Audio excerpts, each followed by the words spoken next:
Doing tonight? Welcome to another edition of Insomnia Maniacs Tarot with your host, Tropical Empress in Spirit. How y'all beautiful people doing tonight? Happy Thursday. I'm happy y'all joined me and spent some time with me. Thank you for being here. A few people already waiting for me. Hi, little bit. Baby, yeah, you can get your reading. I waited for you last night. So, baby, if you stick around with me, once I do the collective, I'll do your reading first thing, baby. Hi, Lord Smith. Hi, Eternal Light. So what's the gravy, y'all? How y'all feeling? What's the vibe? You know, when I woke up again today, I had a song playing in my head again. So one of y'all, at least one of y'all, got someone on y'all's mind. Like heavy. Because I had that song, in case y'all know it, in case y'all don't. It's an older song. It's by Aaron Hall called I Miss You. So some of y'all are missing somebody. And I'm picking up on it. So, because that song has no connection to me. I know this is one of my subscribers out here whose energy I tapped into first thing. And Spirit wanted me to know that. So, beautiful people, like, Spirit showed me a few different things, which I'll go over, but all I can tell y'all is whoever y'all missing, they're toxic. This relationship is toxic. And, you know, and I'm even getting this card first thing, toxic. So this is a person that I don't feel is good for you. You know, maybe y'all are toxic for each other because it's creating a lot of arguments. It's creating upheaval. And it's not worth trying to stick around and trying to make it work, I don't feel. And it's not to say that you don't love this person or this person doesn't love you. It's just that sometimes some people just are not good for each other. It's like oil and water. You just don't mix well. And, you know, doesn't mean you know, don't want to see anything bad come to them. You just know that you and them can't be, you know, not as lovers anyways. Maybe friendship might work out, but I'm not getting the energy it's meant to be in a romantic way. But I feel like I feel like someone's concealing something from you or you're hiding from them. I even feel like some of y'all been like, y'all block them, which, listen, if they're toxic, I'd block them too. I mean, for me though, I'm one of those people, it's like people are going to know if I don't want to talk to them. And they usually won't reach out to me for that reason, but beautiful people, some people just are not worth the energy wasted on them, you know. If they can't, you know, be there to be your peace, then why be there at all? Especially, you know, if they want to, you know, cause you, you know, pain and misery instead of bringing you happiness and joy, which is what a partnership is supposed to be. It's supposed to be that person you can lean on. That's supposed to raise you up, you know, when you fall. Someone you can turn to and talk to during, you know, both good days and bad. And if they can't be there, you know, during your lows and be supportive and loving, why be there at all? Boundaries. Put up those boundaries. And I feel like some of y'all have. Y'all made y'all's place clear. But for whatever reason, I feel like some of y'all are still deep within are missing this person. And I'm picked up on that. But keep those boundaries clear. Hi, Lion Hardy. How you doing, baby? Yep, daydreaming. Y'all are daydreaming about this person, which is why I woke up with that song playing in my head first thing. I know y'all are daydreaming about them. Look and listen, beautiful people. I'm not saying don't remember the good times you have with this person, but I just don't feel it's meant to be. I don't feel it's that yin and yang energy where there's balance and harmony. And I understand for some of y'all may have kids with this person, so you may not be able to write them off that way, but at least make your intentions clear that, you know, as much as you may love them and may even miss them, can't be. So I feel like someone wants to make an apology, though. I did pick up on that earlier. What else, Spirit?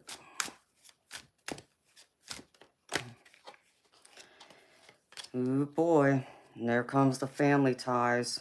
So I feel like there are kids here. I feel like you have had, you know, at least one child with this person. So I understand that tie is going to always be there.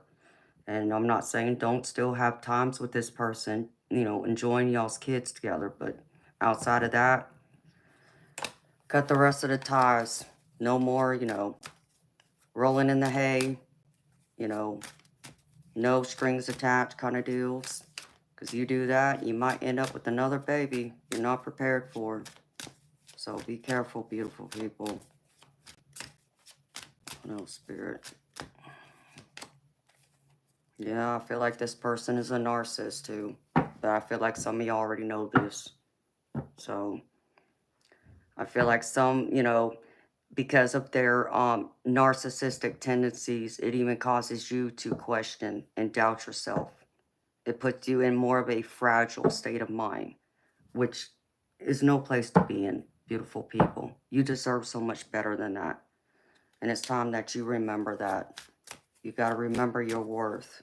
Remember you are deserving of happiness and joy. It's not supposed to be just one-sided, all about the other person. You got to remember yourself in this too. All right, Spirit, what else? Some of y'all getting trapped, though. I feel like y'all feel trapped in y'all's emotions still, working through this healing process of letting go of them, too. I feel like, you know, it's time to step out, you know, whether y'all want to go in hermit mode, you know, and keep to yourself, or step out and spend time keeping yourself busy, occupied on other things. But, you know, being trapped in the mind, you know, if you're sitting around not doing anything, not keeping yourself busy, then yeah, you're going to always think of this person and you're not going to be able to get over them because of it. And, you know, beautiful people, if you feel like you didn't get closure with this person, you know, that's on y'all, whether how y'all want to handle that. Y'all can always write them a letter and decide if you want to give it to them or not. Maybe it's your goodbye letter, just saying, listen, things were great, but it can't continue. I don't see this. I don't see no future anymore. But that's on y'all. Y'all are y'all's own CEO, as I tell y'all.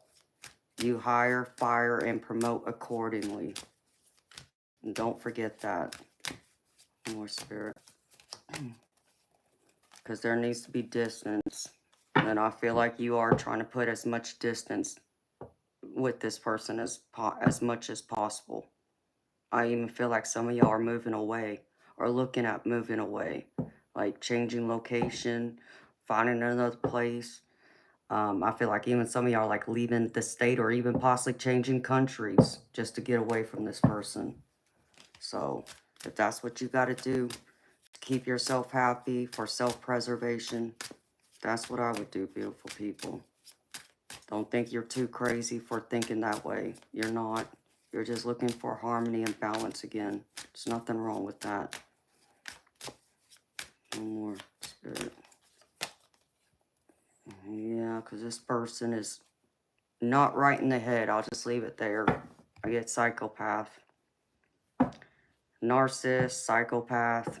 You know, to me it's kind of the same thing. So I feel like, you know, they could even bring out your crazy. They bring out your bad side, is what Spirit just said. Another reminder that it's not a healthy relationship to be in. If they constantly bring out your bad side more than your good side, that's another sign. Get away from them. They're not worth the hassle, the misery. Find someone where there's harmony, It's supposed to be healthy and balanced, not the other way around.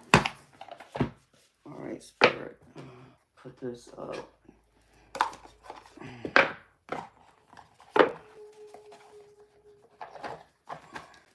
And beautiful people, we're coming on a full moon. You know, this is the time to manifest what you want. And if you want harmony and peace, talk to the universe. Tell your spirit guides, you're looking for that harmony and peace, but you're struggling to find it. They'll guide you. I was trying to tell y'all, I mean, y'all are powerful beings, but sometimes I think some of y'all forget that, or y'all doubt yourselves. You gotta stop doubting yourself. And Spirit, what else? Pull out this keyword deck real quick. And then I'm gonna pull out one of my love decks, but before I get into the actual tarot, beautiful people, I want to focus on y'all's love for y'allself. Because I feel like some of y'all lost that. It's time to find that love within yourself again. All right, Spirit.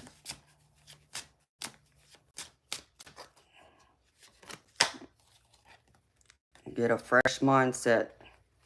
I get the color white. Fresh mindset, playful, the full, keep an open mind, be flexible and adaptive, innocence, new beginner.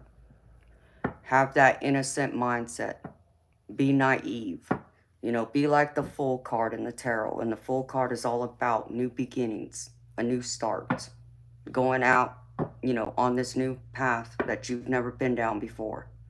No, you may not have all the answers. You may not know what's coming down that road, but you're willing to start over again. So start over again. You deserve this for yourself, for your own well-being and happiness. Because I feel like, and this came out last night too. Oh, eyes, not a good card. Watching, gossip, stalking, slander, looking deeper, hidden accounts. I told y'all this before. I feel like someone's been keeping an eye on y'all. They're stalking you. They're watching you. They're keeping their eyes on you as much as possible, however way they can do that. You know, it doesn't mean they're literally like in their car following you around, but I feel like for some of y'all, they're like keeping an eye on your social media accounts. Checking up, seeing who you're talking to, what you're doing, who you're spending your time with. So be careful. That's that psychopath cray-cray coming out. What else, Spirit?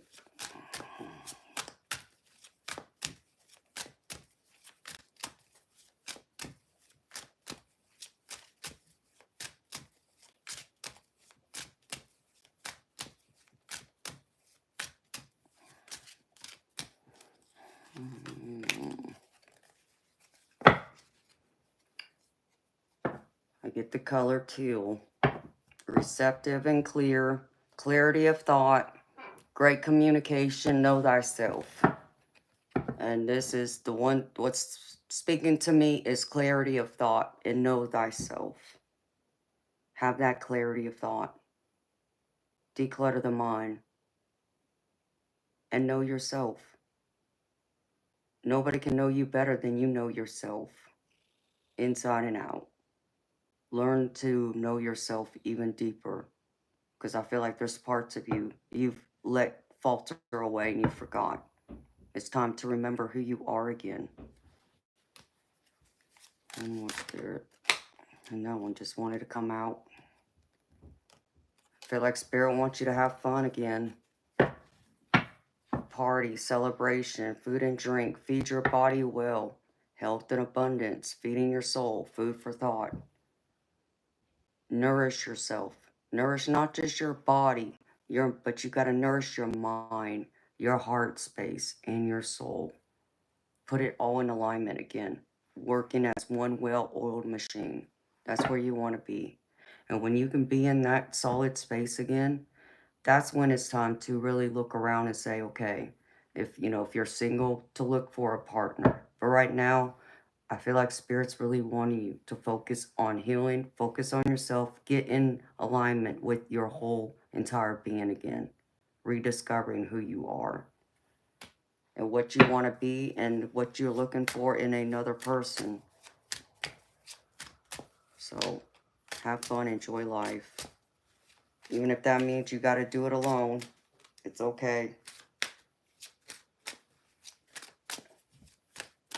All right, Spirit, one more. Let me put this deck up. Oh, and this one came out again. Same thing like last night. Workaholic. Come up for air. Hidden element. Digging. Getting things started. Hitting goals. Reaching goals. Keep going. What's coming next? Keep going. Work hard. Stay focused and determined. Don't look behind you. If you're going to get dirty, as I like to say, I'm going to get dirty all by myself. I don't need anybody to help me with that. I'm perfectly capable of doing that.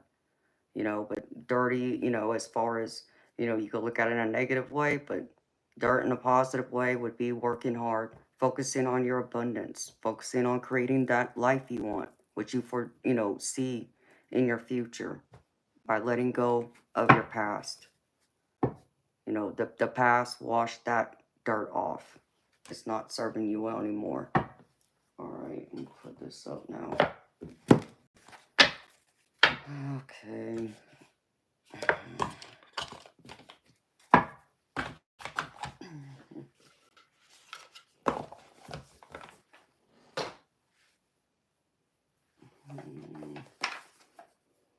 That's the one.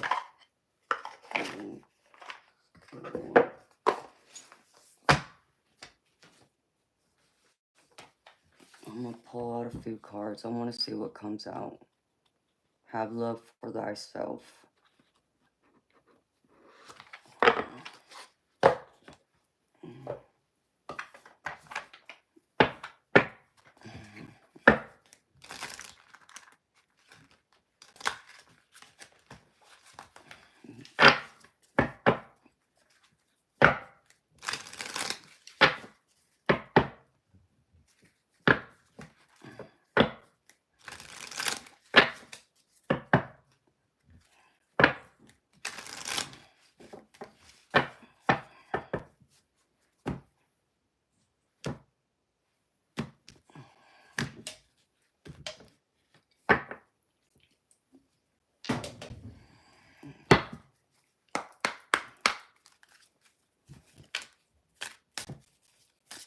All right, beautiful people. Let's see.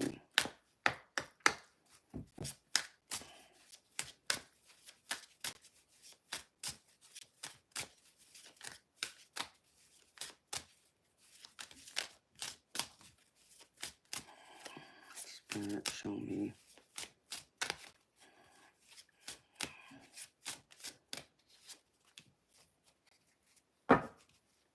Yeah. I feel like this connection y'all have is a past life, but I feel like this is more karmic. I don't feel like this is like a twin flame, if y'all believe in that. Soulmate, but someone that's going to possibly still have possible influence in your life if you allow it. Because I get this past life connection here. So, but it feels more karmic. So it means it's just someone that's supposed to come in your life and teach you some lessons, and you're supposed to teach them lessons, but doesn't mean you're meant to actually be together. And I feel like this is Spirit saying, y'all have already met y'all's soul contract. It's time to cut the cords. What else, Spirit? Yeah, obsession. And this came out one of my other decks earlier. I feel like there's an obsession here, y'all, and it's not a healthy one. Focusing too much on one situation, then need to take a step back. So, either you're getting obsessed over this person, this situation, or the roles can be reversed here. I mean, I do feel like, just by being in y'all's energy a little bit, like some of these people, they're whoever this person is, there is an obsession for you there. But it's not a good, healthy one. Not saying that any obsession is good, but it feels very, very unbalanced. So, another reason why it's kind of like you need to like let them go, because for someone, I get almost like a fatal attraction type of energy. Not good.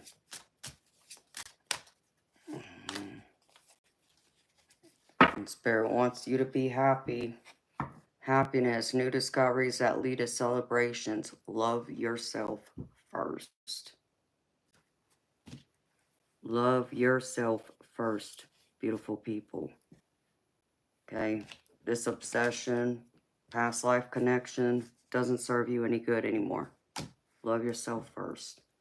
If you can't love yourself first, how is anybody else going to love you?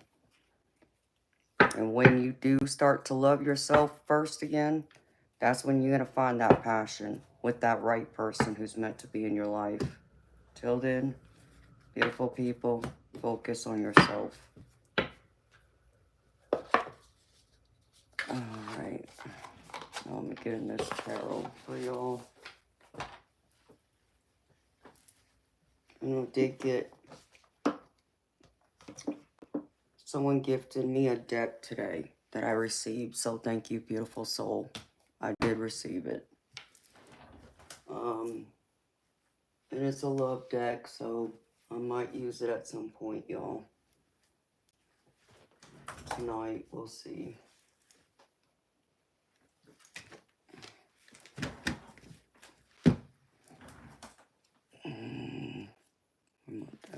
Right here.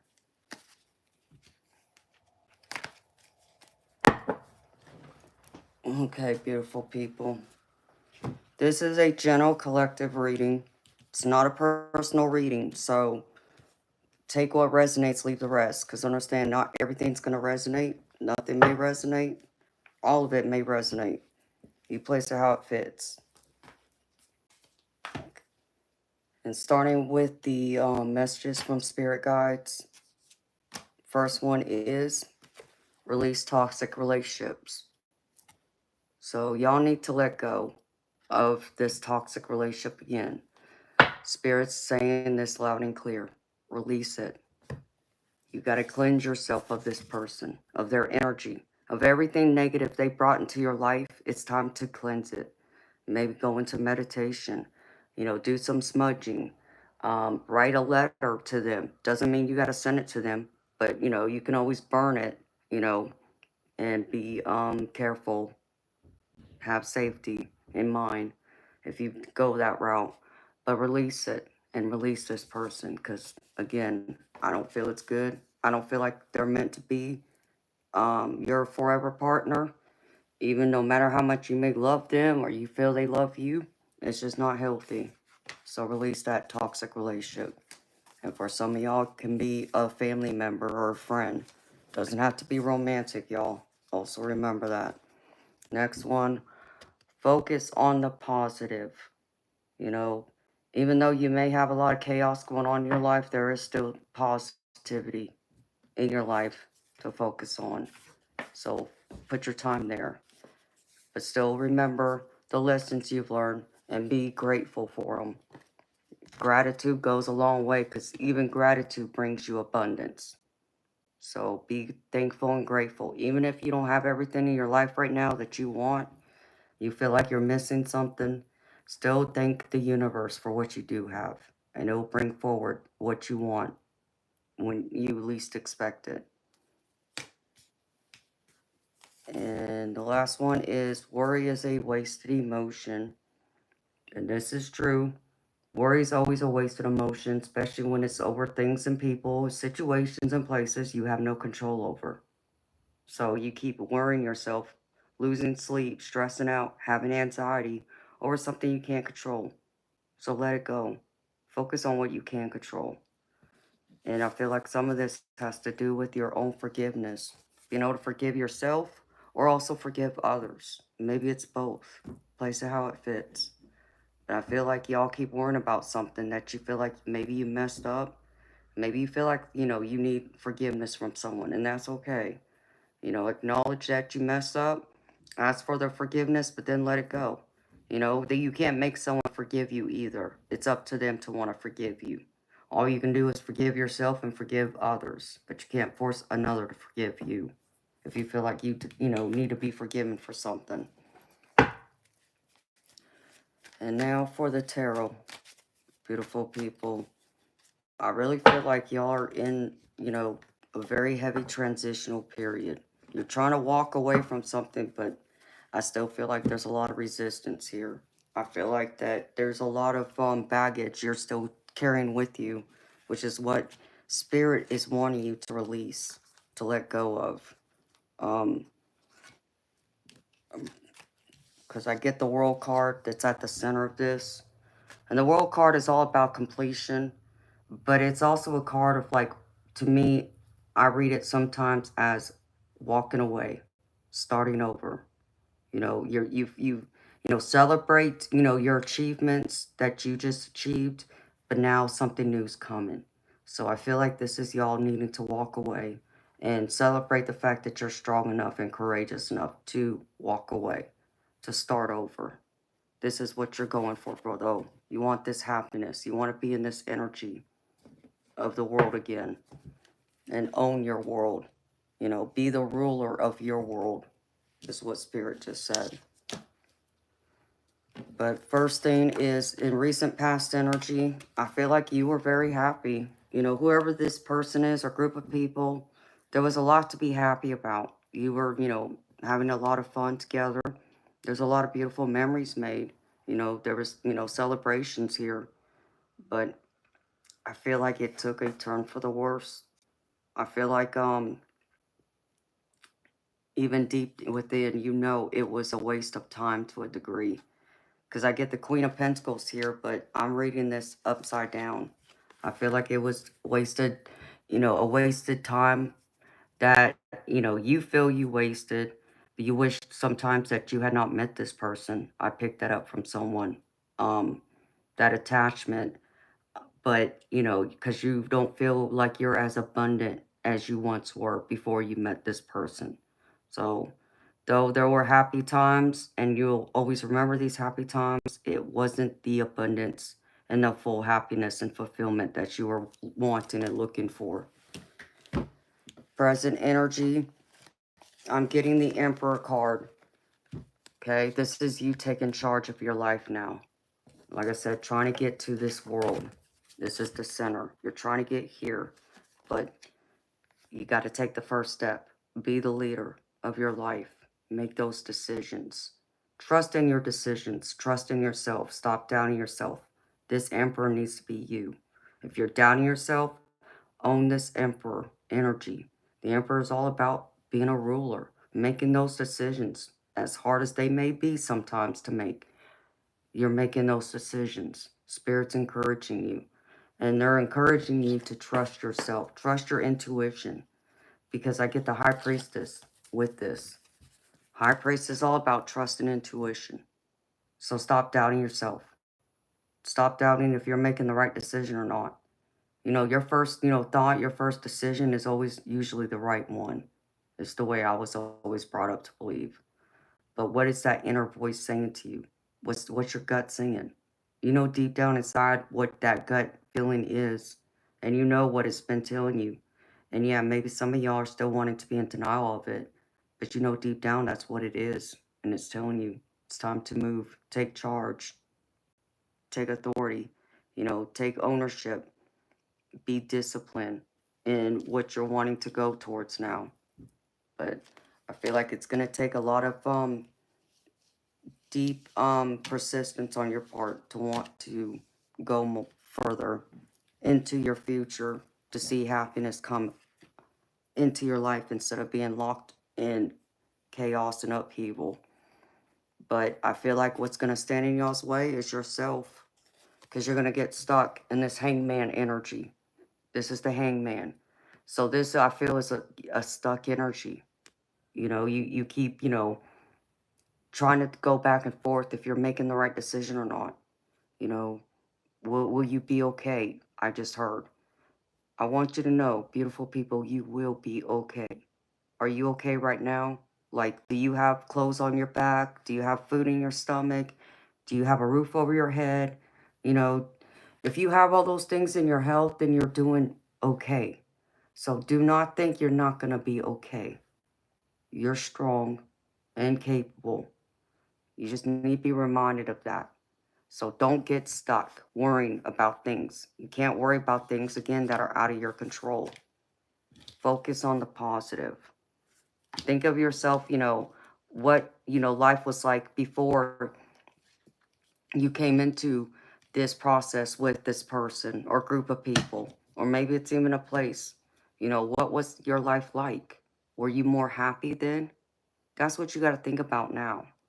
That's the happiness you want to reclaim again. And spirits want you to reclaim it. So don't get stuck thinking this over and over and over again. Because you, at the end of the day, you're in charge of your own world. Okay? Instead of feeling like you can't, get to the other side of it and feel like, it's only, half,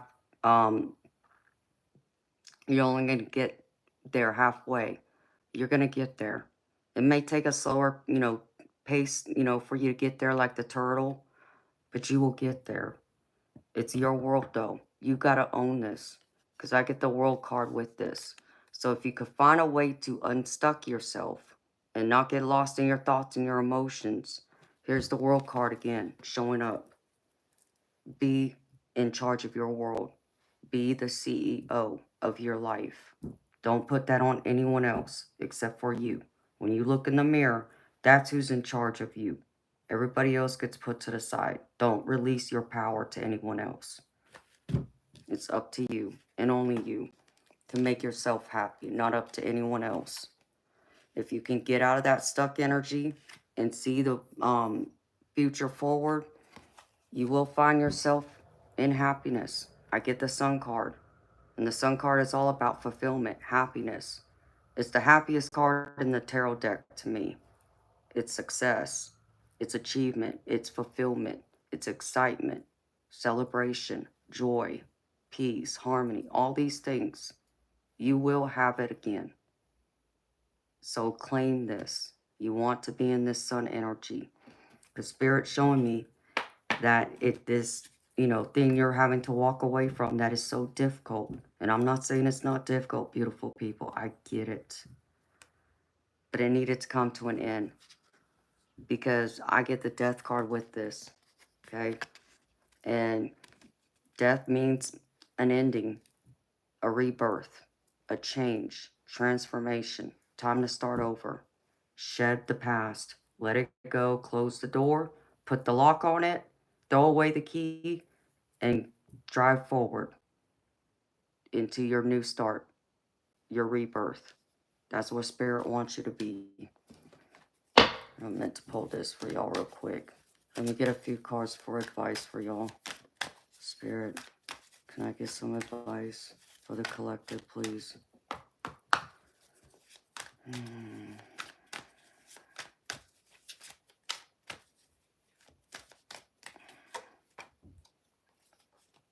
Yeah. Spirit wants you to get out of your head. Because I get you Two of Swords. Two of Swords is being stuck between a decision. Not sure which road to go down. So, like you see this woman, she has a blindfold on. She can't see. She's unsure.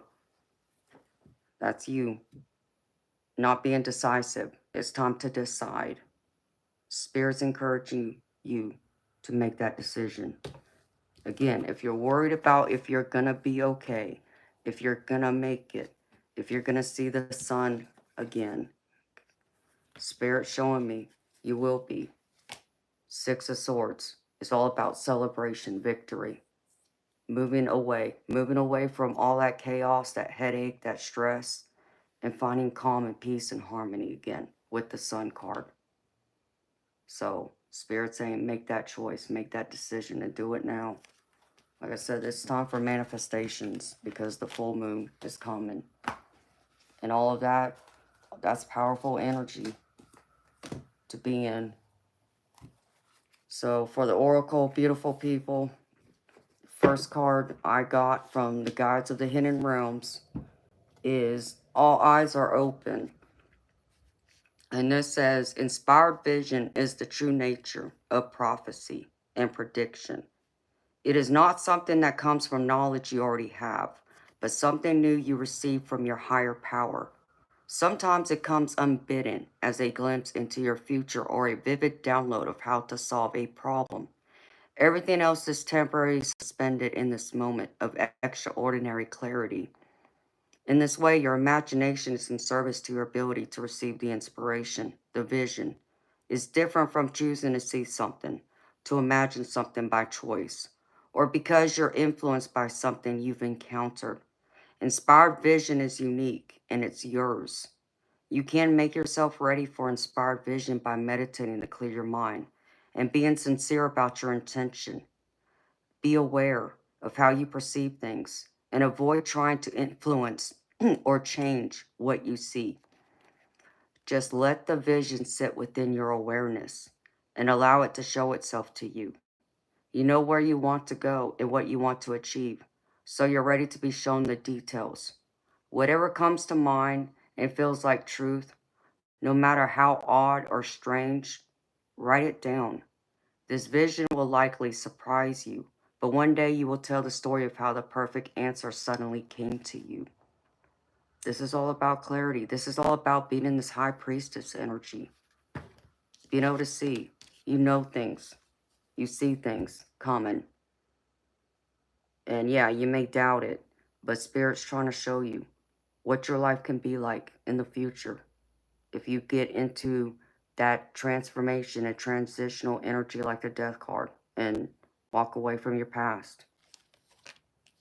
Lockstep going forward, not backwards.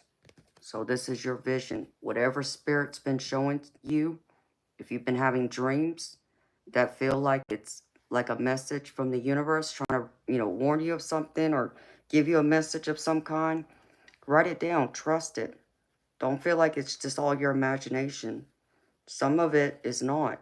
It is really Spirit showing you.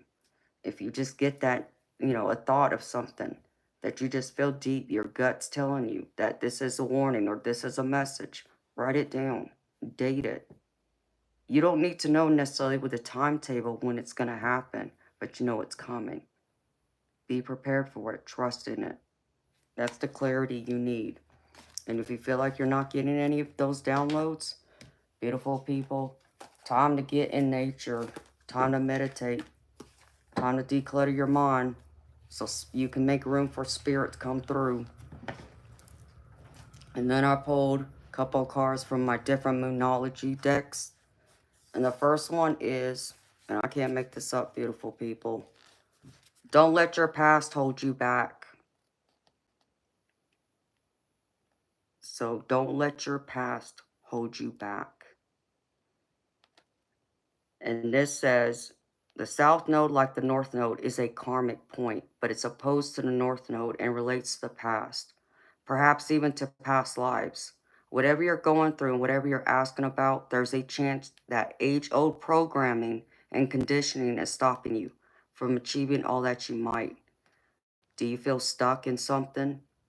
This is a reminder this will often come as a sign that the situation or relationship you're asking about has somehow become suffocating, even toxic.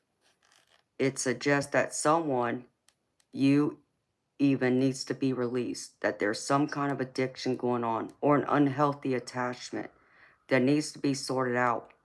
One thing is for sure, that when this card appears, you're being challenged to make some changes, even if staying where you are feels easier and safer.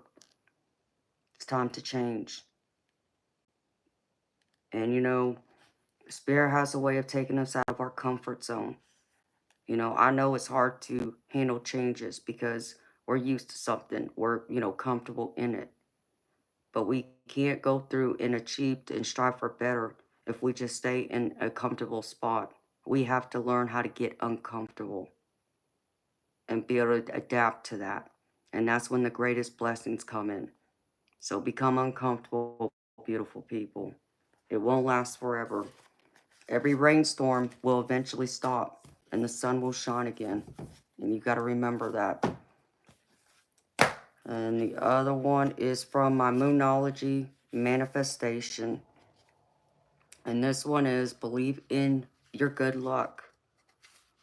And it says, whatever is going on in your life, you need to take care of the small stuff. And the big stuff will fall into place.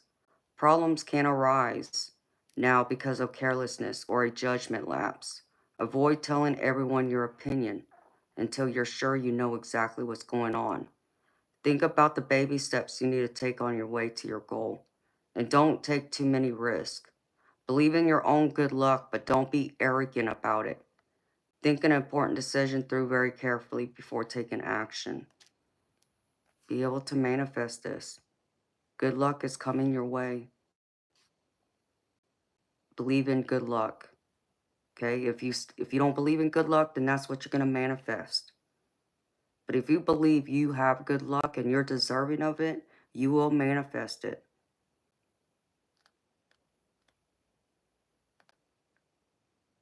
All right. And then for, let's see.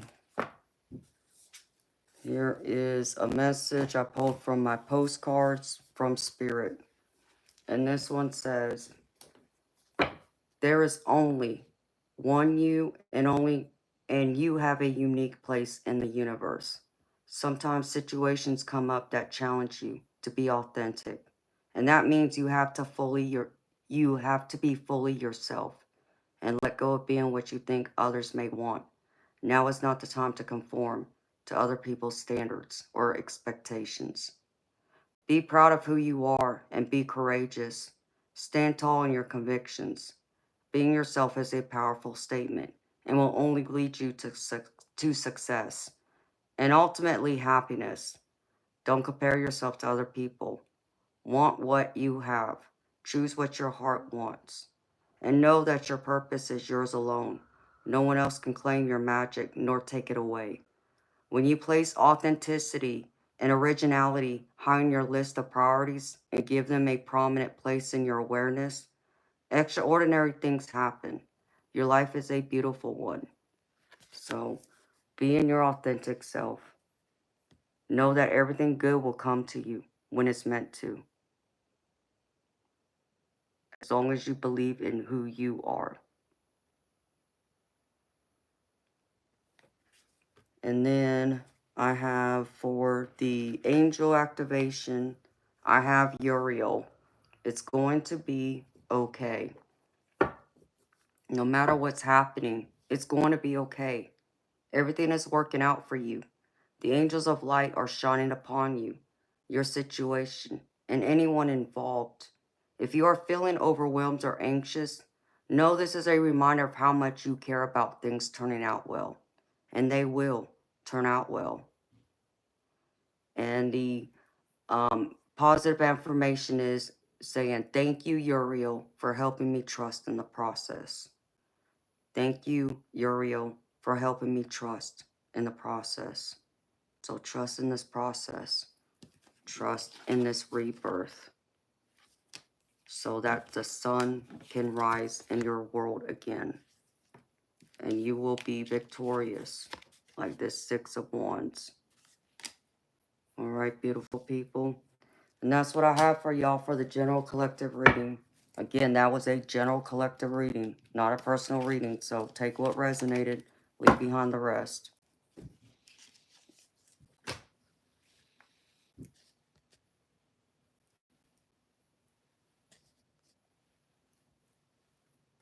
All right. Boy. All right, let me say hi to y'all. Beautiful people. Who's all here?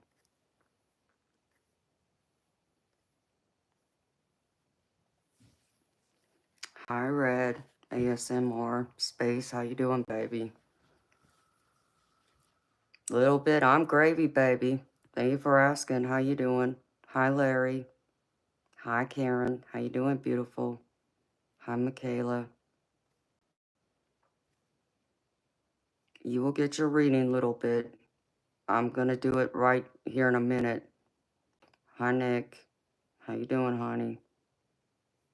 Hi, 4748. You had a nightmare last night? I'm sorry to hear that, baby. Hello, Jordan. Hi, Cass Loves. Yeah, honey, I got it, and I'm sorry. I haven't been able to get to a lot of things lately. I didn't even get to enjoy my birthday how I initially planned it out, so... Hi, Marcus. Hi, Catherine. And I see another name. I apologize. I don't read that language, so...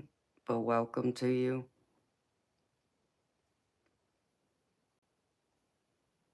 Hello, Jack. I don't know.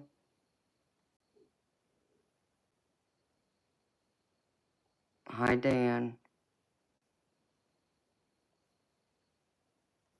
Hi, Lord Smith.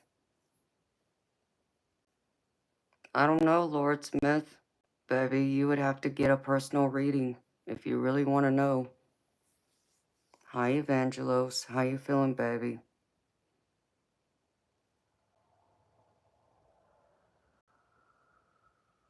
Hi, MBMF. How you doing, baby?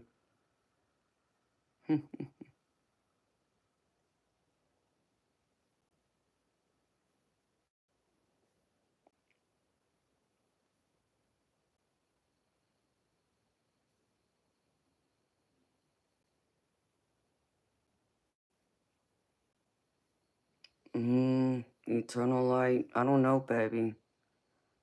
Hi, JP. Thank you, Red ASMR.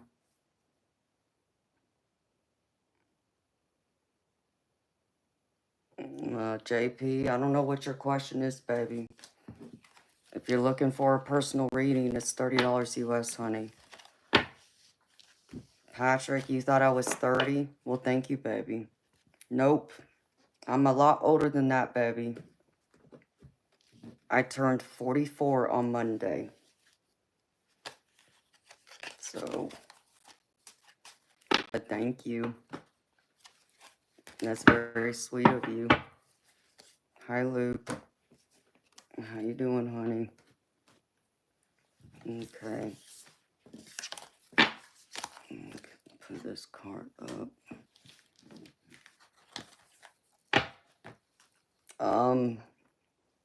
Little bit. Baby, do you have a question, or do you want me just to do a general for you, sweetheart? That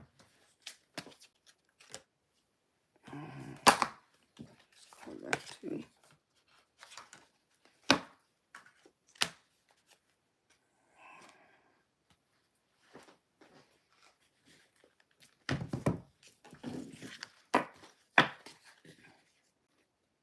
Thank you, Patrick.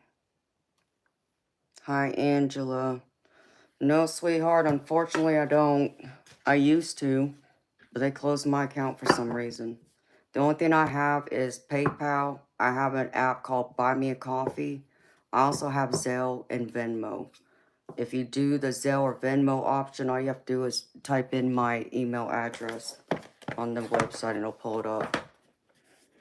Hi, Vicky. How you doing, beautiful?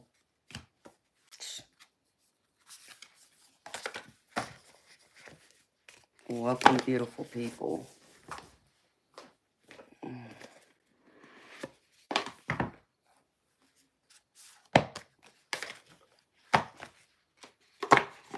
guess I still need to look into that. Find a different way of opening another account with them.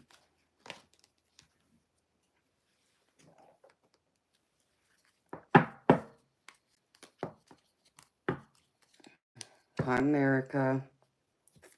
I'm sorry, Angela. Angela, I can tell you the Buy Me a Coffee, you don't have to create an account with them.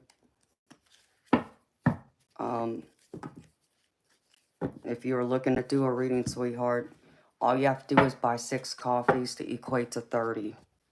Because it's $5 per coffee.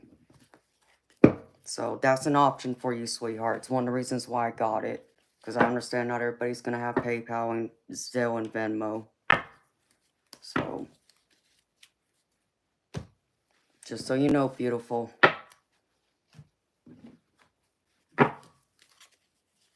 Oh, Vicky, I'm gravy, sweetheart. If I'm here, I'm gravy. I'm happy you're doing good. You're blessed. That's what I want to hear. Little bit. Talk to me, baby. What's going on? Red ASMR. Yeah, I know, baby. But not all my readings can always be 100% positive, baby. Spirit needs to kick you on the butt every now and then, you know.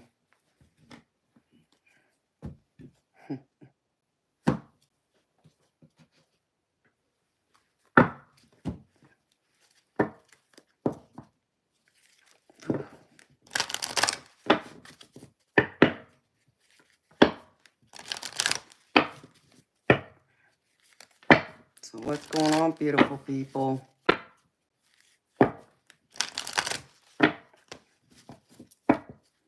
Are y'all enjoying this Thursday? It's supposed to be a blood moon tomorrow, I think.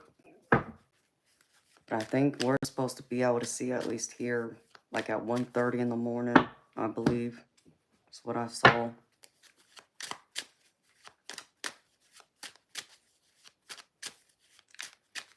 Little bit. Answer me, baby.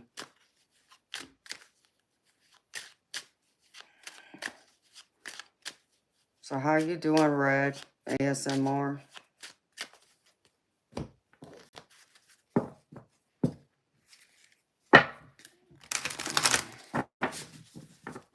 Let me see something.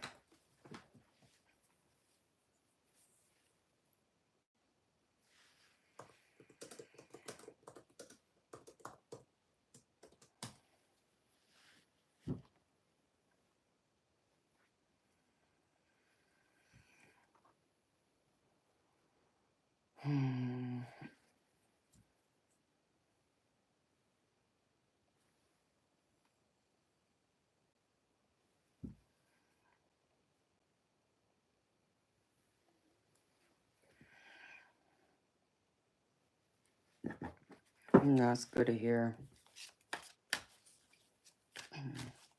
All right, little bit. Where are you, baby?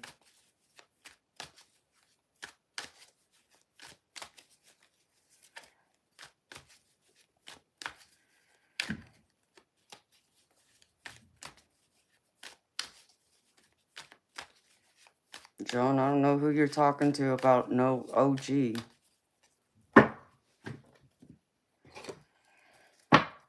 It's like, how old are you?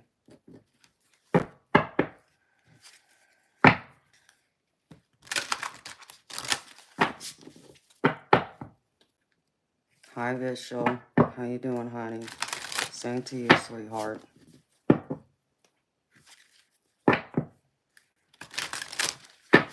Hi, Luz. How you doing, baby?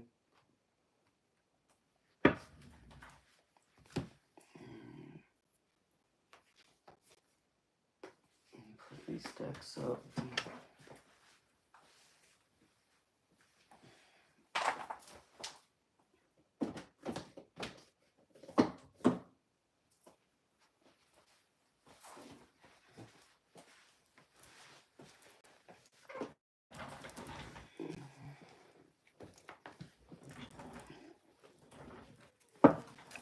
You know me, baby. I'm gravy. If I'm here, I'm gravy. I'm happy to hear you're doing good too, baby. I'm always good. Y'all know this is my happy space. I always love being here with y'all.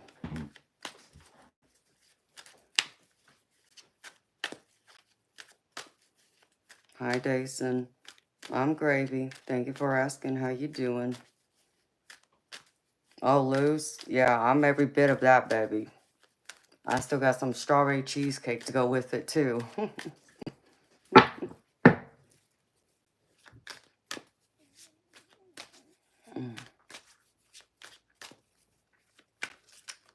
Jason, I'm sorry to hear you're in a bad situation, sweetheart. I can do a personal reading for you, but it's $30 US for me to do readings, honey. Hi, Daniel. How you doing, baby? Little bit. Where'd you go, baby? You disappeared on me again.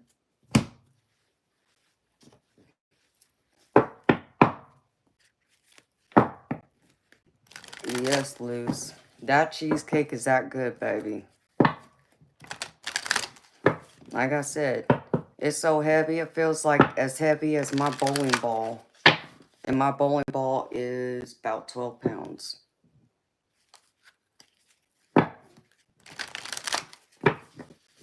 Shazab, you wish I was trans.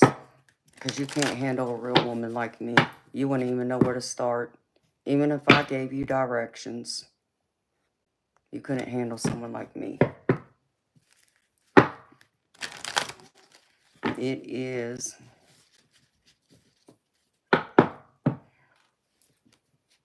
You like bowling, Daniel? I love to bowl.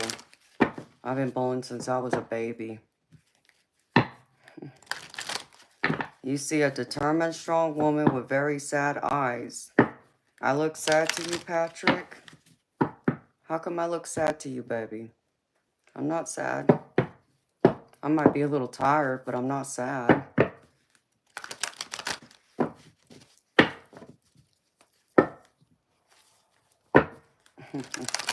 Anything about what, Luz?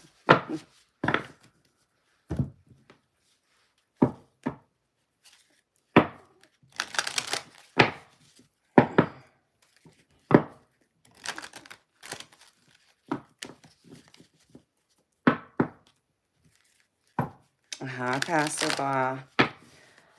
Yes, baby, I'm gravy.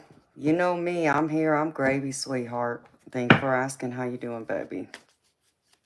You went bowling a couple years ago for a Christmas party and you enjoyed it? I love to bowl.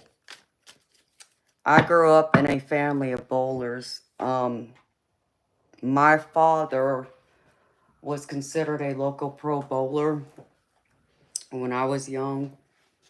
And then my mother was actually a pro. She actually got offered to go pro. She was offered to join the World Pro Tour, but she turned it down because she already was married with 4 kids at that point, so she didn't want to leave us kids at home. So yeah, I came from a family of bowlers, so you can say it's in my DNA. Wow, Luce, that's amazing, baby. So, hi, dog love. How you doing, baby? Hi, Wolf of Brooklyn. I'm gravy, baby. Where were you? You weren't here on my birthday.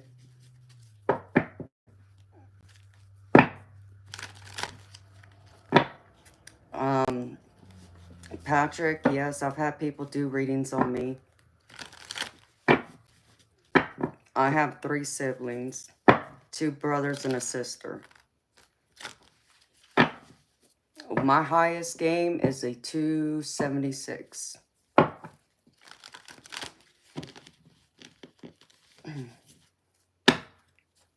Thank you, Kawal. If I didn't say your name right, I'm sorry. It's very sweet of you. Y'all gonna make me blush.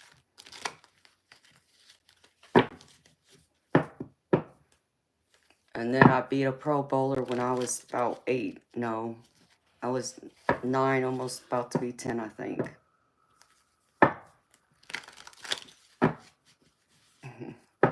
You're doing great just to get 80. Hey, baby. That's good. Most people could barely get to 100. So, baby, you got close. So, yeah. My regular average runs anywhere from a 170 to a 190. At least it did last time I bowled. Kawa, are you Russian, baby? Oh, I love to bowl. I haven't been, but I used to bowl regularly. I bowled in leagues and tournaments. Just like I did with billiards pool too.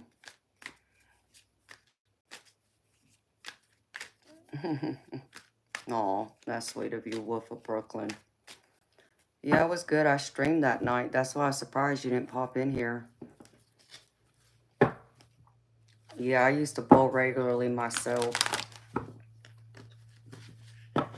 But when I tore my rotator cuff, I had to give up bowling and billiards pool for a while. Now that I got my shoulder fixed, I got to get back out there and bowl and pick up my pool cue again.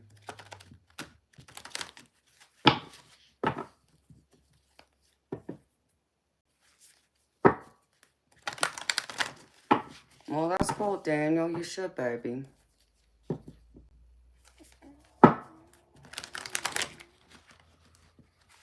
Bowling is a great activity. You don't have to be, great at it, but I mean, it's good exercise and it's, you can have a lot of fun. I mean, they do have bumpers too.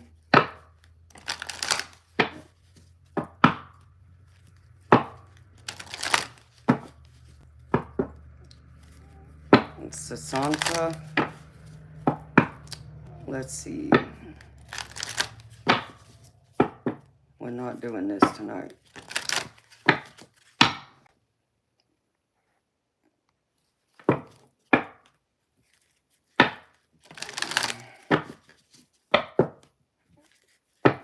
Good morning, Christine. And then hello. I don't know your name, sweetheart. I don't read Russian. I believe that's what Russian is. I believe that's Russian.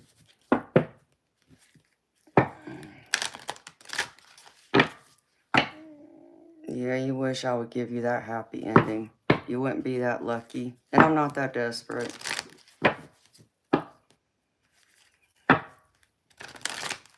You should, Daniel. I would go through and I bowled regularly. Like I bowled on a league, with 4 other people. And same thing with pool. But pool I did more. I shot pool about 3-4 nights a week on average. And so I played in both leagues and tournaments. Marius, you gotta pay for a reading, baby. It's $30 US to get a reading from me.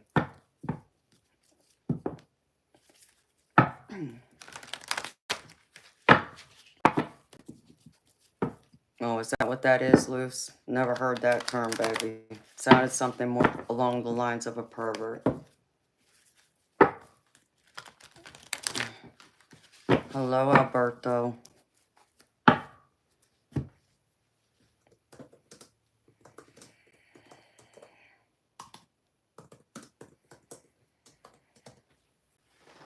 So, let's see. Hey, Golden Egg. How you doing, sweetheart?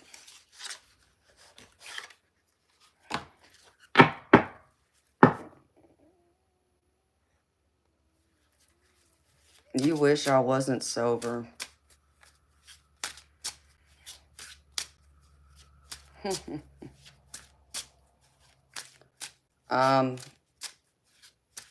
Patrick, I work almost every night, baby. Like, I'm on here 5 nights a week at least, streaming. And then I do personal one-on-one readings that's not streamed. And then on my days off that I don't stream, I'm still doing something here in my office. Hi, the Frank.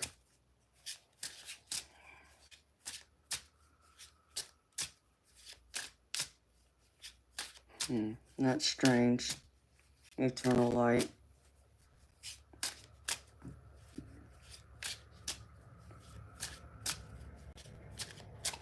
That's cool, Golden Egg. No, the Frank, this isn't a bathrobe. It's a top.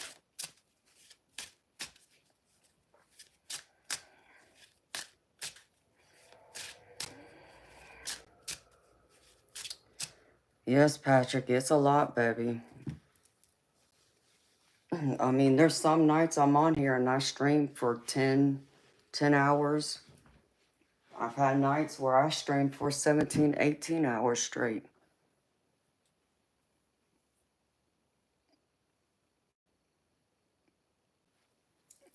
That's strange, eternal light.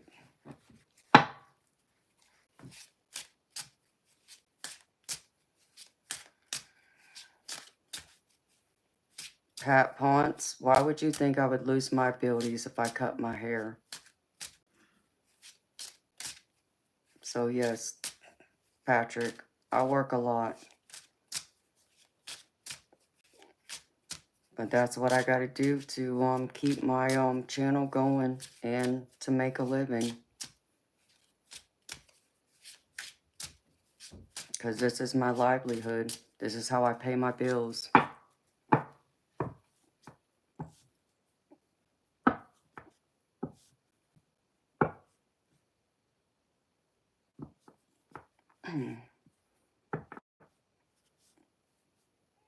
Golden Egg, what do you need help with, sweetheart, when it comes to YouTube?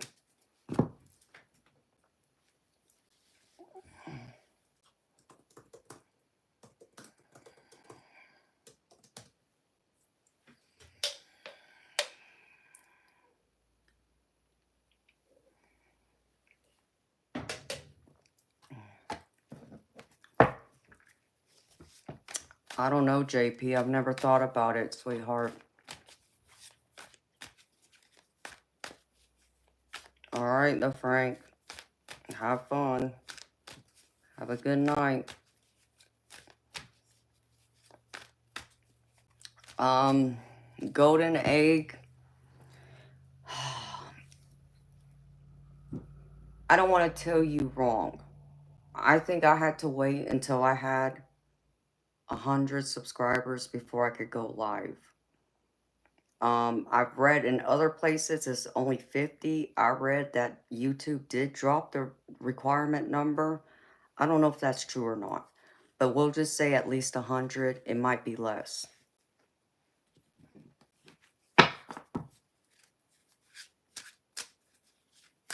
Hi, Cream. What you mean? Red ASMR. Hi, Diane. How you doing, beautiful? The chat can be something else. Red ASMR.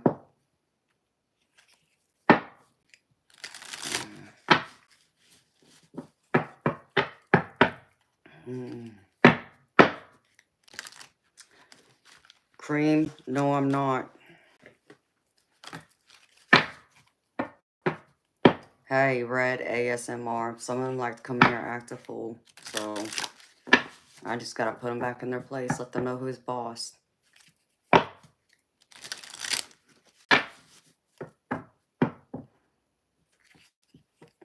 Okay, Golden Egg. Well, beautiful. Depends on how you want to go about it. Because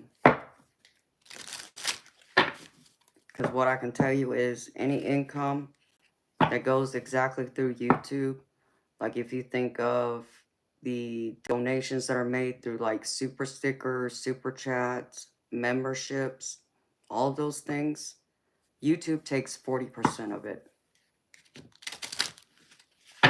And I know there's the monetization part where the ads and all that, but I don't know how that works. I haven't looked into that yet.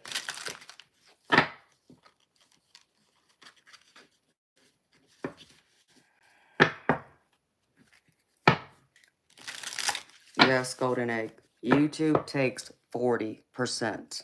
That's why I don't have all that enabled.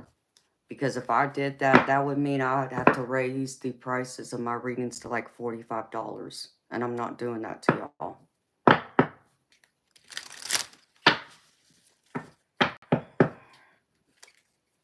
So,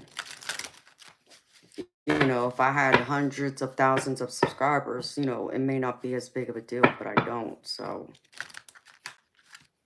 because of that, that's why I don't have all that enabled.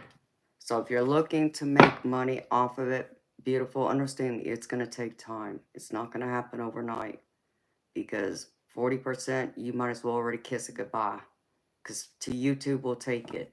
And then that don't even account for the taxes you got to pay on that income on top of it.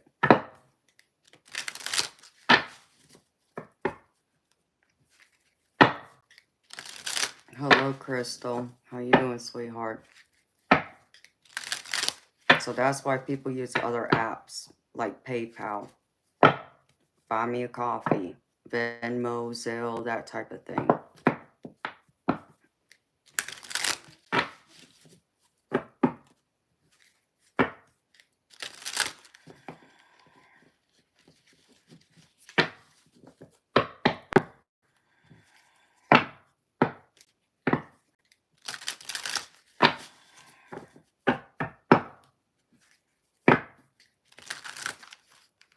Barry, I don't know what you mean. Like, what kind of question is that?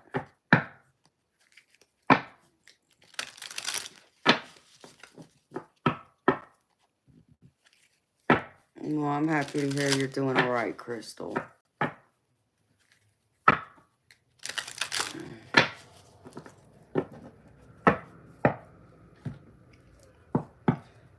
Okay, little bit. I don't know where you went to, baby. Golden egg. I don't know what else you're asking, sweetheart. You would have to send me an email, beautiful.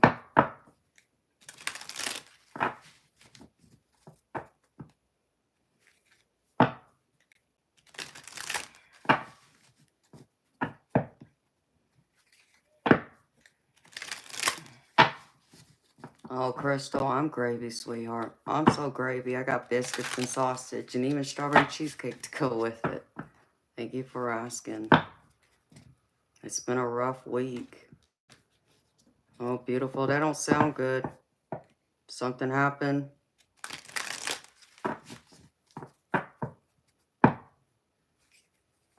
Jay, you can ask. I don't know if I can answer it, but you can ask.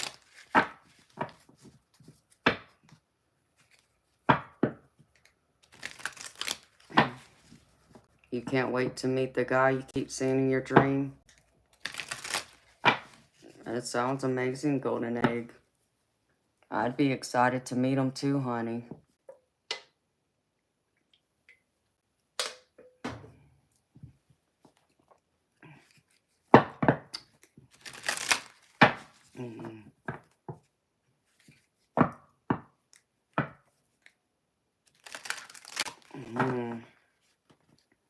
Crystal, that sounds like something heavy, beautiful. Are you sure you're okay? Are you sure that maybe you don't need to reach out to the authorities? If it's what it feels like it is to me? I don't know, golden egg. You should probably ask your spirit guides. When will you meet him? They'll answer you. You just got to be patient with the answer, beautiful, and wait for it to happen. JLT, if I was a zombie, I wouldn't tell you.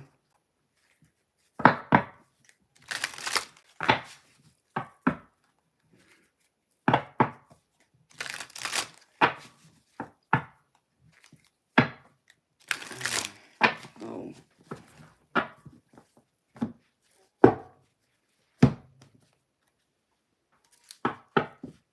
You know, golden egg, sometimes you don't get to know when you're going to meet someone.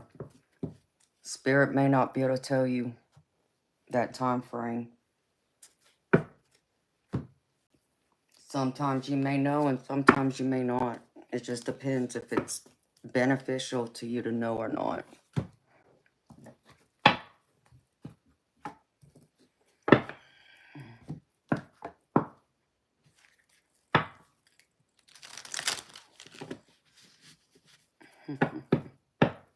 Aw, well, thank you, Crystal. You're very sweet, honey.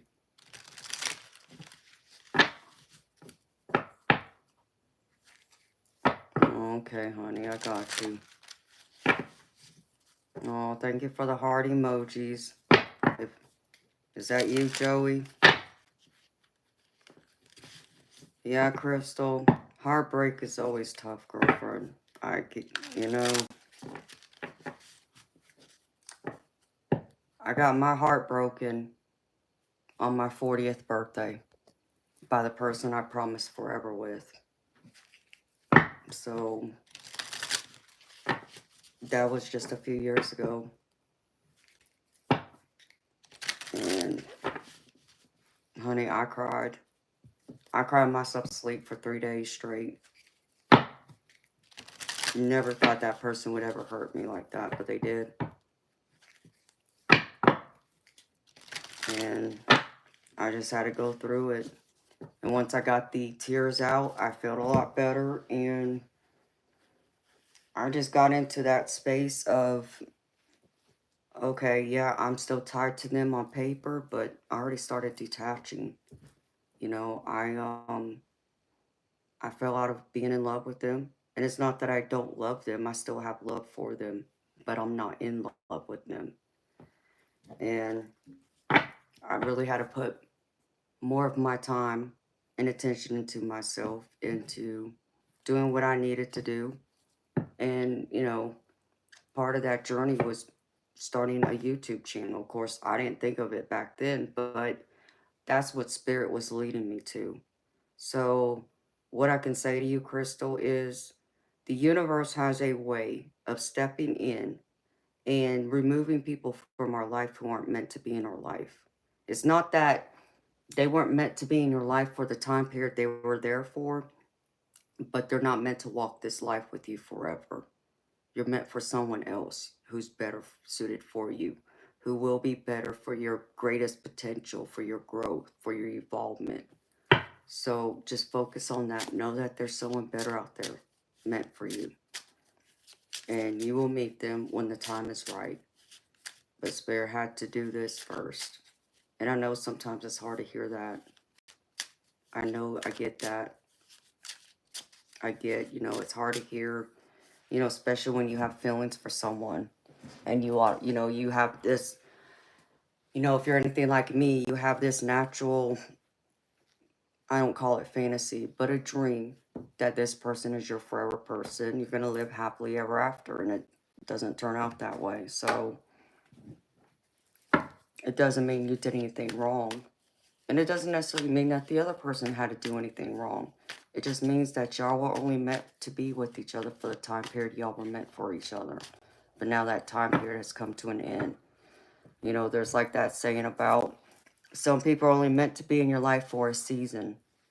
You know, some come into your life for a season and they got to leave. And that's what this sounds like. You know, and I know that makes it sound like it means nothing. I don't mean it that way. I'm just trying to give you a figurative, metaphoric way of looking at it. So just know that there's better out there for you. Hello, name. How you doing, sweetheart? And it's not easy.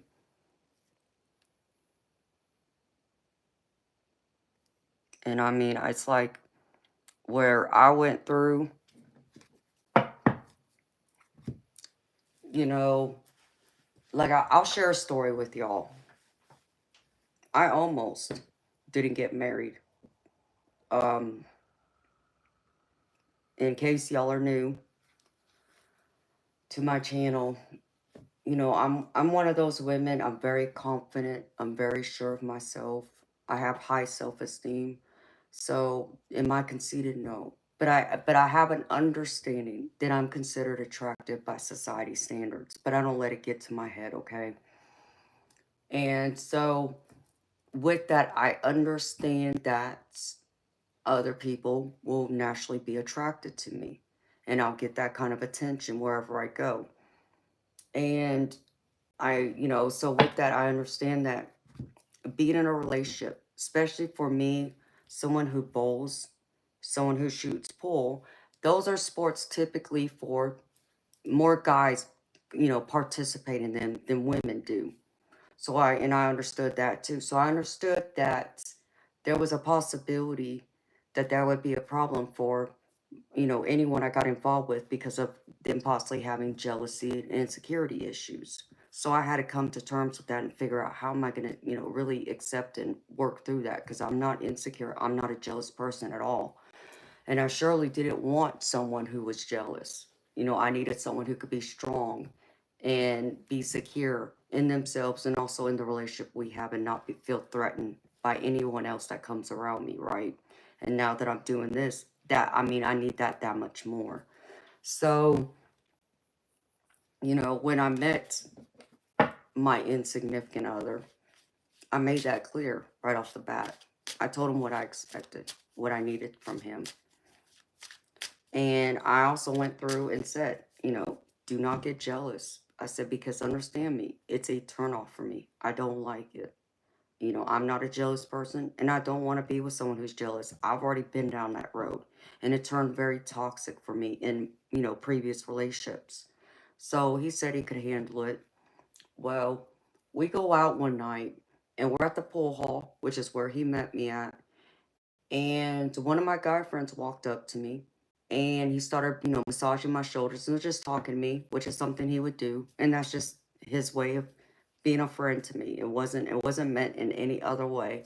Well, it pissed him off, and he threw a fit and went as far as walked up to one of my female friends and started flirting with her, and kind of like allowing her to like touch him, not in a sexual way, but in a way that would probably make others look at him like, what the hell are you doing? Allowing her to touch you that kind of way too, hoping it would upset me, but it didn't. Not in the way he wanted it to, anyways. He was hoping I would get jealous.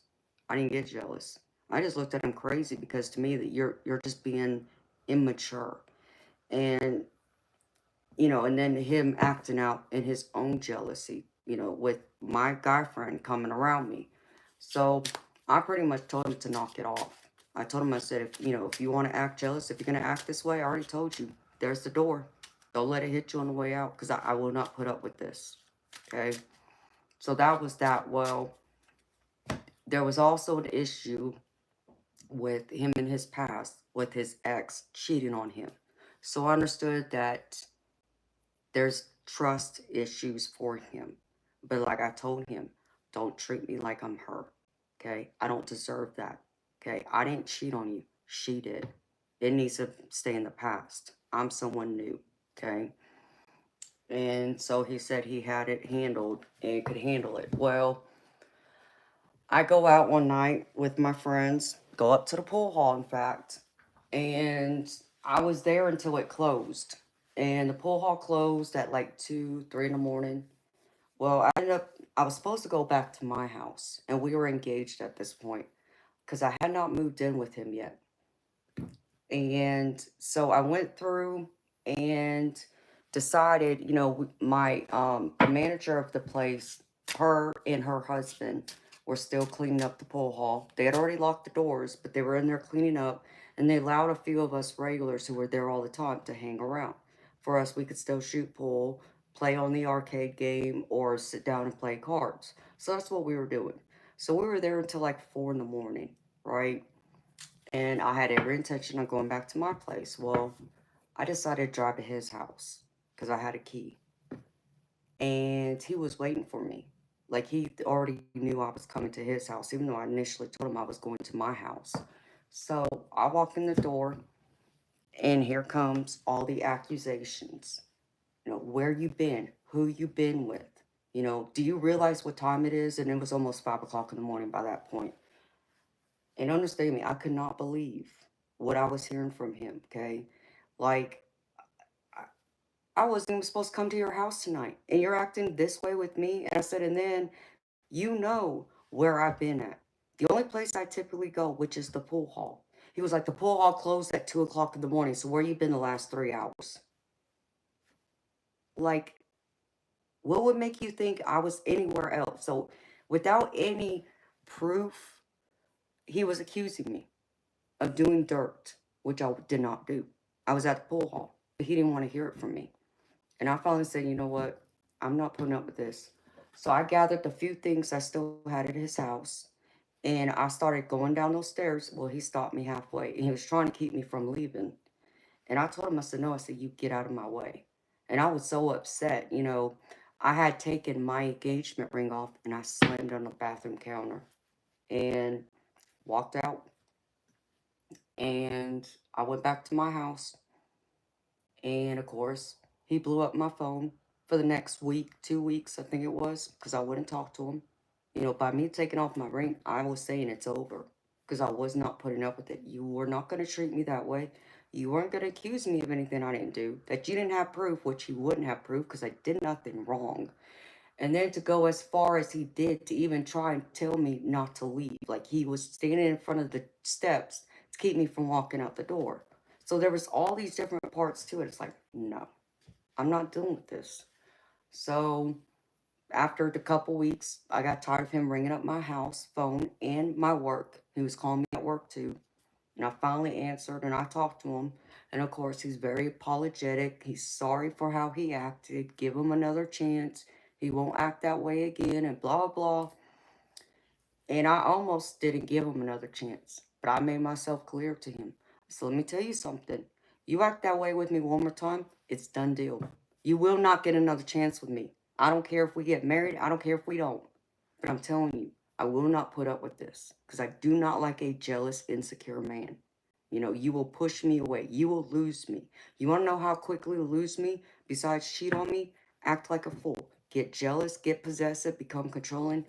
I'm gone. You will not keep me that way. So he said he promised, and he did. He kept his word for many, many, many years. I didn't see that jealousy in him again because he knew I wasn't playing. I mean, because by my actions, by taking my ring off and saying I was already done, he knew I was standing in my power. I was not going to give that to him.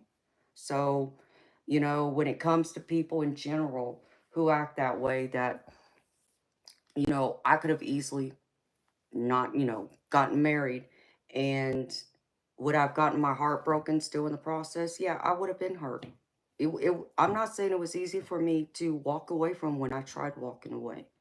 I was hurting, but I also had to remember I need to love myself more than love him in the process. And that's what you got to remember too. So in the process of when people, you know, when you split apart, you also got to think of it is that's also being in your own power by allowing yourself and telling yourself you're worthy of love and it's time for you to love you more than anyone can love you.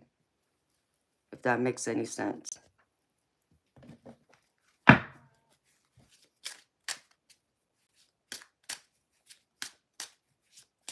Hi, Sue. So that's just some word of wisdom for y'all from my experience.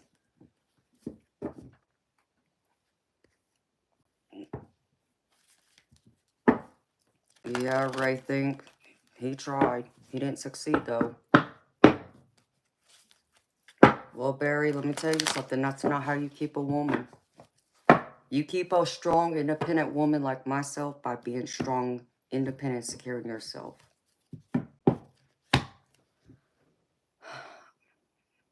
Thank you, baby.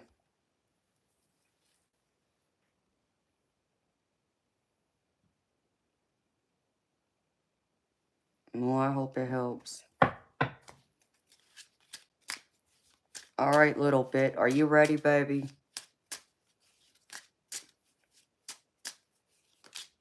How you doing, Sue?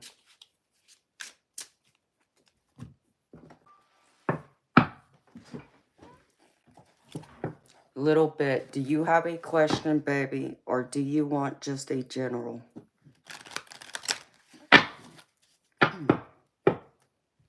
You're welcome, Crystal.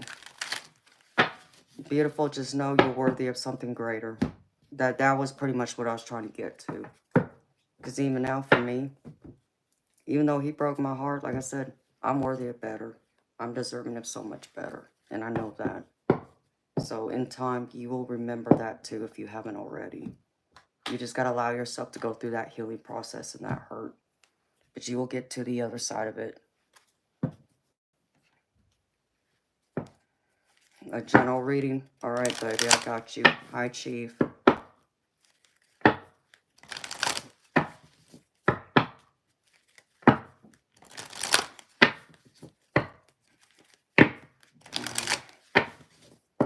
Let me put this deck up real quick.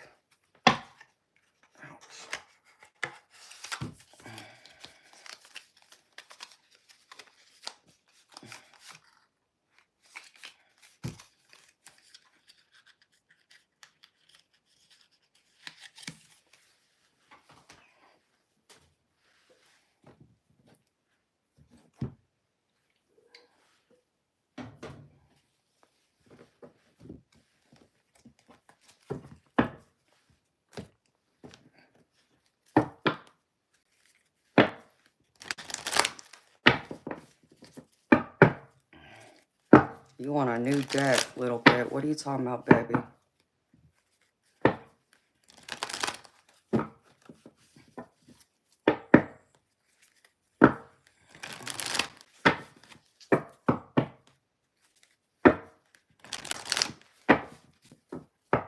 Oh, that's awesome, Sue.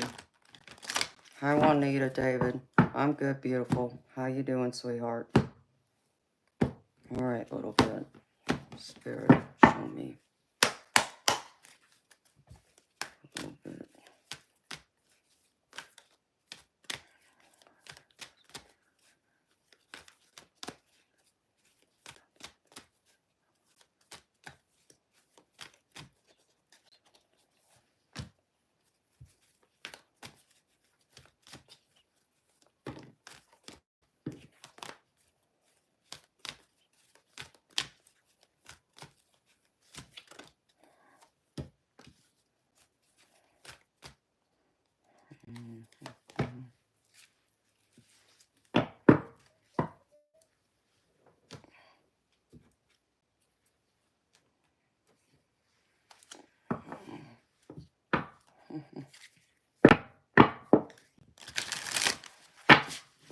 A little bit. I'm using several decks, baby. I use different decks. I don't just use one.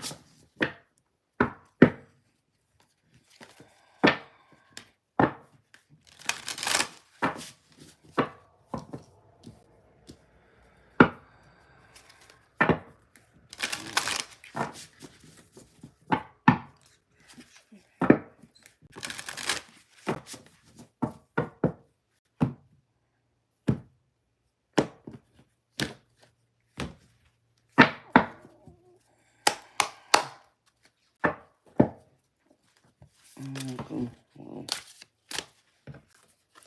throwing cards around, Amanda.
little bit. What are you worried about, baby?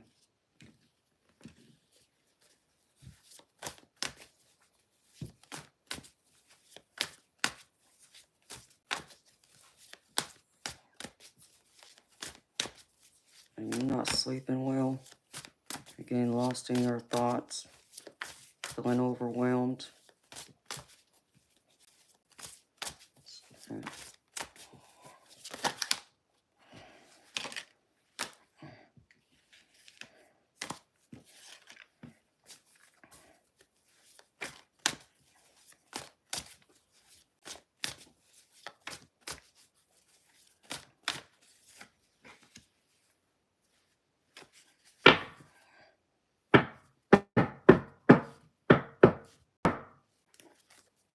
What do you need to do with your life, baby? I don't know, baby. You're gonna have to make a decision, though. That I can see. Because the center of your energy, baby, you're showing me that you're worrying. You're like in deep worry about something. Maybe you don't feel like you're not getting to where you want to go in life. I mean, you're in this manifestation energy, but the problem is, baby, you worry too much. You're going to manifest exactly what you are worrying and fearing instead of something positive and good. So, hold on. Let me clarify all this. Let me find out what exactly all this is.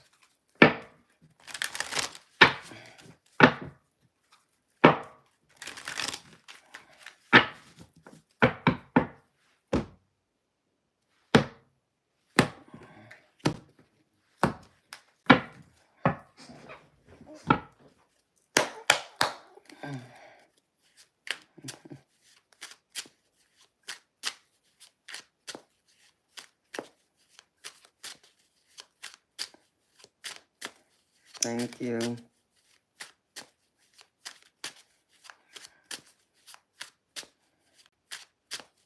You have a lot going on in your love life. That's what this is involving. Okay, baby. Well, let's see. See what Spirit wants to talk about. Good thing I got some love decks in.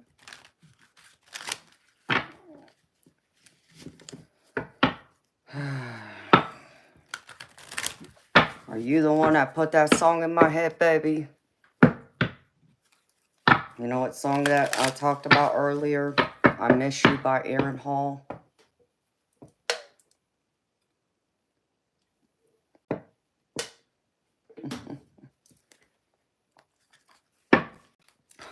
Chief, you're so funny, baby. Alright, Spirit, clarify all this for me, please. A little bit.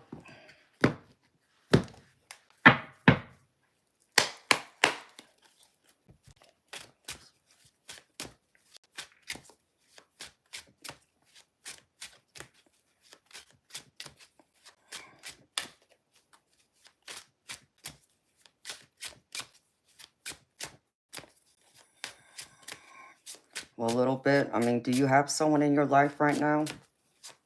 Just clarify that for me.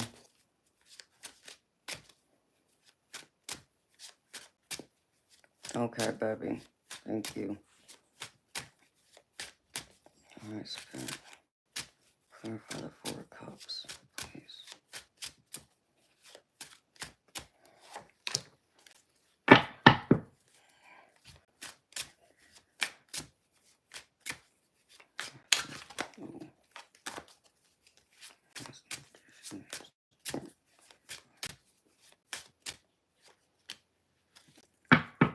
Damn.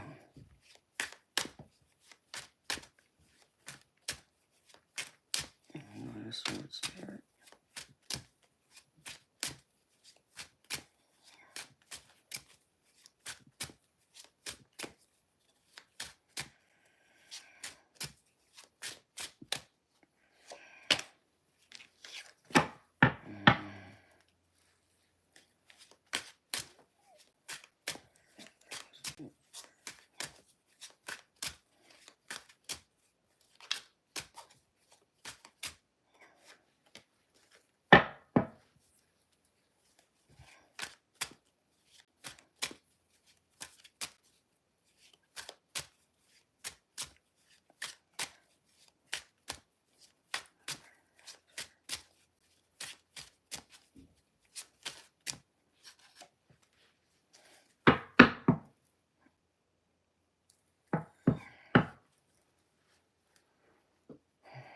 Again, baby, you feel like you're going through like a breakup. You feel like the relationship is falling apart. So I got 5 of Cups at the bottom. That's what tells me that. Let's see.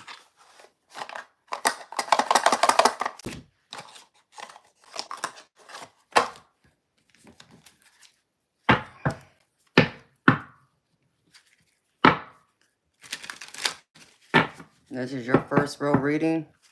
No, you left one of them.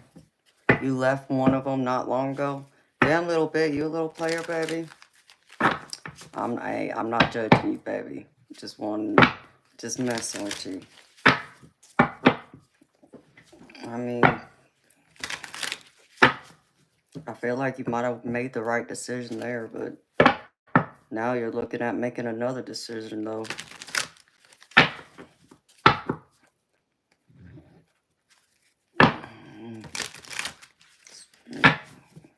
Let's see this first, actually.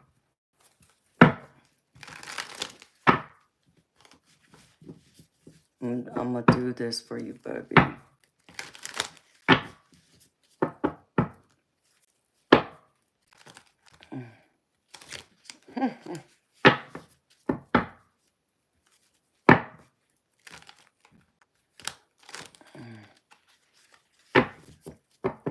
Well, hi, Alani. It's nice to meet you, baby. Not putting hands. Well, baby, you know, that's what it involves. I get it, baby. Don't allow it to reach that point. Bring out the monster that we all have within us, but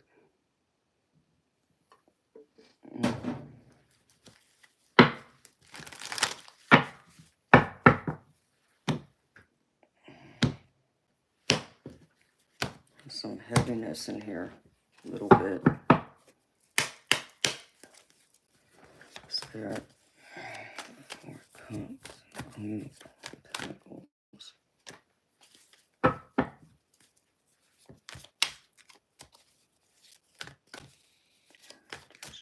Two Swords.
Well, baby, I mean, I feel like you made the right decision walking away, but I could tell it's still bothering you. I could feel it in your energy. Love is a hard thing.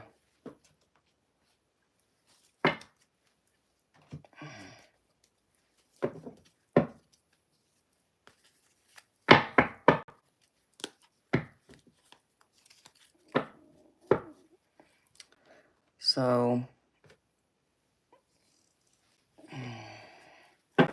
that's a long time, baby.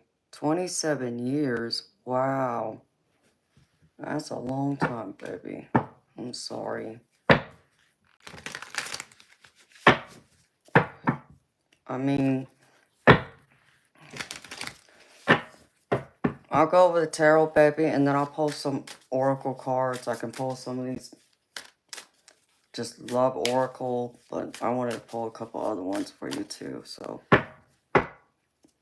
And then give you advice, but let me do it this way with you first, a little bit. So, as you've watched me do my readings, baby, you know I do both spirit guide messages and then the tarot. And then I'll close it with the oracle. So, first one up for you a little bit.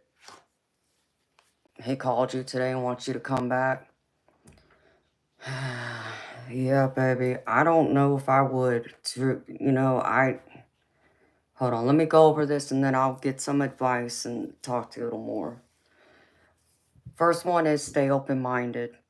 Spirit wants to remind you to have an open mind a little bit. So don't be closed-minded even to, I guess, even this person right now. You know, because a closed mind is a mind to me that's wasted. You can't get a new perspective. You can't grow, evolve, become a better version of yourself if you're closed-minded. So keep an open mind. Because having an open mind, you'll find you'll learn so much more about yourself. Because I get the mirror card. And so what do you see when you look in the mirror? What's your reflection? Are you proud of that person? What do you want to change? What can you do to be proud of that person or give yourself that boost of confidence that you need if you're lacking it or unsure of yourself or feel like you're not deserving of happiness and love? So always have an open mind, baby, and be open to be able to change, you know, as things progress and go forward. And Spirit wants to remind you, kindness counts, which is true. Kindness is very important. It's a gift. It's a gift to ourselves, but it's also a gift to others and to the universe. So always remember, be kind. That's a gift. You know, kindness, being, you know, courteous, you know, being polite, even offering someone, you know, some of our time. You know, time is a commodity we can't get back, so use it well. But be willing, you know, to share some of that with someone who might need it, might need some of your kindness. They just might need your smile or a few words of encouragement that you have. So always remember, be kind. Be that gift to people. We need more of that. And the last one is Spirit wants you to appreciate your talents. Baby, if you're getting lost in yourself and not feeling like you don't have those talents, you don't have those gifts, there's nothing you have to offer this world, you don't have that creativity, whatever this is, whatever you think, you know, you love, you enjoy doing, that you're, you know, you may feel like you're only, you know, okay at, but you would love to be better at, don't forget to dream to be better. You know, get lost in your dreams to be better and then take action towards it because Spirit wants you to dream. Don't forget to dream as you know, focus on your skills and talents and gifts you have. Use them, you know, put all that energy and that passion into the world, baby. That's what I feel like you need to do. And then as far as the tarot goes, I get, starting off, this is like your past energy, recent past. I get the Four of Cups, and this is just showing me that you're not really interested in what, you know, is being offered to you. You are, but you aren't, because you have other responsibilities, you know, like probably, you know, working on your career, doing other things that you enjoy in this life. But Spirit still wants you to not get lost in that completely either. So you can enjoy some of these gifts and talents that you have, because you need to share this with the world. It's what Spirit's saying to me. Because if you can invest in your own personal gifts and talents and your hobbies, it will bring you great success. Because I get the Queen of Pentacles with it. There's a lot of abundance here that will come with it. And Spirit wants you to trust in it. Trust in yourself. You know, but trust in the time you give to others to be open to new opportunities. Because those doorways will open for you. Because I'm even getting the High Priestess card with it. So be open to this. And I feel like if you put your time and attention to this right now, it'll kind of take your time away from even this relationship. If this relationship needs to be put on ice for a little bit. And I'm not saying that's what you need to do. That is an option. Because right now, in your present energy, I'm getting the Magician. So you're in a manifestation. This is a powerful energy to be in. You can manifest whatever it is you want. Just have that confidence. Know you have the tools, the skills, the talents, the gifts to be able to create the life you want, the dreams you want. You can make it a reality. And that includes love. But you got to make sure you're in that right mindset too, which right now I'm getting that you're in a lot of anguish, because I get the Ten of Swords with this. So Spirit wants to get you out of this Ten of Swords energy, because I feel like, you know, there's a lot of heartache here. I feel there's betrayal. I feel like you feel like someone, you know, left you out in the cold, stabbed you in the back kind of energy. So now you're dealing with some of this pain and heartache. And it's time to kind of get through that. And Spirit's trying to get you over that hump into healing, so you can come out victorious and focus on your happiness in the Six of Wands energy, which is being victorious.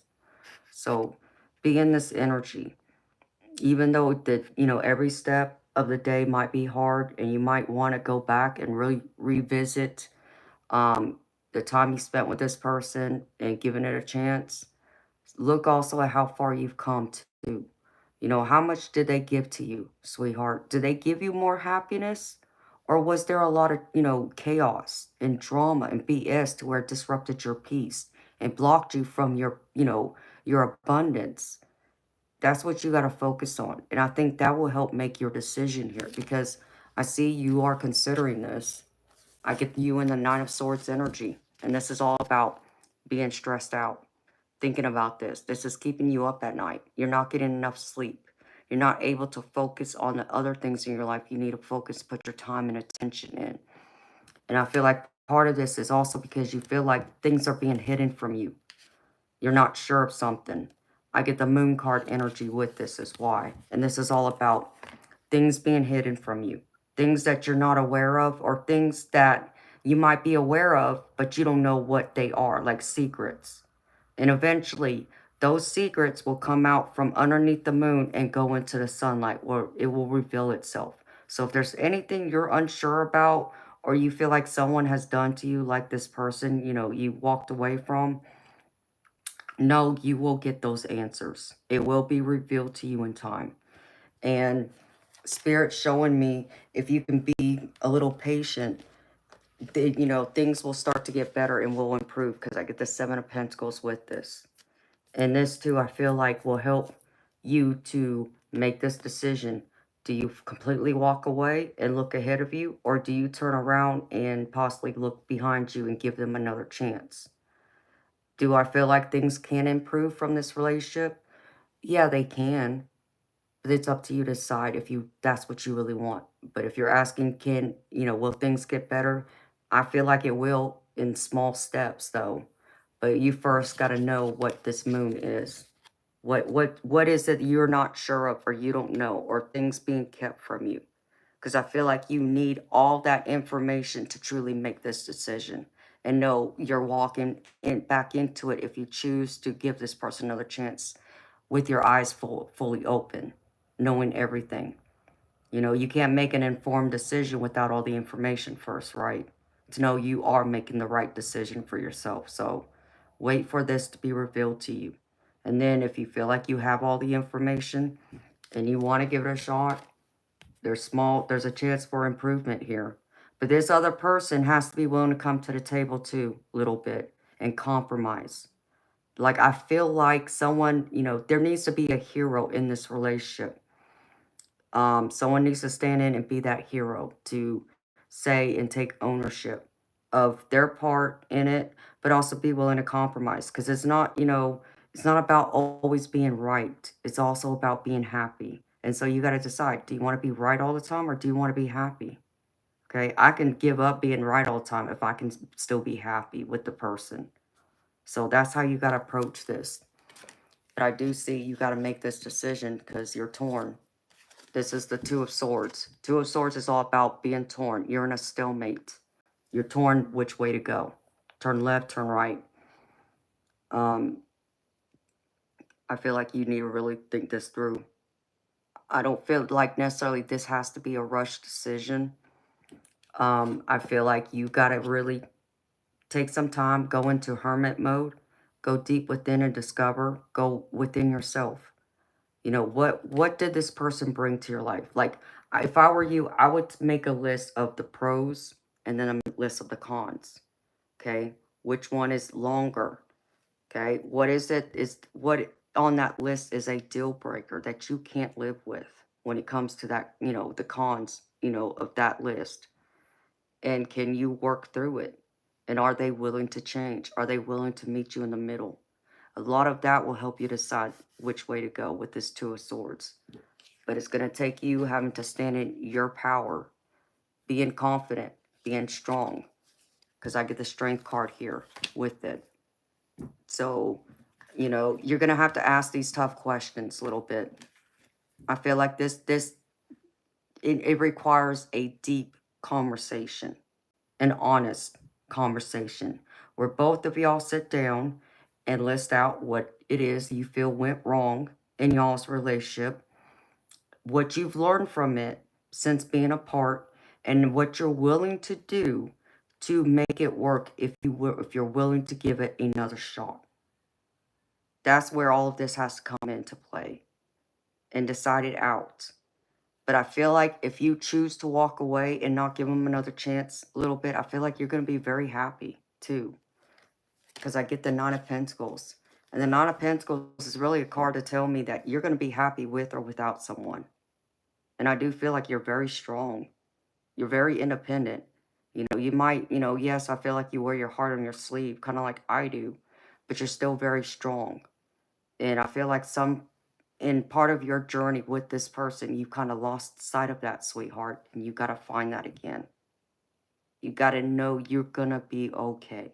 It will be okay with or without this person. You know, but if you're really questioning if you're going to be okay, if you're going to find happiness elsewhere, if you choose to not give this person another shot, the answer is yes. Because Spirit's showing me there's happiness coming elsewhere, but it means you got to be strong. Because I get the Knight of Wands. I feel like there's someone else that will come in that, you know, will, if they haven't already, you may even know who this person is, but I get the Knight of Wands energy. So someone else is going to step forward. And I feel like this person will give you that passion, that desire, the things you may feel like you weren't getting in this other relationship that you just left from. And if you're willing to give it a shot, you're going to find happiness with it, because I get the Sun card. This is all about happiness, success, and fulfillment. So, but it's going to take you having to have that deeper strength within yourself, because I get the Strength card too with it. Again, reminding you to stand in your power, be strong, be resilient. Don't allow anyone to manipulate you into making this decision. That has to come straight from you a little bit. You got to sit it down and have that deep conversation with yourself. Ask yourself those hard questions. What is it you want? What is it you need? What is it you expect from this person? What do you see coming from this relationship? You know, look at it, you know, in like a month's period, 6 months, a year, 2 years, 5 years. Where do you see this relationship going?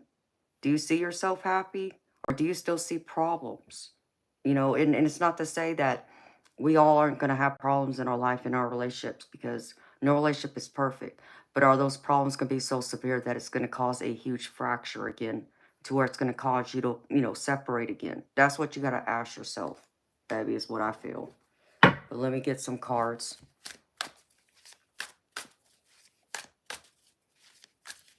Let me get some other advice for you here from this other deck. I just got a cold.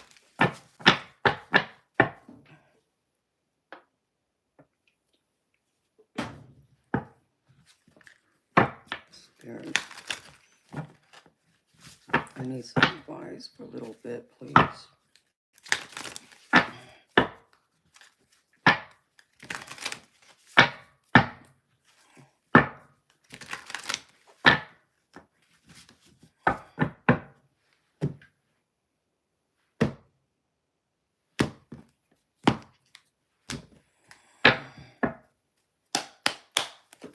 Spirit.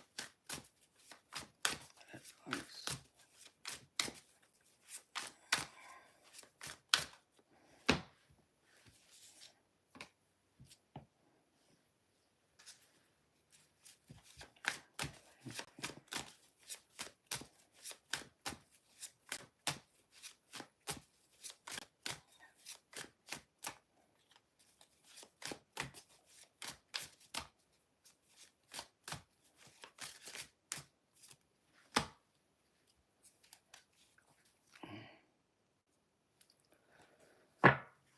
I feel like it'll still come with burdens a little bit. If you give this person a shot, I feel like you're still going to be in the same position you're in right now, sweetheart. I don't feel like you're going to find stability with this person. You just even said it's been on and off for all these years. That's not a stable relationship, sweetheart. You deserve something more solid than that. Why is it so on and off, honey? Like, ask yourself that question. Like, I don't want to be with someone who's only gonna, when they are in the mood and they feel good, when it's convenient for them, that's not love. I want someone who wants me during my bad times as much as my good times. It's like if someone can't stand by me and be there for me when I'm going through my worst, you sure in the hell don't deserve me at my best either. And it's very true. And it goes without saying, like, um how there's an old saying, and I can't remember who said it, but a well-known person in our history had said, when someone shows you who they are, believe them. Believe in their actions. Their actions will tell you exactly who they are. Unless they do something drastically different to change, trust in their, past behavior. Because the best prediction of past behavior or future behavior is recent past behavior. What does that behavior tell you? Does it tell you they're going to still be there? Or does it tell you they're going to walk away again? Or it's going to cause something to where you're going to have to split? That's what you got to ask yourself. Are you willing to keep going down that road? But I feel like if you choose to walk away, which I feel like Spirit wants you to do that, you're going to be okay, because I get you in this 10 of Wands. You were in the middle of your addiction. I mean, have you gotten that under control a little bit? Do you feel like you have it under control now, sweetheart? To where that's not going to be an issue anymore? Because if that's it, then I can see where you would find happiness with this person. And there would be emotional stability. I mean, I do get the 10 of Cups here. But I feel like that has to be a effort on your part that you got to work on too, before maybe you go back and try this relationship again. It's, I get the energy of you got to go through, and this is probably why the Strength card's coming out to me even more. It came out twice. You got to be strong enough to fight that addiction before you can go and give your love to someone else. You got to love yourself. Loving yourself is getting and facing this addiction head on and getting it under control. Once you do, beautiful, I feel like you will find happiness, but I feel like you'll find more happiness in yourself. You'll be sure of yourself in this Queen of Wands. But I feel like there's a lot of burdens here still, because I get the 10 of Wands at the bottom, and that's all about carrying heavy burdens, heavy weight. I feel like you will beat it. I do get you in 3 of Cups energy here. It's all about celebration, happiness, success. So I feel like it can happen, but you got to work on you first, sweetheart. That's what I'm really getting here. But also I feel like this other person needs to work on some things themselves too, in order to make this relationship more stable. It needs a stable foundation to survive on. And I know it's not easy a little bit. I get that, sweetheart.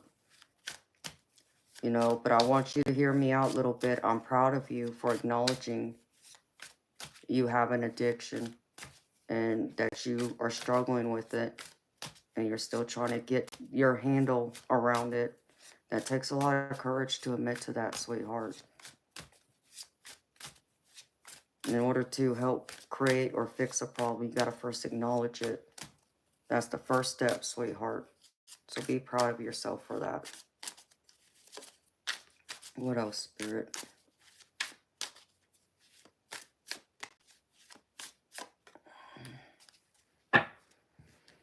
But you got to get out of this 8 of Swords energy too. It's coming up again. I had 9 of Swords here from the other deck, and then 8 of Swords here. This is all about you getting lost in your head, feeling trapped, feeling like you have no escape route.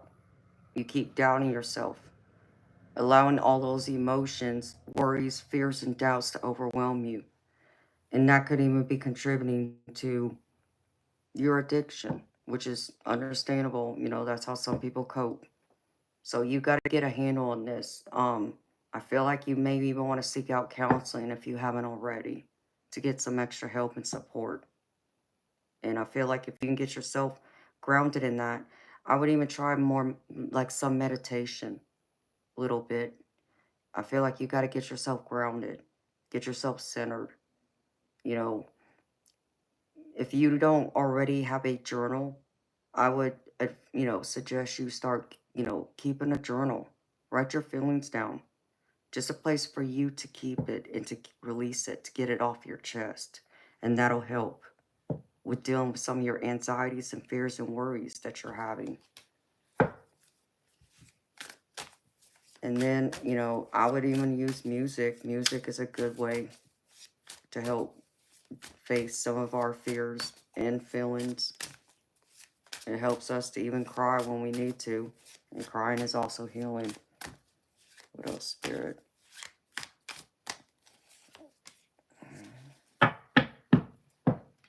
But you're going to have to make this decision.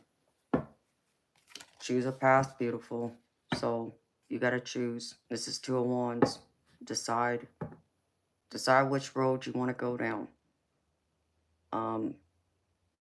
I feel like going down this road with this relationship right now would not be a wise one. Not yet. Now, you get your addiction under control, I feel like then it would be worth it to try again. With that being said, though, there has to be, your partner has to come to the table and be willing to also make changes to make this work. Because I feel a little codependency energy here. I feel even there's possibly even they have enabled you in some way over the years. And that probably has contributed to maybe some of the downsides of when this relationship has gone, it's been, more off than on. So I feel like they need to kind of own their own in this by not enabling you. One more, Spirit, and then I'll pull a couple oracle cards for you.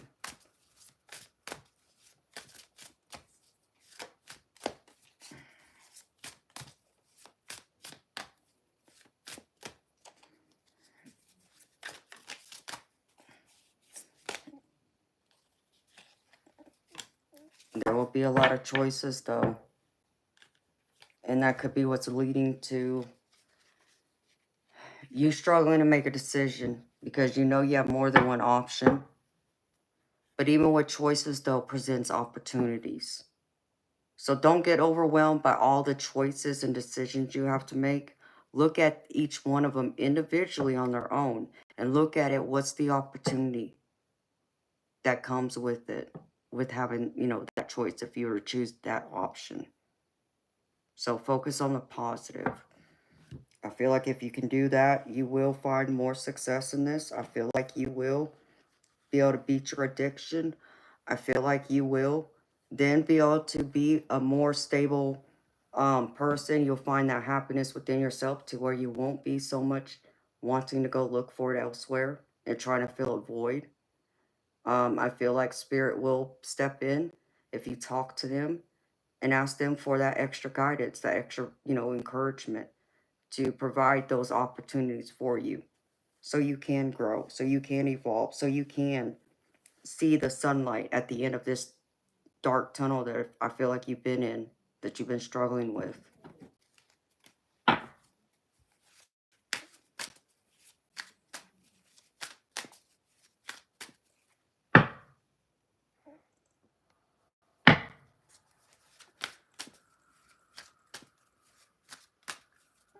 All right. But you are the magician. A little bit.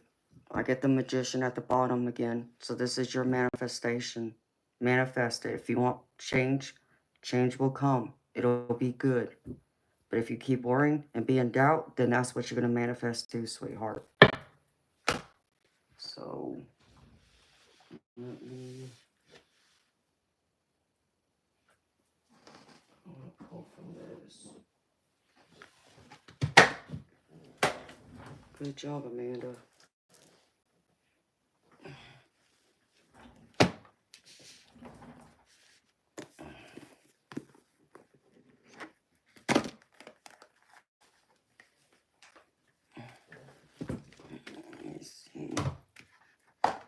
Knocking all my decks over.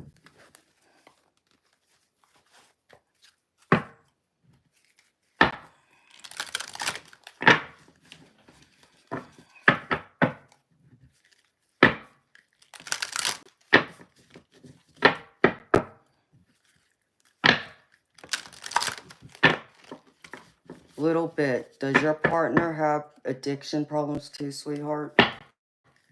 Or is it just you, honey?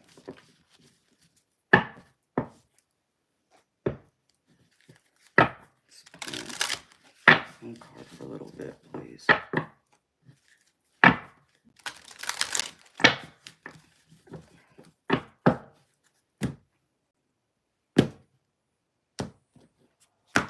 Now I'm going to go about this in a different way. Actually, I know what I'm going to do.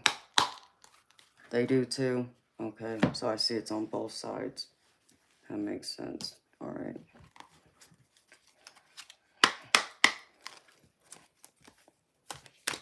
That's where probably some of the enabling energy is where I'm picking it up. And here's the choice.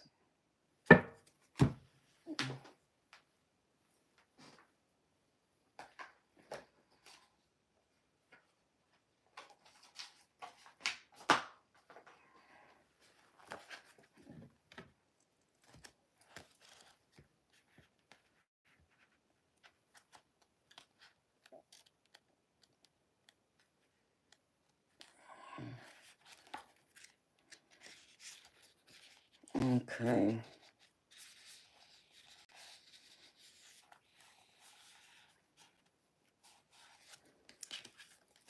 I got pulled this from Journey of Love a little bit, and it's the choice.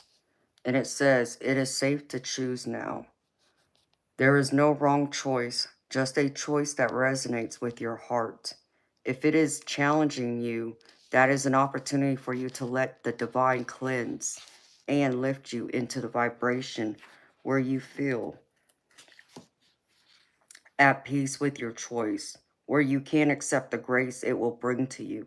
Do this now. It's your time to step up. Make your life easier on yourself and open to love in a more trusting way. Come now, the divine is calling you to play. And it says, our lives are measured in choices we have made along the path we call living. Each compass point, a possibility. Each step, an opportunity. Seemingly random, each decision moves us inexorably in a direction both unknown and yet somehow familiar. For upon reflection, the strength we find in choosing, or the surrender of letting all unfold, lead us to the place we started from when we made that first choice to be here again. So the divine's calling you to step up and make that choice, but make the one that feels right to you in your heart. In your hearts of heart, what is that choice? What is it to say to you? Does it say to you to go ahead and go back? You know, if you, little bit, and here's the thing, sweetheart, because you both have an addiction. Like, what's the point in you getting clean and sober if your partner's still doing something? That still, you know, puts it there in front of you to where you won't ever be able to completely walk away from it. Because that temptation's always going to be there. He's clean now. Well, I mean, is he not going through and holding your feet to the fire? Or is that what's caused the rift every time?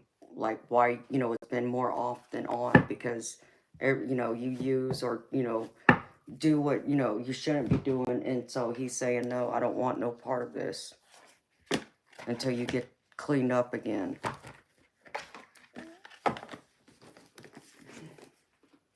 So I want to see, I'm going to pull from this, but then I want to see, since now I know what you're kind of wanting to know, I want to pull and see what will happen if you give it a chance. So let me pull from this deck first.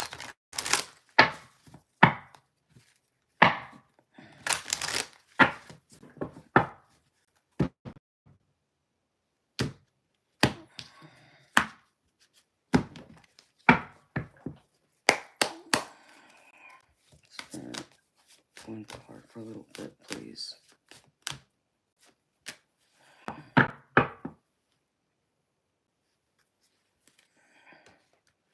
Alright.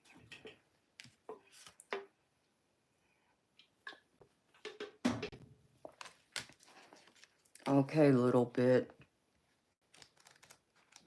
I pulled a card from the Hidden Guides of the Hidden Realms. And the one that came out for you, sweetheart, is Frozen for a Time. And it says, the season of winter is a time of rest and non-action for all kinds of life. There are some plants losing their leaves or shutting down their growing energy. Some animals enter hibernation, slowing down their life force and entering the dream time. Now is a similar time for you, a season of non-action. Enables you to rest and gives you the opportunity to dream again, to contemplate the life you're given and your past and future choices. This is not to say that nothing could happen now, but perhaps you've gotten ahead of yourself and need to get back in sync with the universe's plans. Maybe something different will manifest now that you've done so much inner work. Winter appears so you can put things on ice and wait until a better, more aligned time returns. For now, no matter your query, slow down, observe, take a break, and then let go. Things might be slower than you want, and that has to be okay. What appears to be not for you may only be the universe saying not yet. It's time to make space for something new to develop within you. Soon it will be spring again, with many more opportunities to help your dreams come true. So in essence, a little bit, Spirit saying it's not time yet. It's not time to return to this relationship. You got to put it on ice for a little bit, sweetheart. Do some inner work on yourself. Then, give yourself a timetable too. Like, how long are you going to be clean for before you try and reach back out and tell your, significant other, okay, I'm willing to give it another shot. I'm now, gotten myself clean and in a solid space where you don't feel like it's by going back into that relationship, if there's any stress, strain, pressure, emotional turmoil, that is going to put you back into that addiction again. That's what you got to do. You got to go through and master your sobriety first before you can look at anything else. Otherwise, your addiction always is going to come first, and being able to manage and work around that and how it affects, your individual lives, but the people in your circle too. So let me do this, sweetheart. Which deck do I want to use here? I'll just use this one. I'm just going to do a quick past, present, and future. Just to see about your relationship a little bit. Real quick. Alright.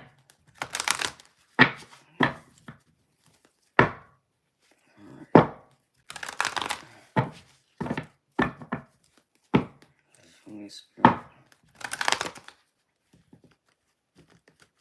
Past, present, and future. Little bits of relationship.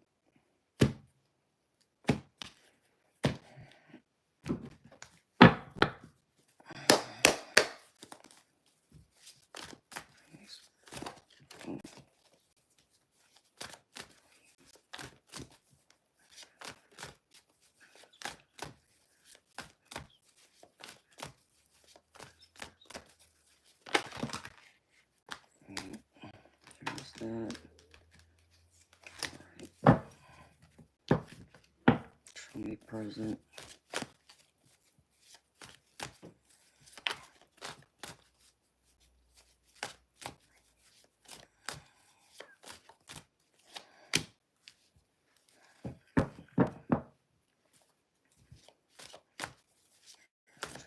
Future.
Yeah, I feel like you've been in a stuck energy.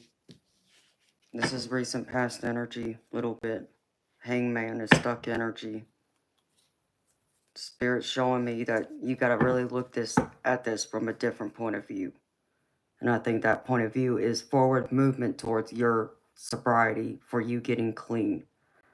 And Spirit saying you got to have that willpower to go towards it, to walk away from this temporarily, to go towards your sobriety, to get yourself clean. Chariot is forward movement and willpower and being confident in that decision. Alright, Spirit. Why is this Hierophant here?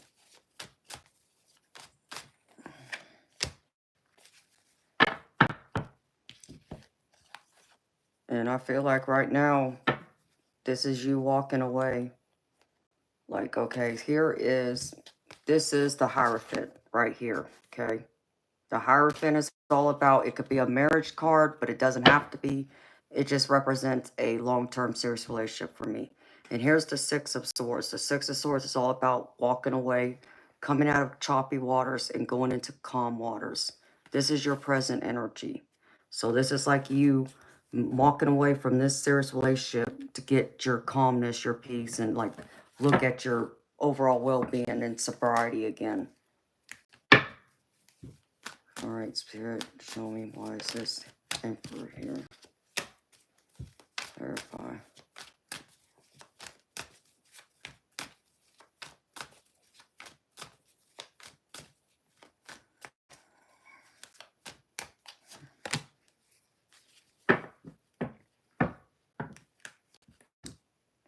A little bit, and I get the Sun card at the bottom of this deck. A little bit, sweetheart, I feel if you can be in this Emperor energy and get your, addiction under control, be that leader, take charge of your life, get your addiction under control, work on yourself. I feel like you will then be able to look at your relationship in a different point of view, and you'll be able to build it back on a more stable, secure ground where you're going to find yourself in happiness in this Ten of Cups. And this is where you want to be. This Ten of Cups is all about happily ever after. So then that's when I would look at giving your relationship another chance. But right now, I really strongly feel like it needs to be put on ice, sweetheart, and focus on yourself first.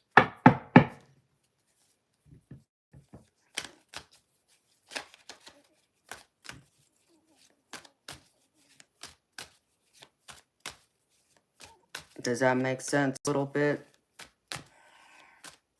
Does it resonate, sweetheart? Because I want to, let me get this deck too. I don't know why this deck says romantic love, because this deck is more like about personal love for yourself. This deck don't make no sense. Okay. Let me see something real quick.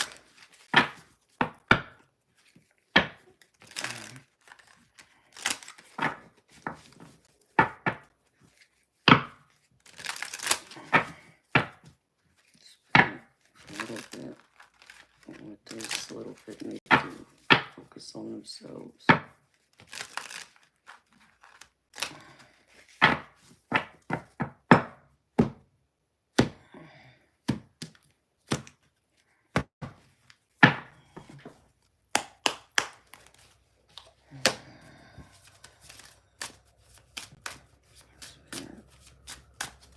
little bit focus on themselves. Look for themselves. Yep, release. I get release grudges, wounds, and pent-up feelings through healthy activities. So Spirit's confirming, release this relationship right now to focus on yourself and your well-being. And I even have evaluation at the bottom. Evaluation, feed out what doesn't serve you. Reevaluate the situation. So I don't feel like this relationship right now is serving your highest good. So reevaluate that. Make sure, like I said, Spirit saying put it on ice right now till you work on yourself. What else, Spirit?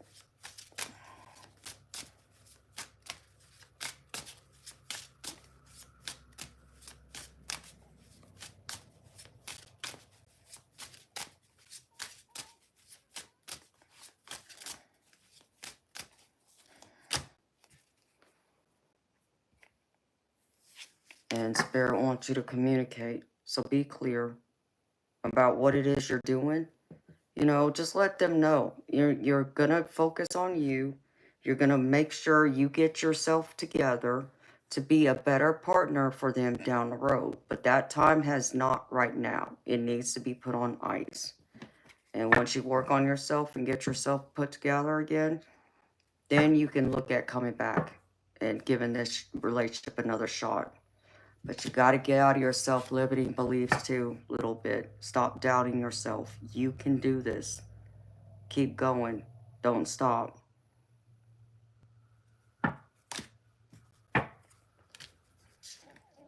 And I see you've been making progress, sweetheart.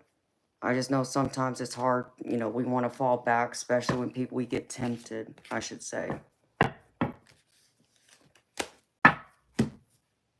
And then I'm going to get you an angel card to close out your reading, sweetheart.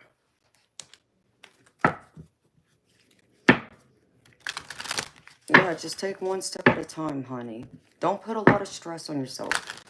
And if you fall a little bit, you're human, right? Forgive yourself.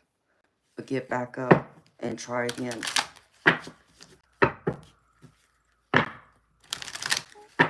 Don't allow, you know, you falling, you know, like let's just say that you, in a week's time, you go out there and give into your addiction again. But then you wake up the next day and you get yourself back on the, you know, getting yourself clean and sober again. You know, I understand that many times, in most cases, people who deal with, you know, addictions when it comes to drugs and alcohol and such, that they're going to fall off the wagon, you know, a few times until they get themselves clean and sober. You know, that's part of the process. And that's good. Don't ever give up on yourself, sweetheart. We're here for you, sweetheart. I'm here for you. Because Spirit wants you to be in your power. This is Jeremiah, and it says, call back your power. Forgiveness is about no longer allowing someone or something to affect your state of happiness. It doesn't mean you have to forget the past or avoid a situation entirely. Right now, you're being encouraged to take your power, your light, and your capacity to make a decision back into your own hands. By taking back what is yours, you also command respect from those around you. And the positive affirmation is, I forgive the past and I give myself the respect I deserve. I forgive the past and I give myself the respect I deserve. And that's what I have for you, little bit. So, sweetheart, I hope that resonated for you, honey. I hope it helped to answer your questions and put away any doubts, worries, and fears you've had. And it helped to find you answers on a pathway forward. And to also uplift you and encourage you to keep going, sweetheart. So thank you for trusting me to read for you. And thank you for being one of my subscribers. I always appreciate seeing you when I see your name pop up in here.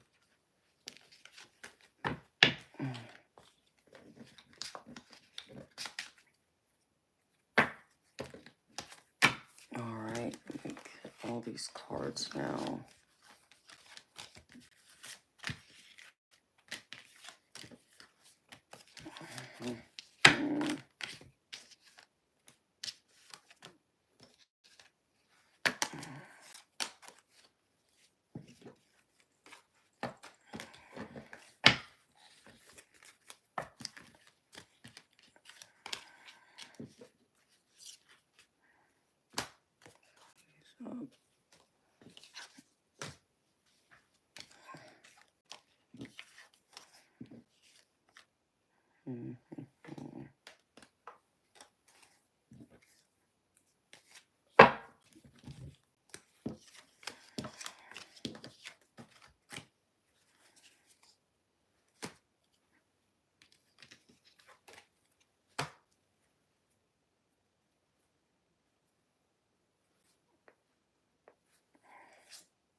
Oh, well, honey, I'm happy it helps you.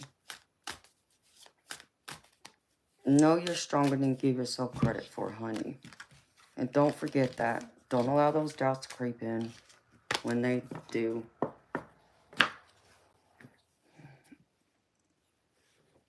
It's like that little devil on your shoulder telling you you won't make it or you won't succeed. You just got to turn around and tell it to shut up and kick it off your shoulder.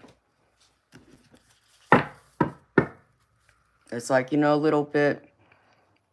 I know you've been with me, me long enough. I'm sure you've heard this, but in case you haven't, because I don't like to assume. And for my new subscribers who haven't been with me long, like, it's like when I started this channel, I didn't tell anybody. I didn't tell a soul about what I was getting ready to do. And I didn't want to even be on YouTube, to be honest. I didn't have a desire to do this. I didn't feel like this was my calling. But Spirit told me it was. This is what I was meant to do.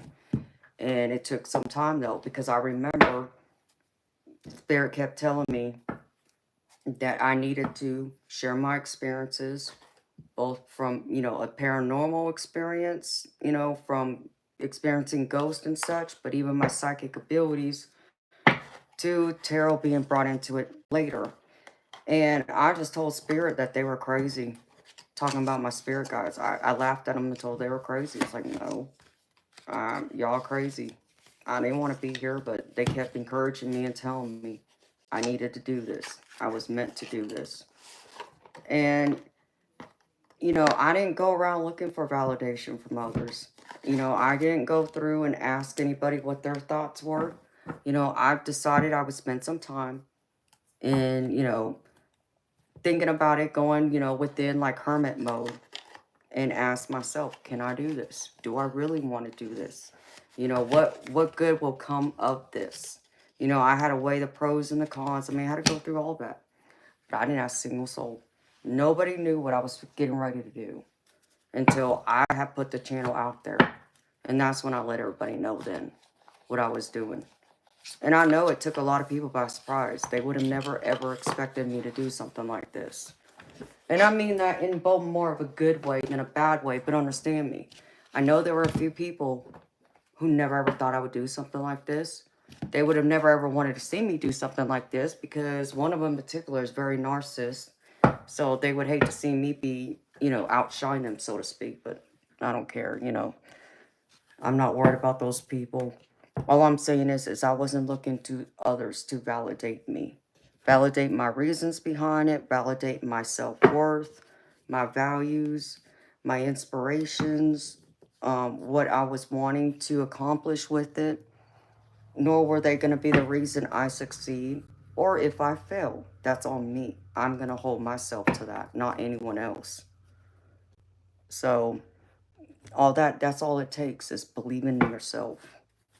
Not waiting for others to validate it for you. And then you decide then, okay, well, because everybody says I'll be good at this, I'll go ahead and do it. Do it for you. Not because others say you're going to be good at it. Do it because you want to do it. And then find out for yourself. And many, that genuinely love you will want to be, there to cheer you on and see you succeed. Once they see you start taking the first steps towards it. But at least then, when you do it yourself, you're only answering to yourself.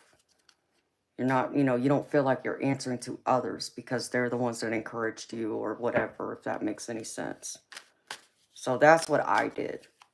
So even the name of my channel, and hi Becky, hi 420, hi Sandy. The name of my channel, I didn't name it. My spirit guides came up with that name. So In fact, I can tell you, I remember when I first created this channel, I was in my car. I had just left the doctor's office. My insignificant other was driving, and we had stopped at a gas station to get gas and get a drink. And I was sitting in the, passenger seat with my phone in my hand, and I started. I started the channel. I remember the name Spirit Guides told me to use, put that in there, and that was it. I said, okay, here it is. And it was, I want to say within a week, maybe less than that, um, I had made my first video for it, the pre-recorded video, to kind of go and explain what the channel was about, what my intentions behind it were, and why I was doing it. And that's when, I had told a few people about it. And they were pretty shocked, but I think they were pleasantly surprised by what I was, planning on doing. So, I mean, I did get support from, my loved ones in it. But like I said, I know there's one or two people that's within my circle that I have no control over because they're related to someone who's part of my family, um, who would have never wanted to see me do something like this just because of them being all narcissistic and, that kind of thing. But outside of that, I live it and I do it for me. So it was going to be up to me, my confidence, how I strongly feel, how I see it, what my dreams are for it, and what Spirit told me to do it, why they told me to do it, which I understood the reasons behind it. But so that just, all I'm saying is I didn't need anyone else to support me and validate me through this process. It was up to me. I decided for me, myself. So that's what you got to kind of walk into too.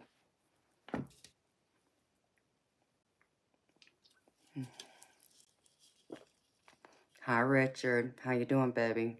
Hi, Grace.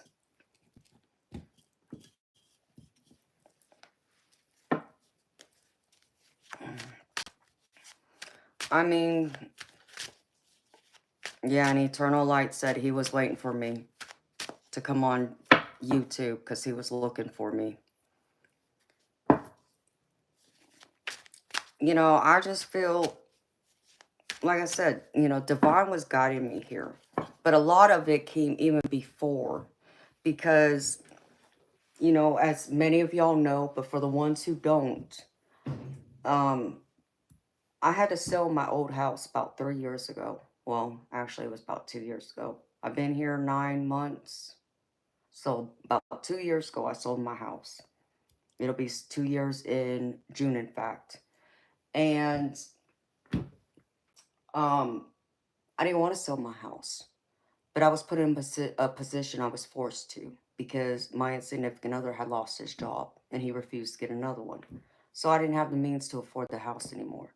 So I had to make a decision. I had to be like the emperor and take charge, take ownership, and do what I needed to do. And in doing so, I felt like that was the universe shaking my world up, trying to wake me up and get me out of that area, get me out of that stagnant energy, because it did feel very stagnant. I will say that. And to get me to tap more into them, to listen to them, to be more open to them, to listening to their advice. And I was, temporarily lived with my in-laws until we can get back on our feet and figure out our next move. And um, it was there that I, started looking for a new home because thankfully, we owned the house and we had, a good amount of equity in that house that we walked away with money in our pocket to be able to buy another house when we were able to. And when I started the search, I found this neighborhood that was about an hour and a half away from where I used to live. And, it was a brand new subdivision being developed. Problem was, I didn't want to live that far away from my baby brother, because that's the only blood relative I have here, and I'm close with him. So I didn't want to be that far away from him. So I wasn't sure if it was the right move for me, but I didn't want to turn it down either. And so I went ahead and told my realtor, okay, let's go check out the property. And, I'll make my decision there. So we show up at the neighborhood, the night before, I had went to sleep, and before I closed my eyes, I said to my parents, because both my parents are deceased, I asked them, I said, give me a sign. Let me know this is exactly where I'm supposed to be. But I need a clear sign to tell me yes or no. So, go to bed. Next morning, I wake up. As soon as I open my eyes, there's a song playing in my head. That's my mama. That's her messages to me. She sends me music. That was her telling me yes. And after I got up and we left to go to the property, when I entered the county line, I saw a sign up. It was a political sign, like someone was running for local office, and it had my stepfather's name on it, his last name. This is not a common name you see anywhere. In fact, I've never seen it until I moved to Georgia and moved to this area. In fact, my stepdaddy, who's also my daddy, and his family are the only ones that I know with his name. So, I thought that was interesting that I see a sign with his name on it. And, so I made note of that. And then we go to the actual neighborhood, and there's another sign there too. And we get out and we look at the property. Of course, there's only like one or two houses that have been built, and they weren't even complete. Like the houses didn't have the sheetrock up yet. So I couldn't get a good layout of what the house was going to look like on the inside to really see if I could live in this house or not. And so my realtor was like, well, um, I was told that this same builder built a neighborhood just like this one with the same floor plan a year earlier. And there's actually a house over there that hasn't been sold yet. It's under contract, but it hasn't been sold. And they gave us permission to go inside and look at it so you can take a look at it. I said, all right, fine. So we went and we looked inside. Well, the house wasn't complete yet either. It did have the sheetrock up, but there was like still some rooms that was missing like the countertops or is missing a sink. It was something. I still couldn't see the full layout of this house. So we're standing outside in the cul-de-sac of this neighborhood on this street. And my realtor and his wife turn and look at me. And they're like, Amanda, that's the house. And there's a house right next to the house that was under contract. They said, go knock on that door and ask them if we can take a look inside.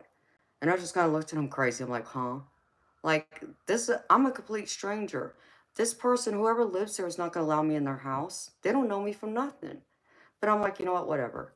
I'm not shy, so why not? So I went and knocked on the door, and to my surprise, an older lady came to the door, and I explained to her, who I was and what I was doing there, and she welcomed us in.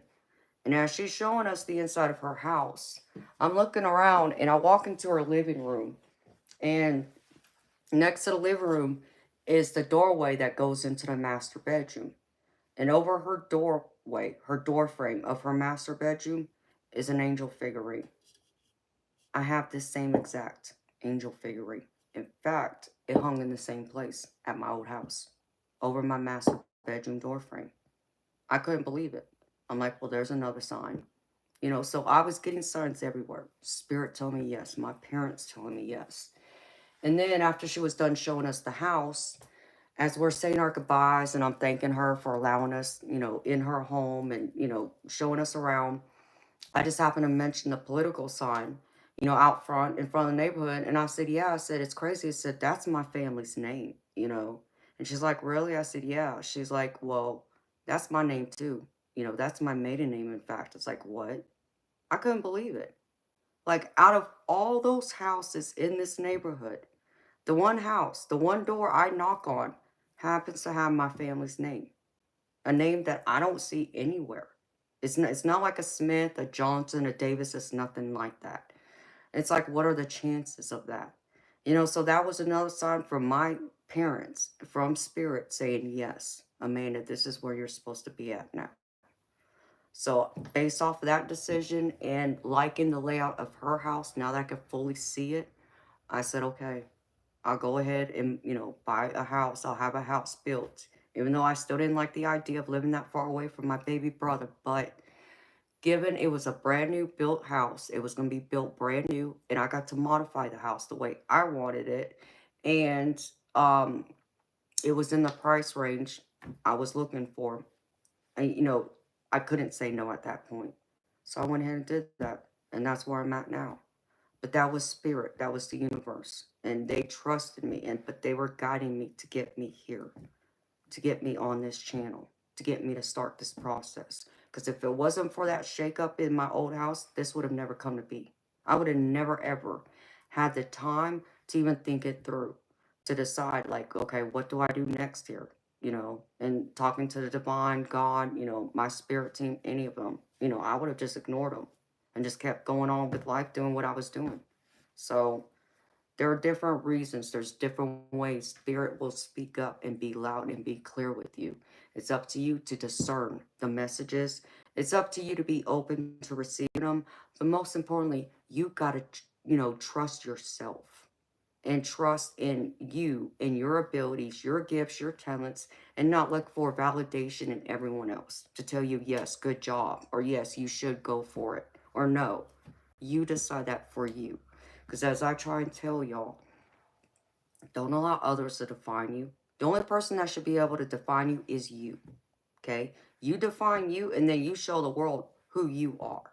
Okay? Others can talk all day long and say all this nonsense about who they think you are, or spread all these rumors and lies because they're haters. Let them. Who cares? That's wasted energy. And that's the type of energy I don't get involved with. I don't waste my energy worrying about what other people have to say or think. In that way, I don't care. Because I know at the end of the day, what they say isn't true. I know what my truth is. They don't, but I do. I'm confident, sure of myself, you know, to know my own truth. And I don't need validation from them to say any differently or to doubt me, you know. If I want to doubt myself, I can do that on my own, you know. If I need someone to cheer me on, I can do that too, you know. I was raised to be confident and, you know, secure and sure of myself. And so, like, when these trolls come in here and want us to try and start problems, they'll never get to me because I'm that strong. I'm that confident. There's nothing they can say that holds any weight in my world that's going to break me down and cause me to want to, like, go away, cry my eyes out, shut this channel down, never return. It won't ever happen because I don't seek them for validation of myself. Who do I seek validation from? Me. But y'all being here, you know, the ones who are here, who are in support, yes, y'all encouraged me. And yes, by y'all being here, yes, that does show that this is where I was meant to be too. So do not think I don't, you know, appreciate, you know, y'all being here who do support me. I'm just saying the ones who want to be the naysayers and haters is what I'm more so talking about. I don't need them to validate me. I know me. And that's all I need to know.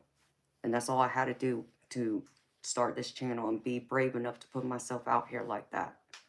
So you got to know that about you too.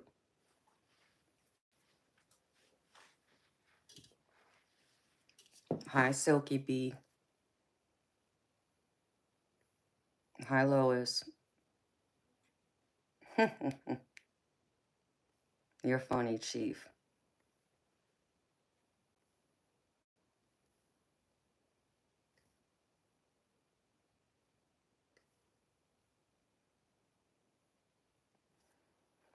The name of the song earlier a little bit, the one that I woke up to, it's by Aaron Hall, I Miss You.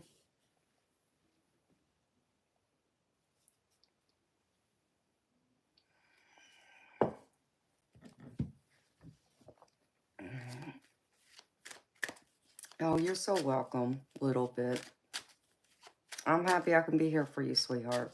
I'm happy I can help you too, honey. Keep going.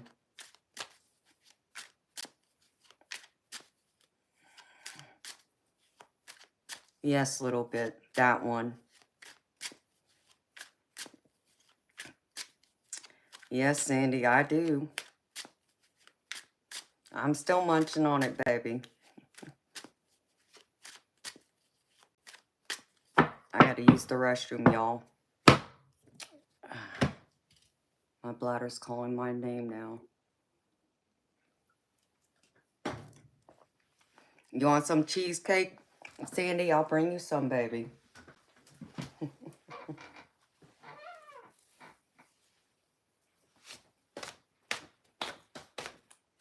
And I got hair all over me from Toby, my cat. He laid all over me earlier today. I meant to transfer the picture to my computer so I could show y'all what I looked like earlier with this big fat cat laying on top of me.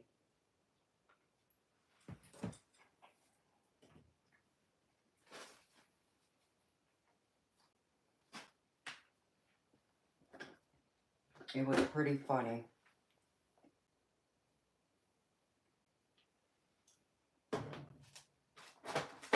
Alright, I'll be right back.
Now y'all talking about food.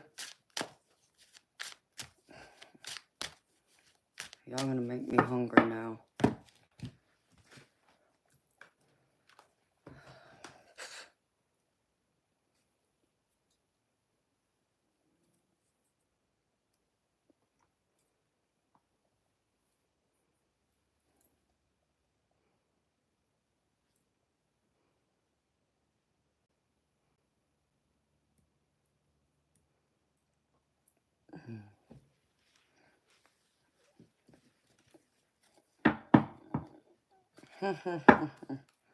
That's perfectly fine, baby.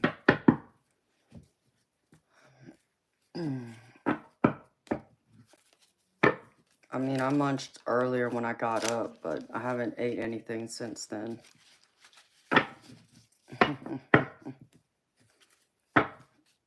Tuna soup. Yeah, that sounds like a cat's delight. I agree with you there, Red. Hamburger helper. I like hamburger helper. I like the beef stroganoff one. That's my favorite. I haven't had it in a long time though.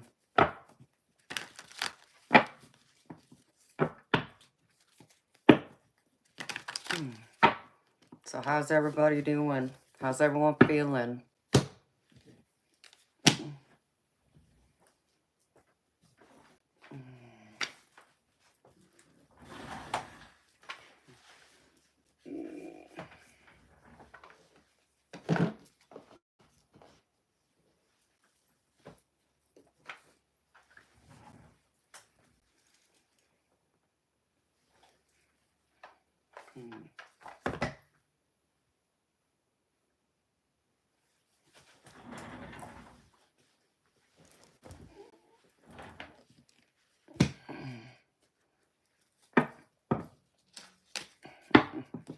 Hi, Johnny Depp. Hi, Lilith Sharma. You feel like $1,000,000, Chief? You look like $1,000,000, baby? I bet you do, baby.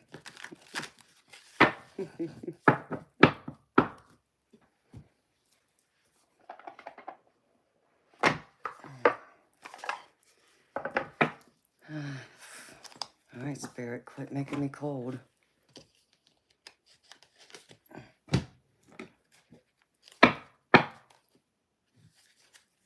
Not at the moment. Well, I don't either, baby, but it'll be alright.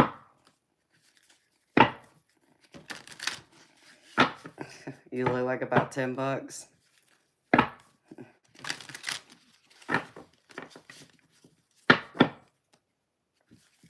Man.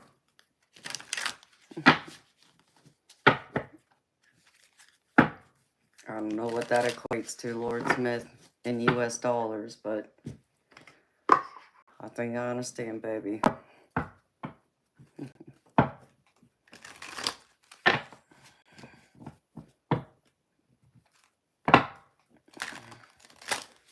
Well, I'm sorry you don't feel so good. It sounds like that's what y'all are trying to tell me here.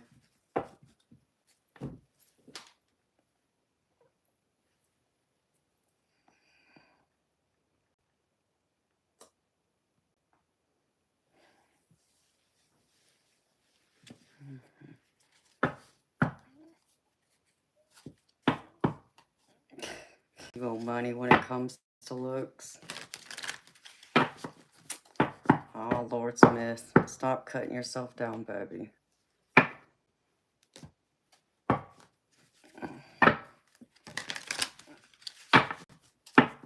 I'm sure somebody would feel like I owe them something too.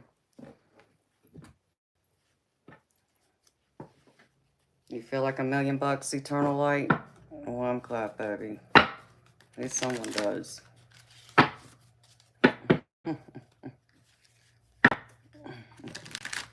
Yeah, I wish I had it too. Whoa.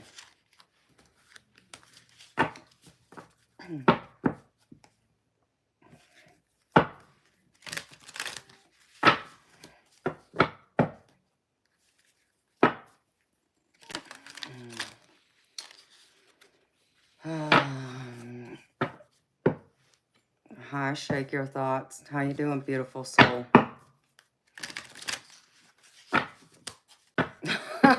Lord Smith. You're funny, baby.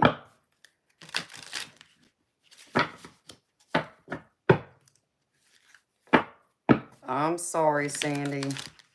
I know you're not, baby. Time for work, Lord Smith. Are you taking off, baby? All right, you have a good day, baby. See you tonight. Is that you, Fatima?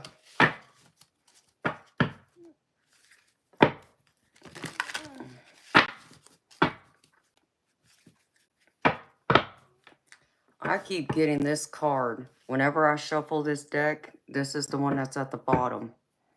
Somebody's obsessed with somebody. Who y'all obsessed with?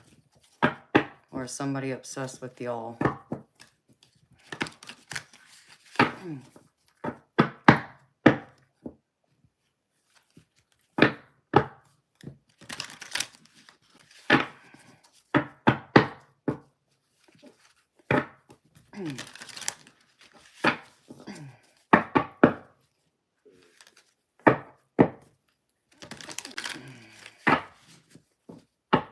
You feel targeted? Is that right, Sandy? What, somebody obsessed with you, baby?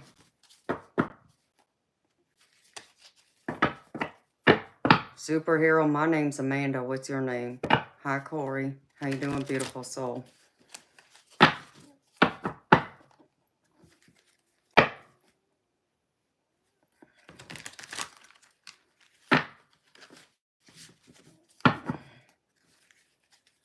I mean, you know.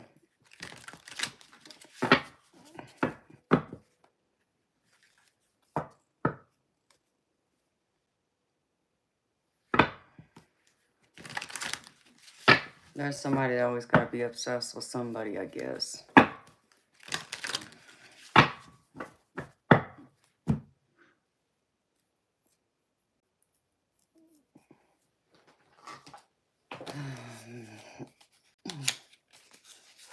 You wish, Sandy.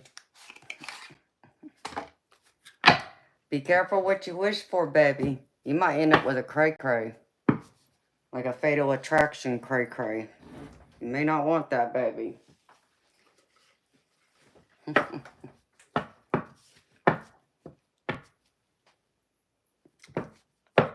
Hi, MTRH. I'm Gravy, baby. Thank you for asking. How you doing?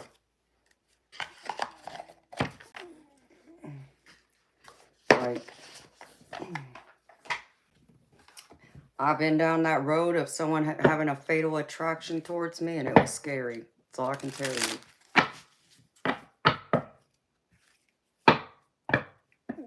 Two crazies make a normie. Is that right? Hello, Rajonda. How you doing? Hi, MF.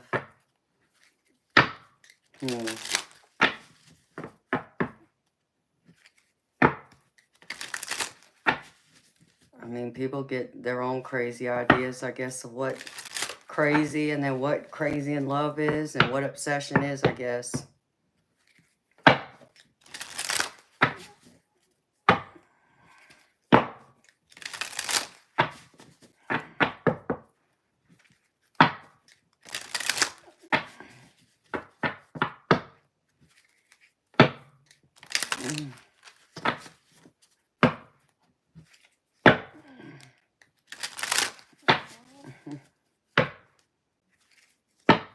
High insurance policy recommended. Definitely red. Some people are a little crazy that way.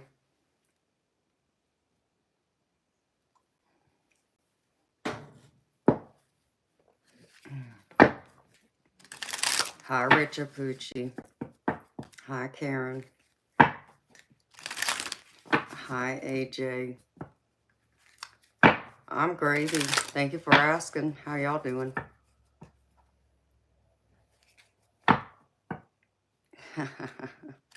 Is that right, Sandy? You got a lot of comics? Well, you know what? If somebody has to be crazy about me, they better come with a lot in order for me to deal with their crazy, is all I'm going to say. AJ, I'm in the United States.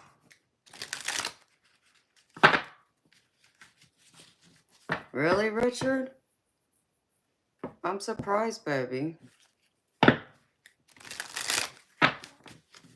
Well, I'm glad I said it right.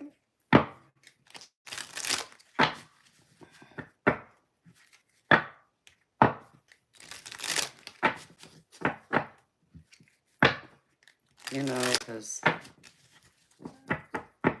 I could be a little high maintenance, so, or some would say.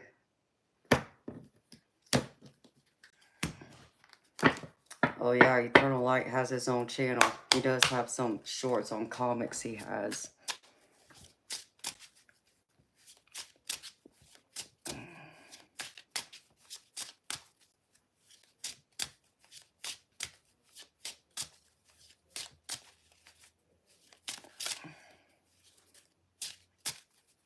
Shake your thoughts. I don't know what you're talking about. I'm just over here shuffling. I'm not doing no readings.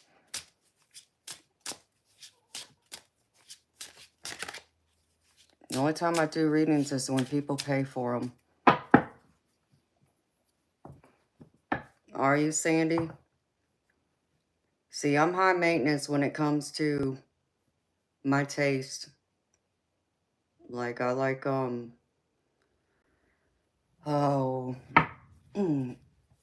being a Taurus moon, I like quality over quantity.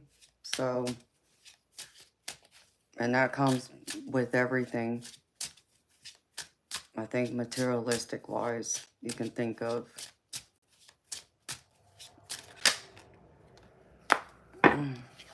Like, I like, you know, I mean, my body's even picky about my jewelry, so I can't say much about that, but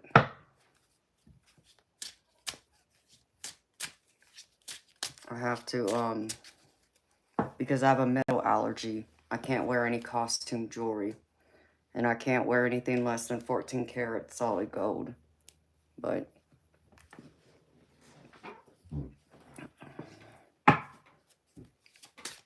I'm a diamond girl, so I guess I'm high maintenance when it comes to that.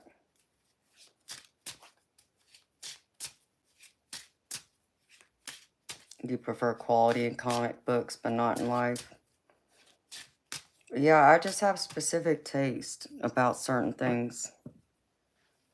Like, I'm not a person, even though I dress nice, I don't need to have, like, all the high-end fashion designer clothes. I don't have any. But I do like good quality clothes that last me years. So most of my clothes, like, I still got clothes from high school that I still wear on occasion.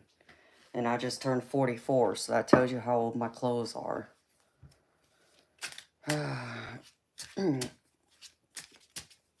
And, you know, I mean, I have my girly stuff about me, but I'm not a person that spends money a lot either.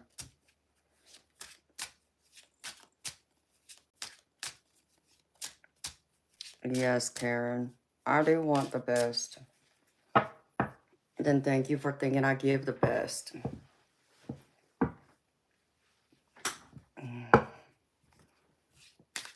Hi, Letho. Well, thank you, sweetheart. I don't look 44. How old do I look to you, sweetheart? Gas? I don't know what you mean by 401k.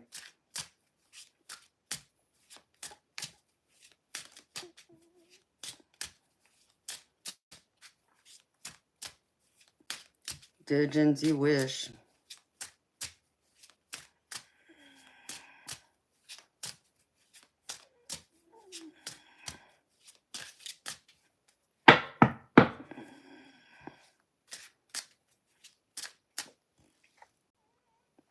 $84, you really, or Digenous, you really think you took a stab at me? You didn't. Understand me. I don't need you to validate me.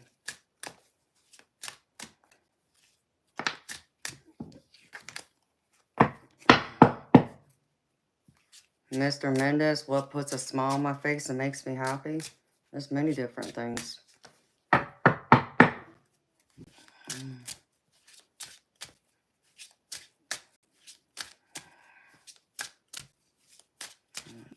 What else?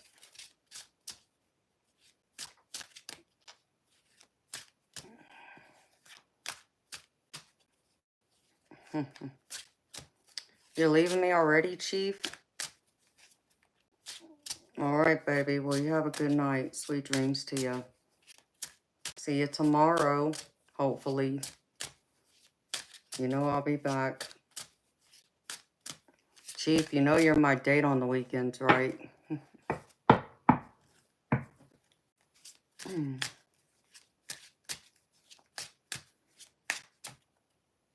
Ooh, let's see.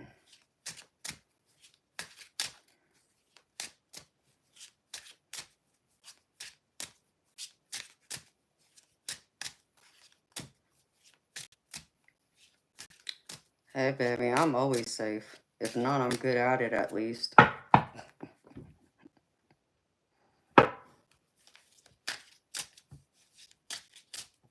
Okay, baby. See you sometime this weekend. Sweet dreams, baby.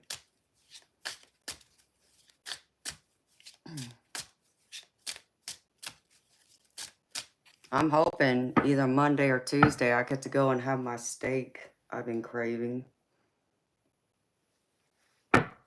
Hopefully the weather will be nice so I can get my car out and take my tops off my car.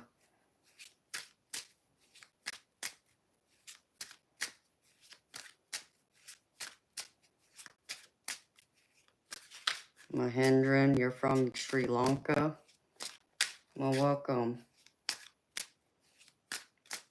Yeah, Sandy, that's my hope, baby. I hope I can get my car out and take her for a spin and take my T-tops off and go into my old town. Aw, Rich, you're that sweet, baby. Oh, Sandy, I am getting excited about my steak. I got, let's see, last time I had a steak was back in the end of January.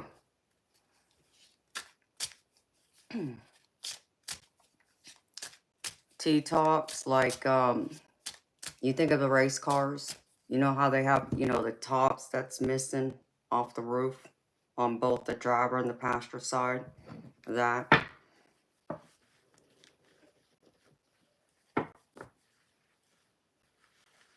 Instead of it being like a convertible or a moonroof.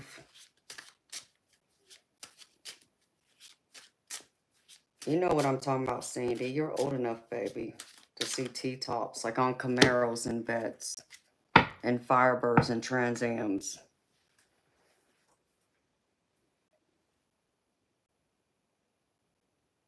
Yeah, well, no kidding, Spirit.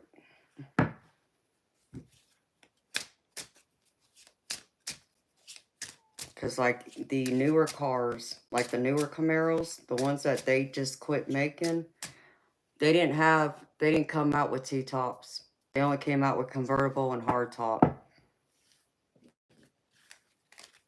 Yeah, like a Trans Am. The Trans Ams, the Firebirds, the Camaros. And the Vets back in the day had them too. at one point. So I like my car with the T-tops. I don't want it with a hard top, and I don't care for the convertibles. Because unfortunately, a convertible top, you got to replace it after so many years because it goes bad. And I didn't want that issue. Plus, I grew up having T-tops in my mama's cars.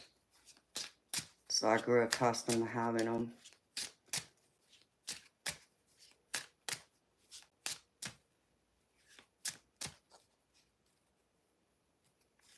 Hi, Jorna Shama. How you doing?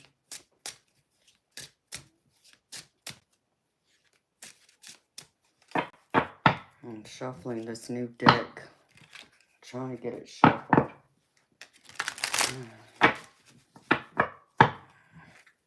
You're from India?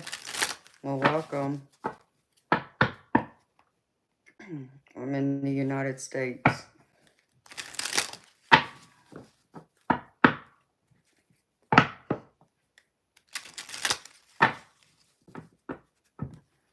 Yeah, Sandy, many of them do. I know someone, and of course it depends on how well the car is kept, but one of my friends, of course, they have the Porsches. They have the older Porsches. His dad is actually a Porsche mechanic. They had to replace their convertible top twice. $8,000 to replace the convertible top each time. It's like, oh, hell no. I couldn't do that.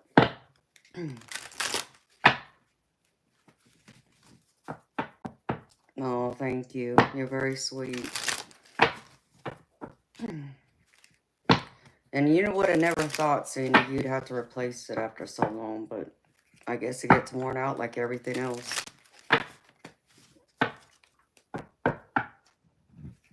So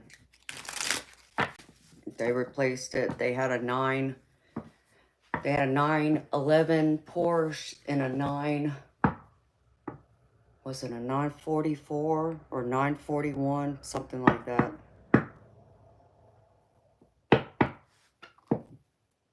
Oh, I'm sure he does. I know he makes good money from it. They live in a nice big house. So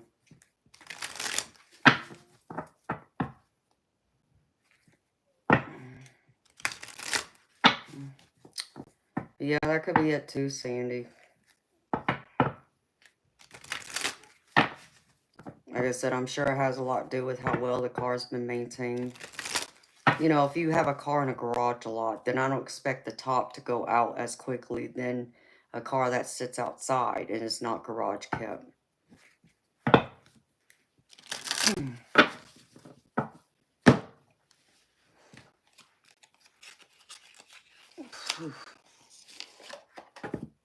So, but my T-tops, since they're hard, you know, there's a lock, there's a key for the T-top to lock it in place and unlock it, and then I actually have an area in my trunk that has little holders where I put the top and I slide it in there, and then I lock it in place so that it doesn't move while I drive around without the T-tops. No, I don't do free readings. I only do paid readings.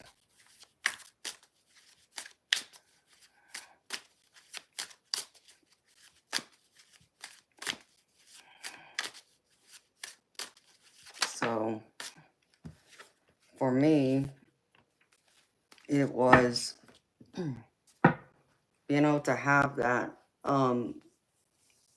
and it's crazy because you would never think that I could fit as much as I can in my trunk, but I still can.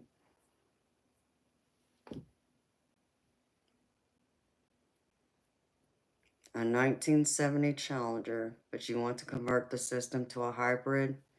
Why do you want to convert it to a hybrid?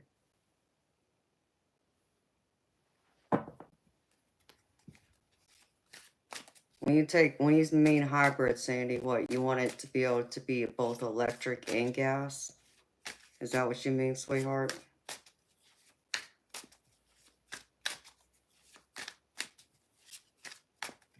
I don't like those electric cars. In some ways, I understand they're good for the, for the planet, depending on how you look at it, but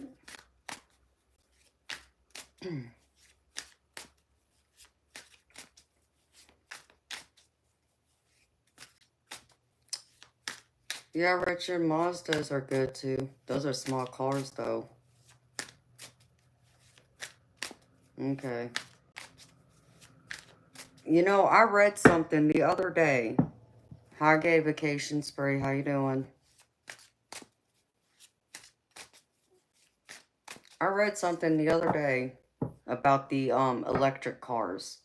And it was talking about how people, their electric bill was going high because of them having to plug in their car into their electrical system in their house to charge their cars. And it was raking their electric bill up.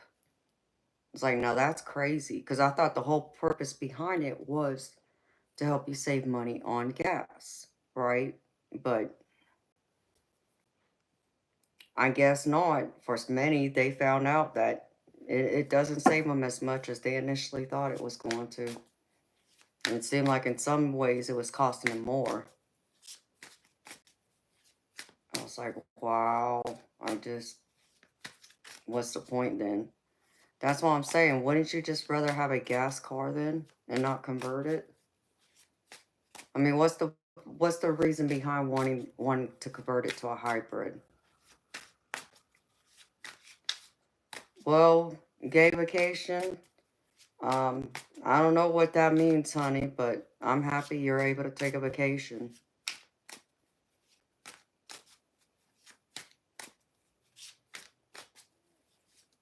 Okay.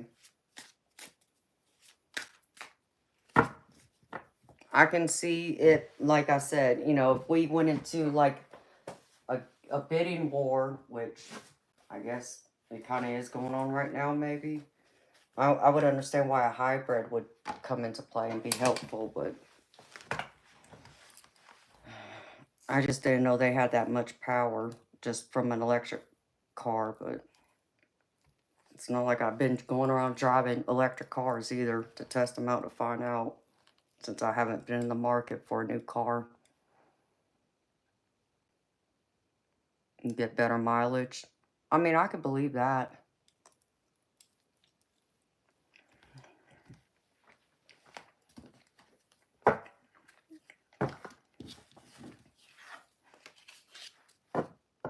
Have you driven one, Sandy?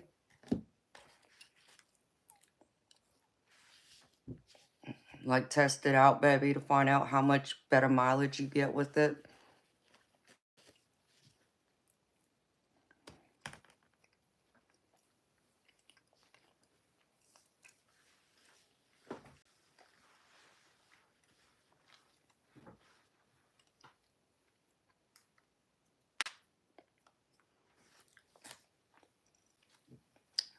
Oh, well, that's cool.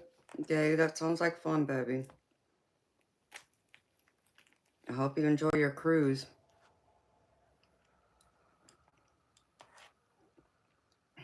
Hi, Tanya. How you doing, sweetheart? Yeah, I know some of y'all work the night shift, too. I understand.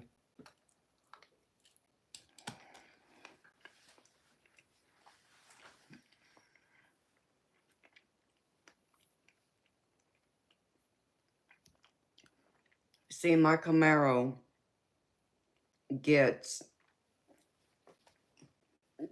and this is strictly interstate. If I were to drive her, and I have a 12-gallon tank, um, strictly on an interstate, I can get about 350 miles on a 12 gallon tank, which is pretty damn good to me for a V8 sports car. The battery's expensive to replace. Yeah, I could believe that, Joe. That's why it's like, I don't know if I'd want that. Yeah, because actually my mechanic did mention that. That's right. He had mentioned something about the electric cars. In fact, I think he did tell me he bought his wife a hybrid. He bought her some kind of Jeep, I think it was. Something like that. And he had mentioned something about he bought her a 20, I want to say it was a 2022 maybe, 2023. And he said he already had to replace the battery. I'm like, what? Now that's crazy. And I remember him saying the battery was a few $1,000s. It's like, what? That's crazy to me. I wouldn't want to spend all that money for that.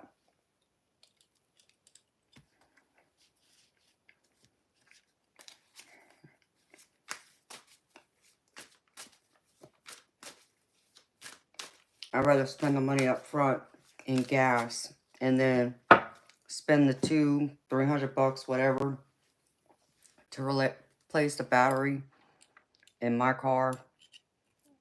And if I drive on the interstate, like I said, I know I can get about 350 miles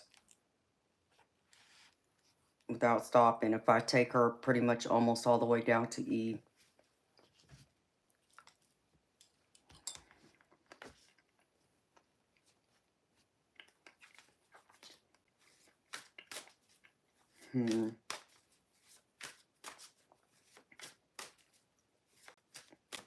Yeah, baby, I can see how some of them would be cheaper than others, but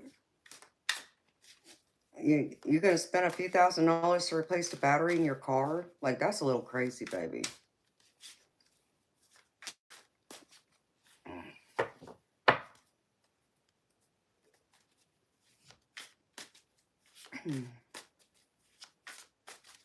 RJC, I'd like to know who you're talking to. You know, a wise man once told me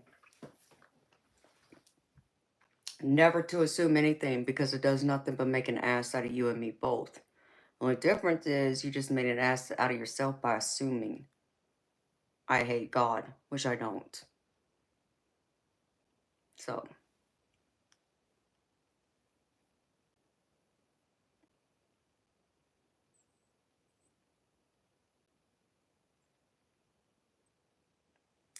Saul Hernandez, I suggest you remember your manners. You know, you don't come in here and ask something of me without first saying hello. And also, remembering your manners. Oh, and another thing, you're not entitled to my energy. It's not for free.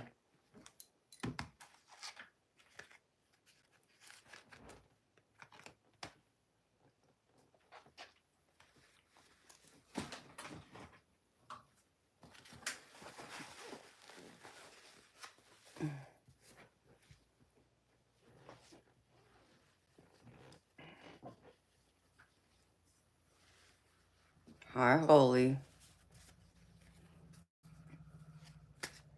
What girl?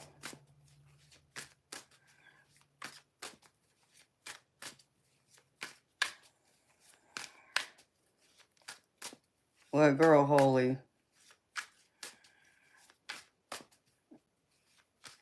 Yeah, Steph Richard, you're right, baby. All the crazies are coming out now. It's 1:45 in the morning, my time. Oh, Lord. Here it comes. There's supposed to be what is it, a blood moon, and it's called something else, too.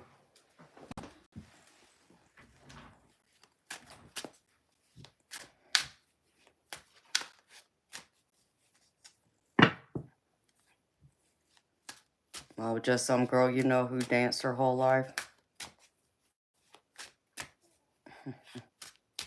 I hear you, Stiff Richard. Hello, Hugo from Chicago. Blood moon eclipse. Yeah, the crazies come out in force when it's a full moon.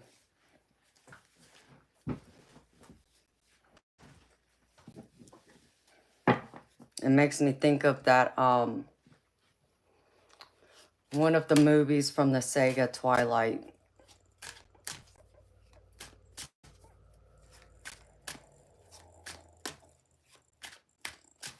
There was one of them that was something about the moon, and I can't remember the name of it.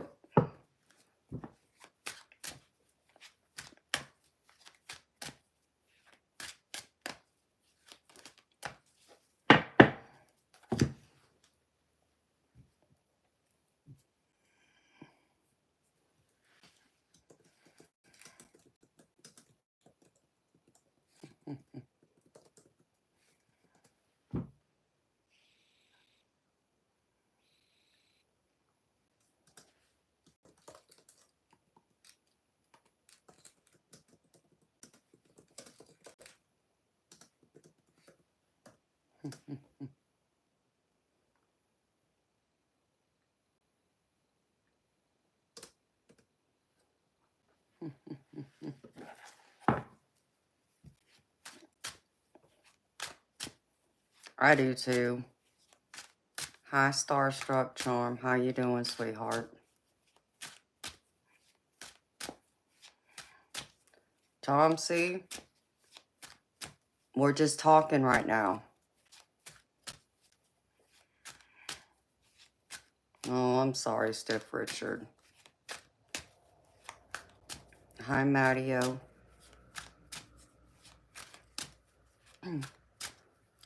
Yeah, Starstruck, I remember. You said your name's Amanda.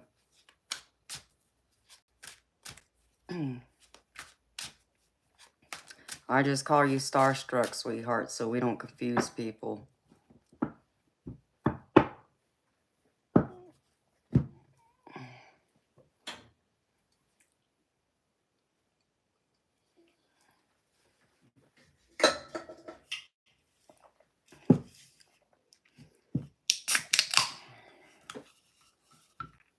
I have to do that with some of my subscribers because there's others who have the same name.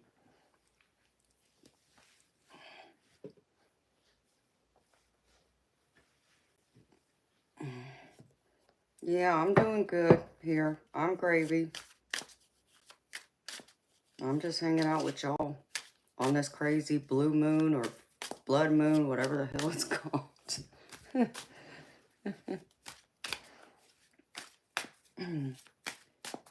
I mean, I guess I could be doing something else, but,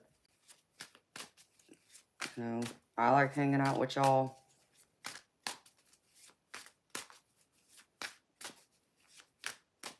Are y'all doing gravy? I'm just over here shuffling this new deck.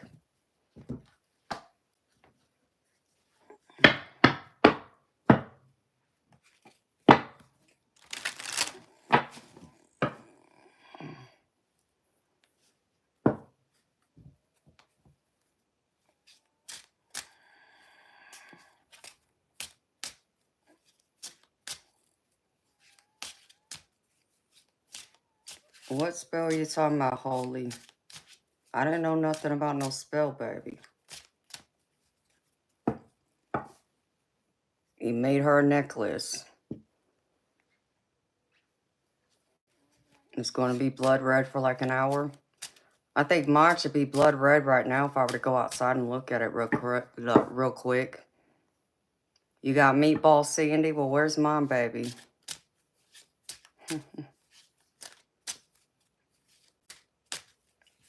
Amen, Tom C.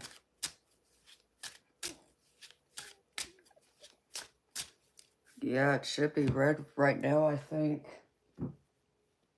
But I have to step outside because I think it's over there.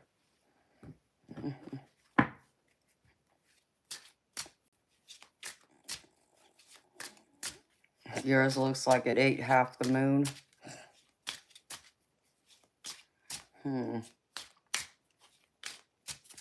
I'm gonna have to step outside real quick and check just to see. I'm curious now. Y'all got my curiosity.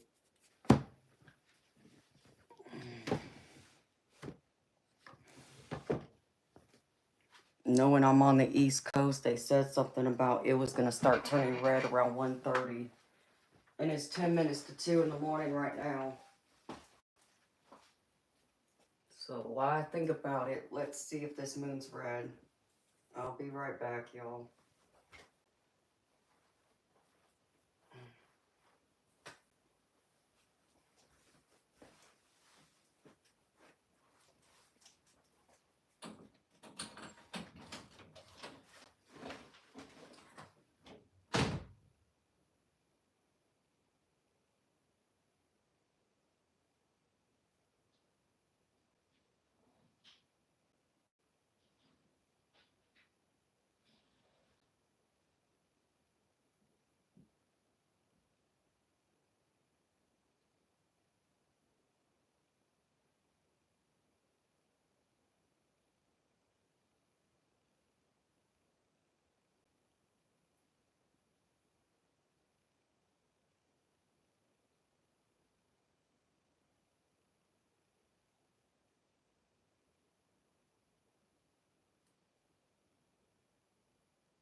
was disappointing.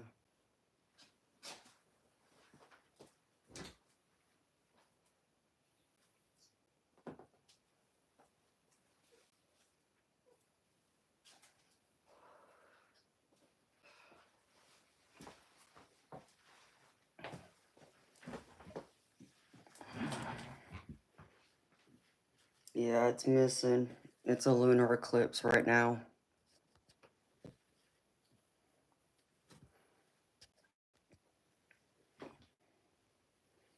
It's pretty.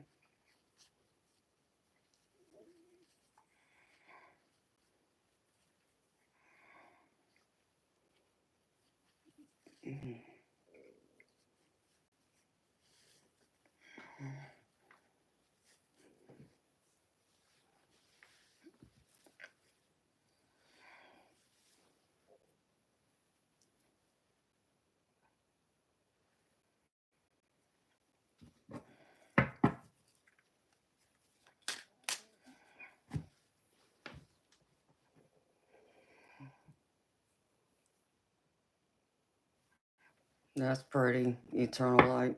That's pretty much what I see. I mean, it's a little less than that, though. I think mine is right now.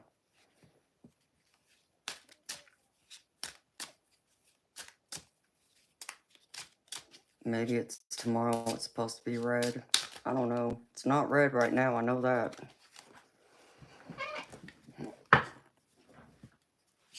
Hello, Stefano.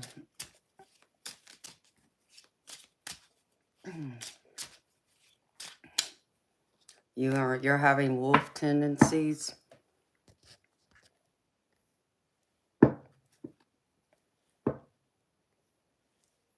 I read somewhere it was supposed to be red at like 1:30 in the morning. But maybe that's tomorrow.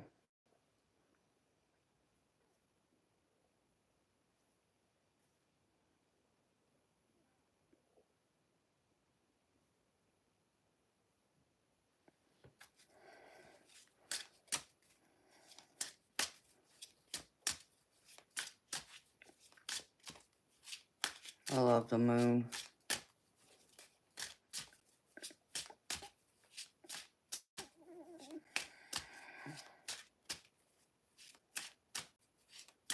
The clouds are covering the moon for you right now. No, the clouds, it's clear out there for me. I can see it clearly.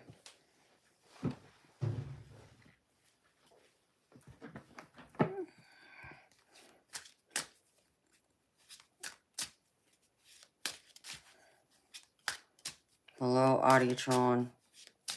Hi, Jerry. Another 35 minutes for what, Jerry? Whew. It's cold. One of these days, when I have a big, huge piece of property and there's nobody that lives close to me, it's gonna be one of those days, one of those nights under the full moon. I'm gonna dance out there in my birthday suit. And nobody's gonna see me.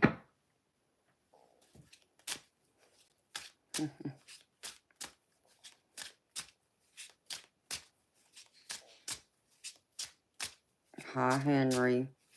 How you doing, baby?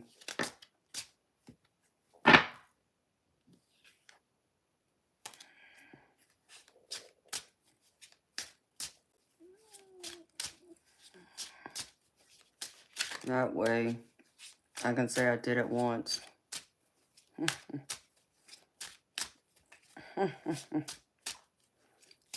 Yeah, one day I will.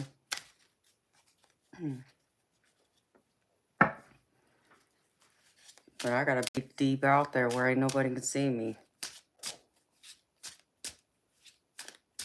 Auditron, nobody sees me in my birthday suit. No, I was saying when I have a huge piece of property where nobody lives close to me, I'll be able to walk outside in my birthday suit and dance under the moon. Stiff Richard. 15 acres? Do you really, Stiff Richard? That's cool, baby.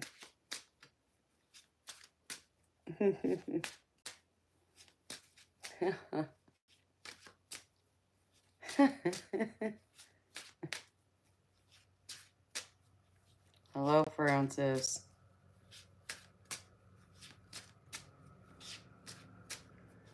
I ain't trying to help nobody.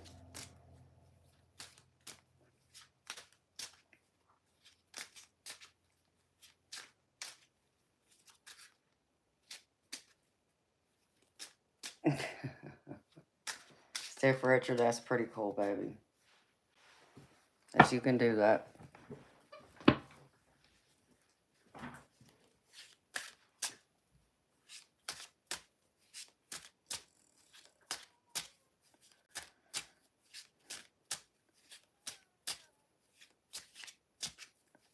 Hello, DRM Lofty.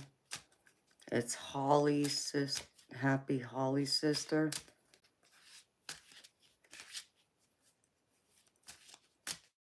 It's a festival of colors in love. That sounds beautiful, DRM.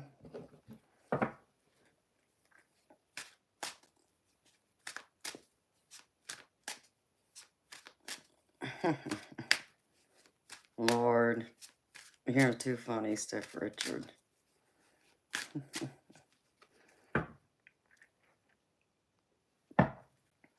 DRM, what is the festival supposed to represent? Like what culture, or I mean what religion, sweetheart?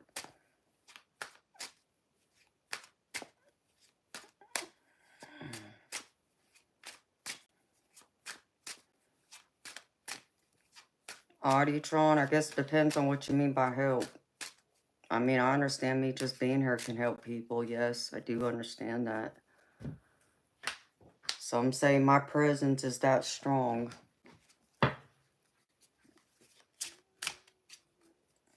Hi, Julius.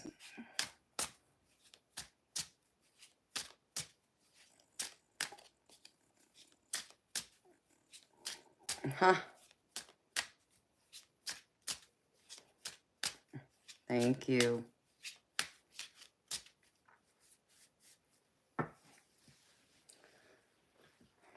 Yeah, I want to have a big piece of property here in Georgia one day with several acres.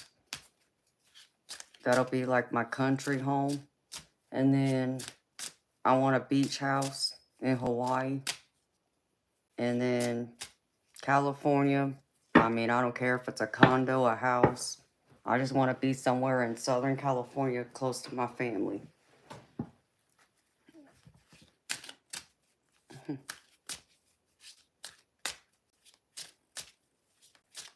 No, I know you are, Stiff Richard. And I appreciate your time too, baby.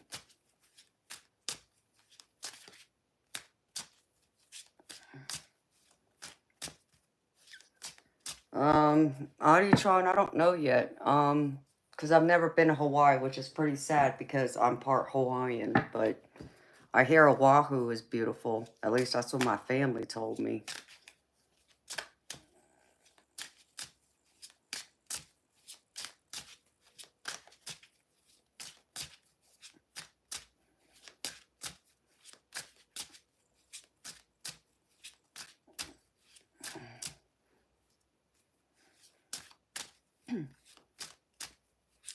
Hello, J.A. Yes, I do.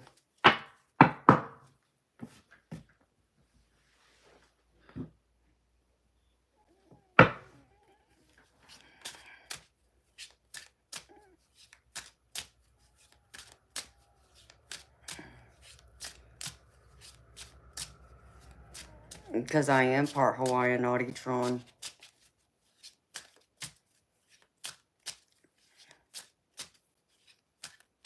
You're saying Plowy, Stiff Richard? I'll have to, I don't know. My family told me Oahu is the place to be, but...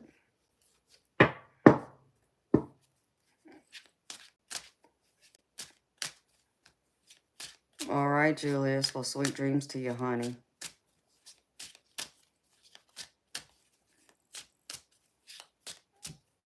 I'll say a prayer for you.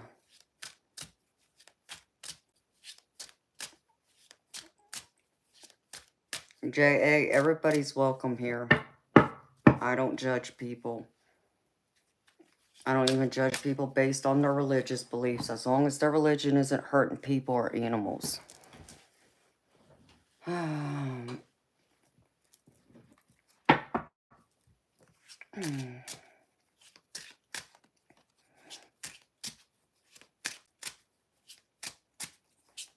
And Steph Richard, I'm sorry your Lyme disease is acting up, baby. I hear that's rough to live with. But I know you're strong.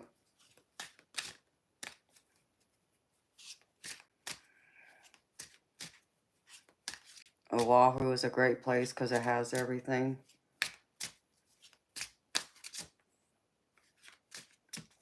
Yeah, I hear it's beautiful. Is that where you live?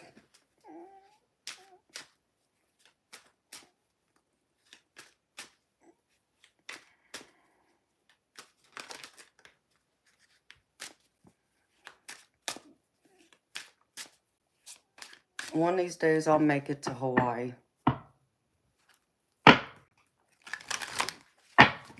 Francis, learn how to say hi to people. And now whatever you're typing makes absolutely no sense.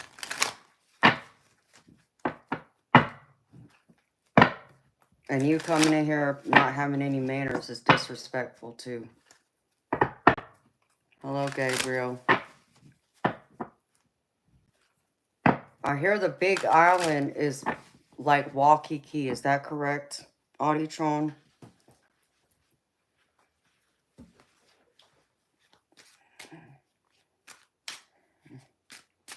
All right, Francis, time for you to go. Because I can't make sense out of just a couple of words. And I sure in hell can't make sense out of people who ain't got no manners or respect.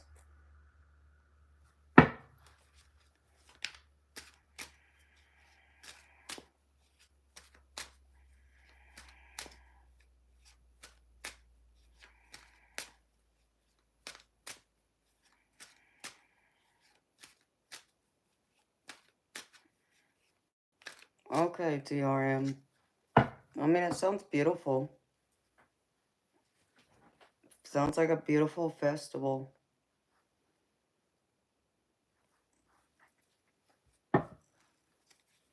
Hello, El Nino. Hi, Ryan Dixon. You live in the Pacific Ocean in San Diego?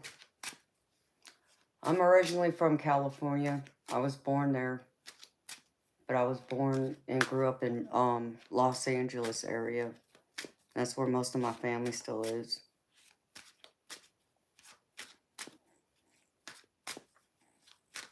I don't understand why people come in here and type in a different language. Like, I don't know what makes them think I speak any other language than English.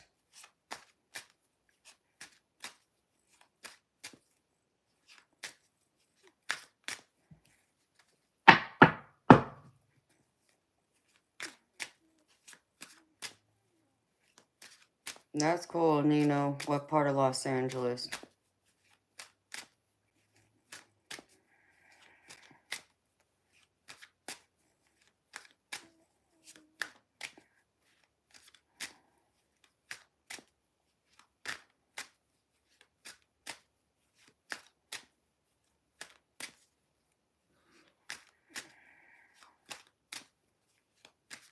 Okay, that's cool, El Nino.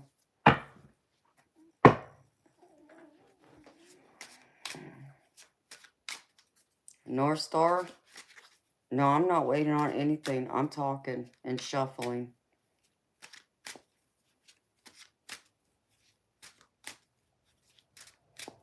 Shuffling is relaxing for me, and a habit.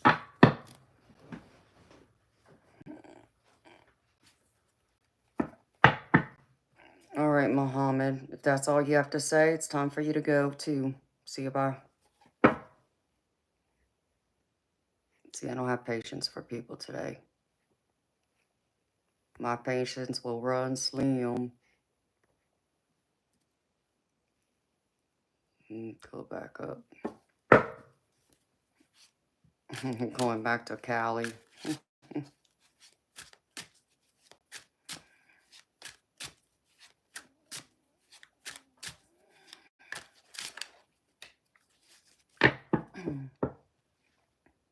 I bet it would be Audition.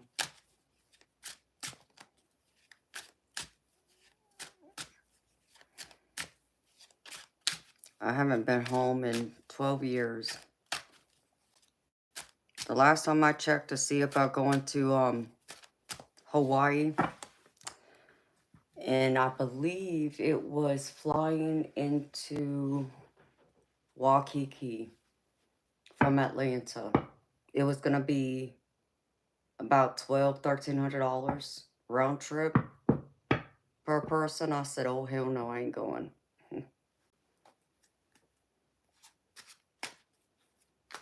You feel a connection to me? Well, I'm glad you feel a connection to me. I know a lot of people feel connected to me.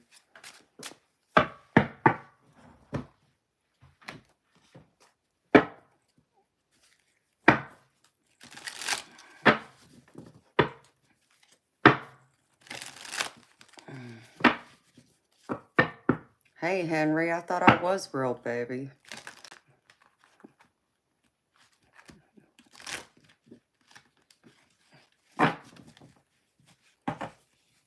You know I'm messing with you.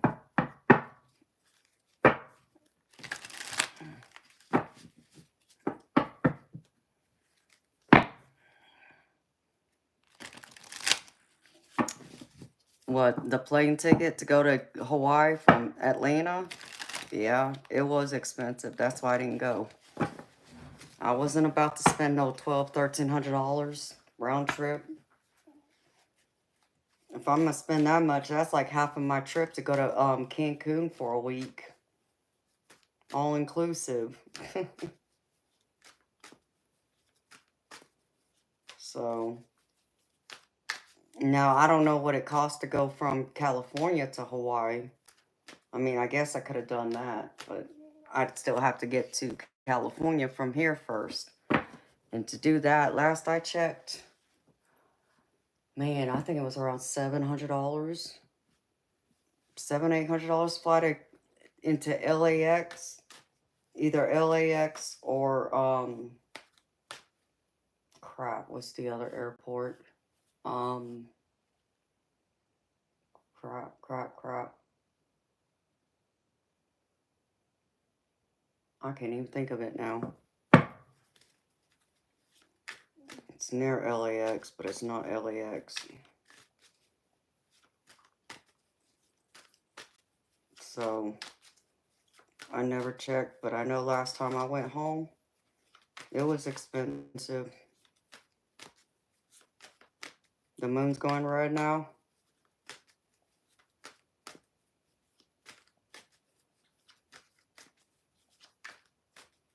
I wonder if it was supposed to wait till 2 o'clock in the morning. I didn't see it go red here. I'll have to walk out there in a minute and check it, Steph Richard, and see.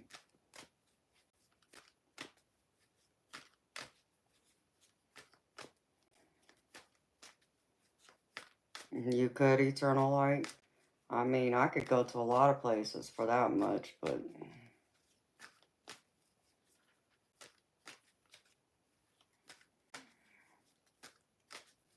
it's about 15 minutes off. Well, thank you for subscribing, Audishron. Mohammed, you know, there's a bio on my channel about what this is about. The title of this stream will tell you everything you need to know. If I like my money, I might as well not go there.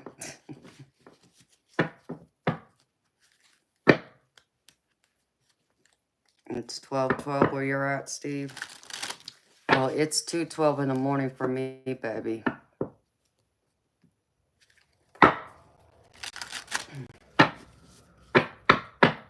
Rick, you ain't that lucky to know, and I ain't that desperate to tell some fool like you. Especially an ignorant, disrespectful fool like yourself.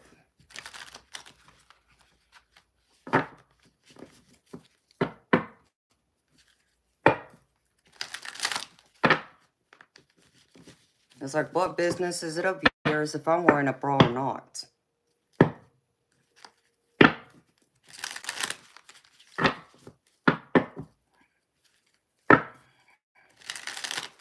Ontario. That was the other airport.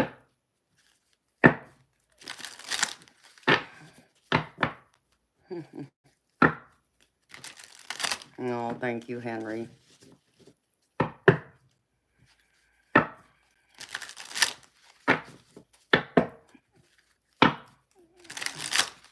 Hello, Cade. Muhammad, because he is my bodyguard. That's my protector. He's watching everybody right now.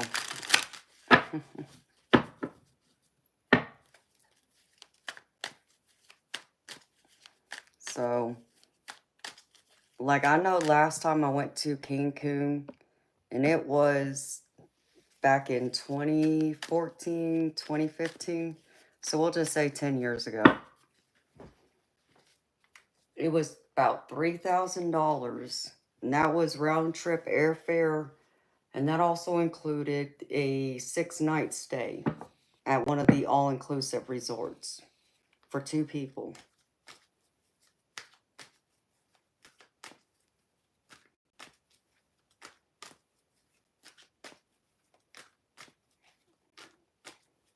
Holy, what's she sitting there doing, baby? So, for $3,000, I can go to, I can go stay in Cancun for probably another week or something.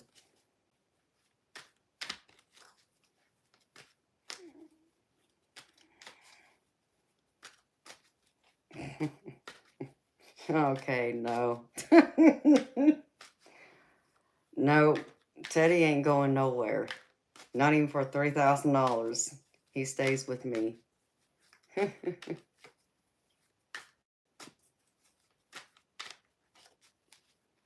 So now I'm about to go check out, see if that moon is red now. Because I wanted to see it red. Hi, JD. You think something's about to happen, Holy? Boy. Young sick? Yes, this is Terrell. Hi, Sean. You feel weird going outside right now?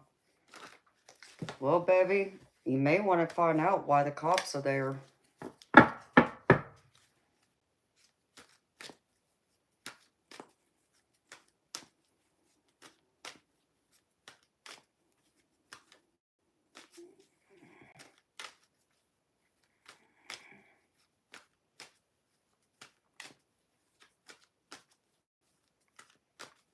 Young sick? I don't know who you're talking to.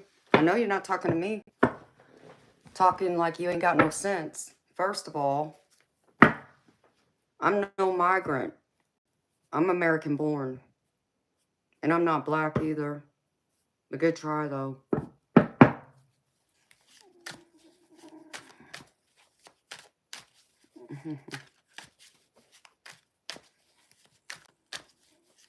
You love my eyes, Henry? Well, thank you, baby. Some people do.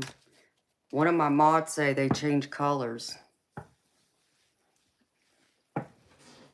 Eternal light, what color are my eyes right now, baby?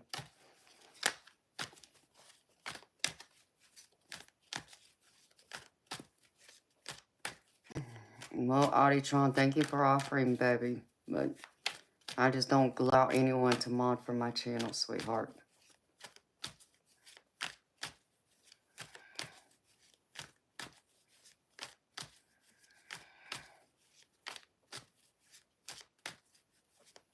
Well, thank you, Mohammed.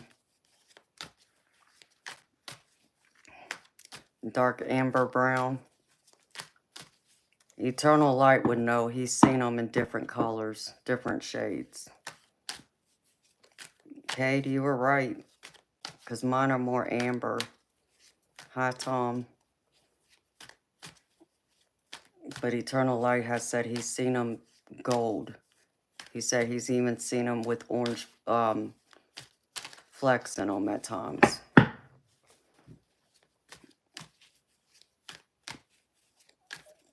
My name's Amanda.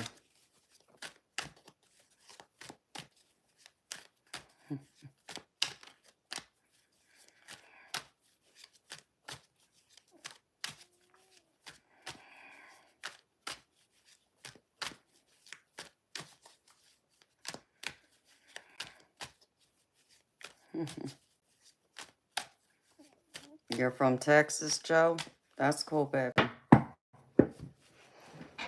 You know what they say, don't mess with Texas. I've flown through Texas, that's about it. I've had to fly through to the airport to get home to visit my family. Oh, thank you, Auditron and Henry. Y'all are sweet.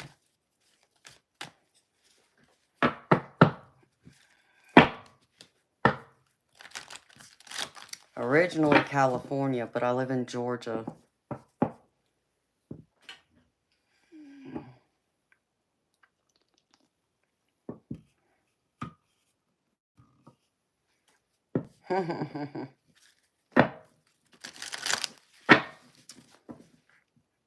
You wish you were lucky enough to find out, Cody.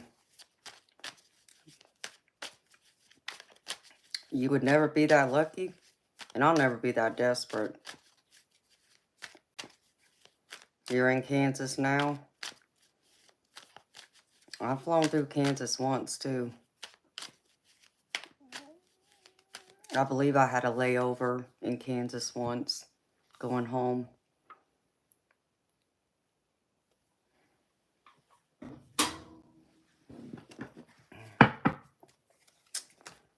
Hi, Williams G. Hi, Matthew. You're in Delaware? Never been up there. Never been up in the northeastern part of the United States.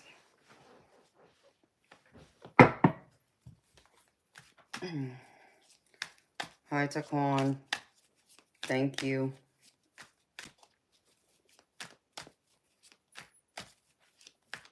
Hi, Sesame.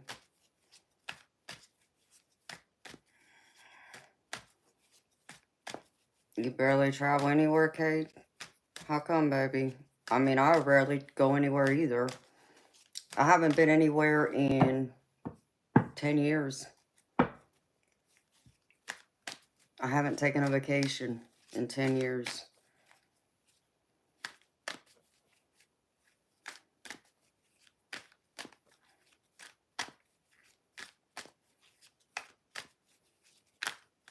My favorite food is steak.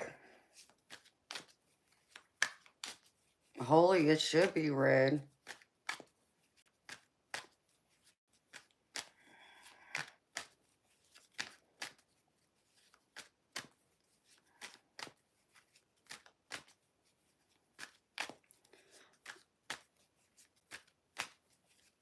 I'm a Pisces sun.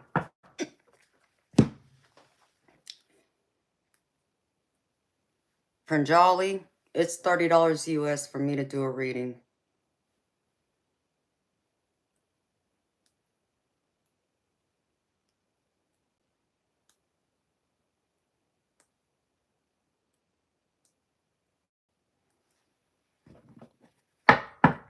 So, I'm a Pisces sun. I just had a birthday on Monday. I want to go see if this sun is, or if this moon is red. Y'all can stay here, chill out for a minute. I'll be back. I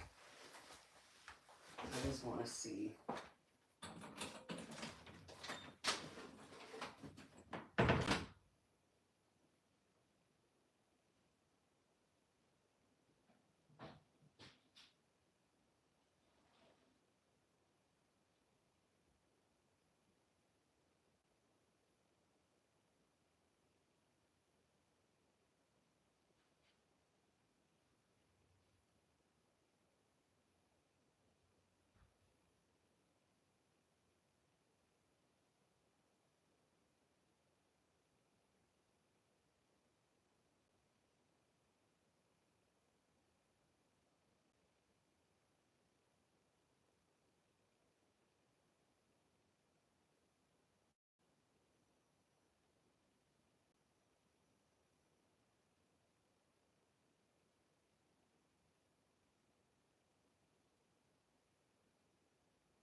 Yeah, it's a faint red.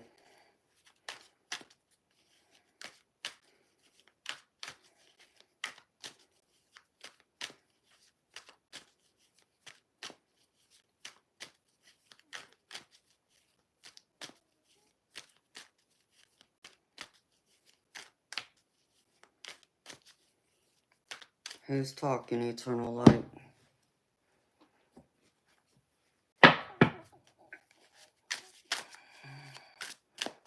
Good for you, Thomas. You can go sit on it now.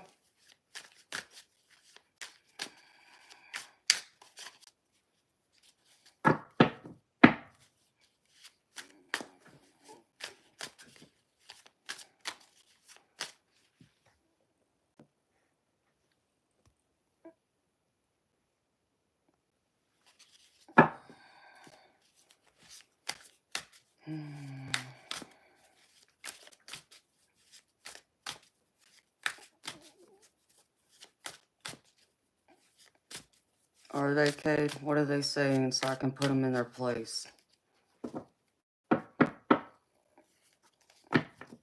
Hi, Big Crisco. You have a good night too, baby. Yeah, it's red now, but it's not a bright red. It's faint, but I did see it.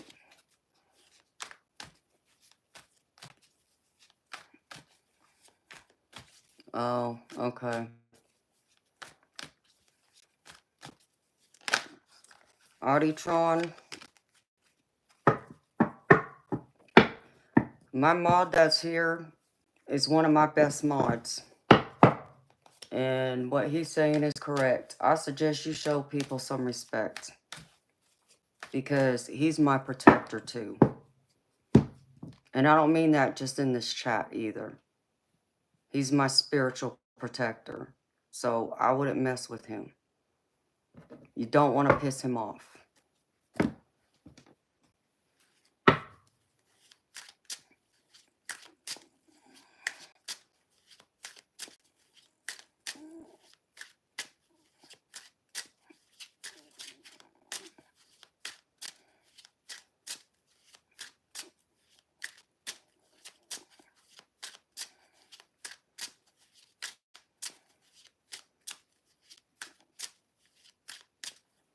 Well, Stiff Richard, maybe it'll get darker, baby.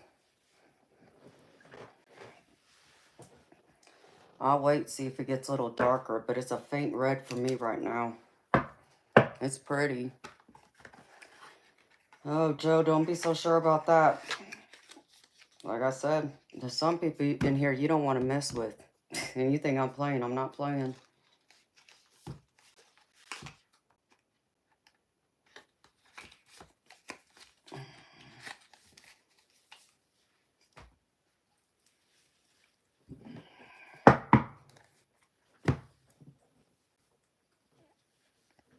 Thank you, Mark. Oh, that's beautiful. Yeah, that's how I saw it, Eternal Light. But it wasn't red like that, baby. It was real light. I could barely see the red in it. Hi, Nikki.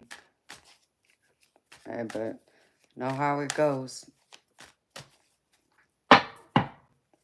Some people don't know when, you know, messing with the spirit world. Some people don't want to mess with. I am too, Stiff Richard, because I probably won't see it again. But it was pretty. I'm waiting for it to get a little bit darker, though, because that's how I want to see it. People are crazy.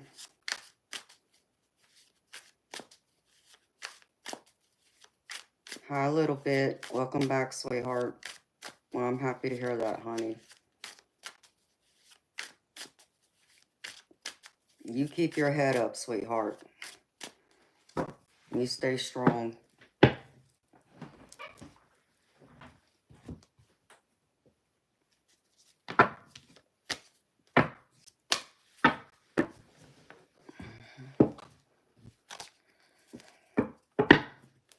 And you are welcome. For me, it did, Nikki, but I'm on the East Coast, sweetheart.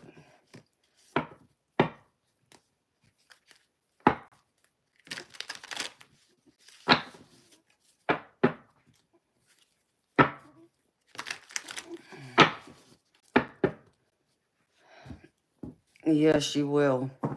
Little bit. You will get through it, honey. You're in Cali.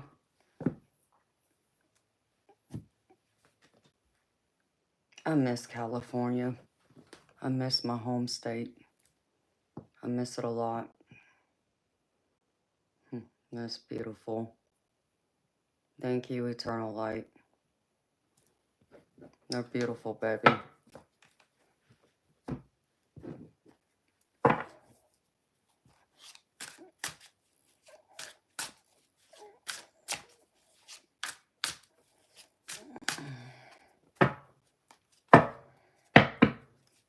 Hi, Salty Beach. Thank you. This is a pretty cool top. First time I've worn it. Aw, well, I'm glad a little bit. And that's right, Nikki. Just have to stay strong and heal.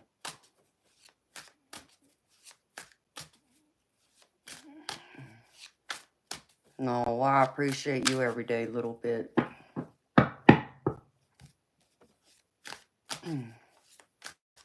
Chris, I'm originally from Los Angeles.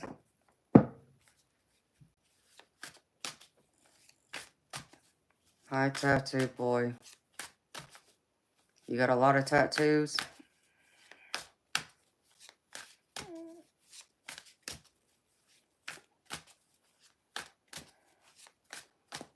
Jesse, I'm not sad.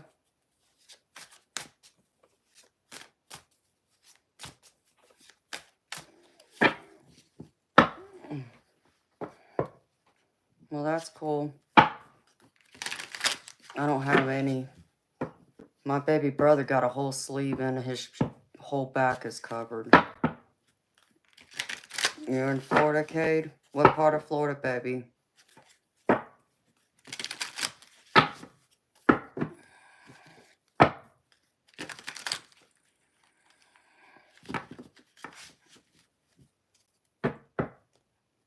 Oh, wow, Nikki B. Yeah, Dark Knight of Soul can be very scary. Jacksonville. Never been to Jacksonville. I've been past Jacksonville.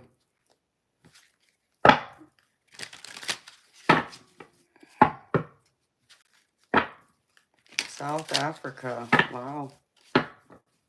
Well, welcome, Tattoo Boy. Never been to South Africa. Sword, why my face like what? Why my face serious? Why I have my serious look? Because what I do is serious.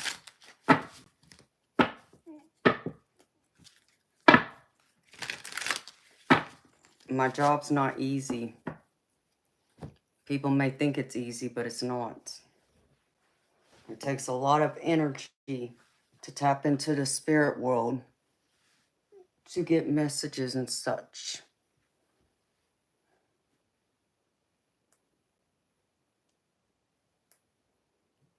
That's right, Nikki. Nikki knows. That's my poker face. Or what do they call it, Nikki? They call it RBF, right? That's how I stay young.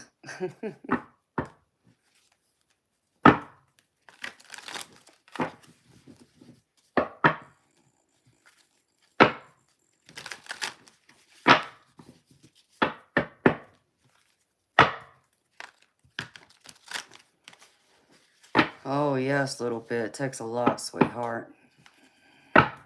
You just said that in your brain.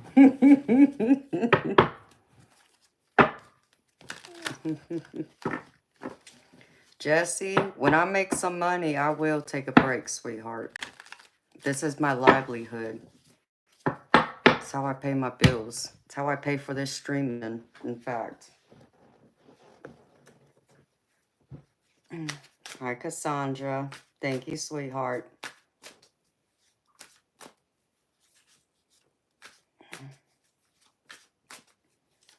Tattoo boy, you can, sweetheart, but it's $30 to get a reading from me, honey. It's $30 US. A little bit just got a reading from me earlier tonight. Ouch.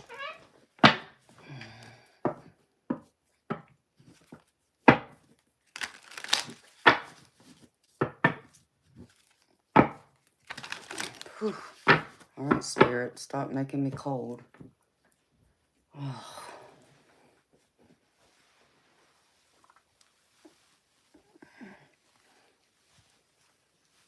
It was right on time. I hope so, a little bit. I felt bad I didn't get to you, sweetheart, last night. But maybe it wasn't meant for you to hear last night. Maybe it needed to wait till tonight. Especially knowing we're getting ready to go into the weekend, sweetheart. I could just imagine the weekend probably be rough. But you know I'll be here.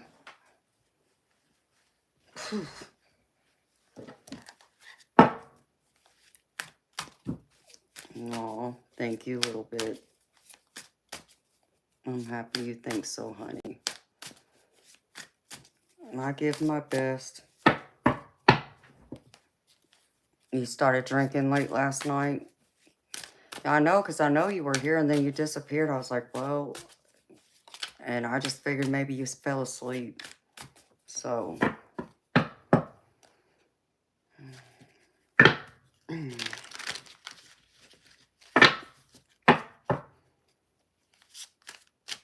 Hi, Loco.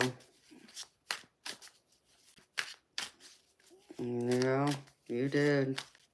You went and got one. You know, a little bit. I got some champagne in my fridge. I got it like 3 years ago, I want to say. Good night, Joey. See you tomorrow, baby. Sweet dreams to you. And it's still sitting in my fridge. I took a couple of glasses out of it, and the rest of the bottle's still in there.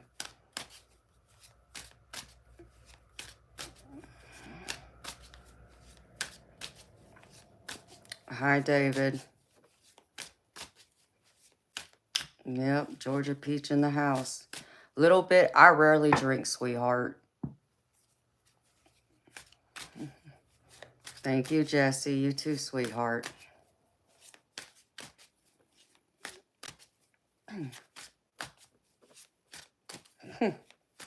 I'm low-key haunted, huh? Is that what you think, Brandon? Okay. That's your opinion. I know I'm not. I got angels around me. Oh, no. We're not having that kind of ride in here.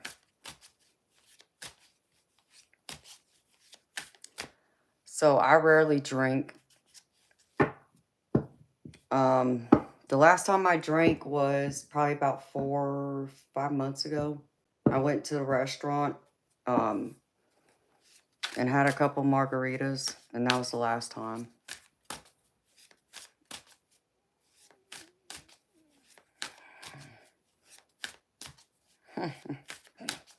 Yeah, Nikki. Must be having some illusions. Hello, Barno.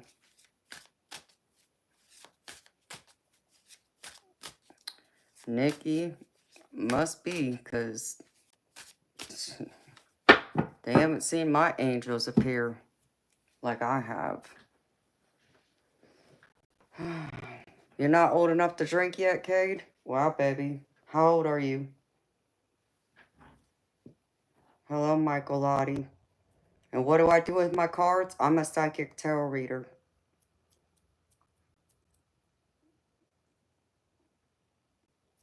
Paul Mason Peach. That sounds pretty good a little bit. Never had it, though. Nikki, for real, sweetheart. some of those karmics get bad too.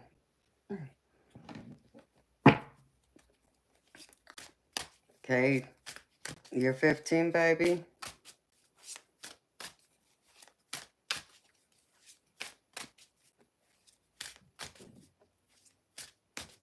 It sounds good a little bit.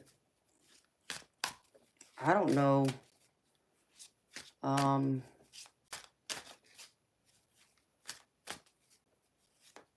Is Jim Beam brandy? I think that's the closest thing I could say I've had to brandy. Yeah, he does if he's underage.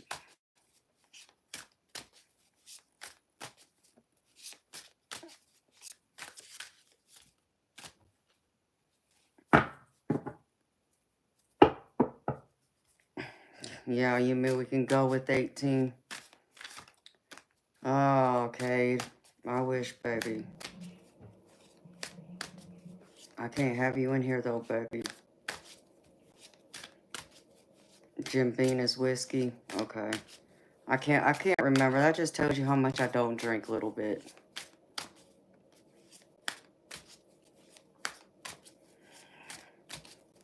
Cause I know, right? Henry, did I enjoy my birthday? It was alright, baby. I didn't do anything. I mean, I was here with y'all that night, but the next day, I mean, it was a nice day, but I was dragging. I didn't feel like going anywhere, and then I wanted to finish um organizing my office. So I came in here. I forced myself get out of bed, and I came in here and finished putting the rest of the stuff and moved my shelves and put all my decks up on the shelves where they belong instead of sitting around in a box on the floors and stuff. So that's what I did. So I haven't done anything yet, technically, other than I cut into my birthday cake. That was it. Well, David Ramos, you won't ever see that because I rarely drink, and I wouldn't drink while I'm streaming, so.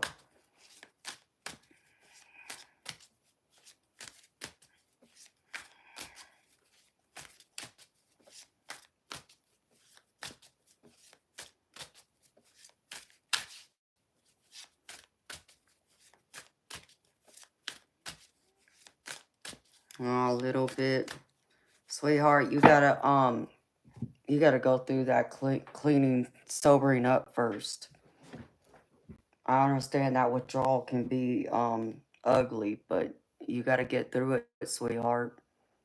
And when you do, you'll feel a lot better.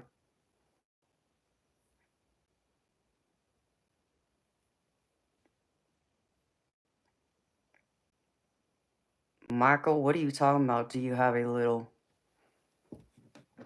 no bail? Because I do live in the South.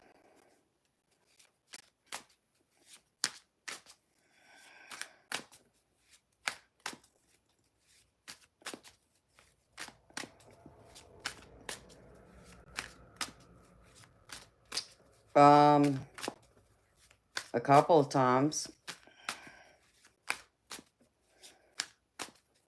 Hi, Andre.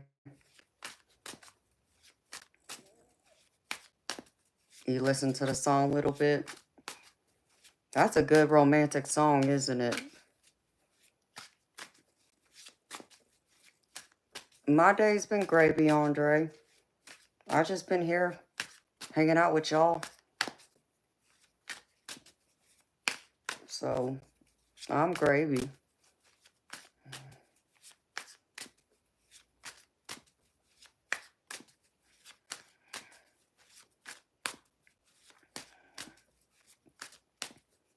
How old am I? I turned 44 on Monday.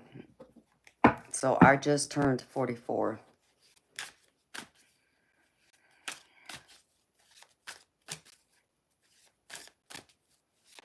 Oh, I'm happy I do, Andre.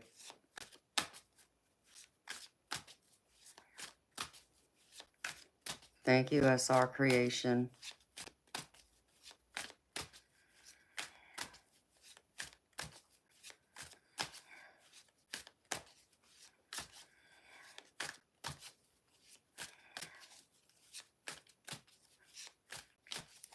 What,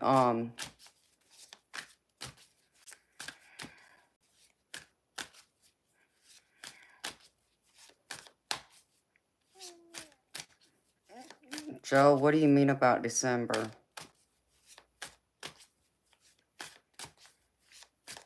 Hello, find guidance and light. How you doing, beautiful soul? Okay, little bit. Get you something to eat, sweetheart. It's our creation. We're not doing that. Oh, you turned 44 too?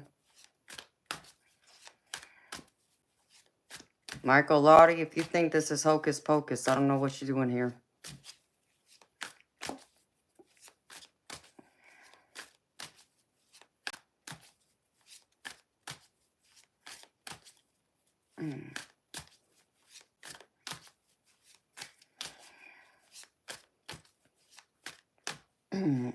So you turned 44 in December. Well, that's cool. How do I like to spend my free time? Oh. Well, that's sweet of you, Jesse. Is that right, Andre? Your job is in sports. Hi, J-Dog. I'm gravy. You know me, baby. If I'm here, I'm gravy. I even got some cheesecake to go with that gravy, baby.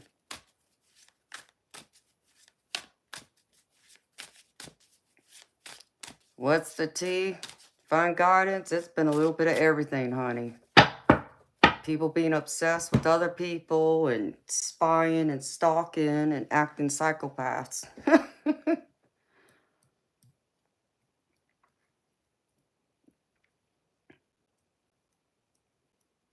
And somebody asked me, what do I like to do in my free time?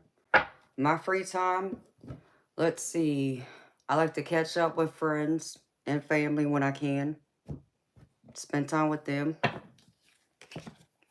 I like to enjoy my space, doing what I like to do, whatever that is. Sometimes that's just going through my new decks, learning more about them. I also like to go through and bowl and shoot pool. And being a female, every once in a while, I enjoy going to the mall.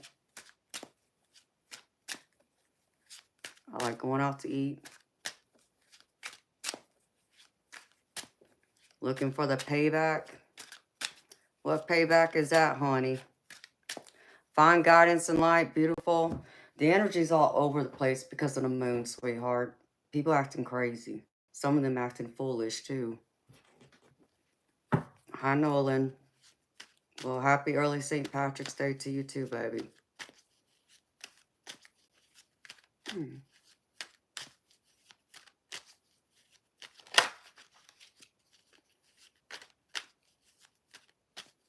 Well, thank you, Andre. No, baby, I only speak English. With the full moon energy, people just act crazy.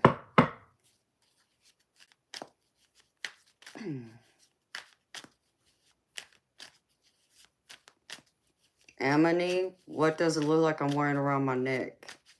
Thank you, Judas. Judas knows. You just got home from work, Michael. Well, I guess it's good to be off work. Taking it easy. I'm working right now.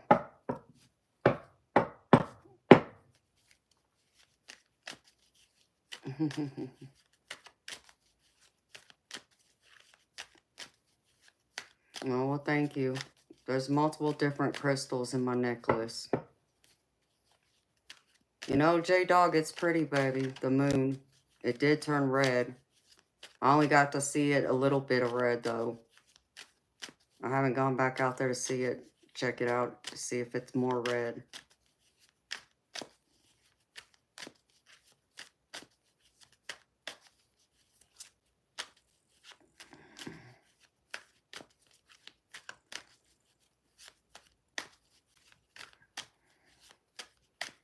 Michael Lottie, you're not making any sense to me.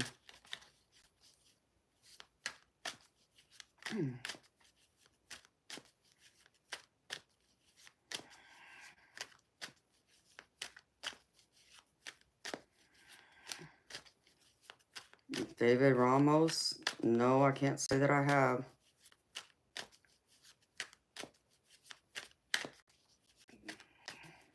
Hi, Danielle. It's really red in Chicago. That's cool, sweetheart. It's not that red. At least when I walked out there last, it wasn't. It was barely turning red. No, Andre, it's not amethyst. It's lapis lazuli. And this one that's at the bottom, this starts with a C. It's Charite or something like that.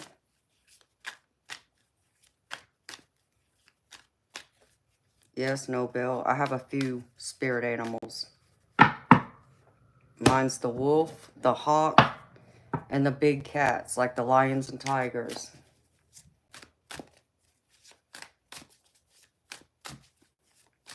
So I see hawks around me all the time, flying around.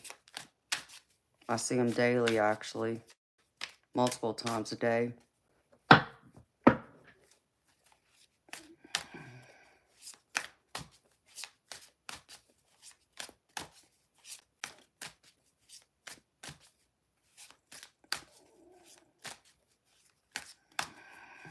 Yours is a turtle. That's cool. Turtles are cool.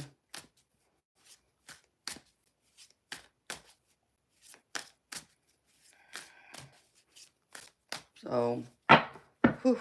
All right, Spirit, stop making me cold.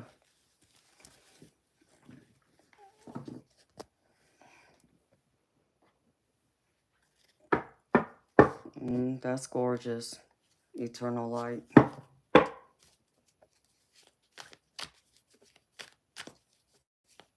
You just need to put a mermaid in the center of that moon, baby, for me. I'm sorry it's cloudy there, J-Dog.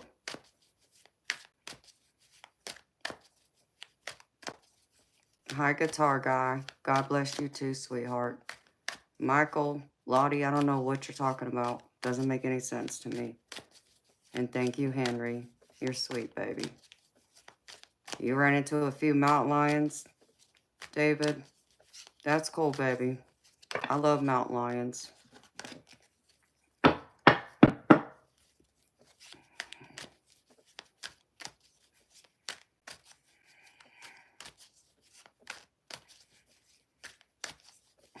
Kitty, that's funny.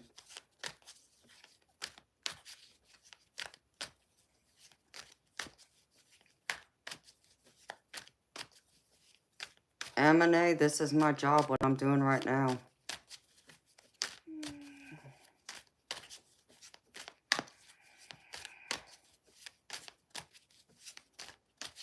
Give you some tips. Tips on what?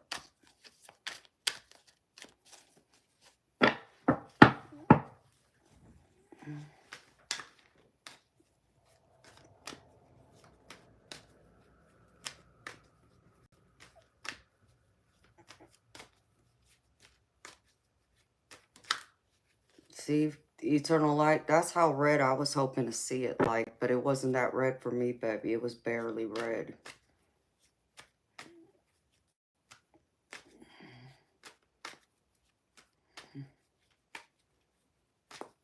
I have an old soul.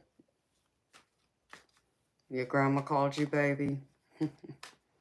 Yes, I've been told I have an old soul. Mine's very, very old.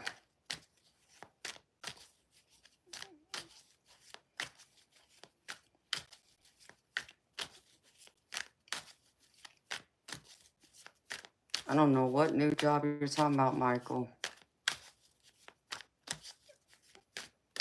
Zulma, let's see. Let's get something out of the way, honey. Because obviously you're not American. I don't know where you live at, but I'm an American. So, in my culture, we do things a little different here. We normally acknowledge people when they come in a room. We normally say hi, how you doing? And when we ask something of someone, especially a stranger. But really, you should ask anybody. Remember our manners, say please and thank you. And I don't recall seeing either one from you. And third, my readings are $30 US. I don't do readings for free. It takes a lot of energy for me to do what I do. And this is all how I pay my bills. It's my livelihood. So if you want a reading from me, it's $30 US.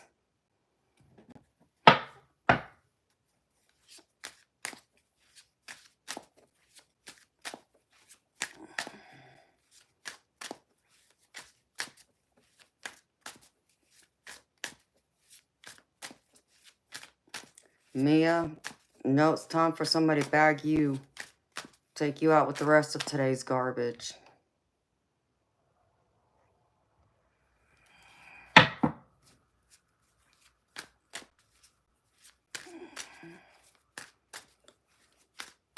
Nobel, you know what?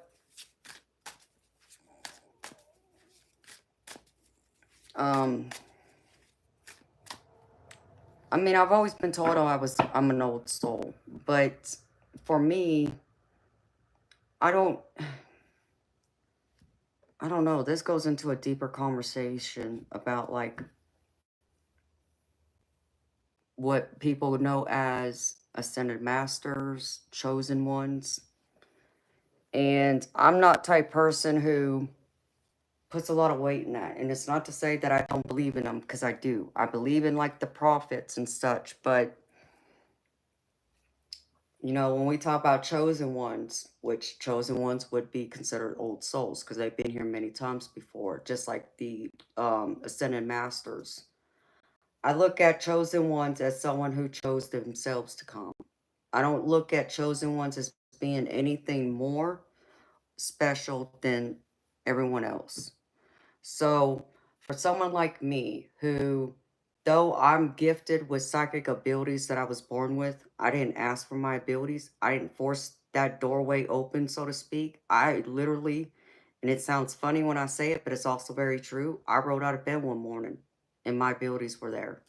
And that was about when I was 6, 7 years old. So, but with all that being said, um, like I was told not that long ago, I'm an ascended master. And because of my past lives being here, you know, so I'm only mentioning that because you talk about an old soul.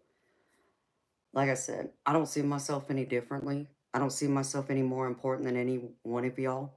We're all human beings living a human life, right? Having a human experience. And when it comes to chosen ones, I look at it the same exact way. Some of us have gifts, you know, psychic abilities, others don't. We all come with a different gift of some kind. We're supposed to contribute something different to the universe, to this life. Um, so like when it comes to old souls, can I say that I've had a past life? Yeah, I know I have. Um, I've had a vision of part of my past life once, actually twice. And I was even shown something from a past life. Um, so I do know I've been here, you know, before. I do know that at the minimum, I was here at the time of ancient Egypt during the reign of Ramses the First. I was a high priestess back then. Um, it's been said that I was even here during the time of Moses when he was at the burning of the bush. It's also been said that I was also here when Jesus Christ was here, when he was at the Sermon on the Mount, giving his last sermon before he was crucified. I was there with him. Um, I don't have any memories of that or being with Moses at the burning of the bush, but I do have a couple memories that came to me about the high priestess part of it that I do know is true. So, again, I don't put stock into when people talk that way. I feel it's it's wrong to go through and classify anyone to being more important than anyone else, because we're all important. We're all part of this world. We're all meant to be here. No matter the purpose, the reasons behind it, And it just, like all these videos out here I've seen about chosen ones, ascended masters, it's good knowledge. It's good to, hear other people's point of views, but I have a problem when I've seen them and some recent ones I've watched that are talking about how some people, because of them being chosen ones or ascended masters per se, that they walk a different life and they're looked up to, like on put on a high pedestal. And I don't feel that way. I don't, like I said, I don't see myself being any better than anyone else. I'm a human being just like y'all. I'm not perfect. I'm going to make mistakes like the rest of us. I'm going to have to, walk through life and go through experiences, both good and bad, to learn what I got to learn in the hopes that I grow into being the best possible person I can be before my time here is done. Um, Now, if you want to say, does some of my past lives play into this life per se? I think there's probably a little bit of truth in that. How much? I don't know. Um, I feel like some of my past lives is supposed to help influence what I do here in my present life. And I just saw some bright spirit orbs over here. So, um, but it's up to me how I use them too, because it's just like reading tarot cards. And, it's the one thing, like, how I tell people, because, there's so many people that have their own opinions about tarot reading. And when you get religion thrown into the mix, you get people that are going to come here and always say to me, I'm the devil, or I'm worshiping, the devil, practicing witchcraft, whatever they want to throw at me, which is incorrect. Because, it's like I always tell people, you got to think of this tarot deck being just like, we'll just say this pen. It's a tool, right? This tool, this pen is meant to write, but and that's what it was created for, to be able to write, take notes, right? But you put it in someone else's hand, it could actually be used as a weapon to stab someone, per se. So, just like this pen, so is this tarot deck.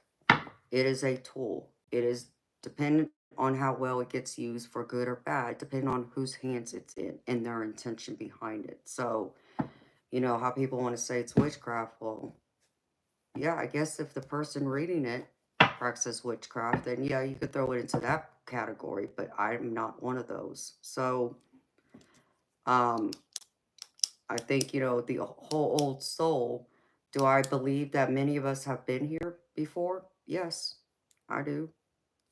And I do believe that many of us have had some type of experience in our past life where we've had some kind of spiritual journey we had to go on, whether that was being a practicing witch in a past life, a medicine man, woman, um, a priestess, priest, something along those lines. Even if you want to go back to like the times of like Merlin, I do believe in all of that. And I believe some of that can play into your present life, depending on how much of it you want to use. But just like how I was brought into this present life with these psychic abilities, doesn't mean I have to use them. No, I have a choice. Now, I tried running away from them at first, but things happened that made me, make myself take a second look and say, no, I can't run away from it anymore. So I chose not to. I chose to, use my abilities to help people and use it in a good way, not in a bad way. But I get where, that old soul plays into it too. I get where maybe because of a past life, I also had some of these abilities. It's what carried over into this life to help me in whatever manner, way I'm supposed to help this life, and help the universe and do my part by living my life to the fullest that I can live it to. So I don't think you or anyone else is any different, but I think we're all old souls, to sum it up.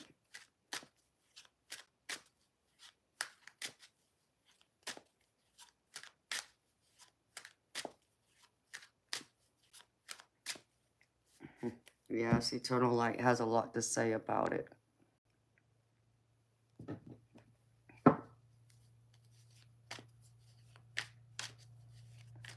And Andre, and I do believe ascended masters do incarnate. I do believe that, baby. I really do. You know, some believe they don't, but I still believe they do. I believe more of them are incarnating, in fact, because I think there's still a lot that has to be done.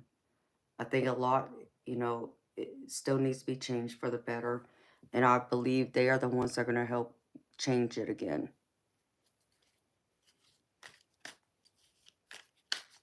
So it's, you know, it just depends on how you look at it and your beliefs. Um, I do get why some would believe I am.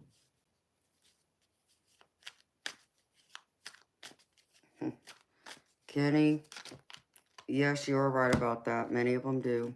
And I'm aware of that.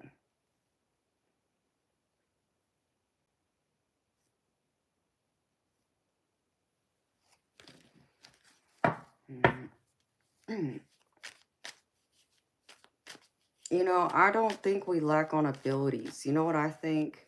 Hi, Joyful. How you doing, beautiful soul? Hello, Jabbar. I feel that,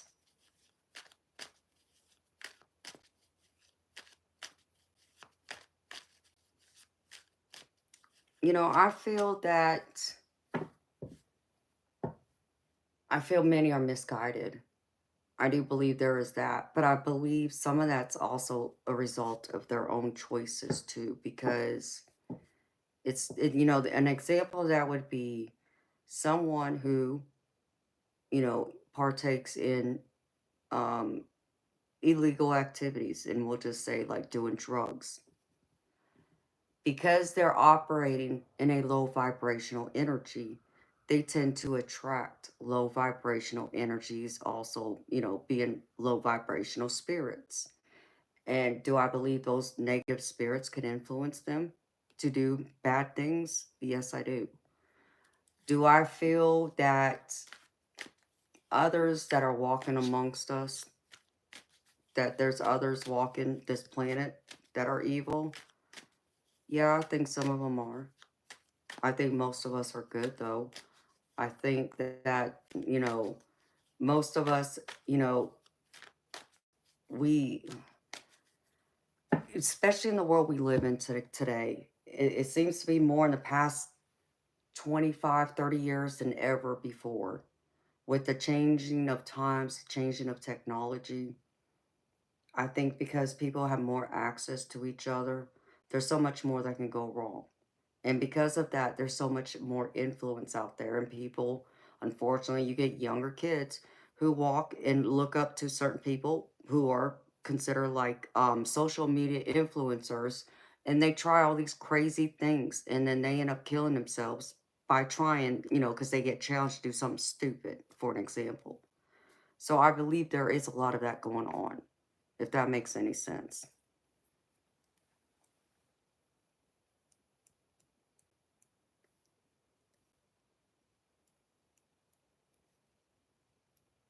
Hello, Jason.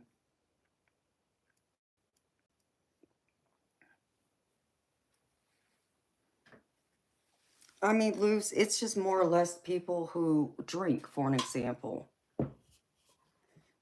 Um, hold on.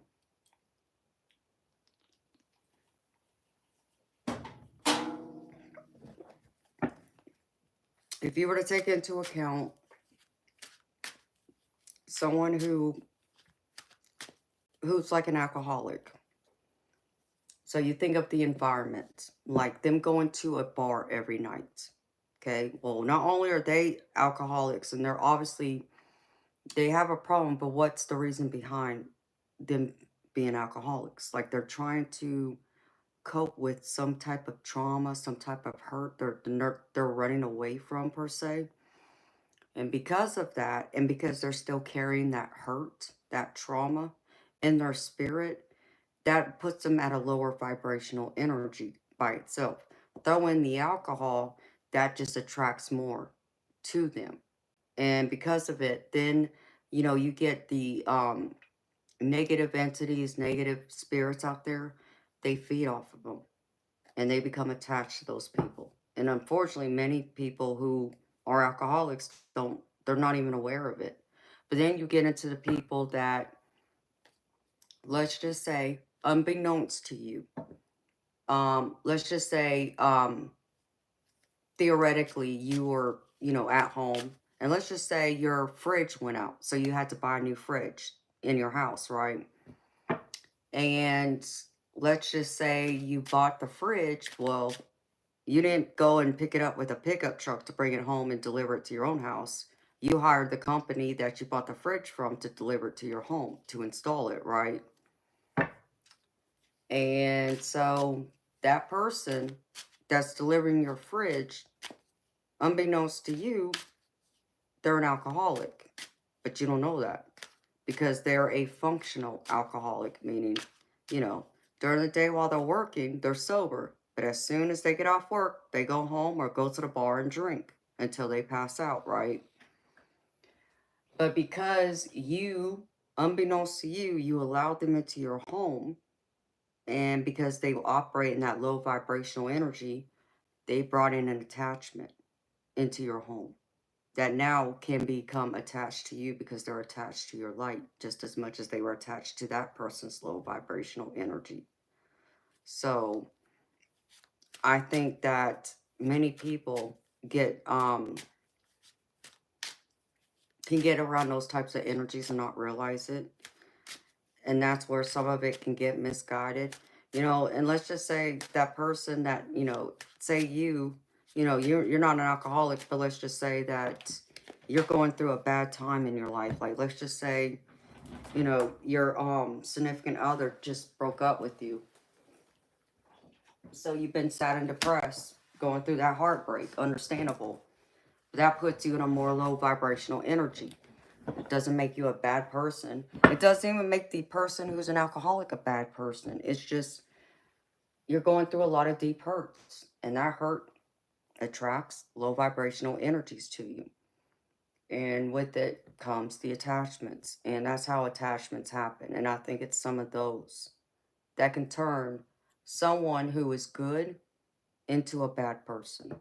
That's how I feel it comes about.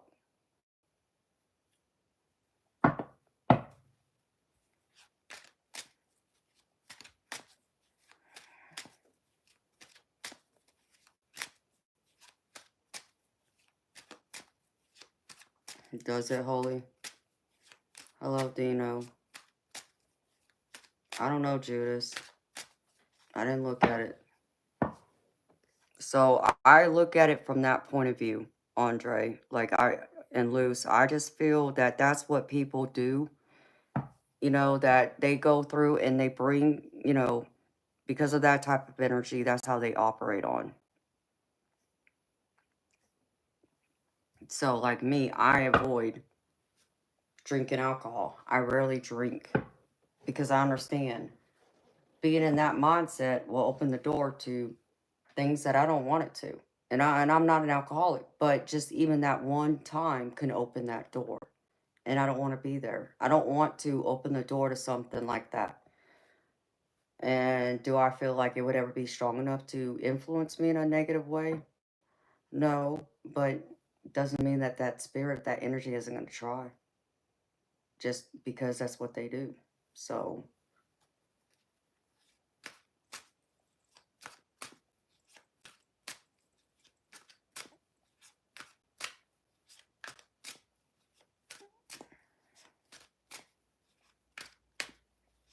yes, Dino. I'm not reading cards, Dino, but I do go through and read cards. Oh, Dino, the only free reading I do, sweetheart, is at the beginning of the stream, and it's a collective reading. So, I don't believe people become... do I believe people can be guided into becoming evil? Yes. That's what I was trying to answer. And that's how I feel it can happen. People can be influenced that way. Because they put themselves already in that low vibrational energy, in a weaker state, so to speak, to be influenced, is why.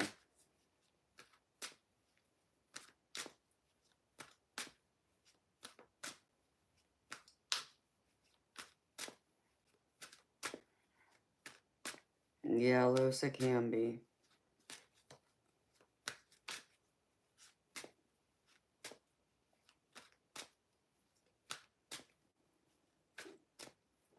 Yes, I agree with you, Holy. So, so people like me who are psychic and have those abilities and use them, we, many of us avoid drinking and doing drugs because of that. You know, even if, you know, we did it when we were younger, we definitely don't do it now. So I never did drugs. The only thing I ever tried when I was young was pot. And, you know, I would drink alcohol, and that's the limit. I never went past that.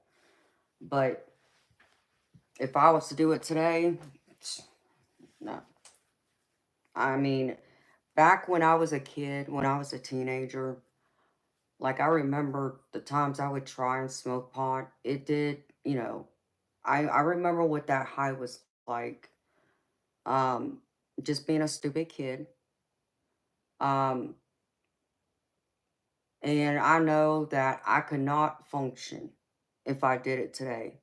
Not just because of what I do, but also because it makes me sleepy. Like, it makes me lazy. So, let's just say if I wanted to smoke tonight, um, and if I needed to work tomorrow, like if I plan on streaming tomorrow night, which I plan on streaming, more than likely, my butt will not be here streaming tomorrow night because it makes me that lazy. It gives me like a heavy hangover, you can say.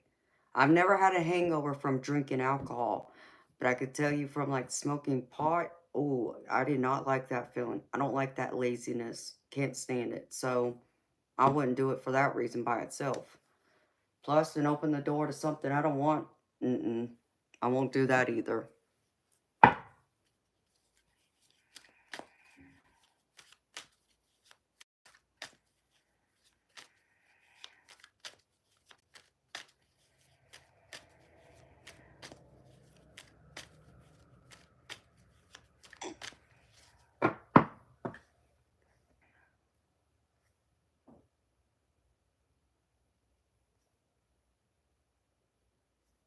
Yes, eternal light. I mean, Share Bear, I understand for some people it is. And I'm not saying it's not medicinal, okay? I'm not coming down on people who do it. But, you know, and I'm not saying for, you know, some that you know, it's not going to go down that road, okay? But for other drugs, it will. It will open the door. And no, I don't need to find out what that high is like. And I surely don't need to go opening no door and having something evil come through that I don't want here. So, and just like with that, like with me, it would be like, um, how do I put this?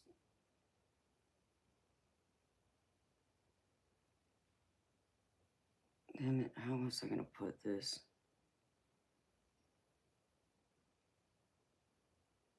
Freak. I lost my train of thought.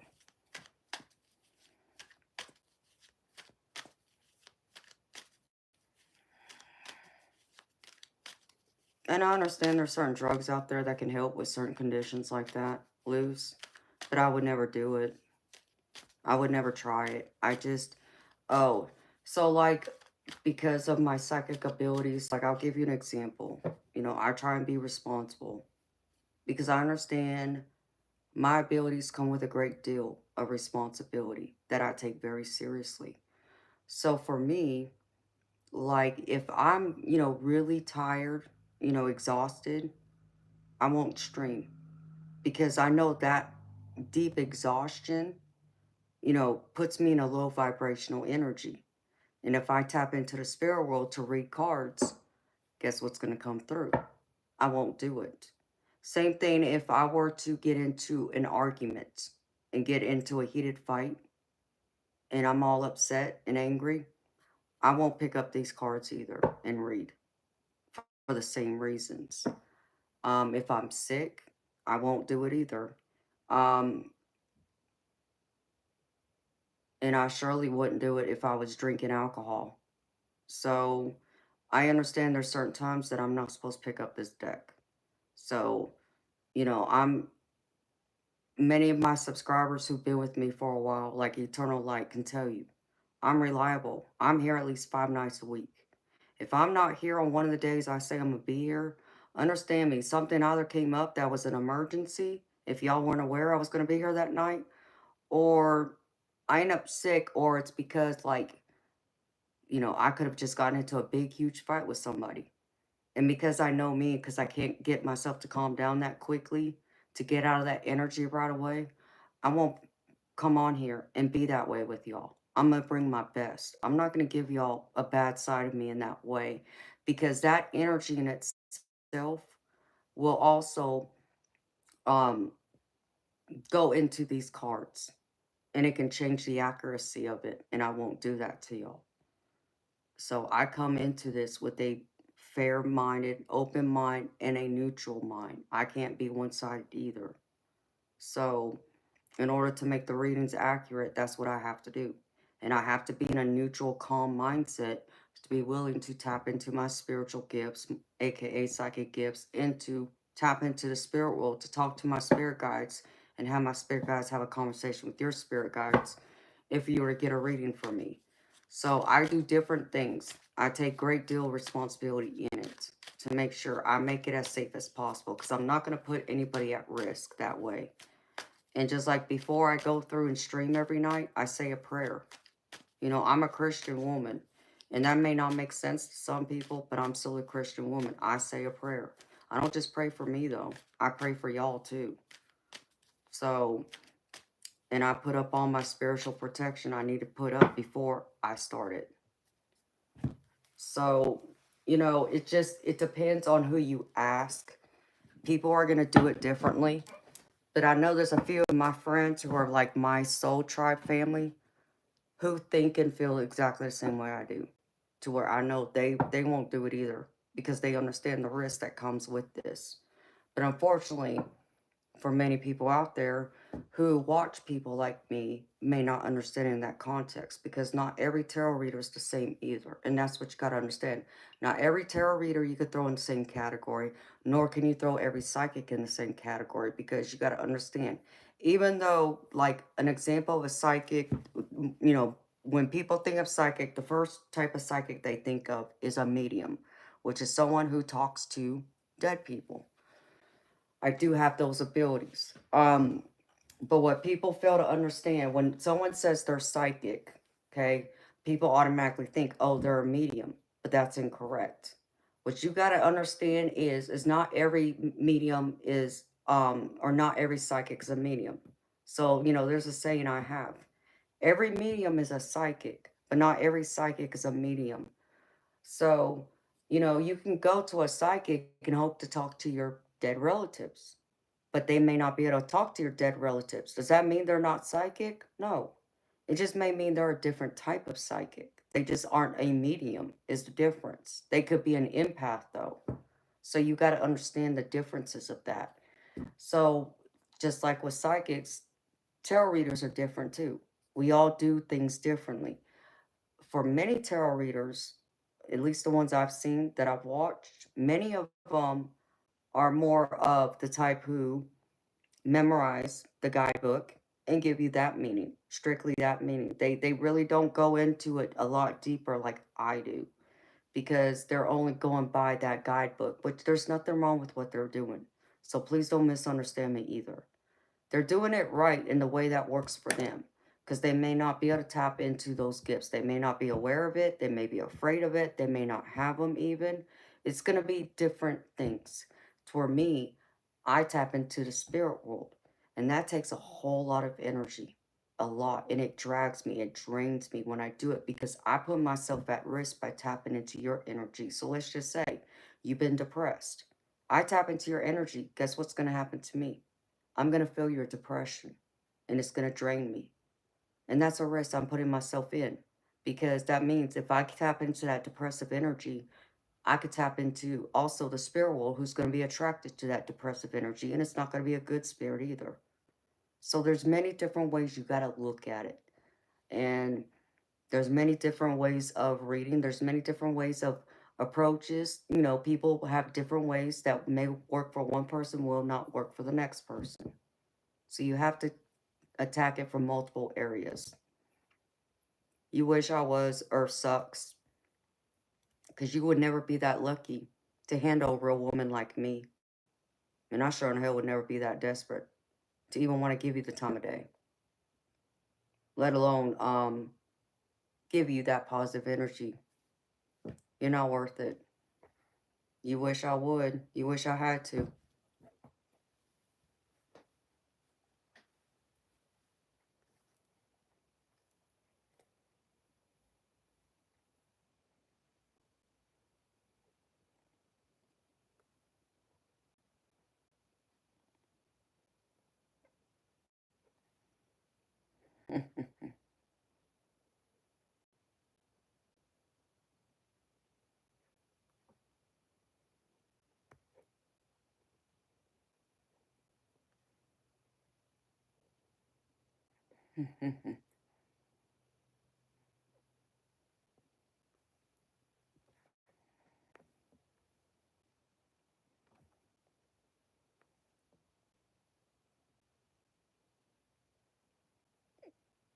I understand that, Holy.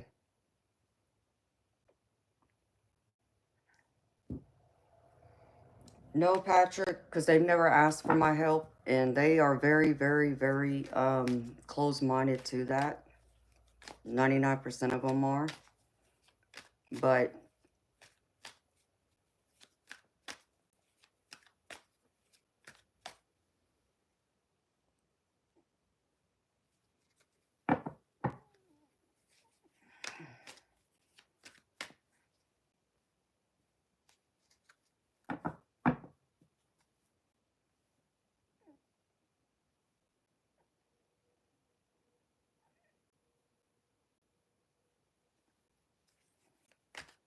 Eternal Light, what do you mean, no, she isn't?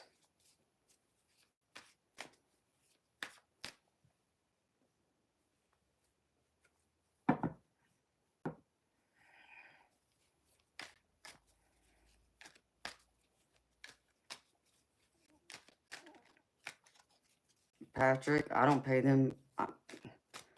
Baby, that's sweet of you to say. If there's that many of them falling over me, you know.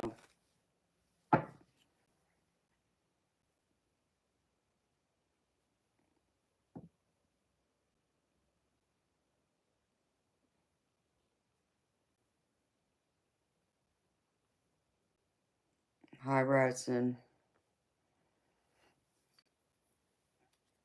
What's not funny, Patrick?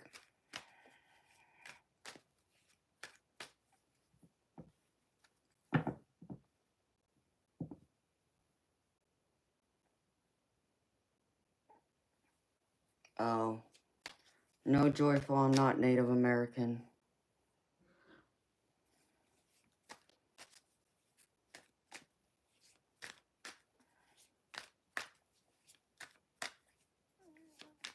Yeah, Holy, I understand that. Hi, William.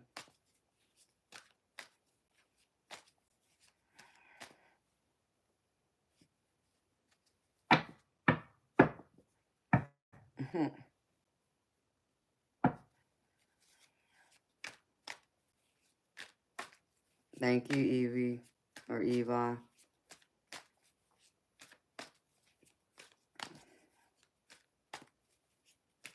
What's my ethnicity?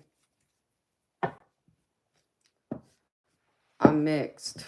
I'm Japanese, Hawaiian, English, Irish, and Scandinavian.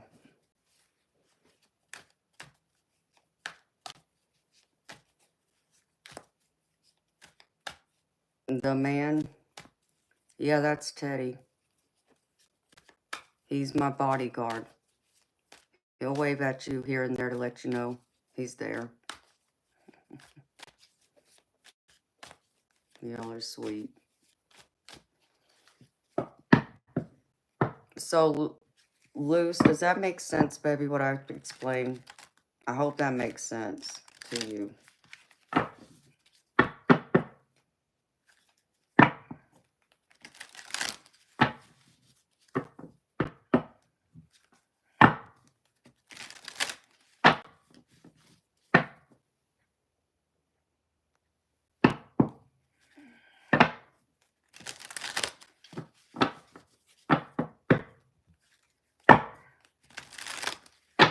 Okay. I'm not getting into that anymore with anybody. Because I need to get out of that energy.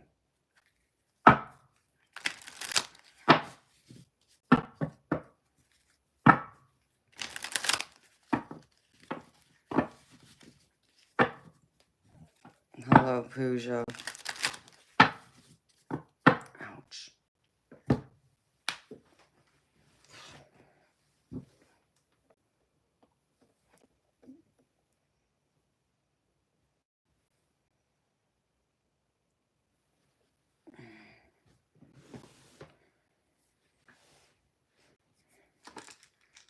Stiff Richard, you still here, baby?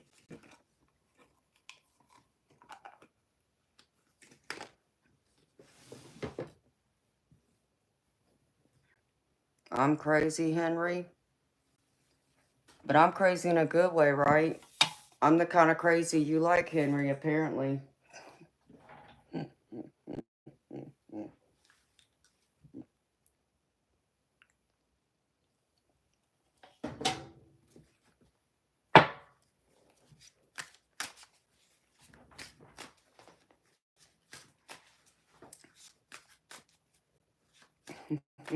Ain't that right, Joyful?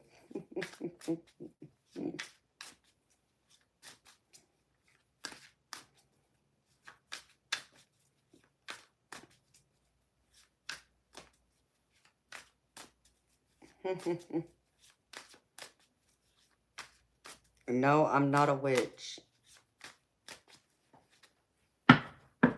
I don't practice witchcraft.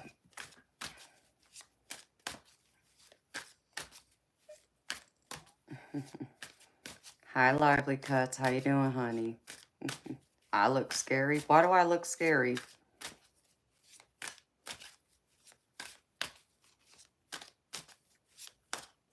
Pose art? I don't know what you're talking about. You're not making any sense to me.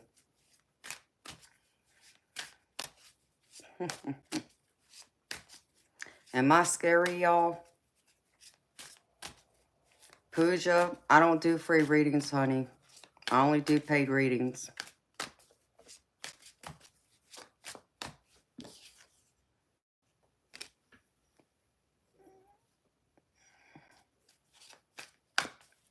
Hello, Miguel.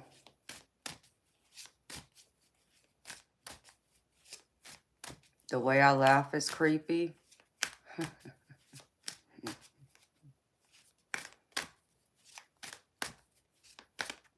V number? You're the only scam. Time for you to scam your happy, ugly behind out of my stream. See you, bye.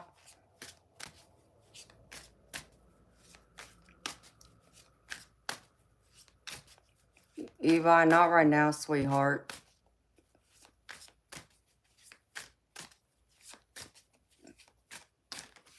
I don't look scary. Well, I'm glad. I only do paid readings, honey. The only free reading I do is at the beginning of the stream, which is a general collective. Thank you, Patrick. Some people just think I'm scary because they don't know how to handle a strong woman like me. Hi, Alberto. You know, you get some of the ones that want to come here and act a fool. Just like that guy, I don't even remember his name now. That just tells you how unimportant he is.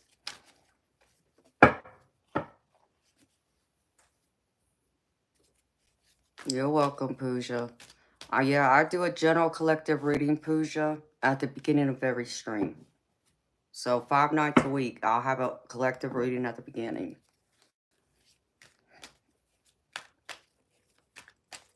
So you're more than welcome to go through and rewind it, sweetheart, and watch it. I'm sure there's messages in there for you.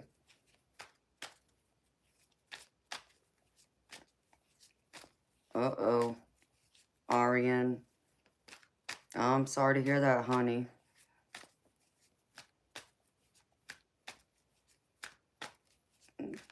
Well, Eva, if you subscribe, sweetheart, I'll welcome you, honey. No, I'm not. Not single. I'm tied to someone on paper. You're welcome, Pooja.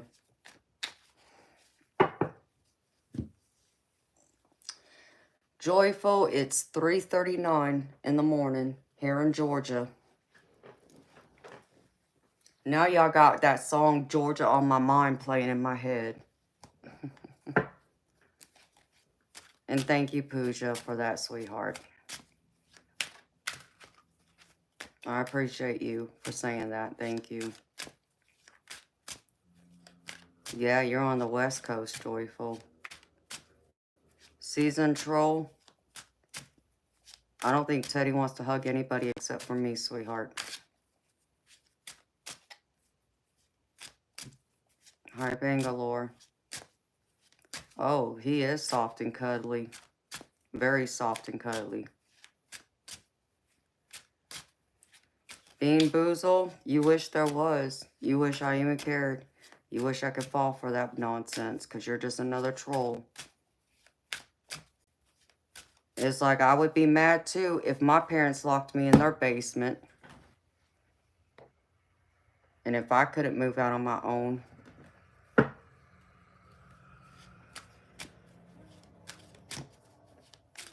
Ariane, well, thank you for subscribing, sweetheart.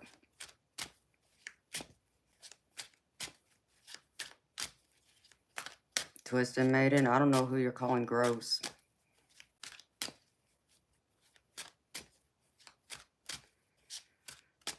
Hello, H. You're in Virginia. Thank you, Season Troll.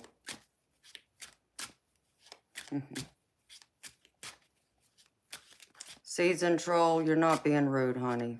I appreciate the compliment, so thank you. Hi, Bob. How you doing, baby? How's Australia treating you?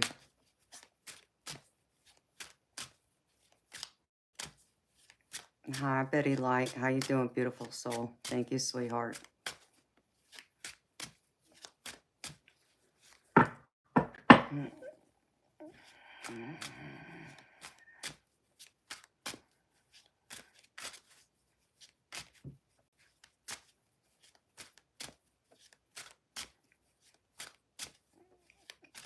Twisted Maiden, I didn't say you were being rude. I didn't know who you were talking to, honey. I was trying to get clarification.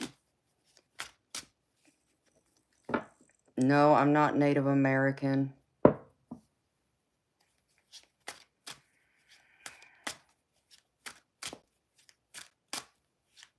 Michael Lottie, what are you talking about?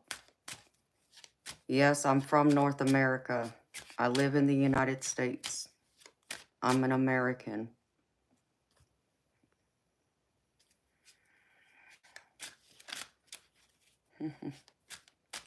Same to you, Pooja. Love and light and blessings to you, sweetheart.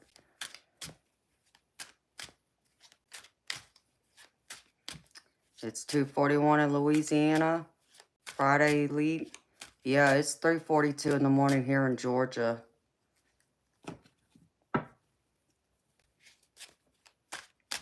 Oh, Season Troy was beautiful, honey. I got to see it for a minute.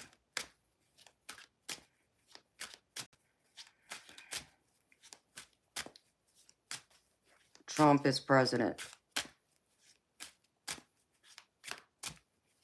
I don't look American. Well, Hanlon, what does American look like? Because this is a very diverse country. I just saw a spirit orb. Hi, beautiful spirit.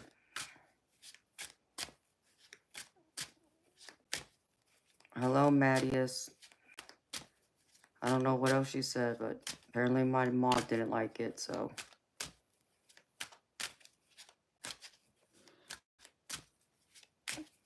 Hello, Nanzines. The weather's been nice. You know, it's been pretty crazy here because the weather overall has been more like spring weather, which has surprised me because it should still be cold. All the way up until the end of the month, it should be freezing cold, but I feel like spring's coming early. There's been a night here or there where it's been really cold, but Hanlon, no, it's a diverse country. There's every ethnicity here in the United States.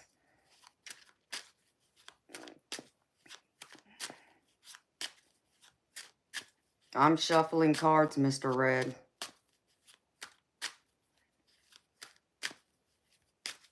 Yeah, it's cold at night here too, in Georgia.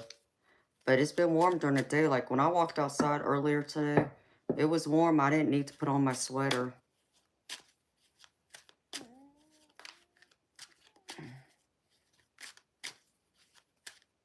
Do I play cards? No, I read tarot. Astros, you're not making any sense to me. I only read and understand English. So here in Georgia, like, there was one day it was pretty cold outside, and I about froze my behind off. In fact, that was my birthday night. Wasn't it my birthday, Eternal Light? I wore a dress. Yeah, I did. I wore a dress Monday night for my stream, and it was freezing cold. But it's been warm the rest of the nights. It'll get a little chilly after a certain time, but okay, Joyful. You have a good night too, sweetheart. See you next time.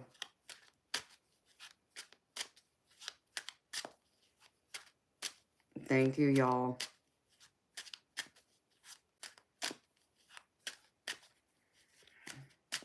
Thank you. So, I know when I had stepped outside Monday night on my birthday, because I was wearing a short dress, I about froze. But then, like today and yesterday was warm, so it wasn't cold. I don't know what the temperature-wise was, but it was chilly for me. I'm a mermaid. I'm not supposed to be cold.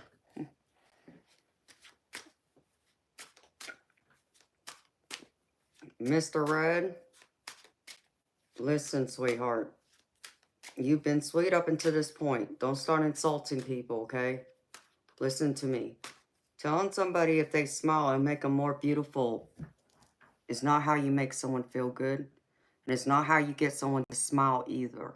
Okay, that's very insulting to women. We don't like to be told when to smile. And we surely don't like to be told that it won't be more beautiful because we smile.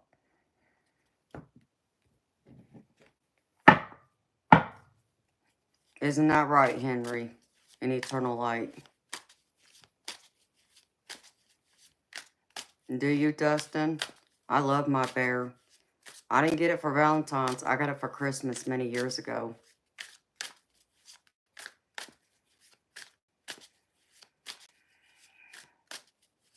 Well, thank you, Nancy. I don't know, honey. Many people get all tied up about my ethnicity all the time. And it drives me nuts, too.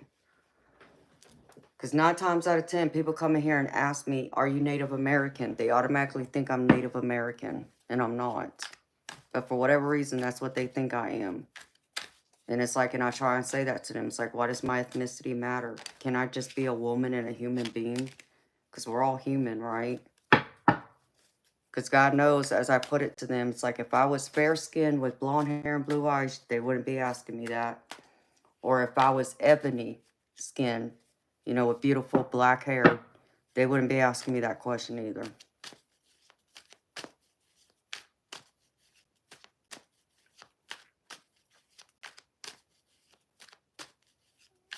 Amen, Dustin. That's right, baby. Just judge the character.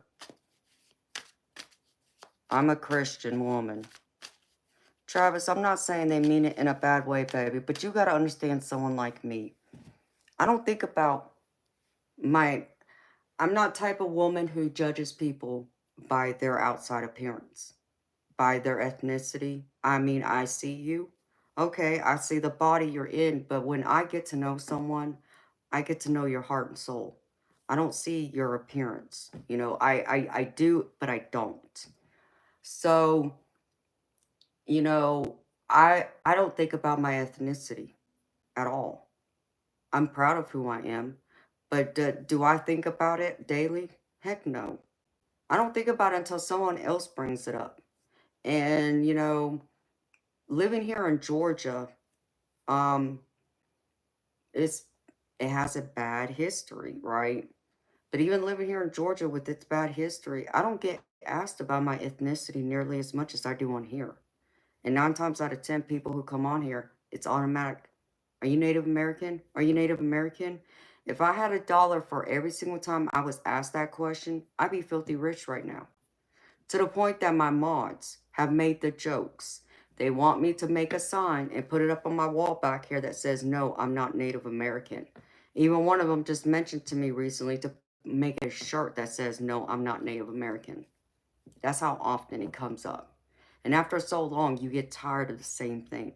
So why can't I just be a nice person on this side of the screen, be a woman and a nice human being? You know what? Doesn't matter what my ethnicity is. And it always seems to be the first thing of topic discussion when people come into my stream. So it can be very rude at times. Do you understand from that point of view? If someone kept asking you, instead of saying, hello, how are you doing today? And starting a conversation, talking on something else, and then eventually it goes down to that's different. Before it to be the first thing that comes out of someone's mouth, that's rude.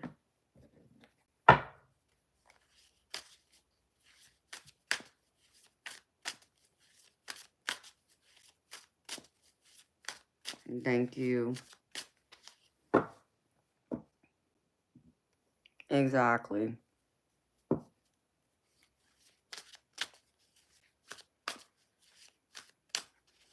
So, you know, it's like, I've even shown people this picture. I'll show you a picture of my mama, just so y'all can understand.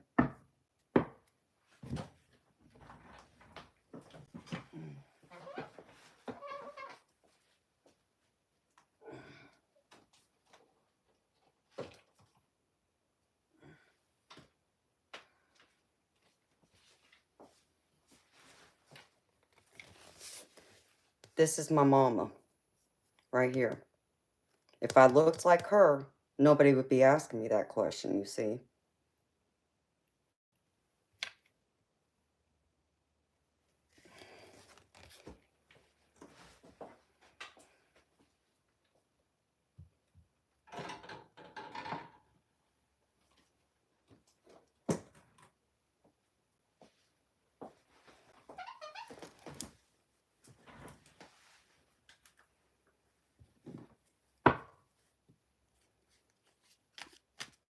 Thank you.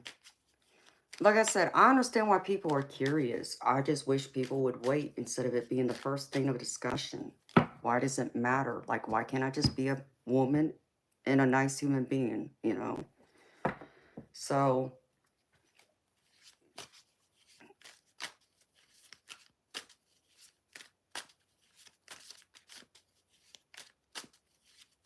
like I said, I don't think about my ethnicity. Because I don't view people that way. I don't see color. I don't see people that way. So even for me, when I was a child, now this is what my mama told me. I don't remember it, but she told me this, and I know she was telling me the truth. She wasn't making it up. She told me when we still lived in California, when I was young, in grade school, that now that y'all seen a picture of her, y'all will understand that when she would come and pick me up from school, many of the kids there didn't believe she was my mother. They thought she was everything else except for my biological mother. So they said, no, that can't be my mama. That's my stepmother. That's my aunt. That's my adopted mother, my foster mother. Everything else except for my birth mother. Nobody believed she was my mother, gave birth to me. And my mama said it used to upset me so much it put me in tears. I don't remember it, thank God, but back then it bothered me. Does it bother me today? Hell no, I really don't care. I just, like I said, I just wish people would look beyond that. You know, my mama is my mama. She gave birth to me, and I just happen to look like my father is all. But people can't see past that. But if I were to show you a picture now of my father, then you could see where I get my appearance, my looks from. So this is my birth father. But when I grew up, my mama and my stepfather, who's also white, I would go out to eat with them, as a family would, and people would stare at us, or stare at me, I should say, with my mama, my daddy, aka stepfather, and then my baby brother, who has blonde hair and blue eyes and fair skin. So obviously, I stand out, and I understand why. But even back then, people wouldn't ask me. But would they stare at me because they were trying to make sense of it? Sure. But did I care then? Hell no. Let them stare at me. I know who gave birth to me. I know what blood runs through my body. Not that it should matter, but I know, but I don't think about it. Even when I'm with them, I never thought about it like that.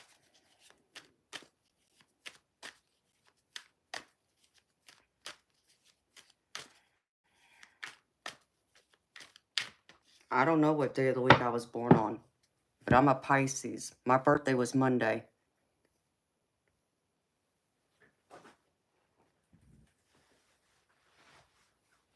I agree, Nazine. I do, sweetheart. I agree with you. That's why, I mention it, and that's why my mods always mention it too.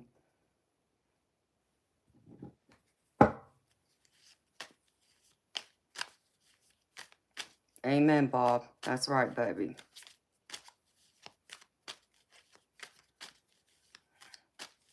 Hi, ID. Thank you. Same to you.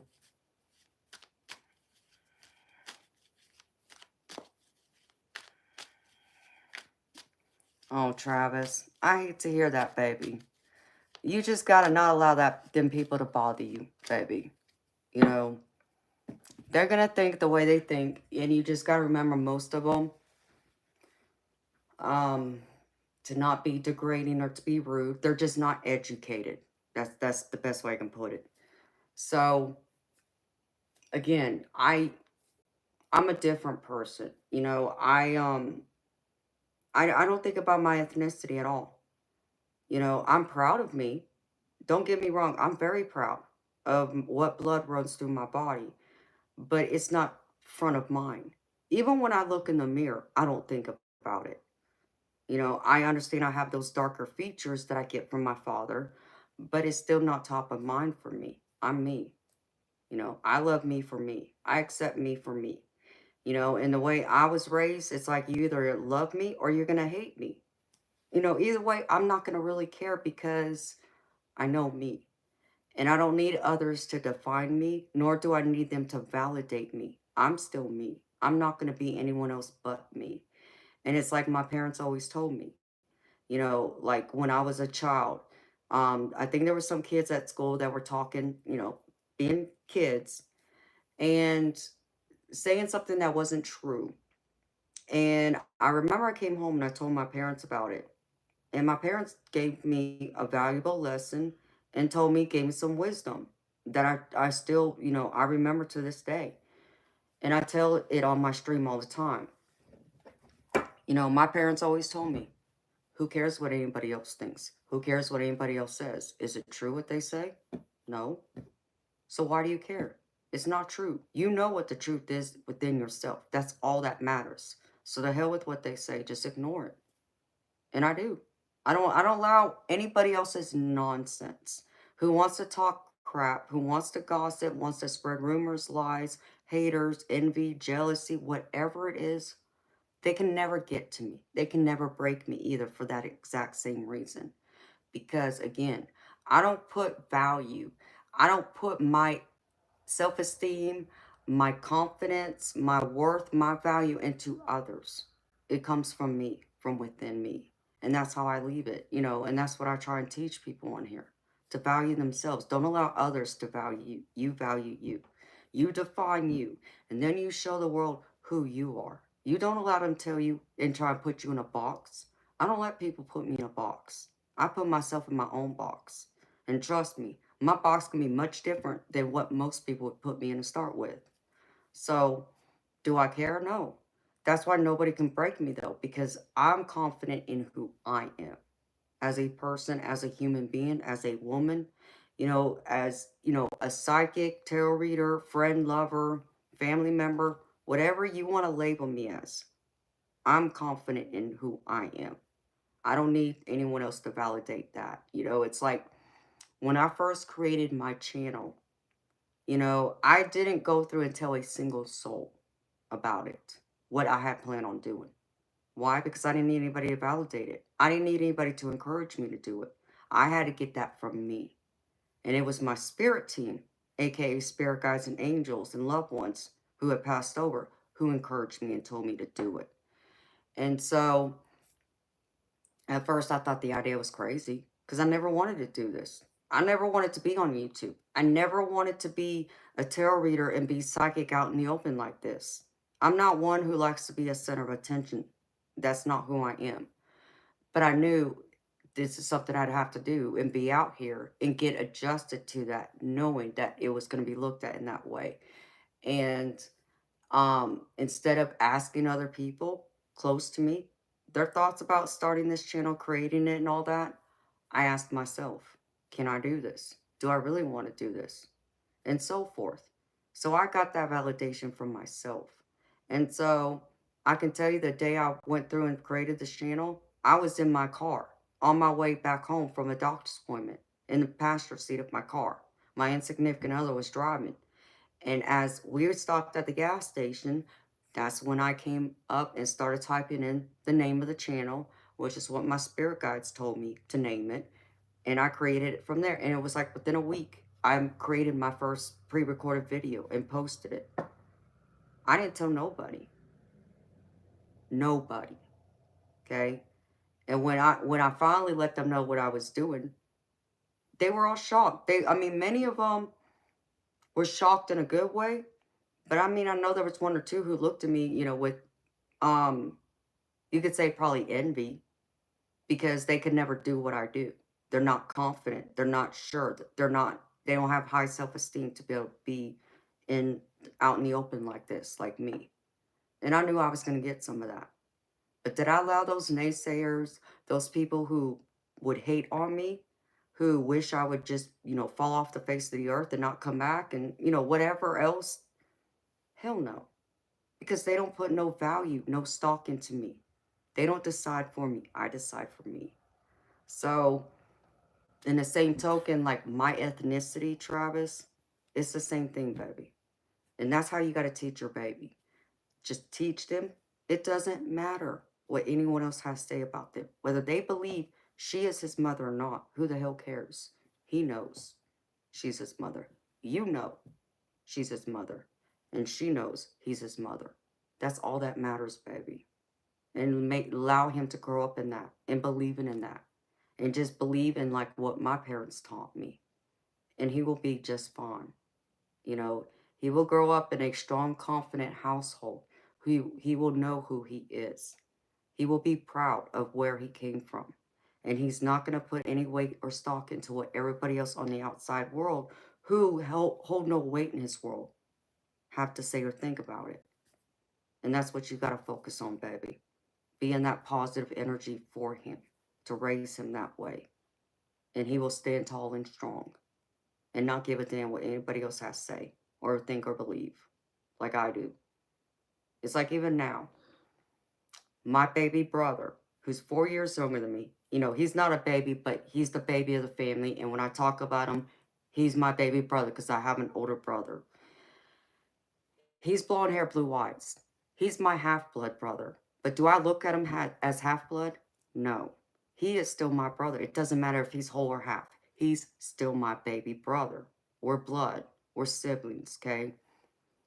And because we look nothing alike, obviously, when we're together and when over the years, when him and I have gone out and say we run into a friend of ours who's never met the other sibling, they'll see us and we'll introduce ourselves to them and they look at us crazy like, wait a minute, you mean that's your step sibling?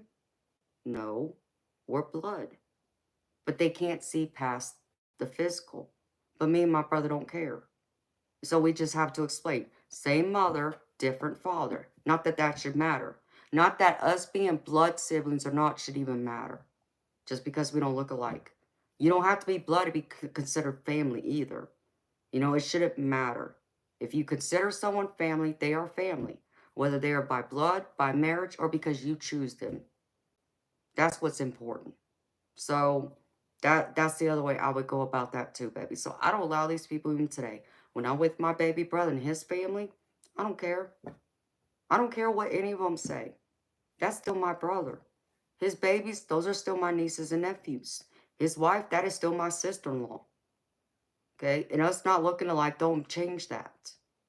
And that's what you got to remember. So teach your baby that. And any more kids y'all have, be the same way. Be strong and confident and powerful and positive. And they will grow up to be strong, independent, strong-minded, powerful, confident people and not care.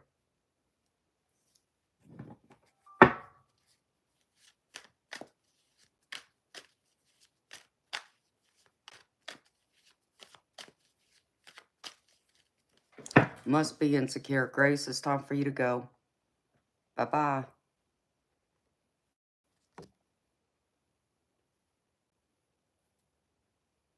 Hi, Alejandro. Why not, Dustin? And hi, beautiful people that came in. Yep. See, Nancine, and that's crazy that people do that. I don't understand it. I really don't. So I'm glad y'all found me too. I'm happy to have y'all.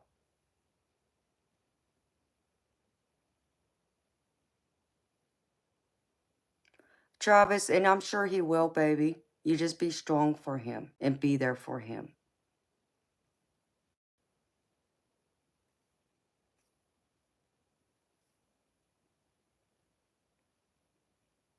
Yes, little bit. Hi, Hollywood. I'm always up late, sweetheart. Hi, Alejandro. How you doing, baby? I just saw you sent me something, baby. Hold on. And I gotta run to the ladies' room. My bladder's screaming at me. All right, baby. You need me to do a reading for you?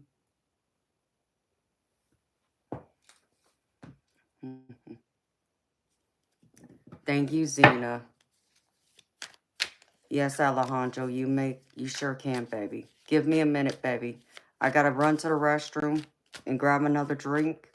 And I just want to check the moon real quick, see if it became more red. And then I'll come in here and do it. Oh, anytime, Betty Light. I welcome everybody. Okay, so I'll be right back, Alejandro. All right.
hot again.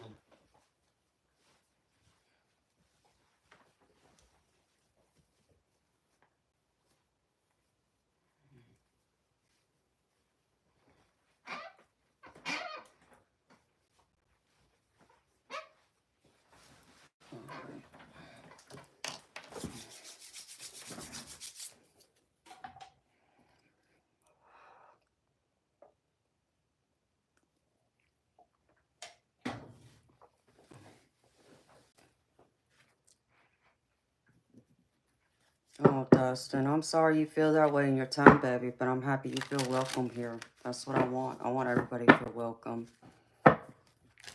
Hey, Tina Aquarius. All right, Alejandro. Baby, you just want a general. You don't want me to focus on anything in specific. You just want general, whatever Spirit has to say.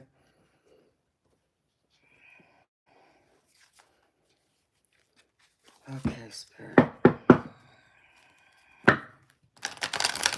Alejandro.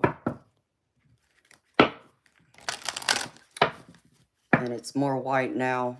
The moon's not red anymore. It's white. At least for me, here on the East Coast. Eastern time zone anyways.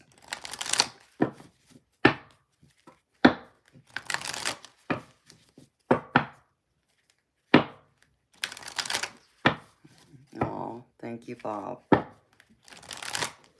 I like silver/gray. It was pretty when I saw it. It's like, sure, why not? Something different. I could look at silver/gray as being like another black. That's how I see it.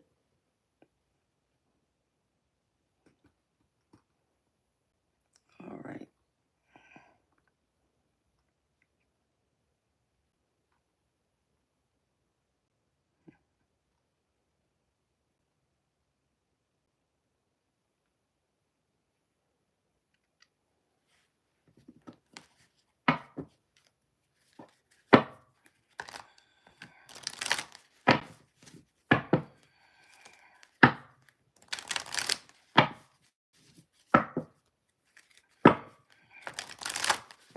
Golden egg, I don't know, sweetheart. People are crazy. Alejandro, you here, baby?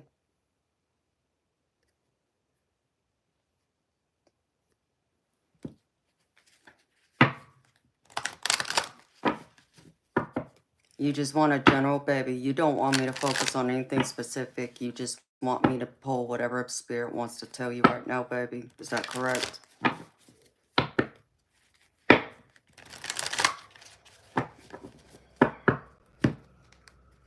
All right, baby. I got you.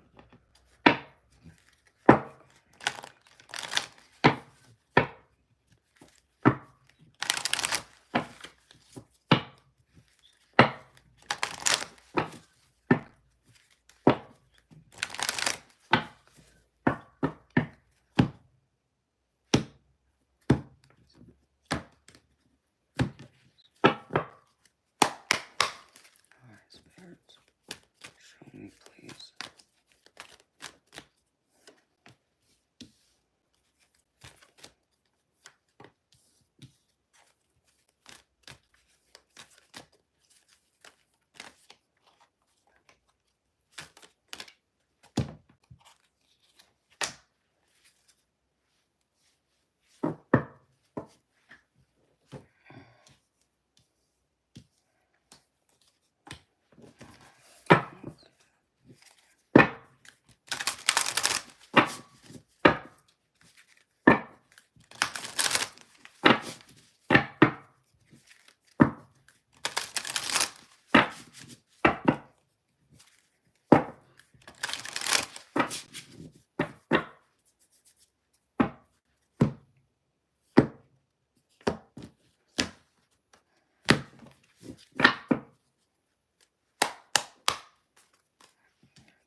You're getting lost in your thoughts again, baby.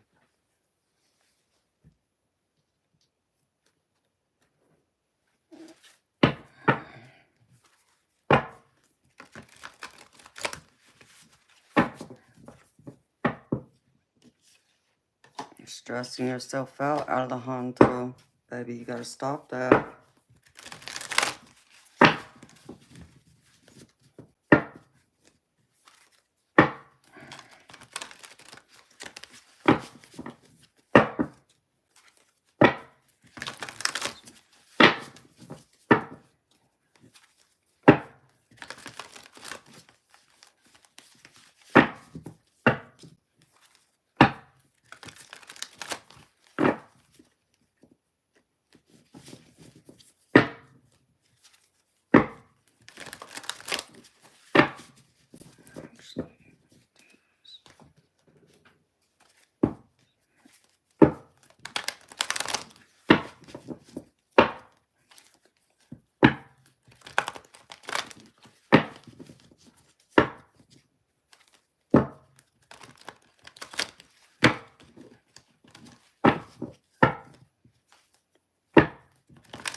You keep tearing yourself down, Alejandro.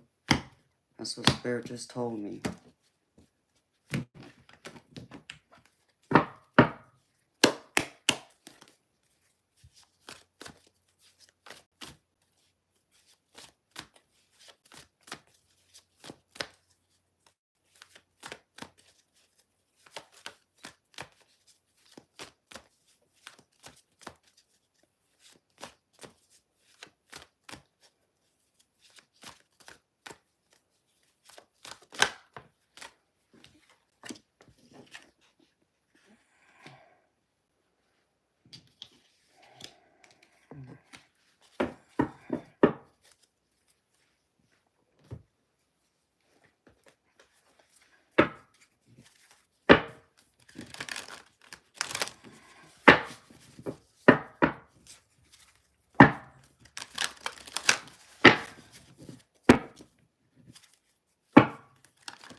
Come on, Spirit.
Alejandro, we're going deep, baby. I hope you're ready.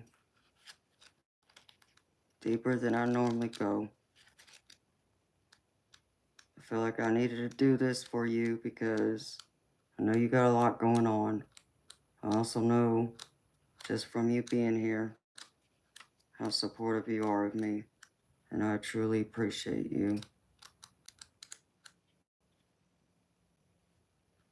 So I pulled more cards than I typically would for you, baby.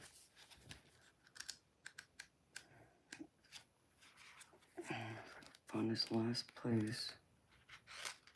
Where'd it go?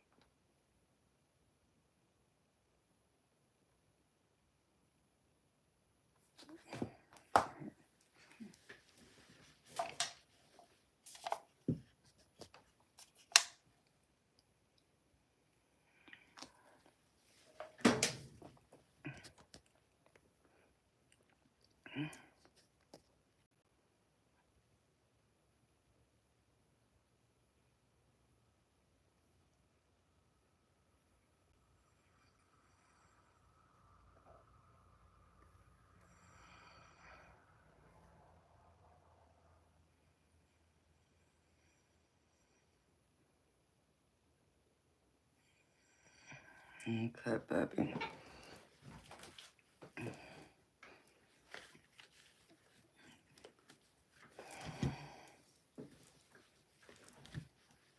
Alright, Dustin, have a good day, baby. Thank you for stopping by. See you tonight. Possibly. I'm here 5 nights a week, baby. So if you're subscribed, you'll see me back tonight, Saturday night, and Sunday night. That's right, Eternal Light.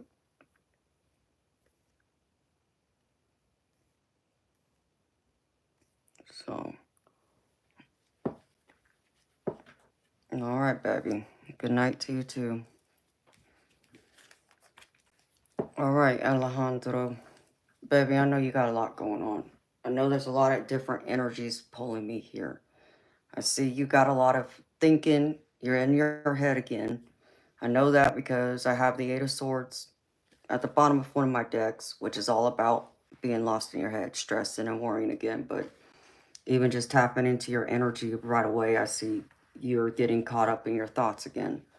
You're also showing me you're getting tied to this negative devil energy, because I got the devil energy at the bottom of another deck. So, baby, I'm going to have to kick your butt a little bit, and I know you don't mind, because you told me that. So, the only way I know how to do that for you right now, baby, is to go a little bit deeper and pull other cards to kind of address this from all angles. Okay? I'm not talking about in love, baby. I've left, love, romantic love out of this, okay? I'm focusing on you and what you got going on, because we need to focus on you. Get you back to where you're more focused and determined and not so caught up in worrying and stressing and anxiety. You need to focus on the positive you have going on in your life and keep looking ahead. So, what I got for you first, Alejandro, baby, I got, again, I know another way you're worrying, because from Spirit Guides, the first card out is worry is a wasted emotion. So, baby, you know this. We talk about this a lot. And there's things you can't control, baby. No matter what you do, you have no control over certain people and situations. The only thing you control is yourself. So, baby, I need you to, kind of find a way to calm that down. And that's what Spirit's asking you to do. I get the song card with this, okay? Which is telling me you got to start doing more meditation. Even try and take in one of these singing bowl classes, like how this woman is. She's holding a singing bowl. Learn to use that. Gravitate towards that so it can help calm you, relax you. You'd be amazed that something even at that can help, calm down your worries, your anxieties, your all the energy and emotions you pick up from others, especially doing your job. Because, you got to stay calm, baby. Because Spirit's wanting to remind you, calmness is not a weakness. And this is also very true. And I know you know this too. And I know, you know, you got to make, forward movement, take action to make sure you stay calm and you work at this. So people and, places and situations can't get to you as much. So never think that your calmness is a weakness. It's not. It's your power. But you got to tap more into it. But when you're upset, baby, you also got to release that energy too, to get it out of you, to cleanse you. You got to do some cleansing of your essence, of your aura, so that you can radiate more of that positive energy, because Spirit wants to remind you, love is your energy. And you show this by being, the person you are, being a loving, caring person. You wear your heart on your sleeve, but also in your day-to-day activities and the people you interact with, because of you being a nurse. And so Spirit wants to remind you, this is your power too, your love, the energy you present. So you can't keep presenting love if it's being clouded or being poisoned by negative thoughts. That's going to make it, dry it out and make it more darker. So Spirit wants you to hold on to that vision and just think of yourself in a positive light. Be in this vision and trust your instincts. Trust what Spirit's guiding you towards. I know sometimes it's hard to see yourself in that light. I get you struggle with your self-esteem, your confidence, and your worth. But you need to be reminded, baby, even going into the mirror every day, telling yourself in that mirror, you are loved, you are worthy, you are kind, you're compassionate, you're a beautiful light being, you're a hard worker, and you're a light worker. Be in that energy of love. Allow this to radiate from you, so that any negativity that comes towards you, it won't take hold of you as much if you can stay in this love energy instead. And the last one is make each day count.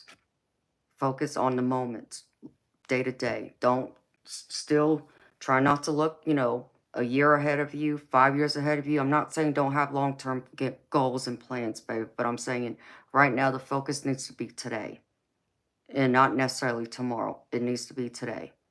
Treat today as a gift and treasure it. Treasure the things you do, have value, find your worth in your day-to-day activities, but in your moment. And when you're even taking care of your patients, make the most of their day.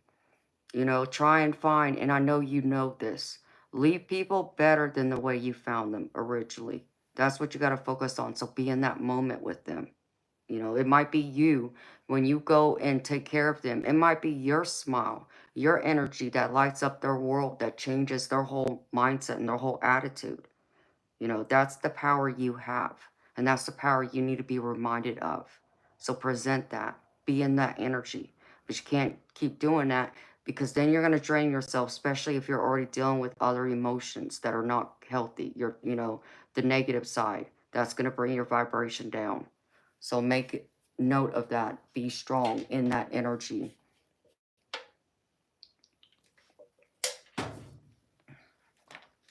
Because I see and I know this in your recent past energy. I know you've had worry even about, where did that card go? About being successful, doing the things you want to do and making sure you have all the knowledge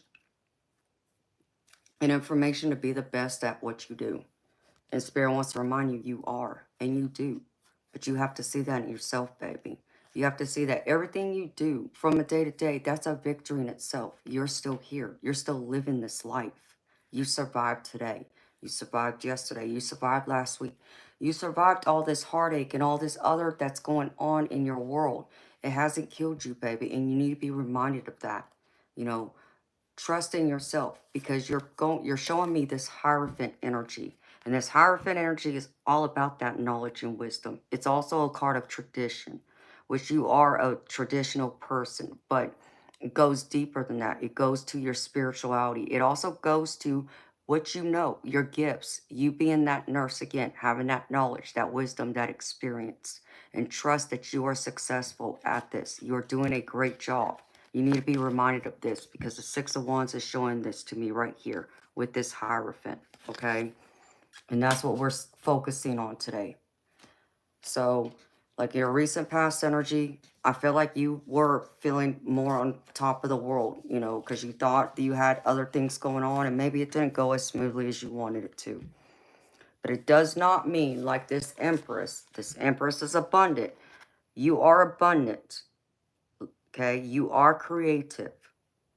You have a lot going on. You have a lot of wonderful ideas that need to come out, that you need to now give life to and put it into this world, into the universe, along with this energy right here. So be this Empress, but think of yourself as an emperor.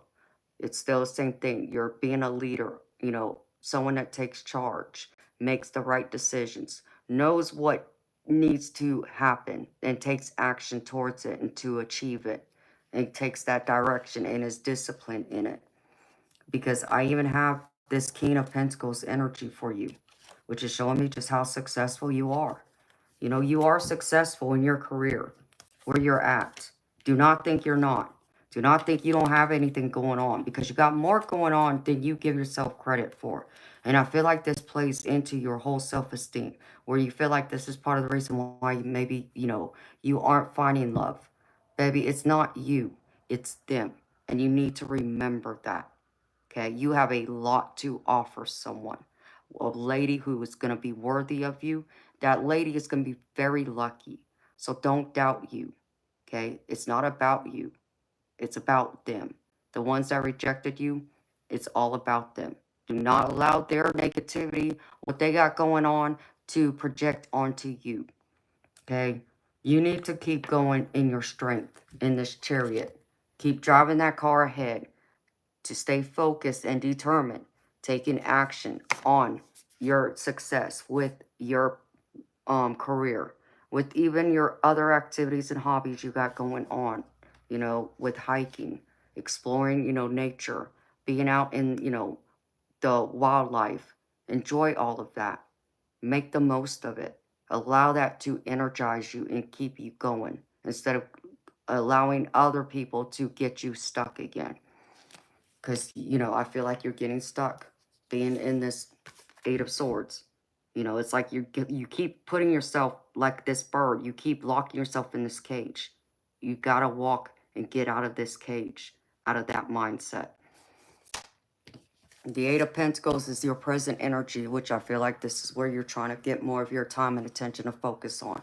So this is about your career, but baby, this is all about you going after and looking at your hobbies, your interests, putting time and attention, gaining that knowledge. Like I said, take a class of some kind that goes into what you have passion about, you know, wildlife, mother nature. You know, take a class to learn about anything involving that. Explore that. Nurture that. Give birth to those ideas. Again, being this Empress, because the Empress is showing up even in your present energy. So, Spirit wants you to gain more knowledge, explore your hobbies, your interest, to make you more knowledgeable, so you feel more confident to go out there and enjoy your hobbies and interests and the things you haven't even considered doing, that maybe you thought about once upon a time but you put it to the side.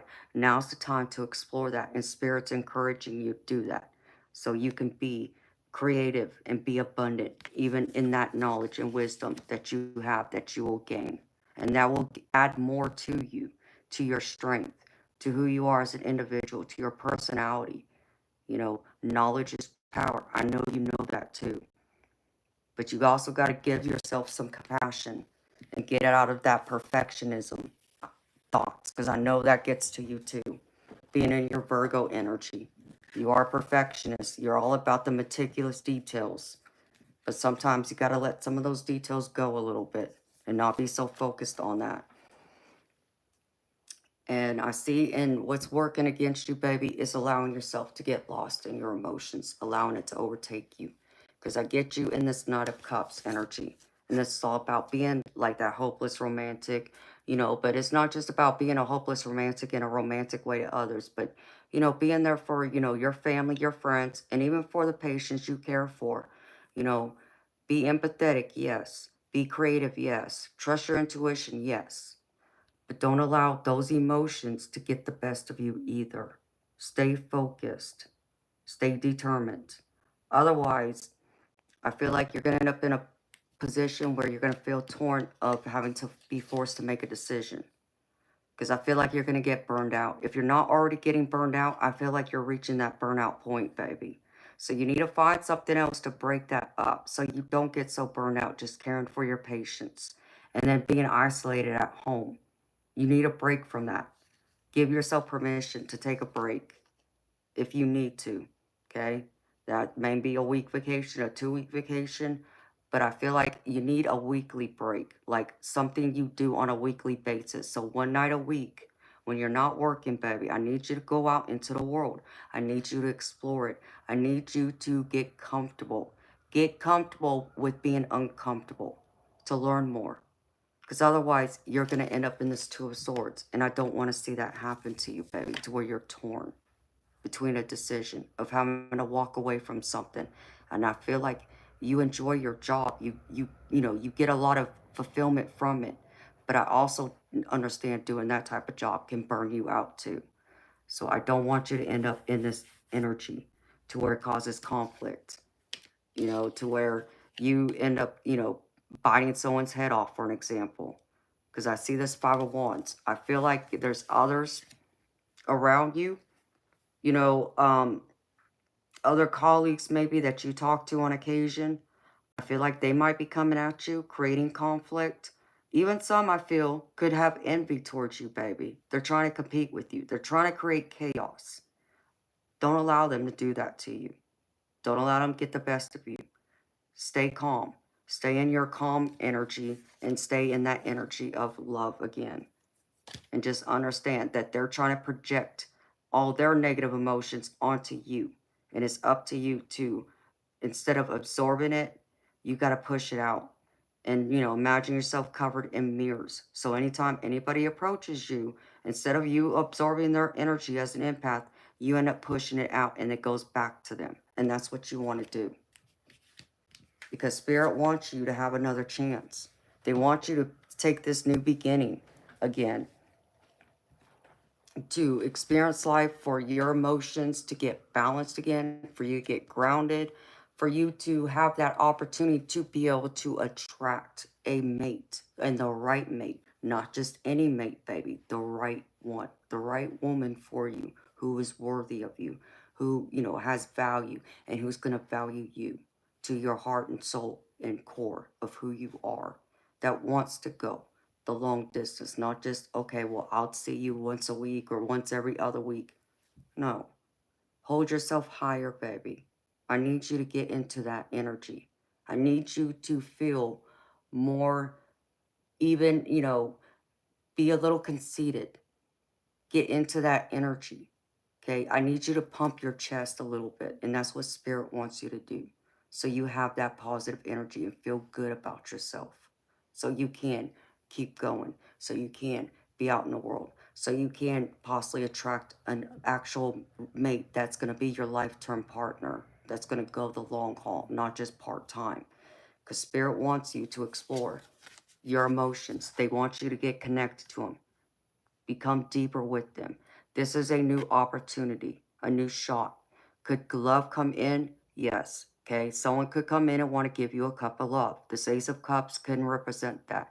But it can also represent you trusting yourself and having love for yourself too. Giving that cup of love to you right now. And that's what Spirit wants you to focus on. Loving yourself first. Okay? And you may end up facing some friction from others. It may get challenging, baby. I'm not going to sit here and tell you it's not. Because I get the Nine of Wands, which shows me you might end up, going through some crap that, no, none of us want to go through. But you might have to go through it to get to the other side of it. You're going to have to face and stand up strong and face the adversity. And know that you can get through it, and you will at the end. So you can still end up in this Ace of Cups, which is a cup of love. A cup of love to yourself, but a cup of love to someone else who is worthy of your love. Not just anyone, worthy. Someone that truly wants to go the long way with you. So value that. Hold yourself in a higher regard is what Spirit wants you to do. Because the advice here, baby, is for you to see your successes in this Nine of Cups energy. You know that pretty much, all your dreams are going to be fulfilled in this Nine of Cups. Your emotional fulfillment, your spiritual fulfillment, but everything else you're working towards, wanting to find that partner, wanting to get more creative, wanting to spend time in nature, wanting to make those stronger connections stronger, and even be there for the people who need you, like your dad, for an example. Okay? Know that you will make all this happen. And it's going to be you having to decide if you go through this. This Two of Wands is you. Okay? Going through, this gateway to get to the other side, that path, that door that's opening up to you, opening up to the world again. And know that if you can and you're willing and you're unafraid, you will have the sun. There's happiness and joy here, excitement, fulfillment, adventure. You're going to find a deeper appreciation for life, but even within yourself. And in turn, I feel like others that know you will come to get to understand and know you on a much deeper level than they did before, because you yourself will know yourself better, because you're giving yourself that love and time and attention now to come out in this sun energy. Because with it, you're going to get that clarity in this Page of Swords. This is all about clarity. This is all about taking that knowledge and experience that you've learned. Now you're ready for a new challenge. Now that you have clear thought, you have a clear direction, you're ready to go after it now. And you'll be stronger in the end for it. And it may come to having to make that judgment, but this judgment is also the judgment of being able to trust yourself to make any decisions instead of hesitating or unsure. And this is also going to come, I can't show you this next card. This last one is the High Priestess because she's naked. But the High Priestess is telling me this is you trusting your intuition. Having blind faith. Trust your intuition. Trust the divine's purpose in your life. They're guiding you down a road that I feel like sometimes seems resistant to you. You're resisting this change. But Spirit's trying to give you this time and attention to manifest what you want. Because the other card I pulled is the Magician. But the Magician, I'm reading it upside down. It's in the reverse.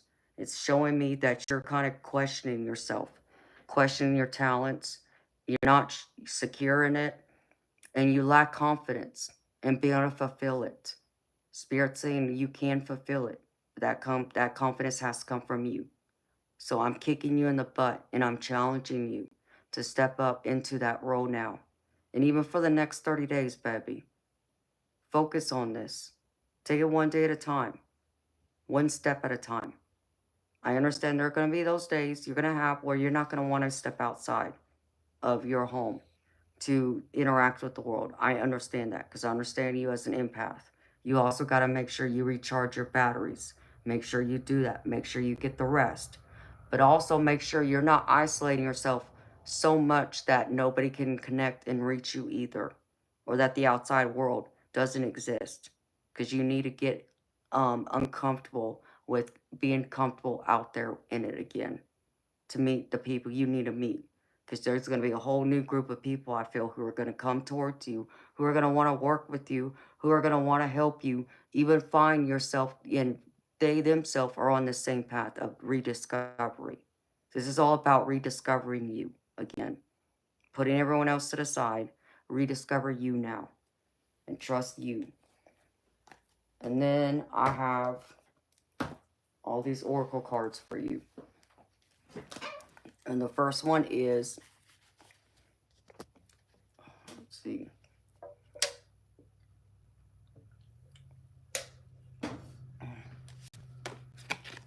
From the Gods of the Hidden Realms.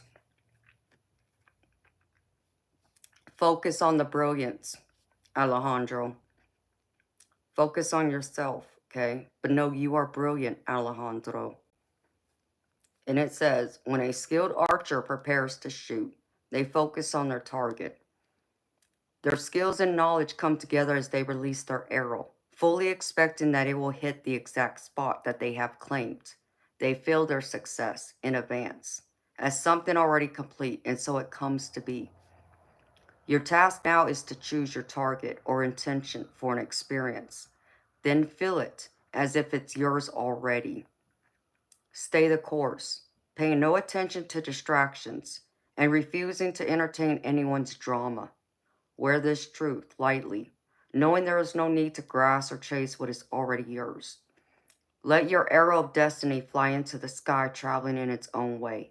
Even if it appears to move away from the target, know that the wind will blow it back without your needing to intervene. Trust the mark that the universe has chosen for you now, and release your need to know the exact form. Also, keep in mind that the universe has an element of delay. There may be a stretch where you see nothing happening, but don't allow that to sway you. Stay positive, and then focus on your next task with the full expectation that you will hit your mark. You will feel such satisfaction and fulfillment when you do. Prioritize, baby. Prioritize what's most important. Work on what you want, one thing at a time. Don't allow anything or anyone to distract you from it.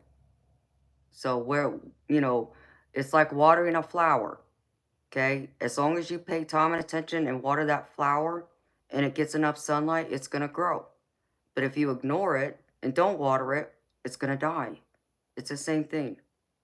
What's going to grow and bloom is what you put your time, focus, and attention on. So prioritize that. But no matter what it is, you are brilliant in this. You are brilliant on this journey you're on. Don't doubt yourself. Don't keep talking bad about yourself. I know that's what you've been doing. Get out of that energy. That's not you, Alejandro. You owe yourself more. You deserve better. It's time to love yourself with this Ace of Cups. Give yourself that cup of love. The next one is from the Pride of the Dragons Oracle. And this one's called In Ruins. And this is Alejandro. It says, still stoic and silent, these words describe In Ruins dragon as one of the most unusual dragons you have probably ever seen. It looks like a combination of many mythical beasts and magical creatures, but it's a dragon nonetheless. There is an air of sadness to it, for it remembers a time long ago, a golden age of civilization. This fading dragon is a reminder of those times and those cultures long past. They include those of Atlantis and Lemuria, or even more recently, Petra, Troy, Pompeii, and Angkor Wat. Fallen civilizations all, some vanished, some in ruins. But their wisdom has not been lost, for it resides in this dragon's energy. This indicates it's time for you to learn from these ancients. Ask yourself, what can we learn from their fate? Or even, what can we learn from the time before their fall? What can we learn from them during their thriving days? The In Ruins dragon asks that you honor the memories of these people, their knowledge, and their legacies, and learn from their fall. Can we apply those lessons to our current civilization? To a more local degree, can we apply these learnings to our own community?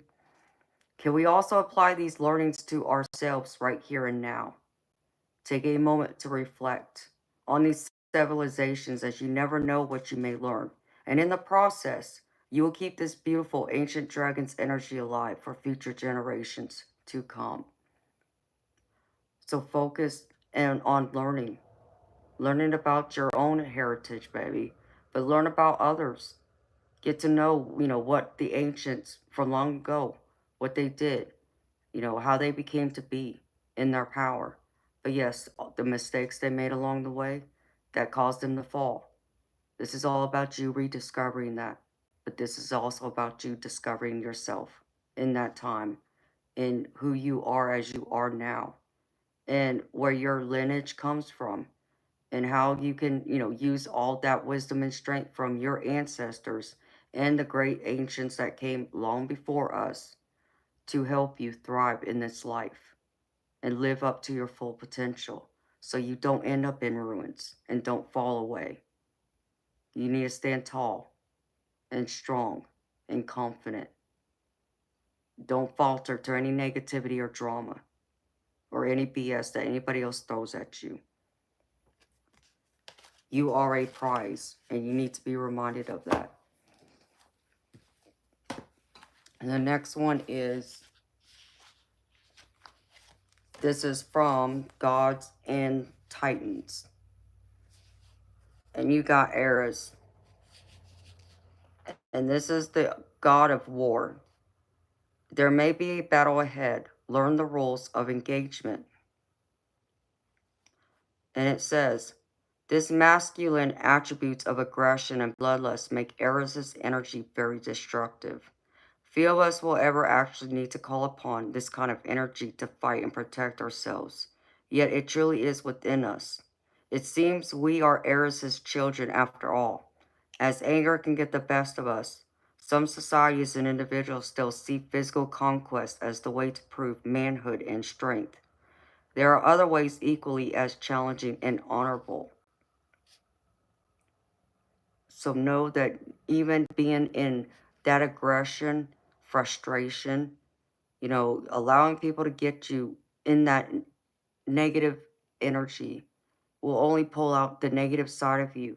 And you don't have to be in that energy, baby, to win whatever battle it is you feel like you got to battle right now. But I still feel like the war is within yourself. Stop beating yourself up. Love you for even your flaws, even for what you think you're not good at, for your weaknesses you feel you have. Still love yourself for that. Honor it. Recognize it. Bring it into the light. That's the shadow side of you. And that's what Spirit wants to remind you of. Not every battle is meant to be won. It's like that saying. You may lose the battle, but it doesn't mean you're going to lose the war. You're not losing the war. And there's just a battle raging within yourself you got to face now. And then I have... Which one? Oh.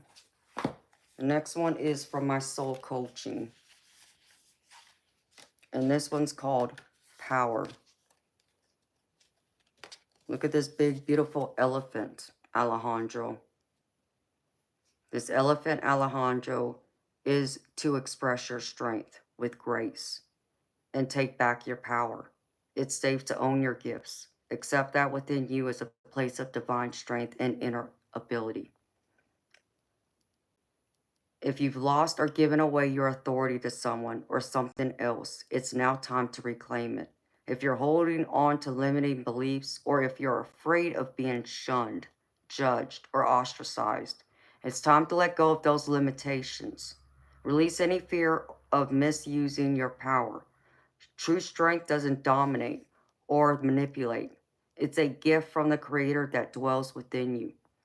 You have the spiritual power that's born of sacred love, wisdom, and grace. This ability can heal others and bring light into the darkness. And this is you, Alejandro. You being that nurse, baby, you are the light in other people's darkness. And the affirmation, baby, in case you want to write this down, Alejandro, it says, I am a radiant, glorious, powerful being. I am a radiant, glorious, powerful being. Say that to yourself in the mirror every day, Alejandro, before you go to work, when you get up in the morning, even before you go to bed. It will help you. You may not think it may not help you, but it will. So say that. Own that power, Alejandro. And then I pulled from a couple of my Moonology decks for you. The first one is,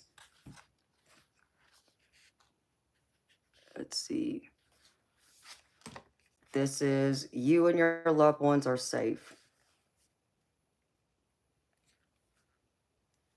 All right. It says, there's a new start coming in your private life. Something is rising up in connection with the people and places you hold dearest. This can be to do with a member of your family, a flatmate, or moving house. If you're hoping to move forwards with something special in your private life, this reminds you to come to you as a message that you can do it. If you've been neglecting your family, it's time to reconnect with them. If you've been neglecting yourself, you need to take better care of yourself and nurture yourself more. If your insecurity is holding you back, that's something for you to work on now. Doing so could bring you your heart's desire. Attune to this, Alejandro. Allow this new cycle to start and meditate. This will help you to get rid of those insecurities that are holding you back. Even spend time out in nature, baby. Get next to water. You live next to the ocean, Alejandro. That water is very cleansing. The ocean's very cleansing. Be out there in it. Allow your mind to wander into a wonderful, beautiful, peaceful place of happiness so you can get rid of your insecurities and doubts and fears and have hope again. Hope needs to come alive again in you. And the other one is, nothing is yet set in stone. So for you, Alejandro, it says, mutable is all about change, shape-shifting. Even that something is still developing. It indicates this is indeed changing and there's room for maneuver.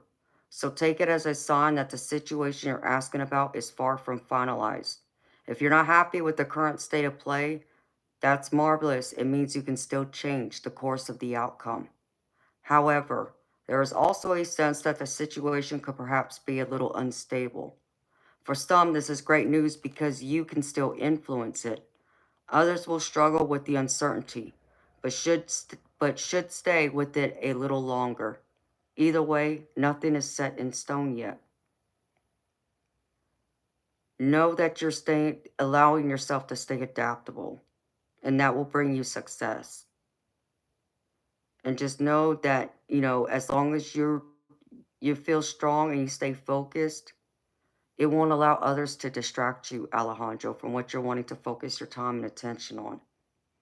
Stay with this energy of knowing that, you can change your future and, your loved ones are safe. But you also got to, most importantly, love and nurture yourself too, without allowing others to get in the way of that and distract you from paying time and attention into filling up your own cup first. And then for my other moonology for you, Alejandro, the first one is, know you are loved. And it says, there's new or renewed love energy around you, be it familial, platonic, romantic, or otherwise. Whether you're single or attached, a new personal or professional relationship cycle is starting for you.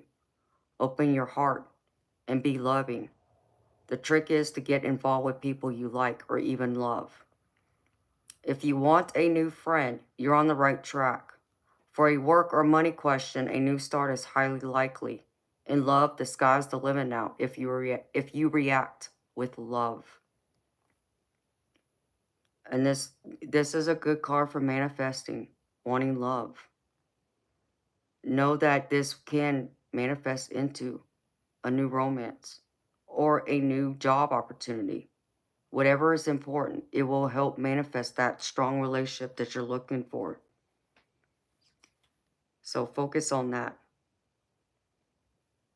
And if you want to call in love, baby, for you, Alejandro, it says, call in Archangel Jophiel, who reminds us that beautiful thoughts attract beautiful experiences. And then call in the energy of the loving, abundant planet Venus, which guides the sign of Libra. And imagine that perfect day. And then you can write this affirmation down. It says, love makes my world go round. Love makes my world go round. So that's the affirmation you can tell yourself, Alejandro, to help. And then the other one here is, believe in your good luck. I pulled this for the general collective earlier, so it's coming out for you now, Alejandro. And it says, whatever is going on in your life, you need to take care of the small stuff and the big stuff will fall into place. Problems can arise now because of carelessness or a judgment lapse. Avoid telling everyone your opinion until you're sure you know exactly what's going on. Think about the baby steps you need to take on your way to your goal, and don't take too many risks. Believe in your own good luck, but don't be arrogant about it. Think an important decision through very carefully before taking action. And know that you can visualize yourself in pure violet light. And know that you can call in this energy to help you into your crown chakra. And sit in this and allow that energy to absorb within you. And it will change your luck for the better. So know you can now take this on. Be in that positive energy of love and good luck and good fortune, and it will all come to be. So we're in a powerful full moon. It's time to manifest it all. Your wants, your dreams, your goals, all of it. And then for the last few, I got your angel cards, but I pulled a few cards from my Path of Shadows. And this is your shadow work, Alejandro, that you need to focus on, baby.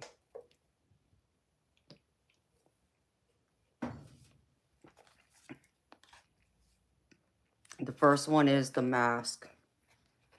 Duality, protection, and caution. Alejandro, the mask you're wearing, baby, is you isolating yourself from the outside world. It's time to peel that mask off. It's time to go out into the world. Like I said, get comfortable with being uncomfortable. To interacting with people around you, learning new things. Take up a new interest, a new hobby. But get out there and enjoy life. Live in the moment. And the next one is the werewolf. And it says, only the moon knows what it takes to hide this turmoil. Two sides of the same tormented soul. And yes, there's two sides. And both sides, baby, you gotta, work on. Not to be afraid. Take caution, yes, but still know you're protected too. But allow that whatever turmoil you're going through, you gotta get out and release it into the universe. And this is the time to do it. Go out in nature again. Go sit by the ocean. Release it to the universe. That turmoil, that pain, that heaviness, those doubts, those fears, that anxiety, stress, worry. Give it up to the universe. Tell them you don't want it anymore. You only want positive, good, happiness, and good luck. And the next one is the dagger. Action, bravery, determination. Be brave and be determined. Don't allow anything to stop you or block you from going forward. Like this chariot. You need to get in this car and keep driving forward. Be determined. Have that willpower to not allow anything to get in your way and stop you. And the last one is the nymph. And it says, in this mundane world now I roam. Inside this concrete jungle, where is my home? And Alejandro, I feel like you've been kind of looking for this. Looking for that home, for that place you can call your home. And I know home is more than just a building. It's more than just an address. A place where you feel safe. You feel welcome. You feel like you can let your hair down, so to speak. And people will love and accept you. and appreciate you. I understand you're still in search of this. You're in search of your village is what it is. You're in search of those people who are supposed to be your soul tribe family that you're supposed to go through this life with, who's going to help you, motivate you, stand by you through thick and thin. Your ride or die people, so to speak. But you got to get uncomfortable. Be comfortable with being uncomfortable for a little while to reach it. And then the angel cards I pulled, 3 of them came out for you. First one is weed your thoughts. Jovial. Your mind is like a garden, a space that requires time and attention. Take the time to weed out the thoughts and feelings you know are spoiling the beauty. Release from your mental space the recurrent stories that are telling yourself, especially those that are hooked into the energy of fear. Instead, think about what you desire. Remember what lights you up and enjoy the blessings that are in your life. Let flowers bloom from your loving thoughts. And the positive affirmation is, my thoughts are seeds that blossom. My thoughts are seeds that blossom. Weed out your thoughts, Alejandro. And the next one is the air guardian. Take time to breathe. And it says, slow down and breathe. Take time to reflect before proceeding further. You are allowing your past experiences to influence your current behaviors. And there's another way forward. You are being reminded to stay high vibration in your actions and choices. Refrain from reacting, for this will only delay your progress and healing. Love is the way. And the positive affirmation is, I breathe with ease, knowing angels are with me. I breathe with ease, knowing angels are with me. So take time to breathe, Alejandro, because that will help weed out your thoughts too. All those doubts and fears that keep you up late at night and so on. And the last one is handle, downloads of intuition. Trust what is coming to you, for the information is absolutely a glimpse of the future. Your psychic gifts are heightened at the moment, and it's essential for you to take the time to record what is coming from within. As a reminder, nothing is set in stone, and therefore in your intentions change. You can absolutely rewrite what is to come, but you are receiving information that will serve you on your way. I can't make that up, baby, because that's what one of the other cards said. Nothing is set in stone, and trust your intuition. And the positive affirmation says, I trust my intuition and psychic gifts. I trust my intuition and psychic gifts. So take note of these, Alejandro, and say them out loud to yourself. Go in the mirror. Look yourself in the mirror and say them. And they will help raise you, elevate you, change your mindset. It is more powerful than people realize. Your thoughts are that powerful. They create your reality. Now it's time for you to create a great reality, Alejandro. The one that you've been dreaming about. The one that you want. Because I know there's so much more you want to do. I know you still want to go further with your light work, with your nursing. I know you still want love too. And love will come. But first, focus on you. Making you better. Filling up your cup first. You can't go filling up other people's cup or expecting them to come fill up your cup. You got to fill up your own cup first. Once you do, Alejandro, you attract people, and you're going to attract the right ones. It's your essence. It'll be in your confidence. It'll be the way you speak, the way you present yourself. There'll be a different aura about you that people are going to be attracted to and want to be in your energy. So believe in that. And that's what I have for you, Alejandro. So, baby, I hope this reading has resonated for you. I hope it's answered any questions you had on your mind. I hope it put away any fears and doubts and worries you've been having. And I hope it also helped to uplift you and encourage you to keep you on your path forward. and to keep you on that path and give you that direction. So thank you so much again for trusting me to read for you again, Alejandro. It was an honor, baby.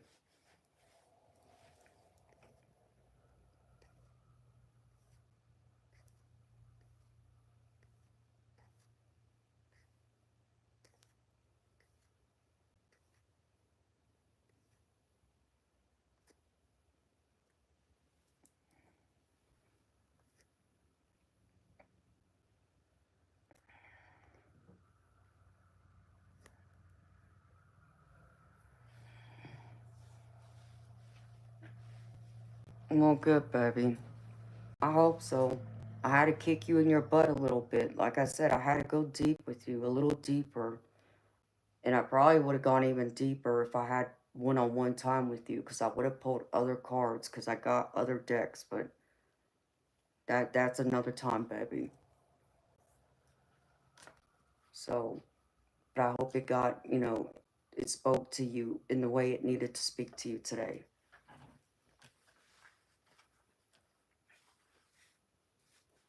Hi, the real I am. How you doing, baby? Hi, worker.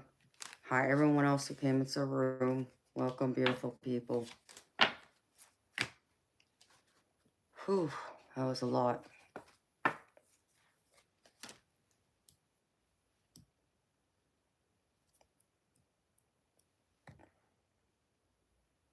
Luke Ben, I don't know what you mean, but if you want to discredit this, you can leave. I don't want your energy here. If you're going to be negative, if you don't believe in this, hey, I'm not going to tell you how to believe, how to think, but it's not welcome here either. Hi, Albert. How you doing, baby?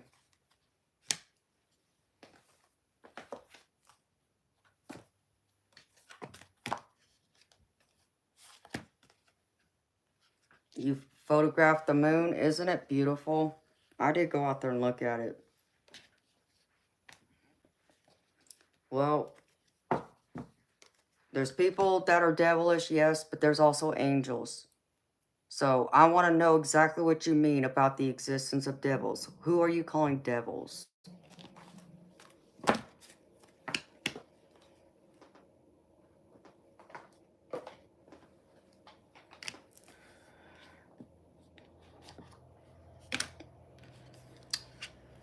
No kidding, Luke Ben. Tell me something I don't know. Actually, you know what? I can't even get into this energy right now. I just can't.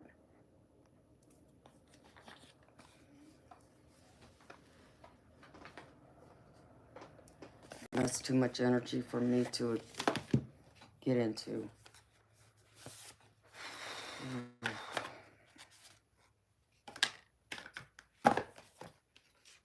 And for me to try and understand and make sense of it at this time of the morning.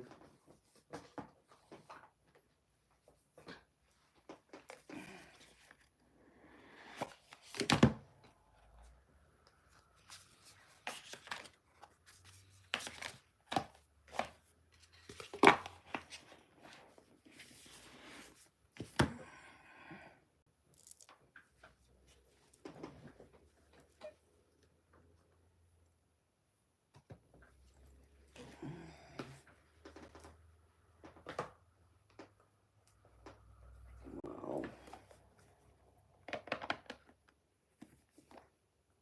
Admin, you can fart yourself out of my stream.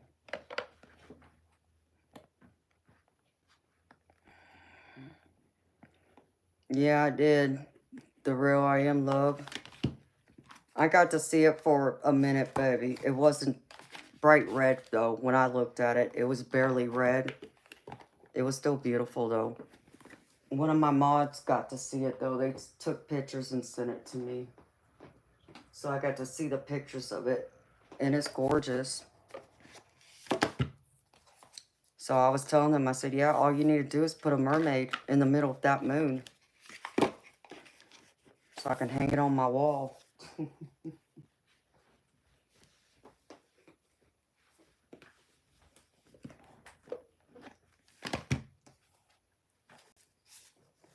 Hey, Alejandro, are you still here, baby?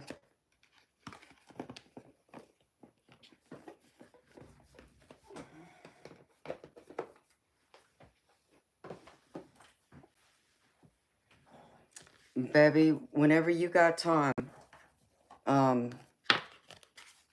connect with you privately, baby. And I'm going to do something for you. You and I can have a talk.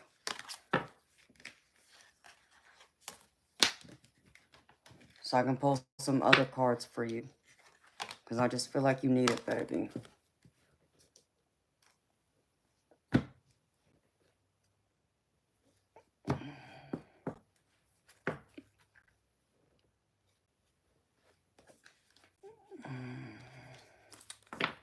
Yeah, I can feel that heaviness, baby. And I'm sorry. I'm sorry it's chaotic right now. Another reason why I want to talk to you again privately, baby. So, you have my number, Alejandro. You can message me, baby, or you can email me. And we can set up a time, and I can talk to you privately, baby. Because I just feel like Spirit has more to say to you.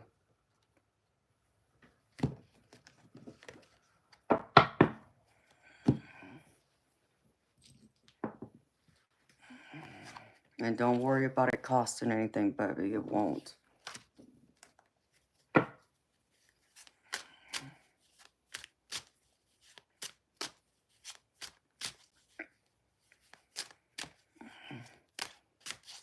And that's what all that Eight of Swords is about. Yeah, I could feel the exhaustion. I did pull that one card. I already put it up. So, Alejandro, like I said, baby, you and I can have a conversation off the stream about that and some other things, baby. Spirit just has more to say.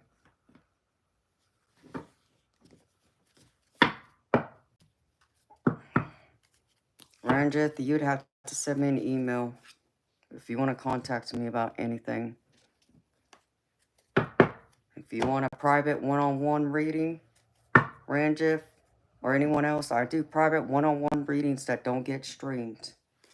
But you would have to contact me through email.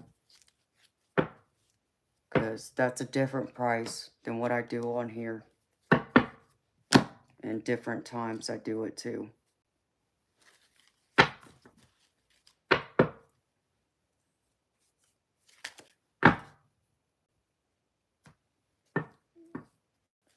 You're welcome. Hi, Truth. Hi, Nahian. If I didn't say your name right, I apologize. You're welcome, Alejandro. Oh, you're so welcome, baby. Anytime, I'm here for you. We'll connect soon, baby. So we can go over some of the other things. So you get some rest, Alejandro. Thank you again, baby, for trusting me to read for you. Sweet dreams, baby.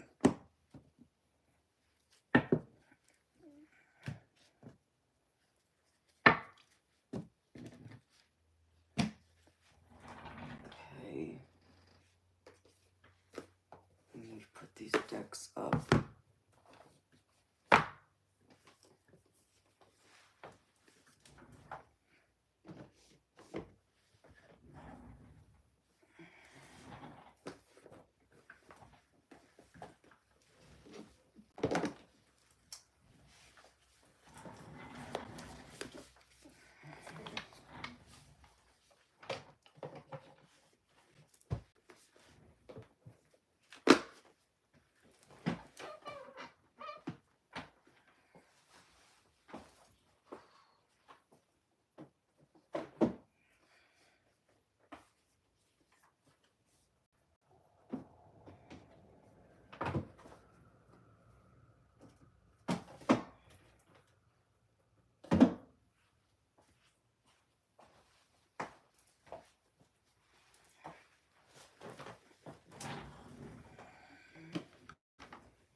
beautiful people. Eternal light, you still here, baby? Or did you fall asleep?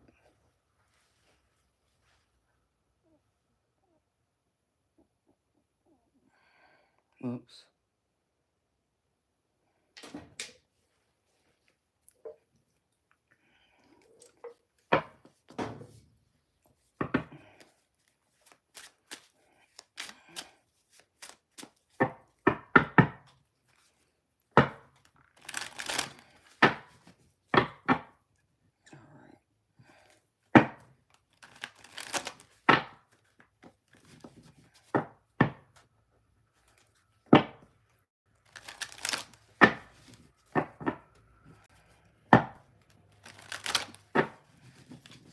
He's falling asleep then.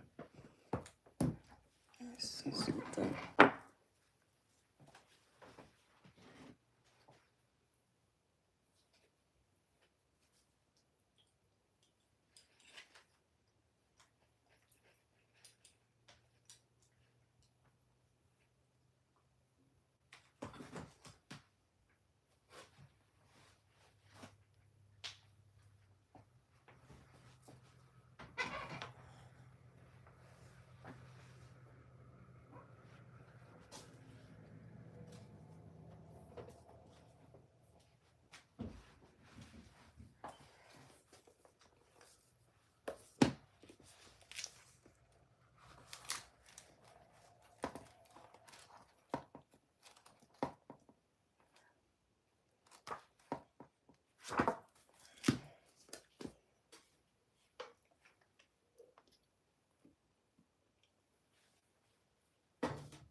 Hello, Krishna.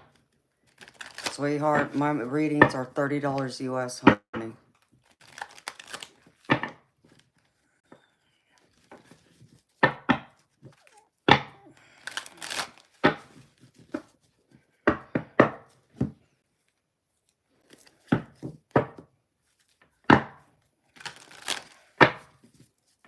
Krishna, my readings are $30 US. I don't do free readings, is what I'm saying. The only free reading I do is the general collective that I do at the beginning of every stream.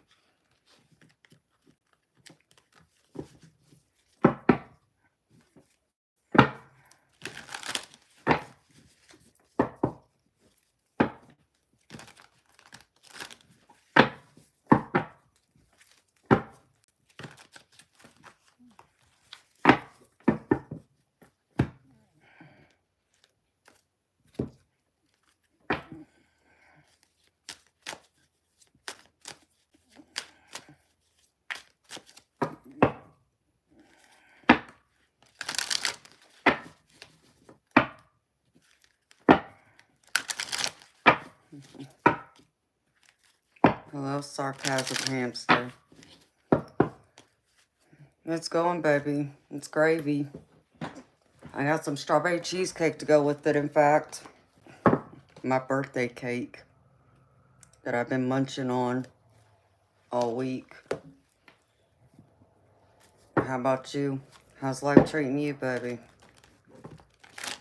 Ouch. My back's screaming at me now. I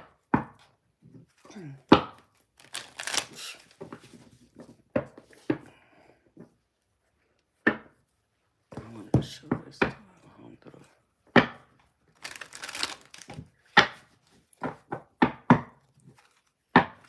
You know, it's almost 6, well, it's 6 o'clock my time in the morning on Friday. It's crazy. I've been on here for 8 hours.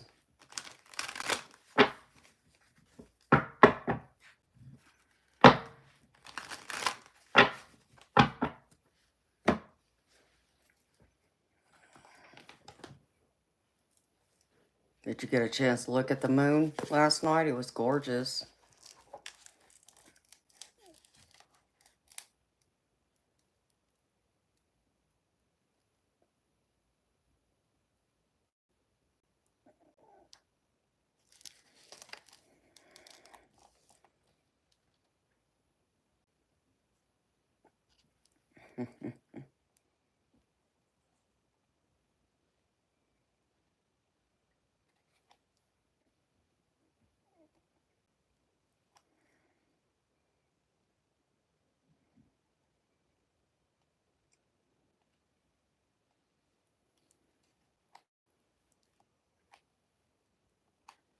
Eladio, what are those emojis for?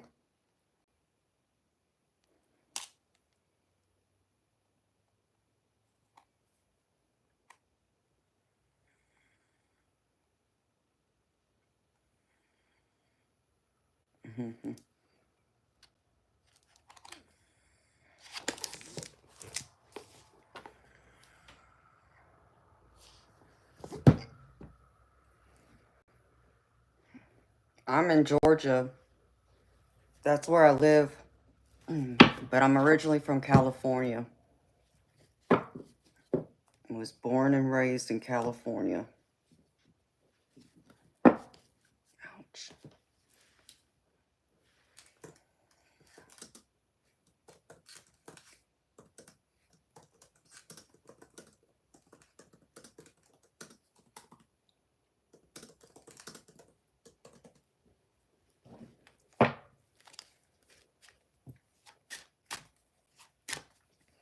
No, I don't know Hindi.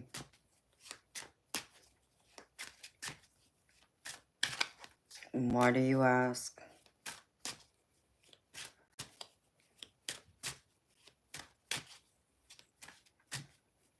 If I understood it correctly, there's some kind of festival today. I've had two different people talk to me something about a festival.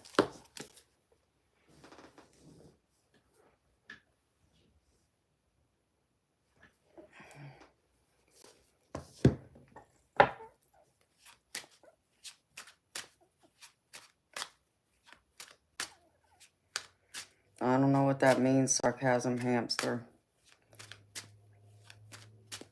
Yes, happy Holly is what I was told. Hello, Arthur Horn. How you doing?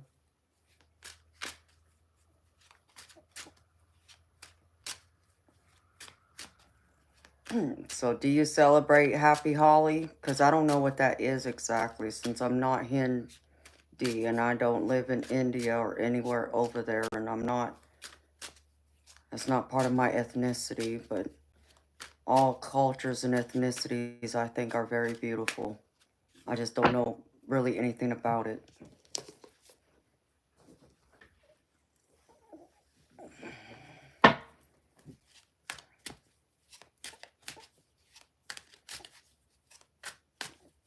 Good morning, Justin. I was just thinking about you the other day, baby. How are you doing? I must have manifested you.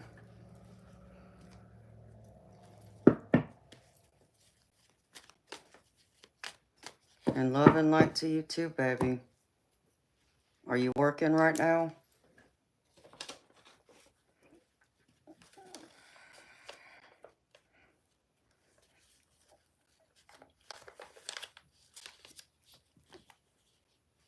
That's alright, baby. I forgive you.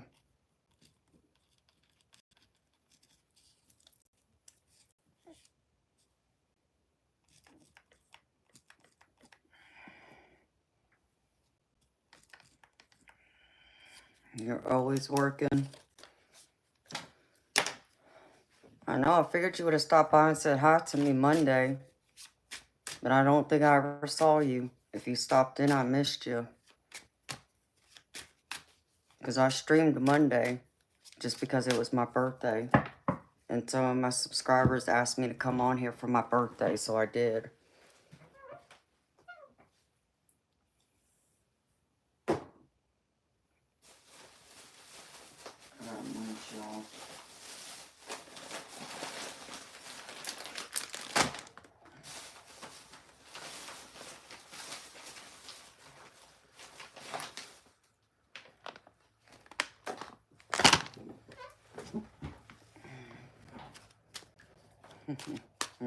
Thank you, baby.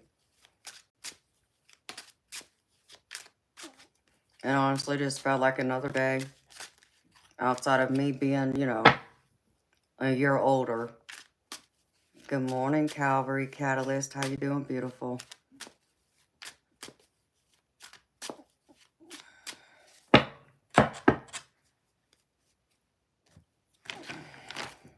It's so good to see you, honey. Did you get a chance to check out the moon? No, Justin, I didn't do anything, baby. It rained on my birthday. I was going to go get something to eat until I looked outside and I saw it was raining. I said, nope, I'm not going nowhere.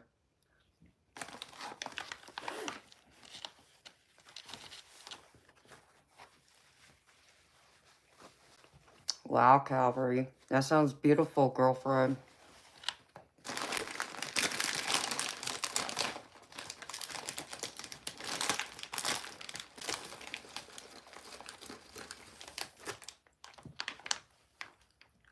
Good morning, Dean. Aw.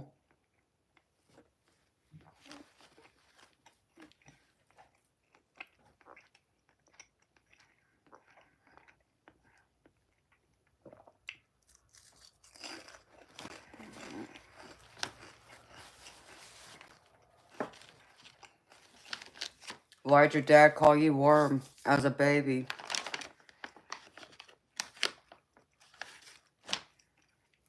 Yeah, Calvary. I stood outside for a minute. I got to see the lunar eclipse. And I got to see the moon. It started to turn red, but it was like very faint. It hadn't turned like red yet. So, but I got to catch part of it.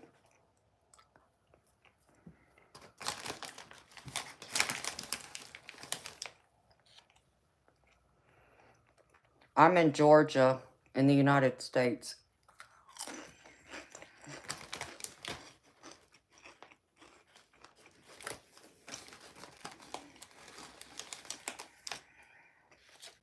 Aww.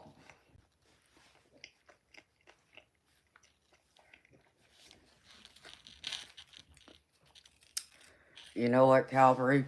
I would have enjoyed that too, sweetheart. I considered doing that, but then I realized I had a stream. It's like, well, I can't do that, so.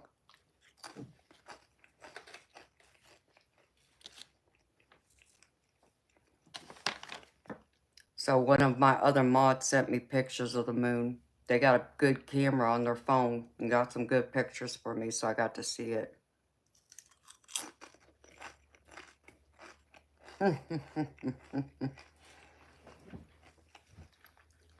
Sounds good, Justin. I'm down for that, baby. You gonna buy me a house too?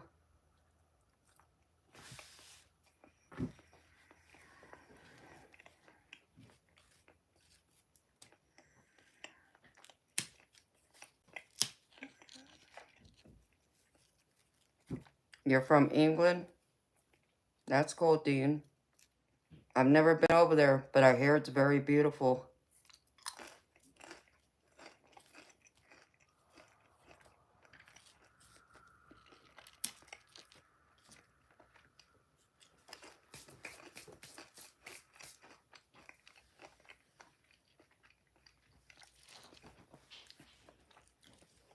It's 378 mil.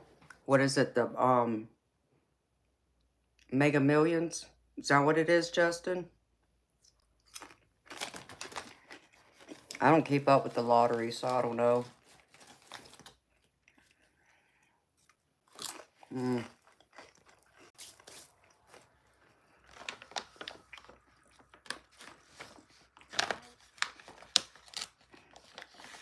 I thought about playing it on my birthday, but I forgot to do that too. Like I said, I streamed Sunday night, and I was here until about 8 o'clock Monday morning, which was my birthday. And then I went and lay down for a few hours, but I didn't sleep well because I think I was afraid I was going to sleep right through my birthday, and I didn't want to do that. Ooh, and I just saw a bright spirit orb over here. So I tossed and turned, and I finally got up after a few hours, and I was going to get ready to get dressed to go out somewhere to enjoy my birthday until I looked through the window and I saw it was raining. I'm like, oh, no, no, no, I ain't going nowhere. So I ended up coming in my office, cleaning up my office. So that's what I did on my birthday.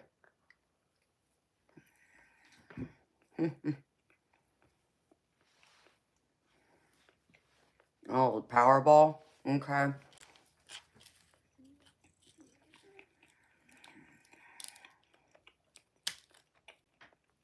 Oh, sweet, Justin.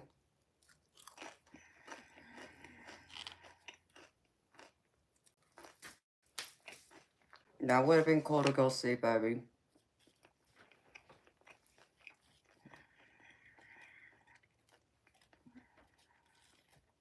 Hi, Ivy Unlucky. I've been good. Other than enjoying my birthday week, I guess. Just been on here streaming all week.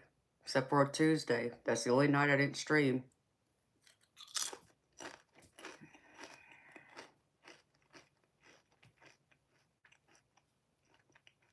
Hi, Rosalind. So how you been, Ivy Unlucky?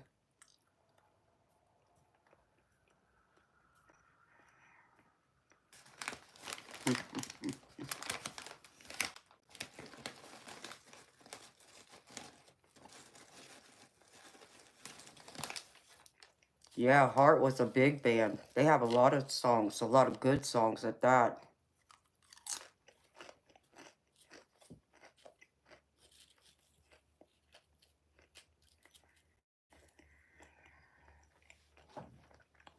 That's good to hear. Heart is a great band. That was a great woman's band.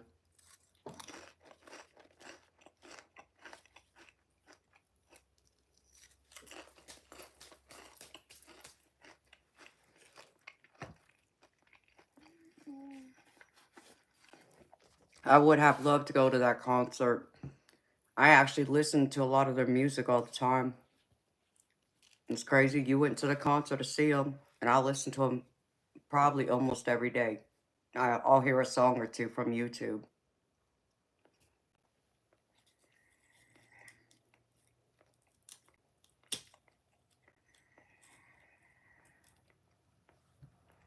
Calvary, did you get any pictures of the moon, sweetheart? Or of the shooting star?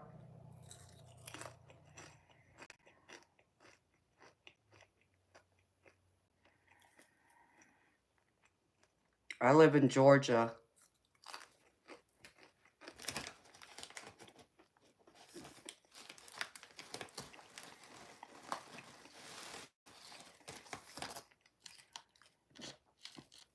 Good morning, Jesse.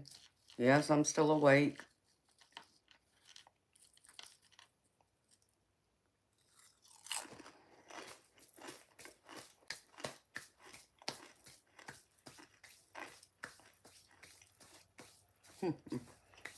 I thought of you too, second coming. I manifested you, baby. How you doing? I'm 44. Hi, Cheryl. Good morning, beautiful.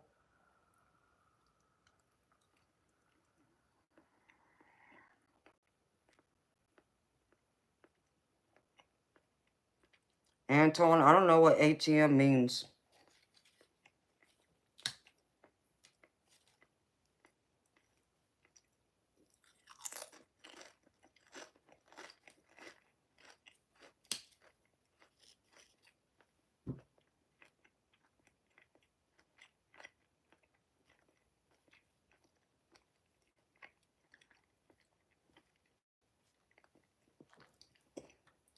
It's good to see you, second coming.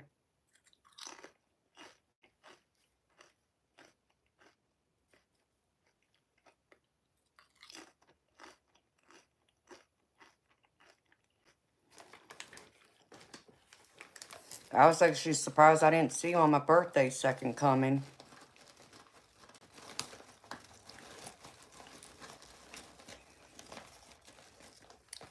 No, Cheryl, I haven't. I've never even heard of it, sweetheart.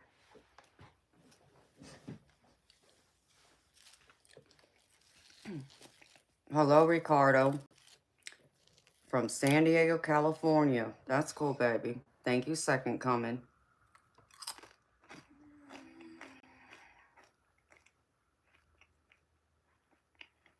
Hi, Wombly. How you doing, baby?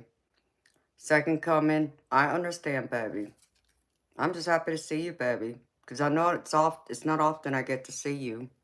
So it's always nice when I see you pop up.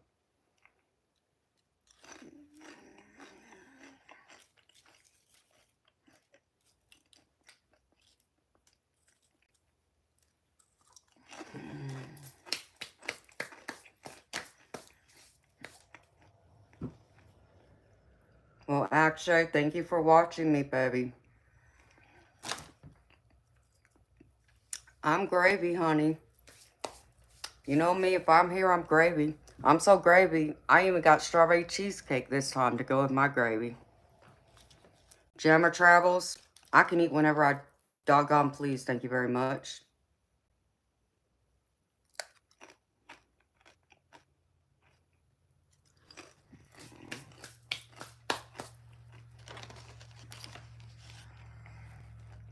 That's cool, Justin. What'd you post, baby? I didn't even know you had your own channel. I'll come, subscribe, baby.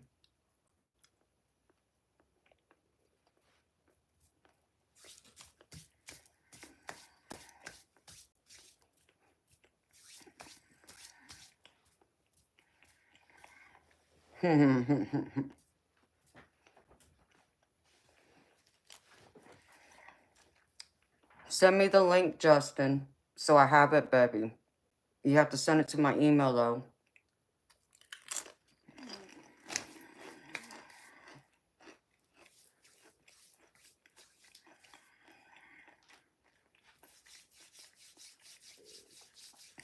Okay. I'll type it in then. Hopefully I'll find you, baby.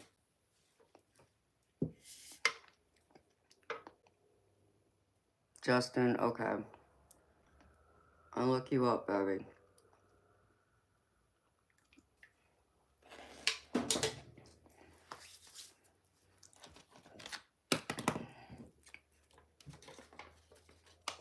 I mean, it's like I've been on here since 10 o'clock last night, telling me not to eat. Do you not realize I haven't eaten all night? Crazy fool. Stream for over 8 hours. Tell me you won't be hungry by this point.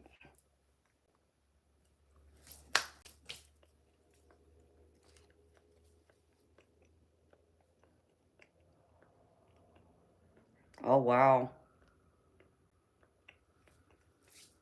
What drama, baby?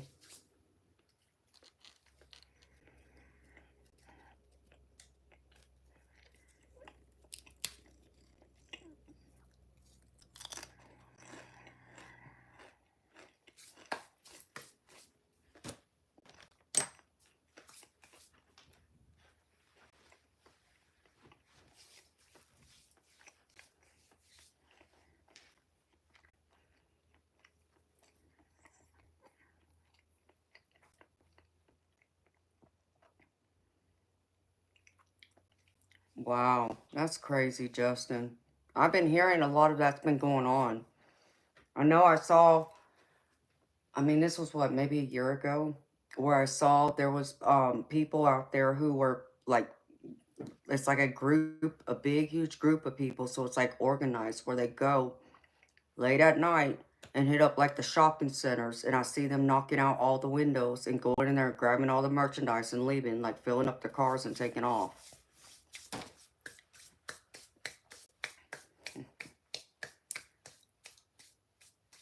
Oh, Jesse, that's sweet, baby. I actually love that song. I hear it often.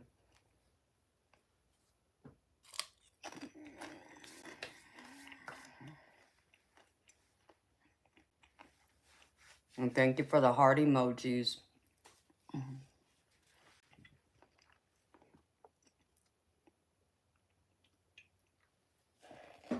I'll be sure to check it out, Justin. That's crazy.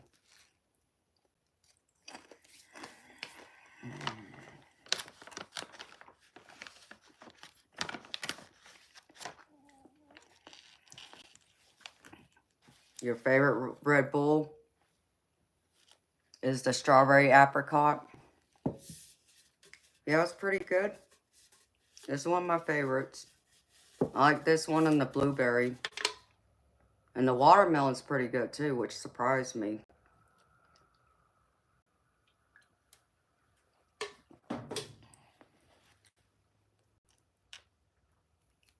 Cheryl, I'll look for that one drink, sweetheart.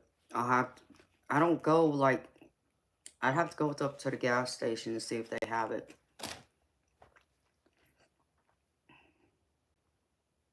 Hello, P. Varco. Ooh, excuse me.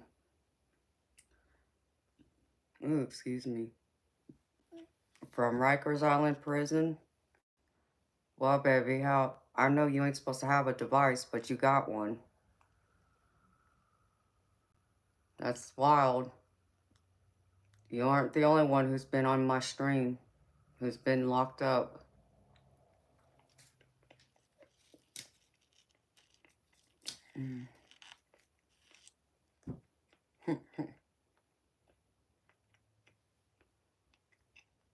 What time you get off, Justin?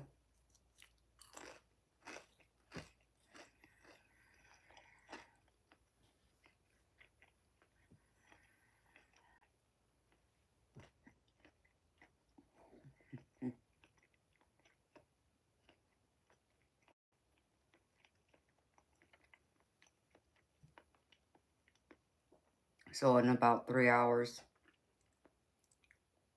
Rajan, just a little bit. I've been here over 8 hours and I didn't eat dinner, so it's 6 in the morning for me. Hello, Sayu. Yeah, so you got pretty much almost 5 hours to go still.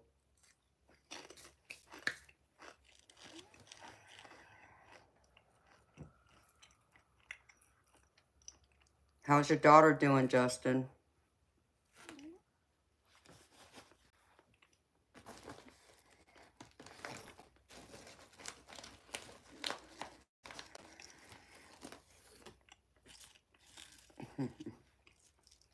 George, you wouldn't be that lucky to find out.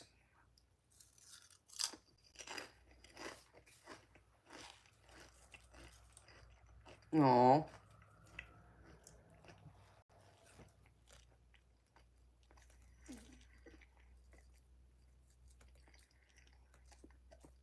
How old is your daughter again? Isn't she a teenager? Good morning, William. How you doing, baby?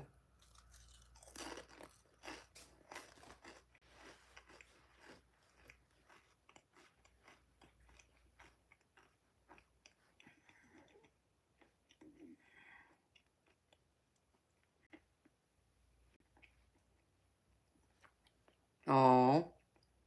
Well, happy birthday to your babies.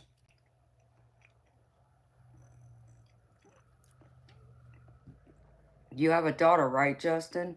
Didn't you tell me you had a daughter, baby?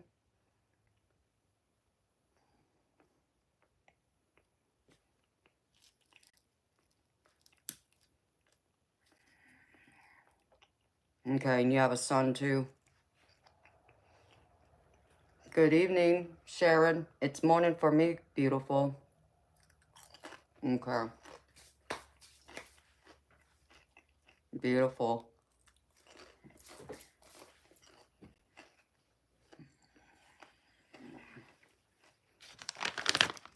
I'm eating this and this.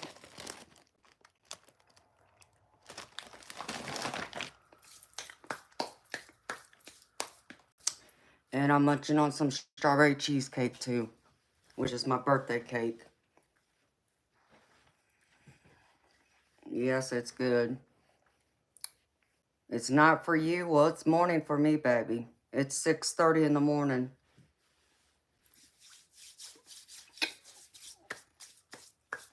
Thank you. It was Monday, but still my birthday week, and I'm still eating birthday cakes, so. And I didn't go anywhere for my birthday or do anything or get anything, so I guess I still got to do something to celebrate my birthday officially.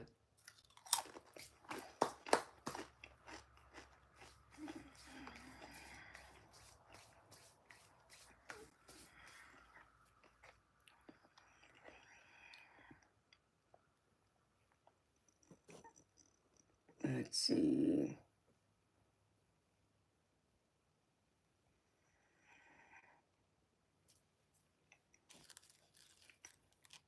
Thank you, Jesse.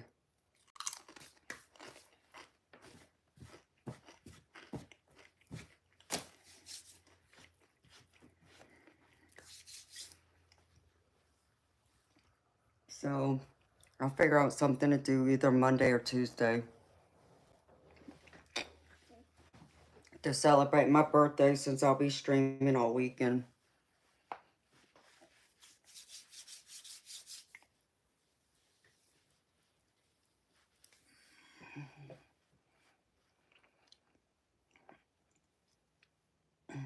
No, baby, I've never heard that. But you know, I don't pay no mind to it because I don't look at myself, excuse me. Even though I just turned 44, I don't feel 44. I still feel like I'm in my 20s, in my mid-late 20s. So I understand that's what, how many years I've been here, but I'm not that type person that has the mentality of like, oh crap, I'm 44, oh crap, I'm getting old. I don't look at it that way. If that makes any sense, baby. I feel, I still feel like I'm in my mid-20s. I still feel energized. I still have all those different things that um doesn't make me feel like I'm in my 40s. I still feel a lot younger, and I own that energy. So maybe that's what helps me, baby. I don't know.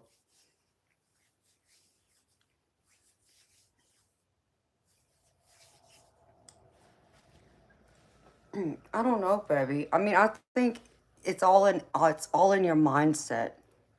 I feel, like I said, I don't feel 44. Many don't believe I'm 44. They think I'm a lot younger, so obviously it doesn't age me. And birthdays aren't the same like it was when you were a kid. But however, I still make sure I make the most of my birthday, because I know that's what my parents would have done if they were alive. Plus that I understand, like, my mama didn't make it past her 41st birthday. So I think those birthdays have become more special to me because at least I've made it past my mother's age before she passed away. So that's how I looked at it. Like, you know, how people talk about like the overhill 40. And I did acknowledge it, but I didn't really feel it like I did when I turned 42. So when I turned 42, that was like over the hill because I got past my mother's age when she passed away. So that was really like my over the hill birthday, if that makes any sense.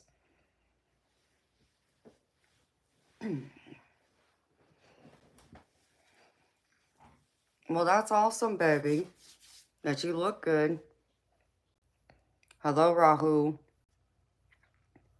So I do. I enjoy, I don't feel my age. I feel it's worthy of celebration, like Calorie Catalyst said. I don't allow it to make me feel old. I don't dress old. Well, I don't compare myself to other people, but people probably would say I don't dress my age either.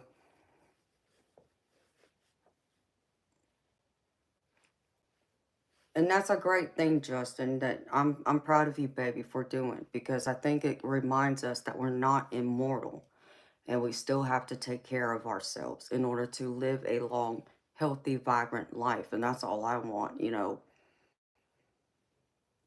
I hope I make it, you know, into, you know, beyond my 80s, you know, as long as I'm healthy and I'm able to enjoy life, that's what I would want. But I don't, you know, I don't look at myself in the mirror and it's like, okay, I know I'm 44 now, but am I really paying any attention to my features, if I've, you know, aged anymore, if I've changed? No. I don't stare at myself like that. Don't ask me why, I just don't. Hi, Samantha. Hi, John. How y'all doing?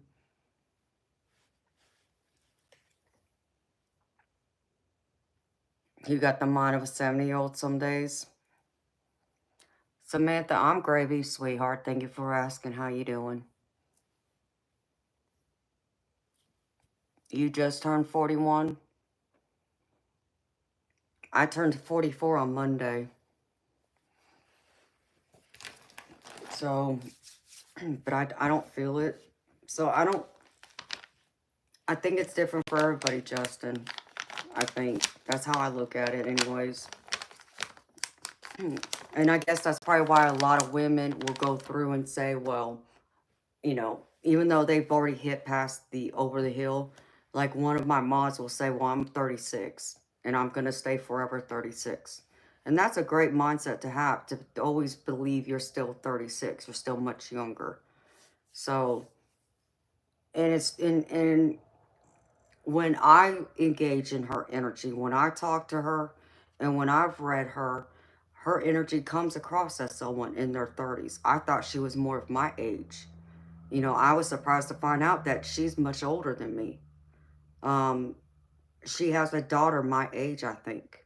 So she's a lot older than me. So that surprised me. But her energy, her essence, her vibration doesn't speak someone that old. It speaks someone more of my age, a lot younger. So I think it helps in that regard.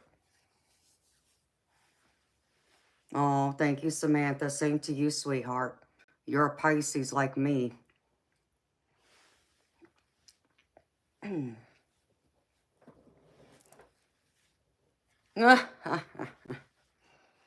Well, you know, Calvary, it was funny because no, it was what, a couple weeks ago, one of my mods had said something and we were talking about age. And I almost forgot how old I was then.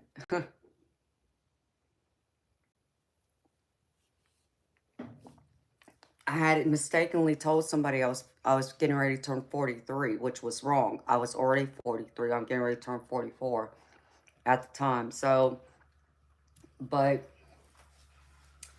I even think when I turned 42, I didn't realize I was turning 42. I think I still felt like I was 41 or something. It was something crazy like that. That's right, Samantha. We're all old souls, beautiful.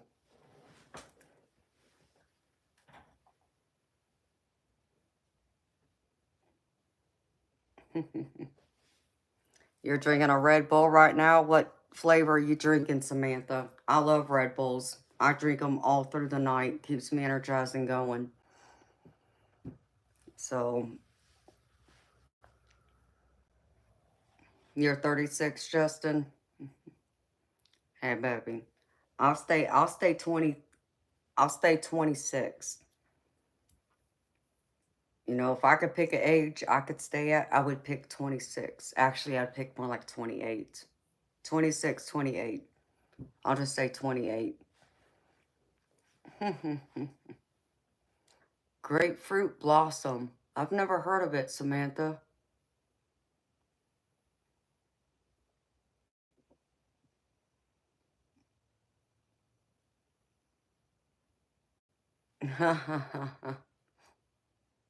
Thank you, Thomas.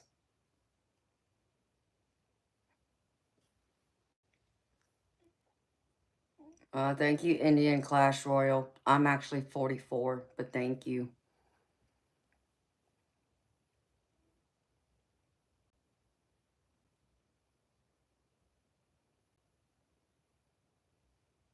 Hey, nothing wrong with starting over. So, Justin, so you're younger than me, baby? I didn't realize that. I was thinking you were probably older than me. That spring edition. So it just came out, Samantha, because I hadn't heard of that flavor, sweetheart. Now I'm gonna have to go up to the gas station and track that down too, just to try it. It's grapefruit something, you said. Grapefruit blossom. I'll have to try it. I might be 18, not 26. Well, thank you, Yash. I'll take 18 too. Like I said, I don't feel my age. I feel much younger. Oh, really? Okay, well, I'll look for it, y'all. Hi, Robert. Well, welcome, baby. And thank you very much.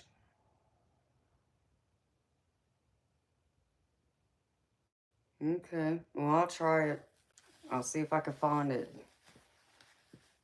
Maybe the gas station has it. I don't know. People have been asking me to try all kinds of different ones because someone told me to try the Celsius one too, which I still haven't tried it yet. I keep forgetting.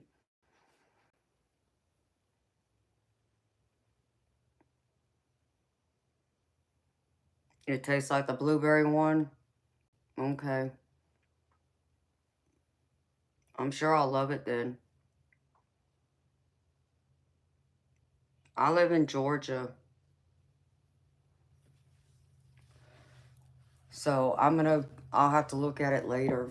I'll go up there and check it out.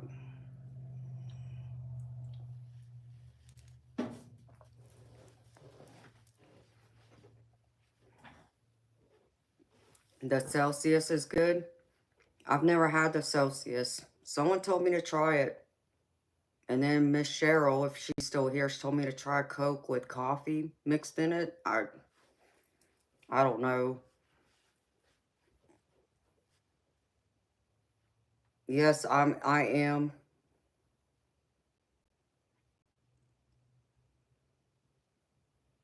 The apple one. What apple one, Justin? Is it the Celsius one? Because I don't recall Red Bull having an apple flavor one. At least I'm not aware. Yeah, Samantha, that's what one of my subscribers just mentioned. She said something about Coke has some kind of coffee mix in it. The Celsius? Okay, baby. So try the apple one and pear cinnamon. I'll look for them. I'll make myself a note just so I don't forget when I go up there and take a look around. So Red Bull has a grapefruit blossom.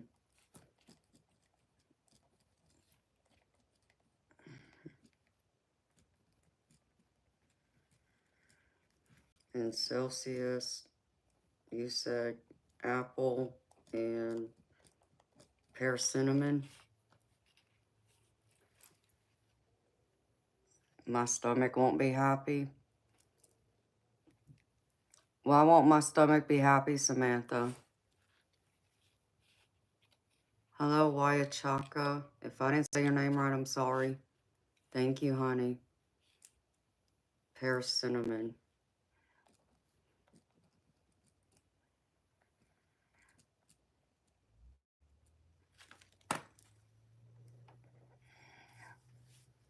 The Red Bull has pear cinnamon? Okay.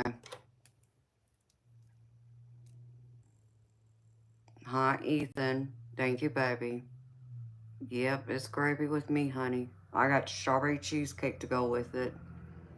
Well, I'll check it out, baby, and see what they got, because I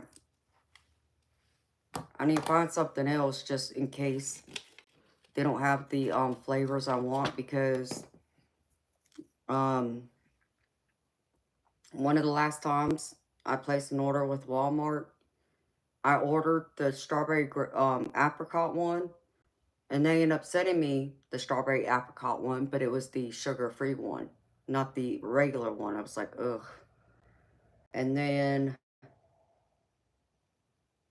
Tried ordering one other one, I guess, and they ended up sending me watermelon. Never had watermelon. Didn't even know they had watermelon flavor.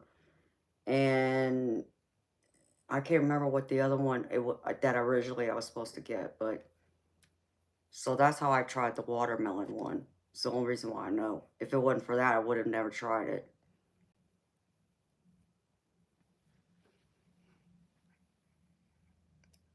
I love cookie dough ice cream. Oh, you're in Alabama? That's cool, baby. You're my next door neighbor. Yeah, it's not as good, baby. Did you? I mean, I'll tell you what, the sugar-free strawberry apricot one kind of surprised me. I mean, yes, you can tell it's a diet one, but I was surprised. It wasn't that bad considering.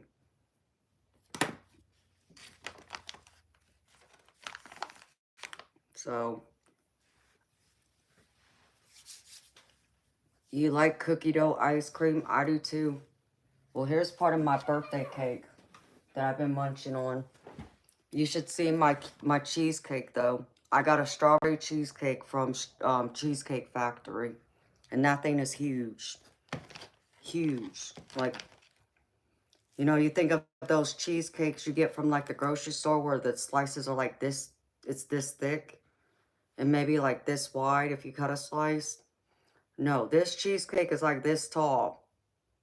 It's that thick. It feels as heavy as my bowling ball.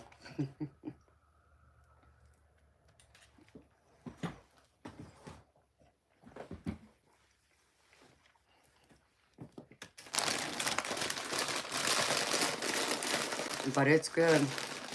So I've been munching on that all week.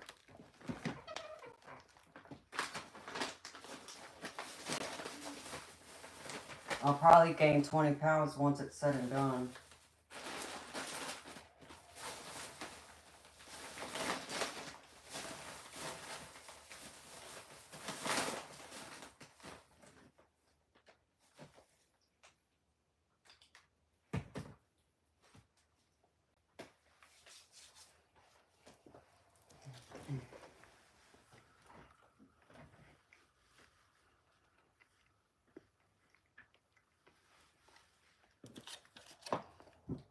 Calvary Catalyst, that would be fun. I would love a vacation in New Zealand too. You want to bowl with me, Justin? Well, you got to come to me, baby. We can go bowling. My bowling ball's in my closet in the hallway right now.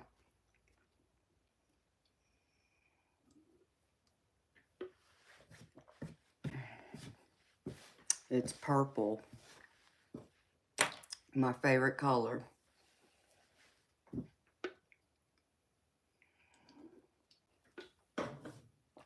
Dang it. My Red Bull's almost gone.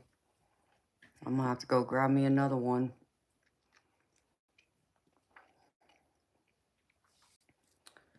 You think you can beat me, Justin, at bowling, baby? Hey, Calvary, that's why they got, crap. They got the, what do they call them?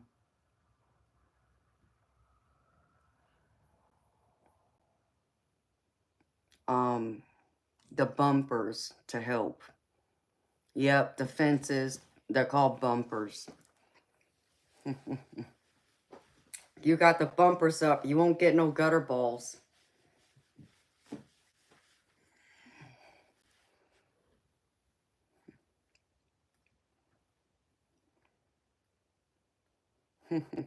That'd be fun.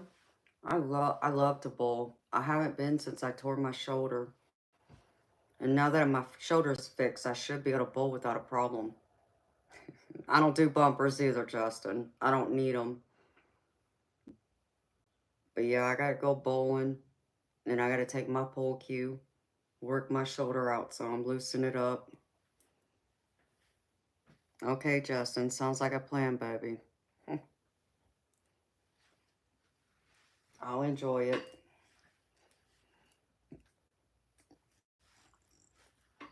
Okay. I'll hold you to your promise, baby. I'll remember that.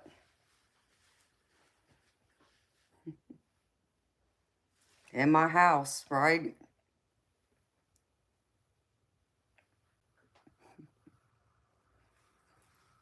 Oh.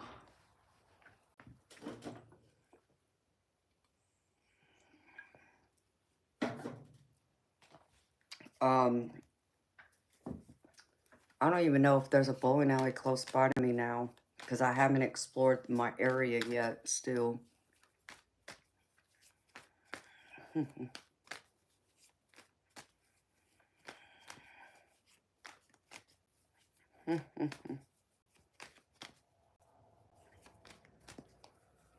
Hello, Balak. Hi, Billy Keith. Good morning, Karen. That sounds nice too, Justin.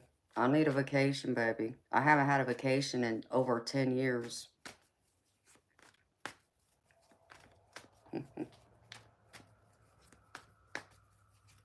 So, I think I know there's a couple of pool halls around, but I haven't even gone and explored them yet either. So, I gotta do both. Same lane as Big Lebowski. No, that would be cool.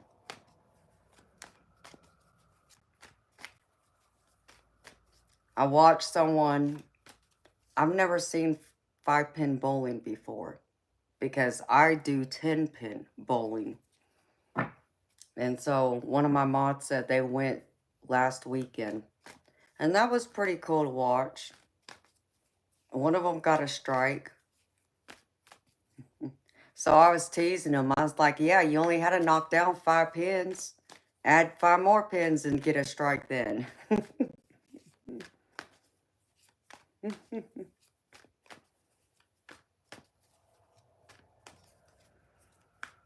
I like 10-pin bowling.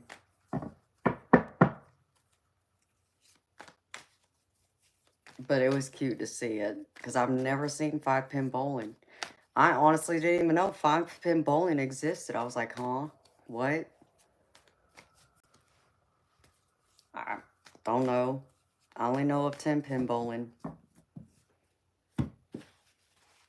And then I know there's like what they call lawn bowling. Never heard of that either.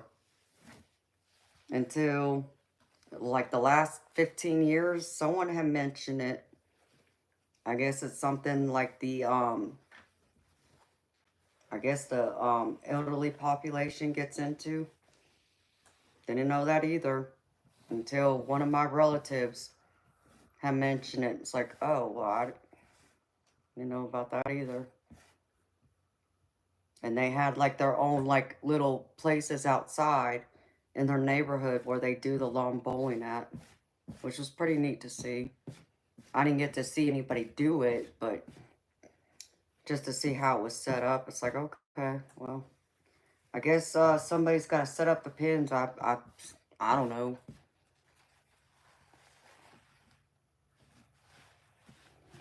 Nah, you did Wii bowling?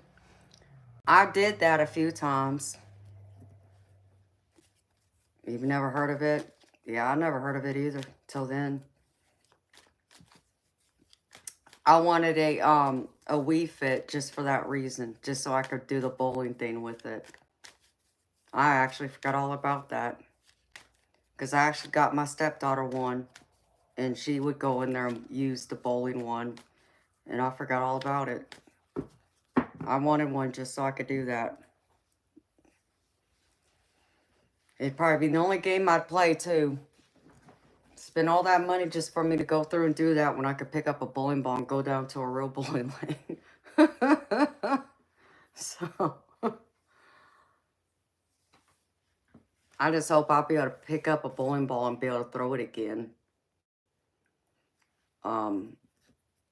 I just don't know how good my shoulder is going to be now, because I haven't been out there exercising it like I'm supposed to be, because I'm streaming all the time. So I know some of the muscles probably in my shoulders right here need to be stretched out and strengthened again, but Yeah, and I'll have to start out with a lighter ball first just to see how my shoulder does. And then go see my surgeon because I still haven't seen him. He's probably wondering what the hell happened to me. It'll be a pretty shock when I do finally walk into his office. Yeah, because I have to go. He wants me to teach him how to shoot pool. So I still got to go see my surgeon, even if it's just to go get his phone number so I can call him and then take him to school and take his money. I still got to do that, so.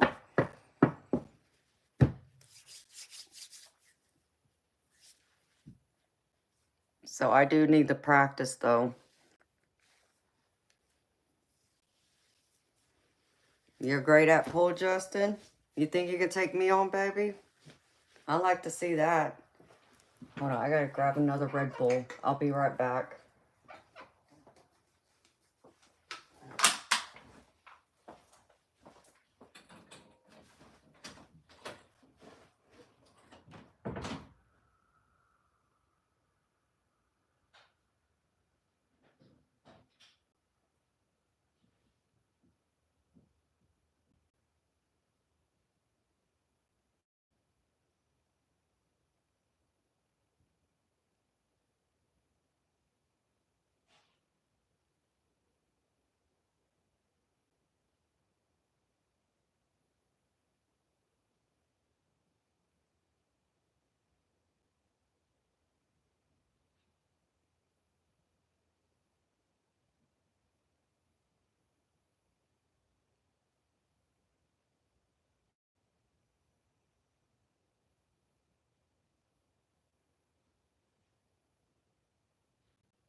The watermelon and the apricot strawberry.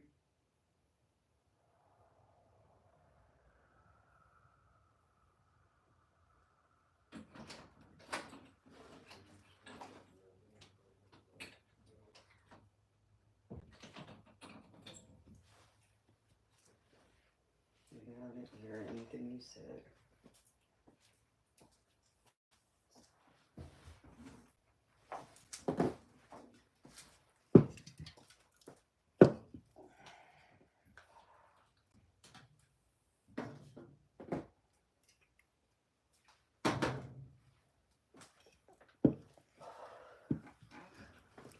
I got the regular one right now.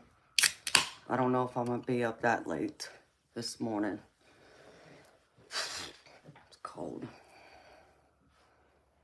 Hello, HP Tarot. How you doing, beautiful soul?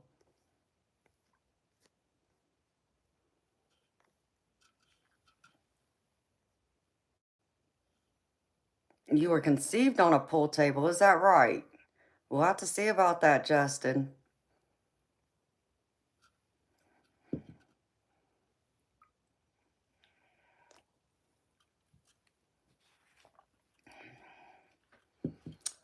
Justin, I have no idea, baby. I mean, if I'm streaming, but from the time I wake up to the time I'm done streaming, 1, 2, 3, maybe 4 or 5 a day, depends.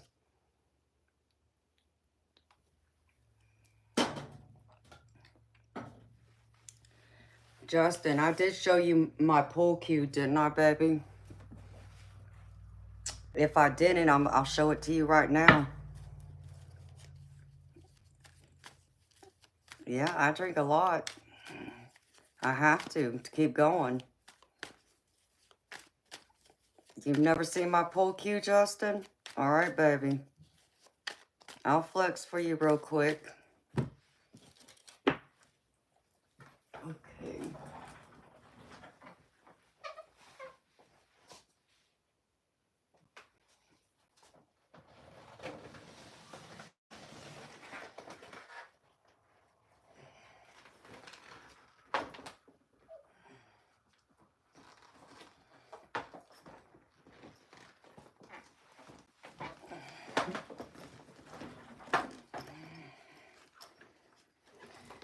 I'll show you this one pool cue. There's a reason behind it.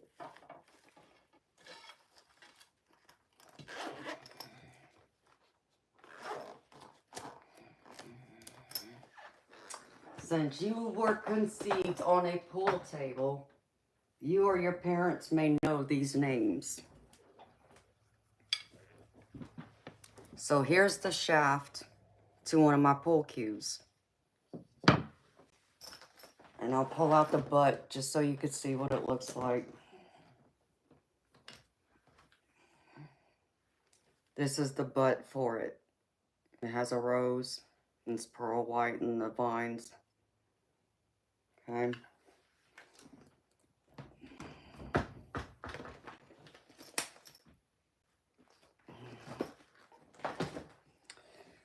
All right, let's see. These are the names of the players that I have played, that I've met. Some of the pros in the top tier world. This is John Smith. He's a great straight pole player. Shane Van Boning right here. He's great at everything. This is Johnny Archer is right here.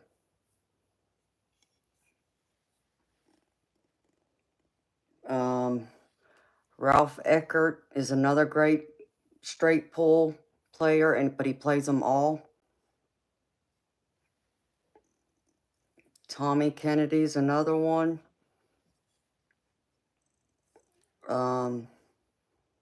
Corey Deuel is right here. And then Allison Fisher is right there. And that's Johnny Archer right there. So, you still want to play me, baby?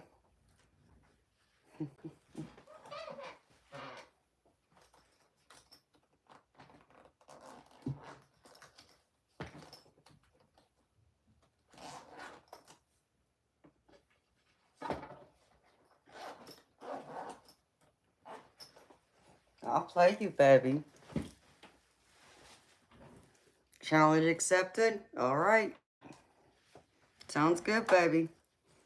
I'll be ready. Let's go. Hey, you win the lottery, you can afford to lose to me.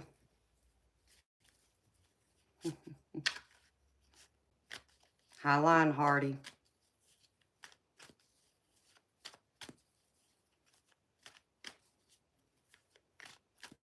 Hi, the real I am. No, I don't have Efren on there. Hi, Todd Kemper.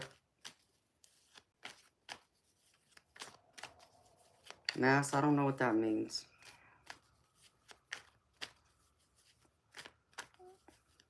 So you better bring your wallet, baby. You better make sure it's extra thick, too. Remember what I said about Mr. 3 inches. The only thing that's going to press me is 3 inches a stack of money. $100 bills. Oh, thank you, Lion Hardy. I love it, Justin. I love to play. I miss playing. Pool is my passion. It's a different world. It's a different feeling when I'm out there playing and competing. You're putting $100 on me, Todd? Okay, baby.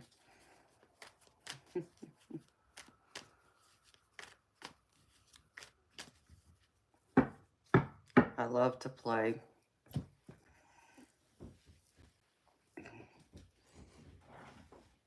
I even have a couple of cue balls with signatures on them too, but they're still boxed up. But I got those because my intention was to take my daddy with me to one of these tournaments where I was going to compete and play the pros. But that's when he was so sick, he just didn't want to go anywhere. Understandable. His kidneys were failing.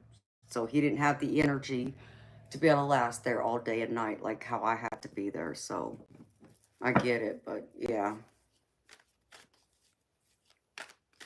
8 ball's cool, Karen. I'll play 8 ball, but you know what I enjoy? 9 ball.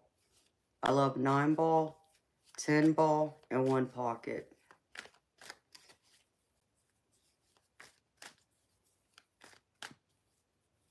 That's cool, Justin.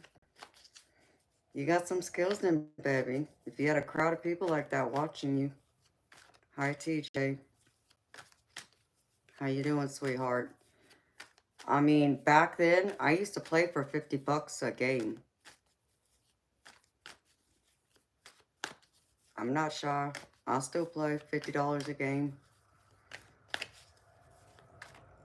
I just need to get out there and get some practice first before I try and play anybody for money again. I guess that's probably the nice thing about moving, because at least now where I'm at in the pool halls / bars that have pool tables, most of the people there, if pretty much nobody should know me because I'm not in my area. So I get new blood I get to play now.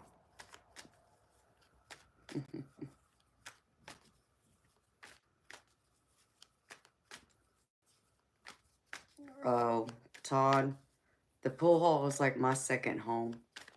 I could spend all day and night there, and I would. Most of the week I would be there playing. That's right, Justin. Go in there and be the pool shark. You got that right, baby. They'll never see me coming. I first got to get my nails done, though. That's the one thing.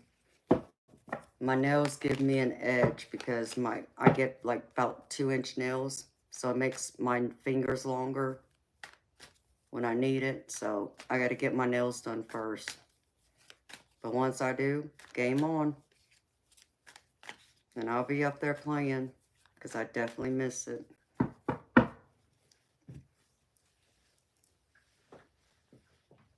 He was born in the bar too.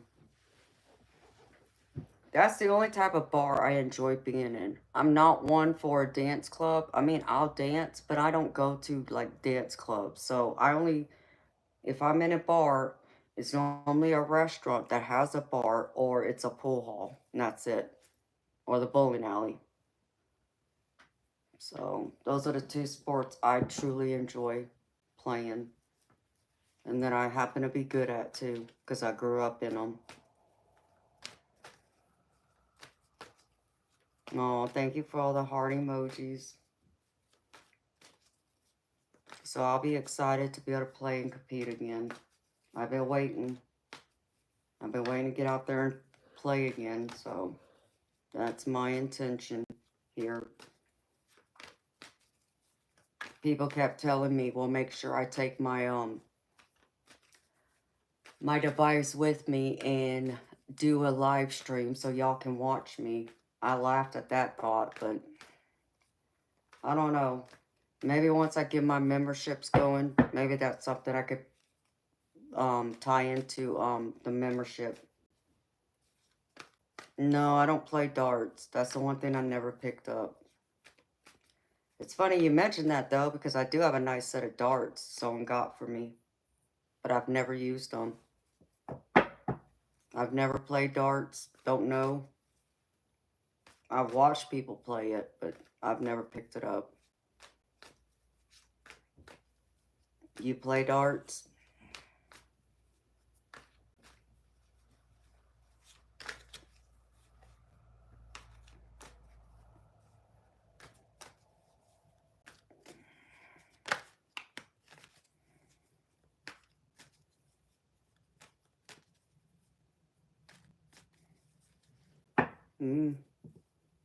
Yeah, it'd be cool to learn.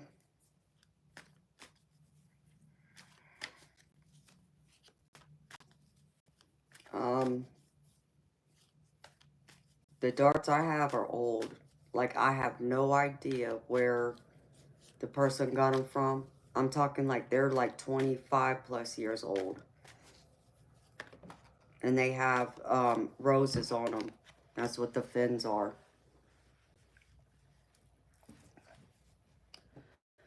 Anon, you wish I was depressed. You just mad because you can't handle a real woman like me. Water Sport Olympics. I like that. Yep. That's pretty much what it is. Bowling and billiards pool and darts. Yeah.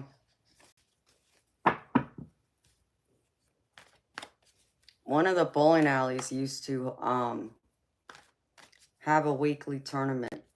I believe it was on Friday nights.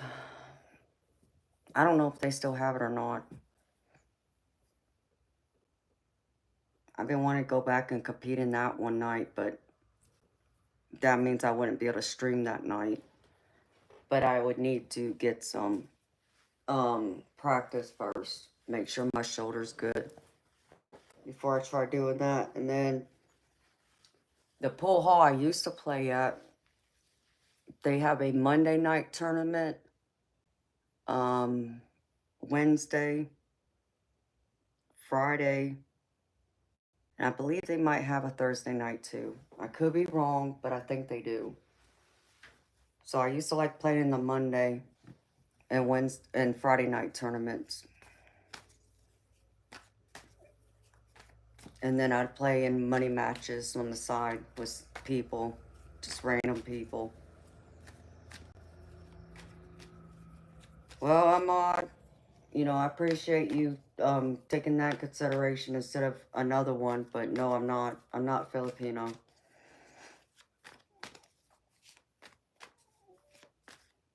I don't know why that matters.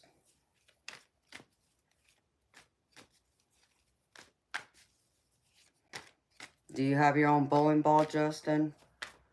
Or pool cue?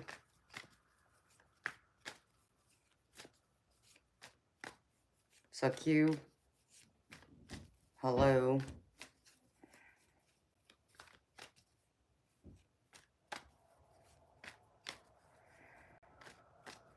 You're going to the Philippines in November. What you going to the Philippines for?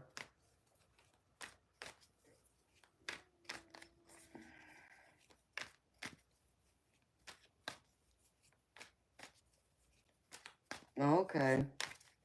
Nice.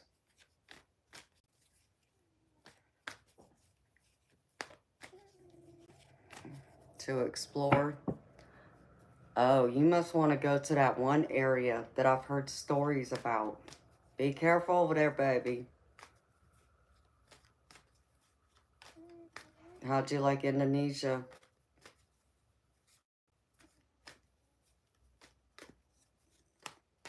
I want to go to Japan. I want to see my,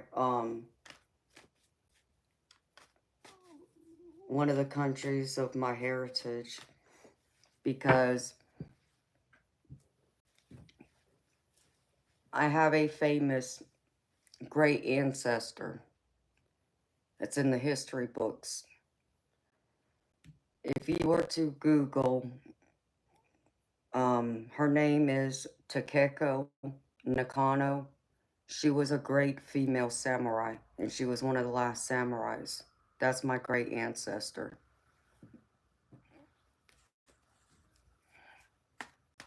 Hi, Smiling Clover. Thank you, baby. Sweet, Justin. That'll be nice.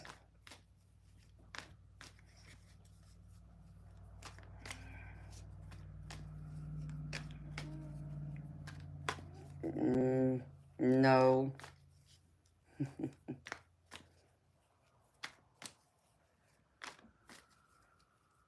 No, Ahmad, I don't. That's funny, Justin.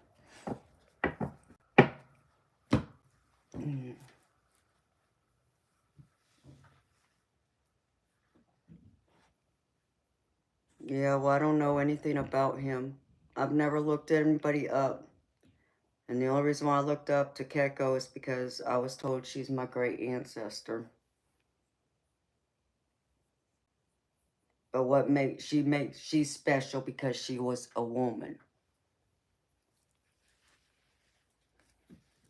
And she died honorably.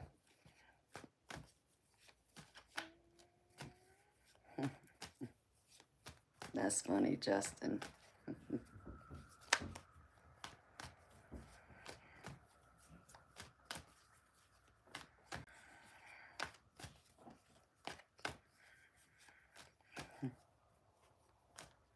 Are you?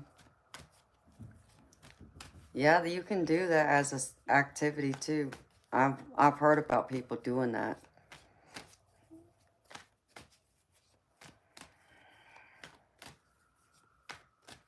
Hi, Jazzy J. How you doing, sweetheart? I hope you do too, honey. Thank you. I know it's 7 o'clock in the morning for me now.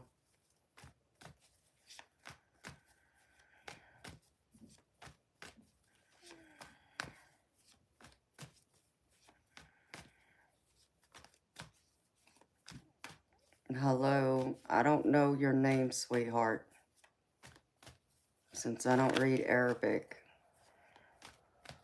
But welcome.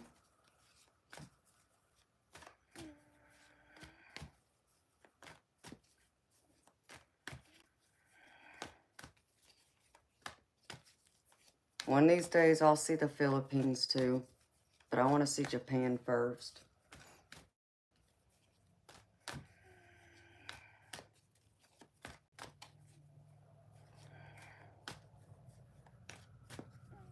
No.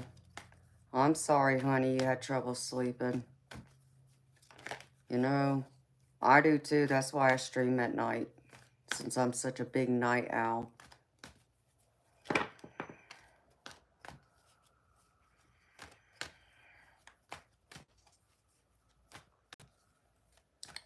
Well, hello, country surfer.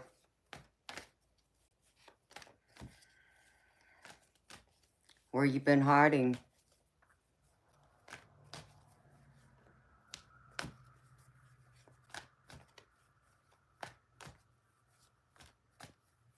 You had a layover in Tokyo? You know you missed my birthday, country surfer.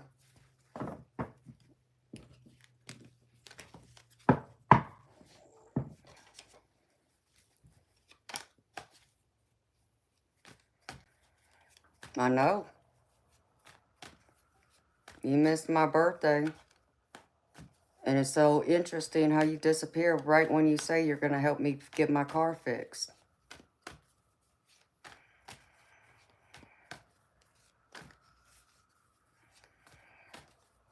My birthday was Monday, the 10th.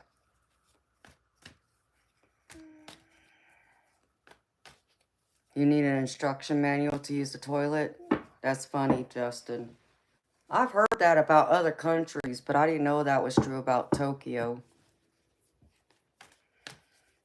Really, Jazzy J? That'd be cool.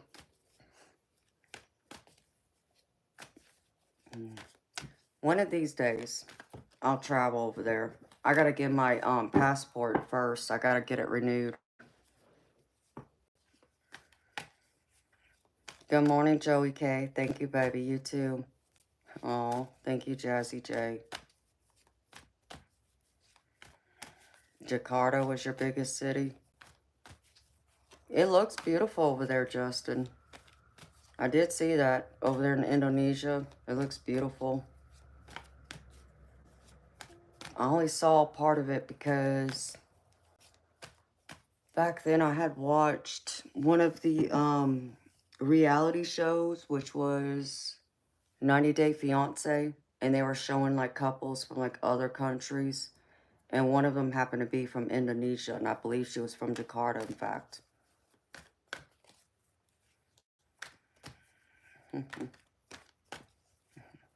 Oh, thank you, Joey K.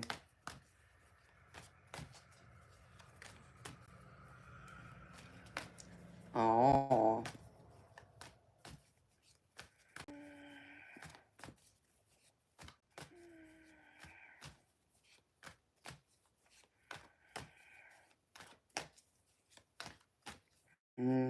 I got you, country surfer. Beautiful, Justin. I used to have a Buddha. I'm not sure what happened to it now.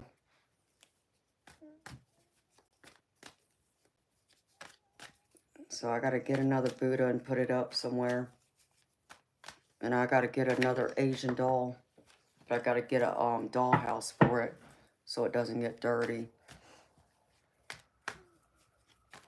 But it sounds so beautiful, Justin. I can just imagine.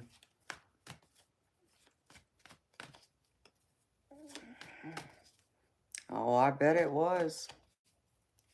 You're going to make me hungry now. Hi, TJ.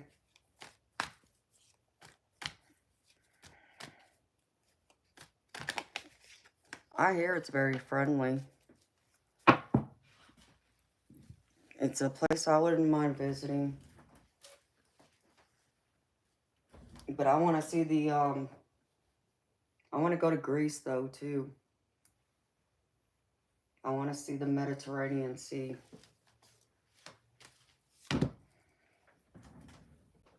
There's that one tick I had.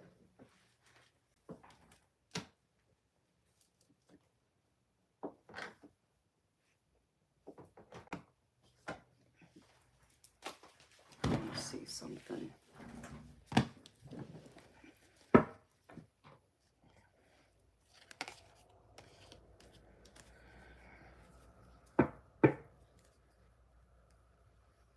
Oh, I love that, Justin.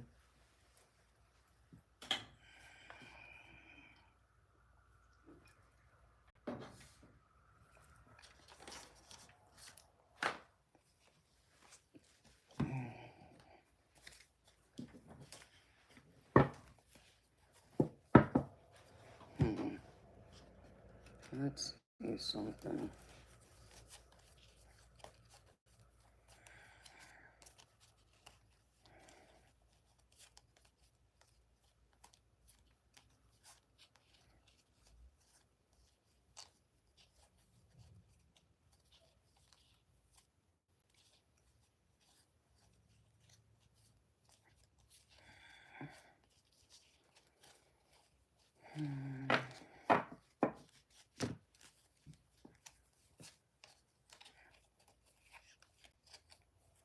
Hello, Dia.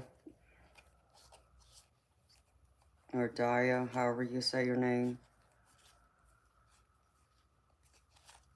Of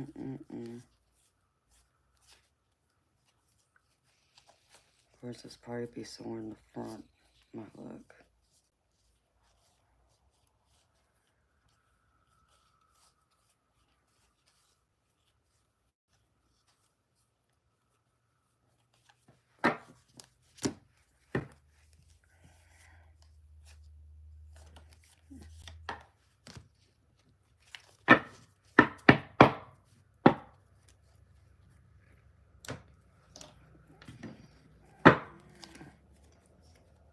I don't do free readings, honey.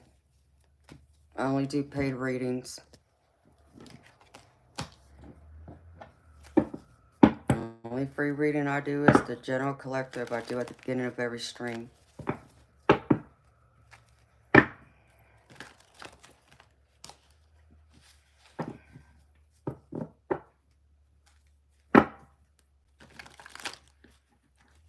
Oh, Calvary Catalyst. I'm so happy to hear that, honey.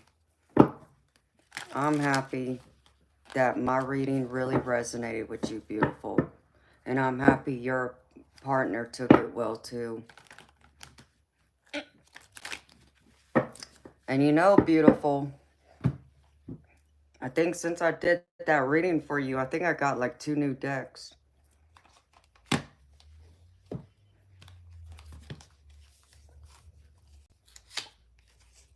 I got a new one yesterday, but I got another one that I wanted to test on one of my friends. Someone I know that has feelings for me, so I could see for sure that it works.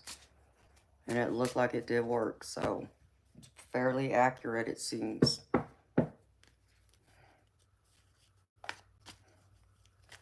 Aw, well, that's awesome, Calvary. I'm happy to hear that, girlfriend. I'm happy to hear you found a mentor you feel like you could look up to, that you trust. You know, that's important. So I'm happy that my reading resonated that much with you and your partner. So, did he willingly, openly take the advice I provided for y'all? And it seemed to make sense for y'all and it helped? I hope so.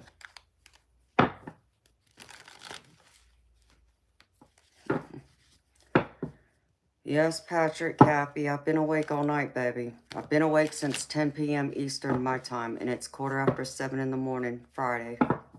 Yes, I'm still awake.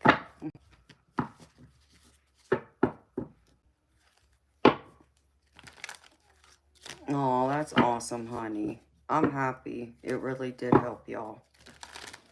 You know what I love to do? I got this one deck. I actually have a couple that I think would be great to use for couples.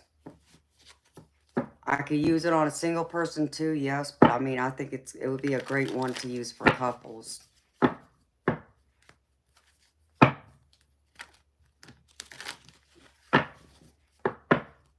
No wonder my eyes look tired. I look tired, Patrick. I mean, baby, I've been up all night. I only slept a few hours yesterday. Hello, Sandy. How you doing, beautiful soul? So, Calvary, I got this deck, beautiful, that I think would be great to use, like, for a couple reading, like with you and your partner together.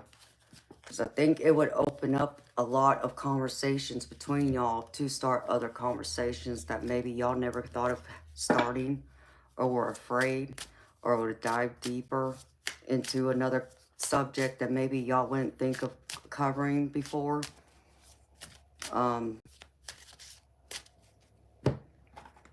Because initially I wasn't going to get this deck because I wasn't sure about it, but I'm kind of glad I did.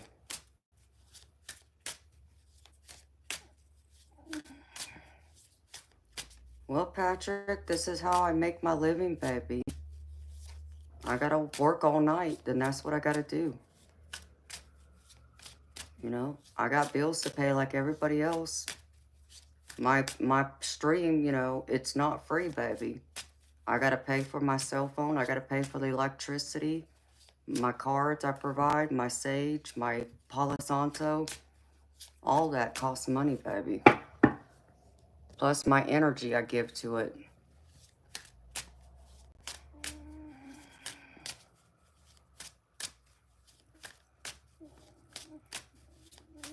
Yeah, I know.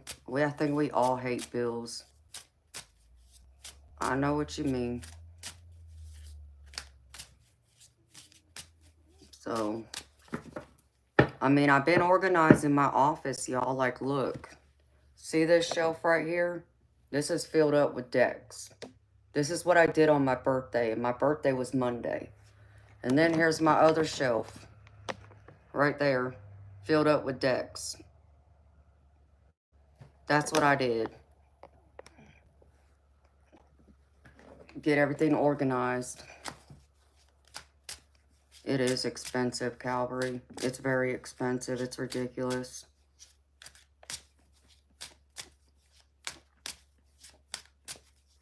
So at least I have all of my tarot and oracle decks. They're not boxed and sitting around in boxes anymore because that's where they were before. So I finally was able to put them all up on the shelves. Have you? Owls are very good. They're good spirit animals. And they're full of wisdom. So that's beautiful. So yeah, you love my owls. I saw them up at the one of the pharmacies. When I went to the pharmacy one day, I saw them sitting there. I'm like, oh, I gotta have these. One of them just spoke to me and I just got the other ones. I actually saw a white owl about 2-3 months ago, maybe. I walked outside in my backyard one night and I was just standing out there, like right behind, I had, you know, out on my concrete, right when you step outside the door. And right above me came this white owl and I saw it fly in front of me, fly away. And I knew it was an owl. It was beautiful and it was white. So that was a beautiful sign. And then I have this one hawk, which I believe it has a nest over here somewhere. I saw it in my front yard one day, like 2-3 months ago.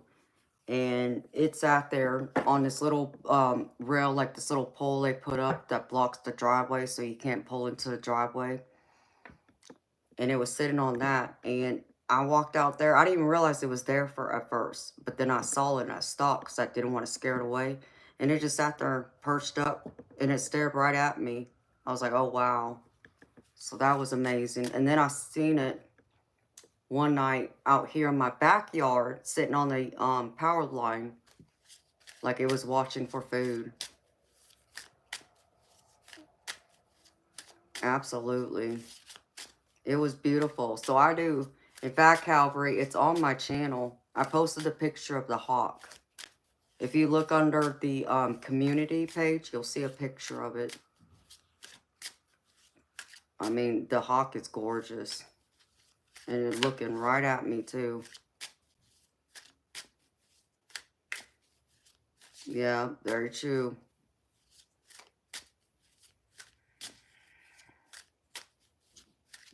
Yeah, Dario, I know what you mean, sweetheart. So, this one deck, Calvary, I'll kind of explain it to you.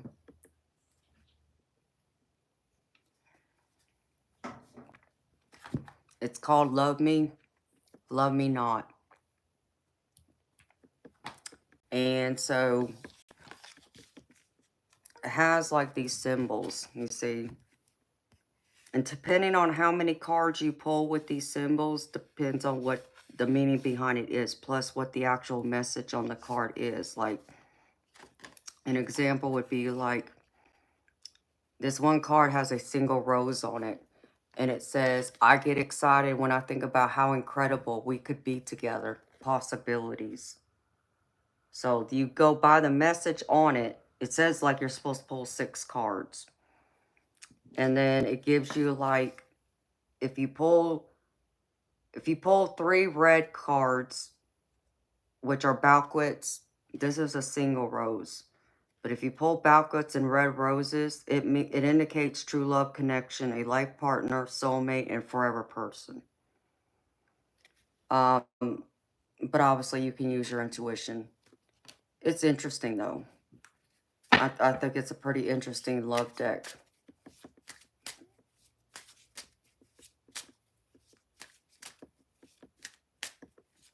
Calvary, you want to hear something crazy, sweetheart? Did I tell you that I was told I was a high priestess during ancient Egypt, and I worshipped Isis? In fact, Isis comes to me every now and then. She lets me know she's around.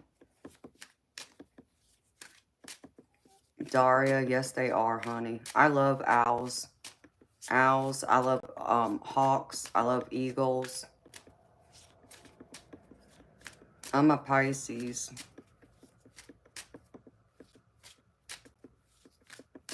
I just had my birthday on Monday.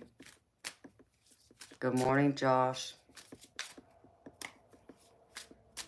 So, I was messing with this deck, though. It's pretty cool. And then it has the blue roses, which can mean... What does the blue rose represent?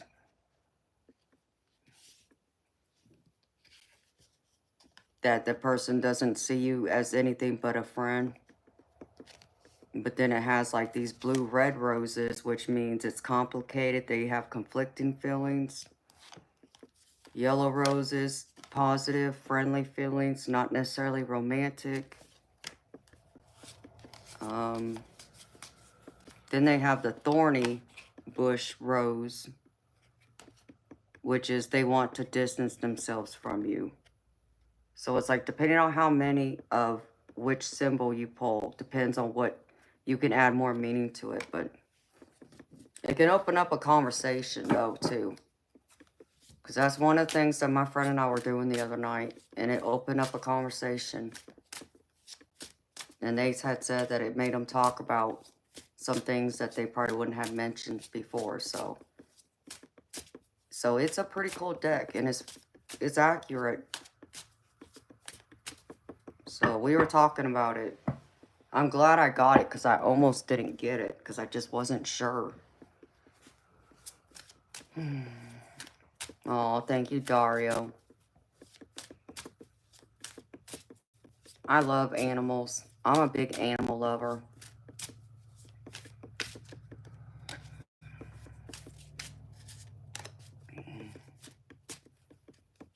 I mean, Justin, like just admitting to something that you're feeling that maybe you wouldn't have opened up if that card hadn't been pulled. Like, let's see. Let me find a card. Let me find one of the cards to kind of explain. Where'd it go? That was one of them, but...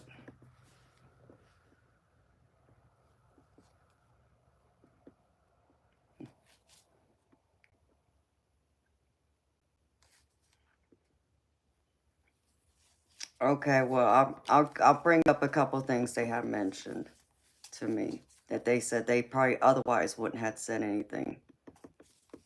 If I could find it.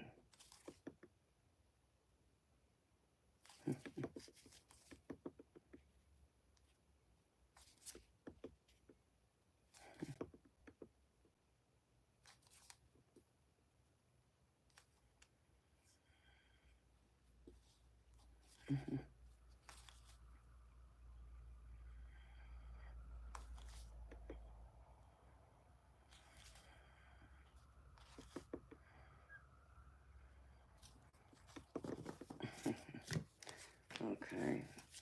I'll just mention a couple of things. That was one of them too, I think.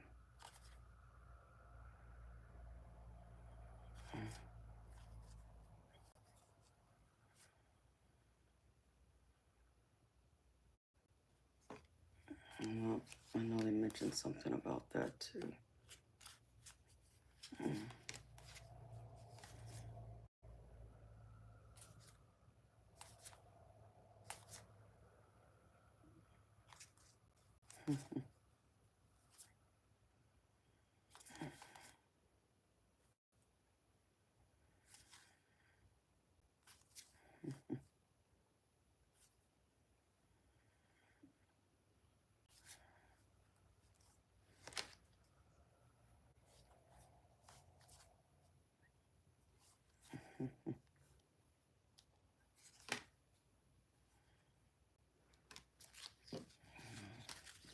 So I can tell you just some of the things.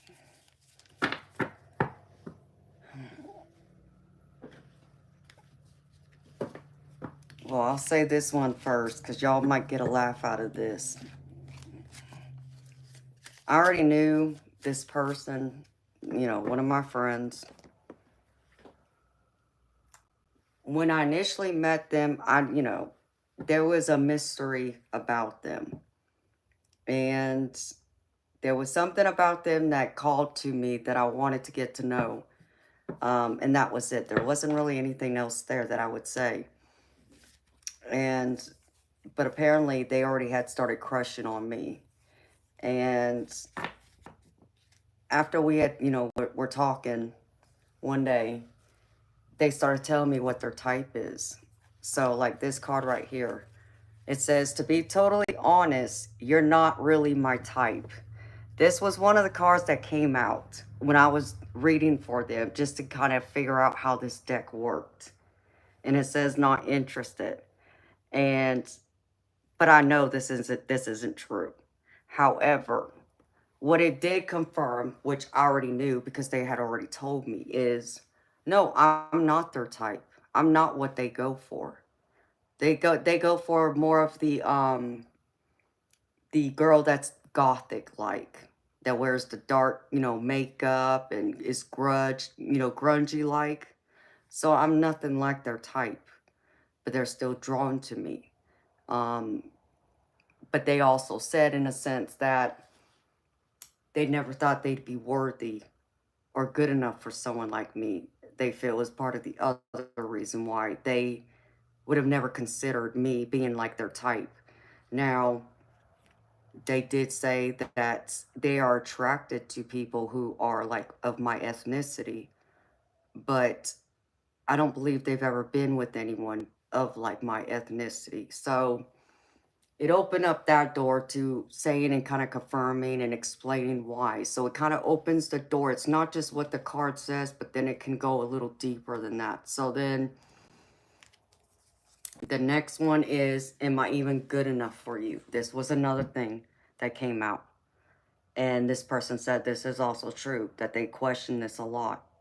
Would they even be good enough for me if I would even give them a chance? Because they don't feel like they can give me what it is I want in this life, what it is I expect. You know, they don't have anything to offer me except for their love, is what they said. So would it ever be enough for me?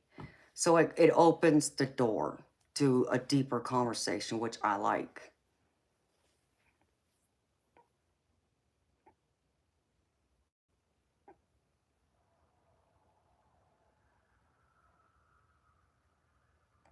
Oh, wow, Justin, that's crazy, baby.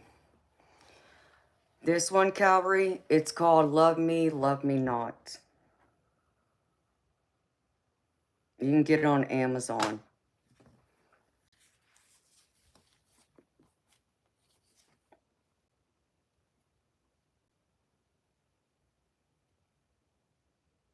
Um, Another one was, let's see, where'd it go?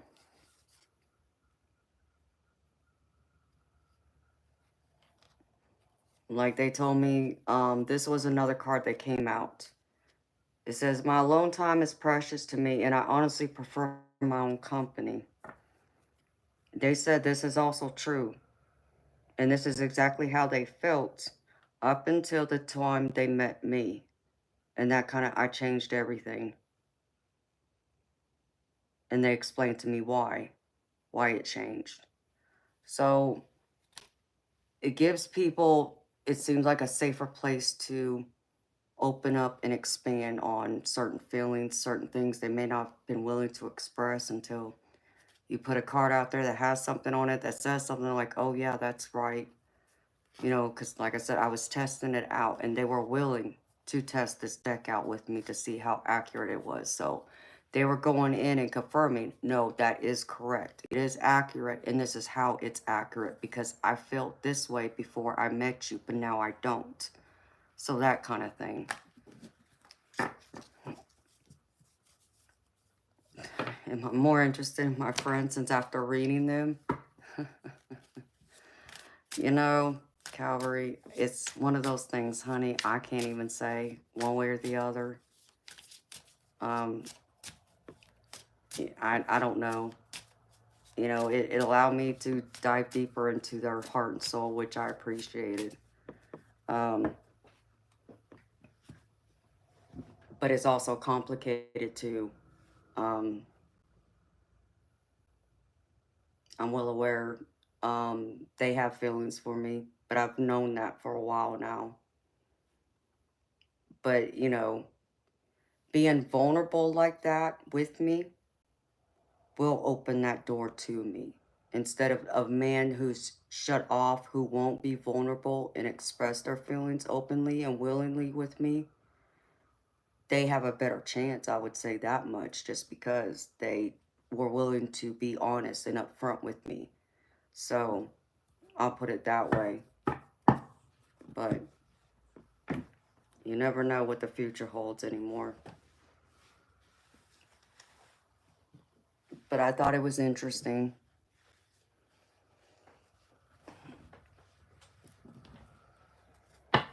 It is. It is one of those decks. I mean, there's a few of them here that I think you could do it with, that I really think would work more as a couple.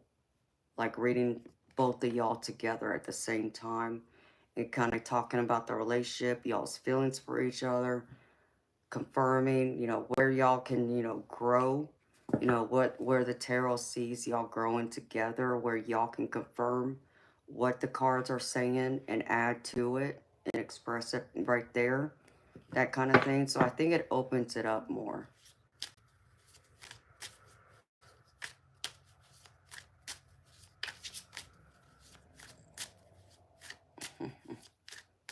Thank you, the milkman. That's very sweet.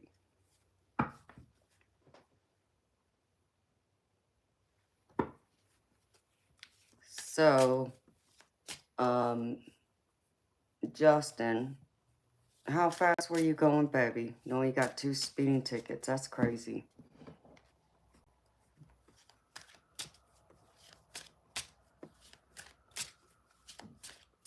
A 4-hour traffic class. I would hate to go through that.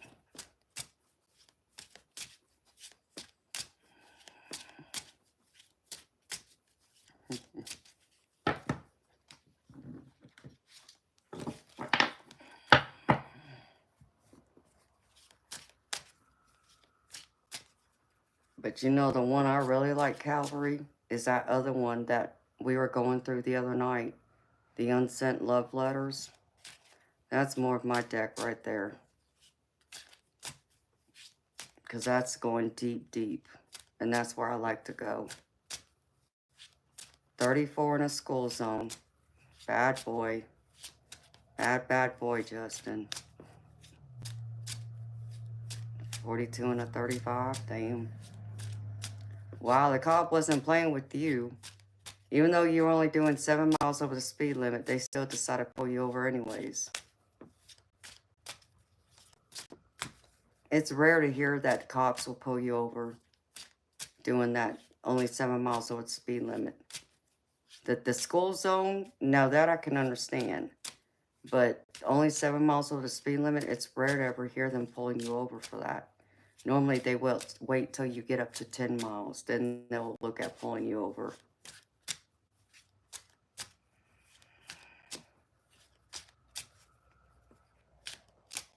Oh, wow. Calorie, that's crazy, honey. Yikes. A new car, you're not used to it? What kind of car, Justin?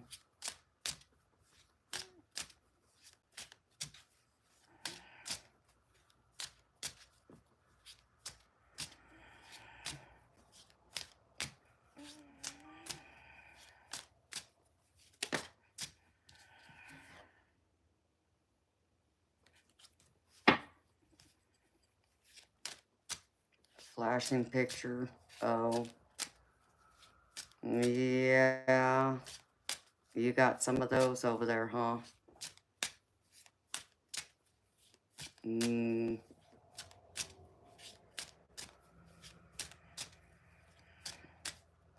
Oh, those Highlanders are nice.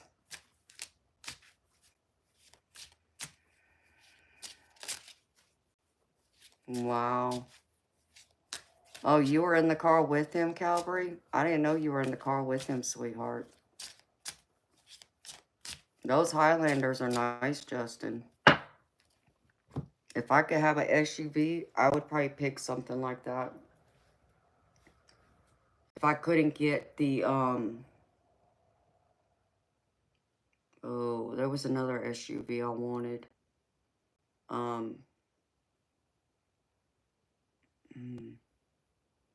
It was one of the Lexus ones. If I couldn't get that one, then the next one probably would have been like a Toyota Highlander or a Honda something. Couldn't tell you which one.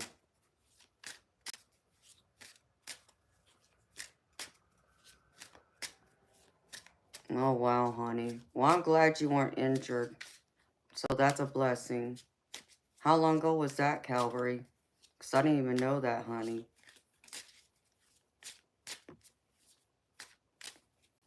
Your man band.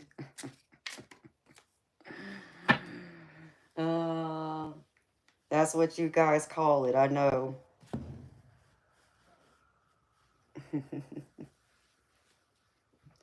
You know, you could just be like my mama. My mama refused to get an SUV, and she refused to drive a van. She was still going to drive her sports car with young babies in it.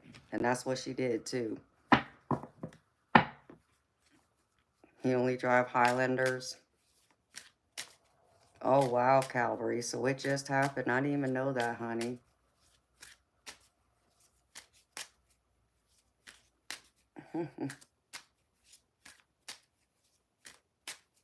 Hello, Cordy. Hi, Sophia. You have 3 of them, Justin? Well, dang, baby. No, Sophia, I don't, honey. Hi, Dino.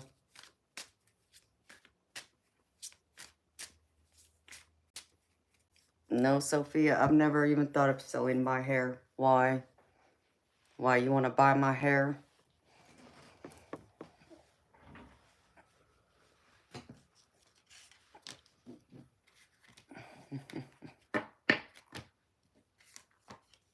Yes, it is long. It's almost down to my knees.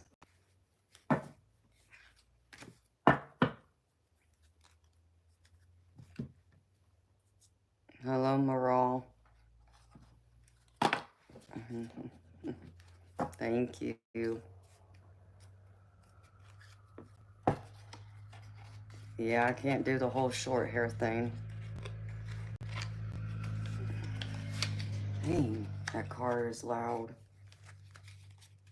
It's the only thing I hate about building this house over here. Right next to the main street, which I didn't even think it was going to be the main street for everybody to travel down. I really thought I was moving to a quiet street.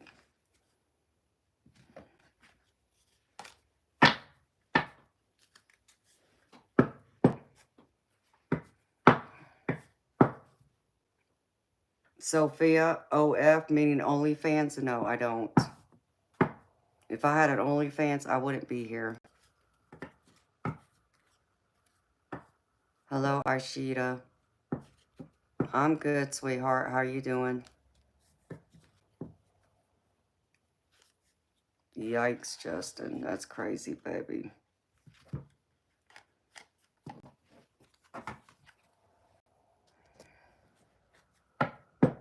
Well, I'm glad it wasn't your fault, baby.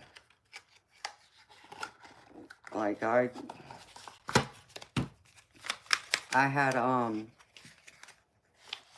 car accident in my SUV, the one I did own, right after I had bought my Camaros, and someone pulled out in front of me. Failure to yield at a light. And I got lucky because there just so happened to be a cop right behind me who saw everything. So they knew this person failed to yield, so they got ticketed for it. Totaled out my SUV though. I was so freaking mad. Because that car, that SUV was paid for, and it was still in great condition. And I hated it. It's like, damn. So,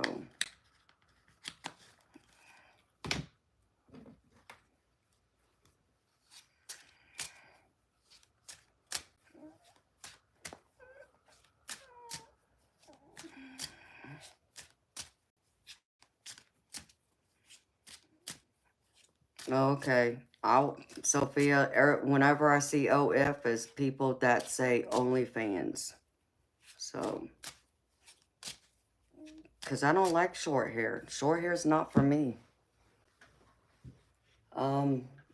My hair, the shortest I've kept my hair, if it's been by choice, is right below my shoulders, about right here. About the average length. But 99% of the time, my hair is at least right past my waist.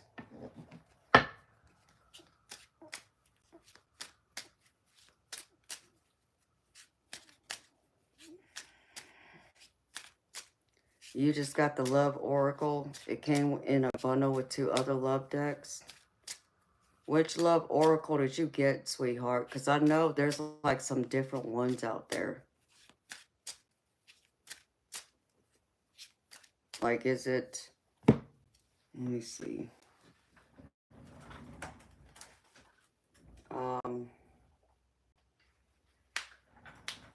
Did you get like this one, but it's heart shape? Or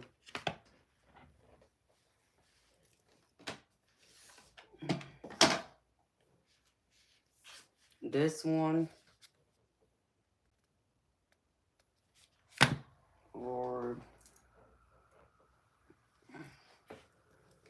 I got so many different level oracle decks now. I'd have to go through them. Like I got this one.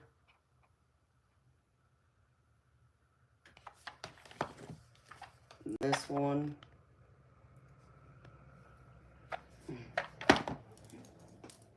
Oh crap. If I can see.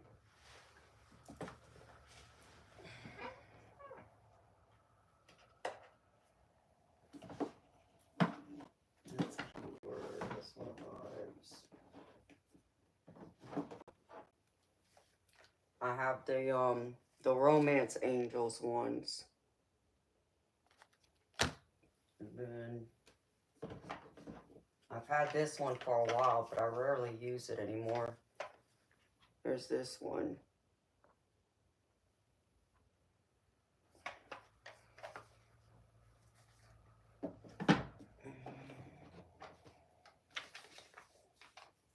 And there's that one.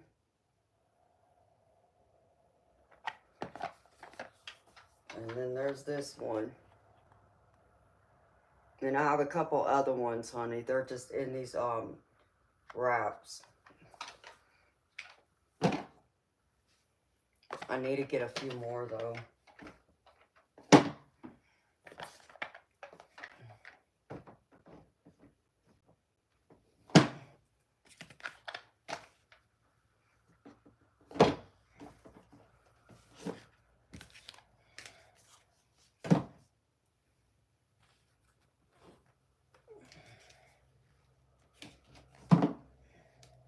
And then I have regular tarot ones. Those are just the oracle ones. Oh, here's the other love oracle. It's 78 cards and it's a variety of different cards. That's the other one I do have.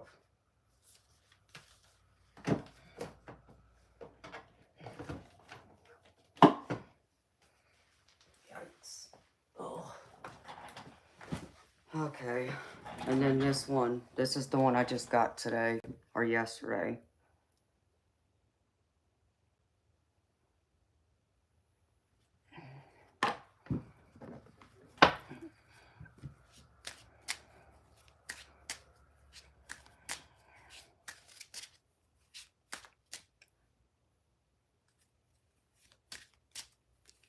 See, I wanted to get the neon one, girlfriend.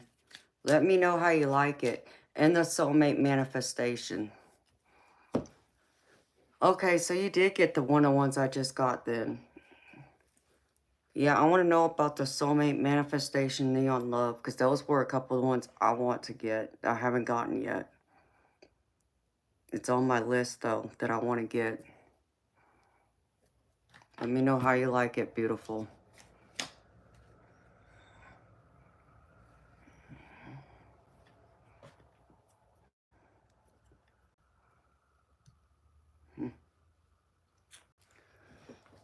Austin, I don't know what that's supposed to mean. But I know your mama raised you better than that.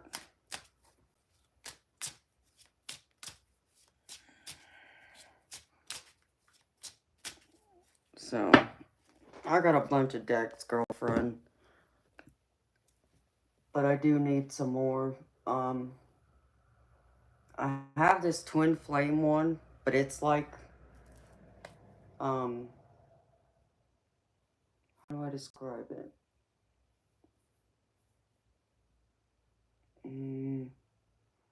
I couldn't even tell you what the name of it is, to be honest. I got it on Amazon, but it didn't come in like its own individual box. It came in like, when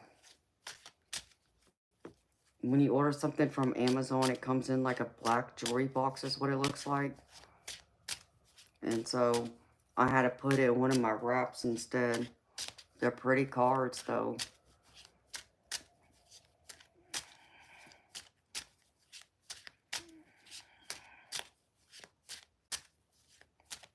Hello, Bella. No, thank you, honey. It looks like I have a lot, but I really don't. People got a lot more than me. But at least I have different type of oracle decks, which is what I wanted. I wanted to have a big variety of different types, different categories.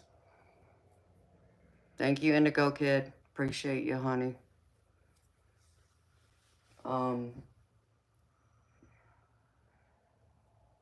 There might be another love oracle I got somewhere beautiful, and I'm just overlooking it. I'm not thinking it. I'm sure I have another one somewhere. I still gotta get some of this reorganized, figure out where I'm gonna put everything else, because once I go through and get it, decide like in alphabetical order if I'm gonna do it by category, then I'll be more organized, like knowing where everything is, and then I'll be able to have a better look at which decks I don't necessarily need that I just want, and then the ones that I still need.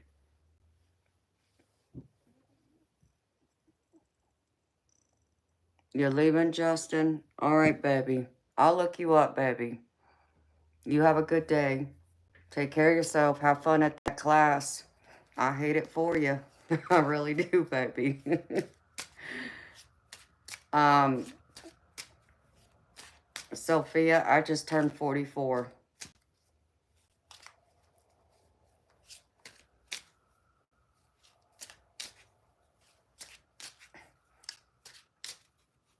And 46, you think? I'm 44. Close enough, Justin. Of course, you try to age me by a couple more years. No, it's okay.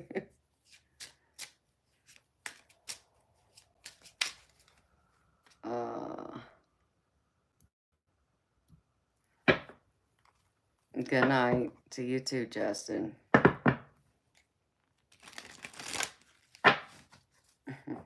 Well, thank you, Sophia. That's very sweet of you. I don't feel it, truthfully. I do not feel like I'm 44. I feel like I'm like 25. So I'm thankful for that. And you're 36. I can't believe you're younger than me, Justin.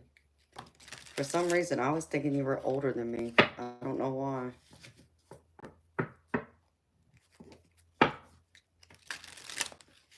I look 29. So y'all are truly surprised that I'm 44, that I just turned 34, or 44, I mean. He's younger than your boyfriend? Yeah. I just turned 44, March 10th.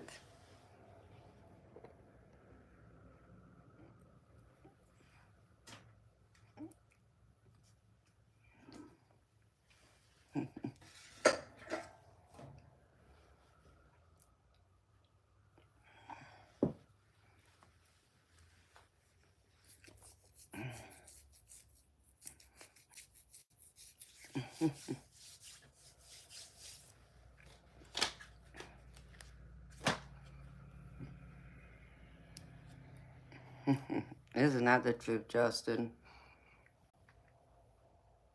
Hi, Brandon. I'm 2 times your age, Indigo? Yes, Luce, I'm still here, baby. You just turned 28 the day before my birthday, Brandon. Well, happy belated birthday, baby.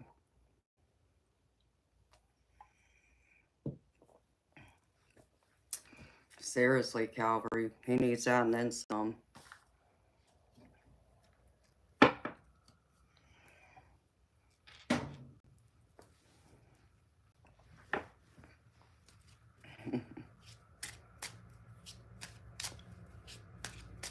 Oh, I meant to fix Teddy's arms.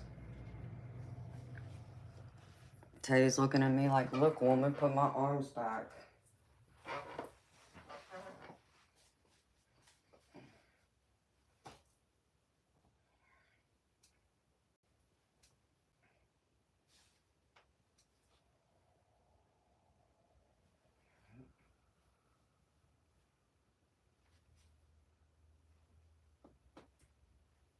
much. I won't be able to get him to stay now.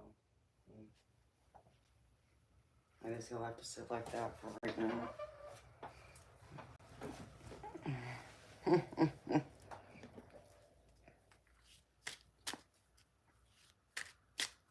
Oh, thank you, Justin. I need to get it cut, baby. I need about a foot cut off because it's been growing and I haven't had it trimmed in a couple of years, so it has a lot of split ends. But once I get it trimmed, it'll look a lot better. 4 inches tops. Okay, Justin. All right, Sophia. Well, you have a good night, sweetheart. Thank you for stopping in and saying hi to me, honey. Good morning, Robert. Good morning, Denise. How y'all beautiful people doing this morning? Look, it's the sun's coming up over here. Quick, I may end up dissolving right in front of y'all since I'm like the vampire. I'm kidding. Just from me being a night owl. Being up all night and sleeping during the day.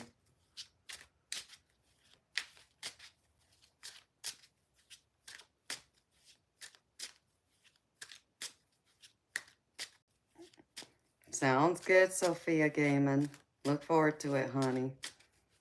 I stream 5 nights a week, so I'll be back tonight. So you take care of yourself, honey. See you next time.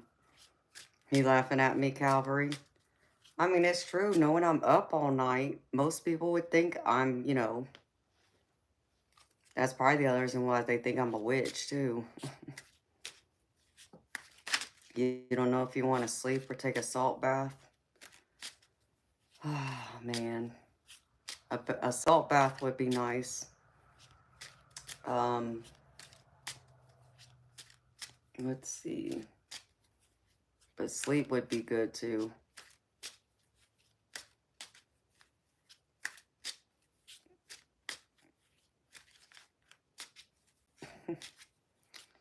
Hello, Bill Michaels. Making fun of my angel wings again. You know. Here, let me move out of the way so you can see.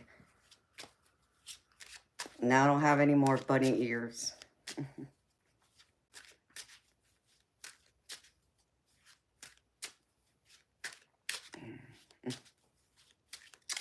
Donald Duck? No, I won't be. My grandma was not bald down the middle. So.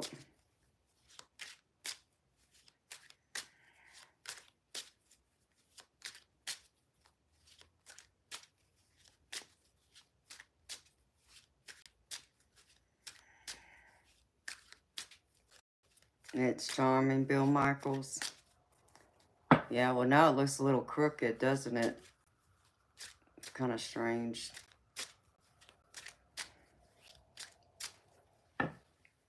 I was trying to reorganize my office. I thought about setting up my camera over there instead and pointing it to this wall, but I got crap over here in this corner still.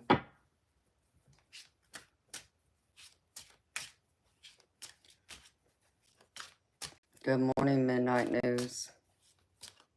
Devour Tube. It's $30 US for me to do a reading.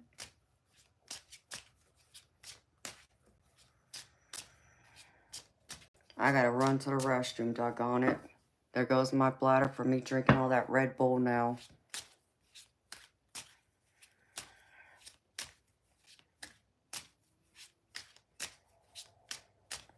You're in Iraq? Okay, well, welcome from Iraq. I'm in the United States.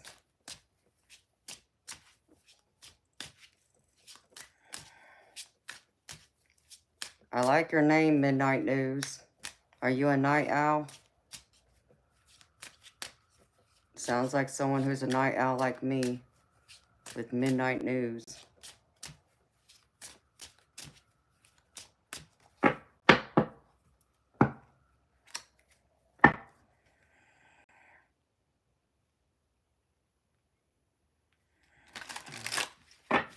Well, that's cool, honey.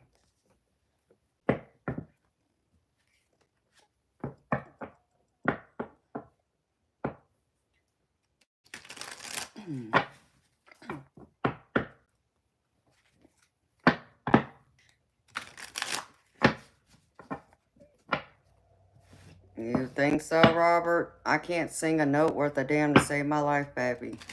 But thank you. Hello, Scorp. How you doing, honey? I gotta run to the restroom, y'all. I'll be right back.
Wow, Sophia, you got 4 kids, beautiful.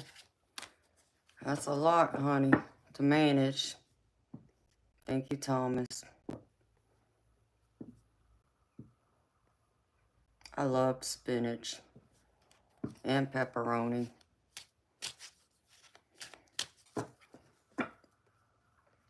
Y'all gonna start making me hungry now.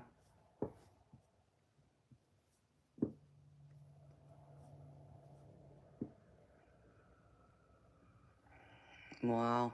Typical kid, Sophia. I would eat my cheesecake for breakfast.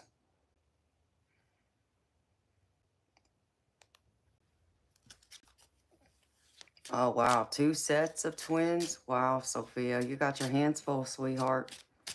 That's a lot. See,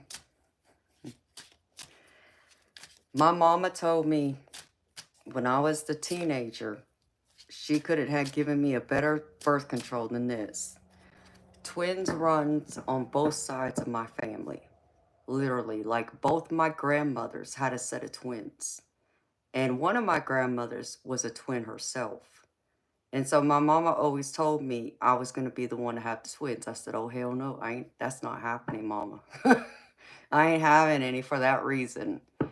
I got 3 siblings. All 3 of my siblings have at least 2 kids each. No twins. So I think my mama was right. It probably would have ended up being me. And it's like, nope, it's not happening. So I didn't have any kids. That was one of the reasons. I love kids, but nope. I didn't want no twins. I want one baby at a time. Give me one baby. Let's start there and let's see how I do. So I didn't have any. But I always said if I had kids, I wanted a boy. I at least wanted a boy. But that's the other thing. You can't guarantee what you're going to have. And I wanted a boy. My luck, I ended up with a girl. And now that my mom is gone, more of my luck would be she'd be over there talking to God and telling God, oh, you better give my daughter triplets. And you better make sure all 3 of them are girls. That would be my mama. So I didn't have any. I let my siblings handle all that. So I get to be the auntie and spoil all the kids and then send them back home to their parents. So my baby brother go through and, and I spoil his kids. He's like, stop spoiling my kids. It's like, well, that's what aunties are for. So I have fun with them. Wow. Yeah, they are picky when they're young, is what I hear. Many of them won't eat anything except for maybe like pizza, French fries, hot dogs, hamburgers, and chicken nuggets. That's what I often hear. That's all most kids will eat.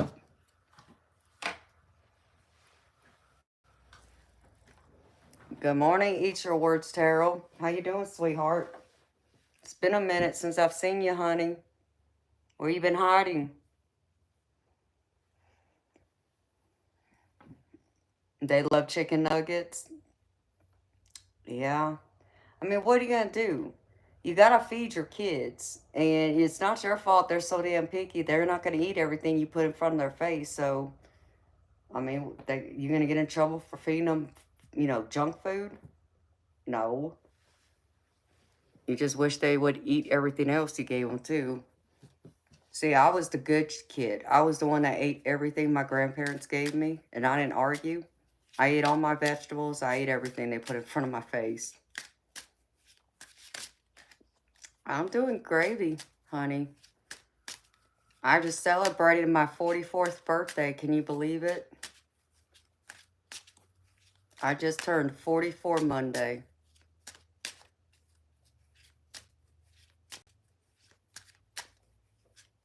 Oh, Calvary. Hey, beautiful. Make sure you get a ring before you start popping them out, girlfriend. Thank you, sweetheart. So how's life treating you, honey? I got a bunch of new decks since I saw you last. I finally got to put half of my office back together. I got all my decks on shelves now instead of them being all clustered up in boxes on the floor.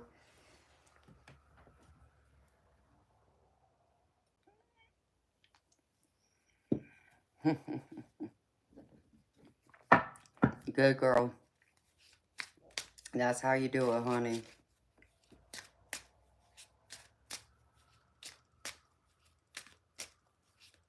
Wow, you were young when you started, Sophia.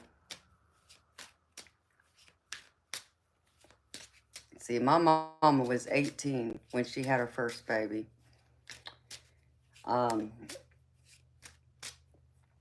And it was funny because my mama wanted a girl so bad.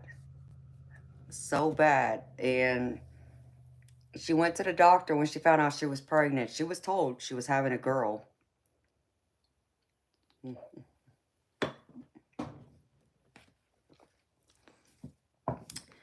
And when she gave birth, she was very disappointed when she found out it was a boy. She refused to hold my brother for a couple weeks. That's how bad she wanted a girl. So her and my dad planned on having another child.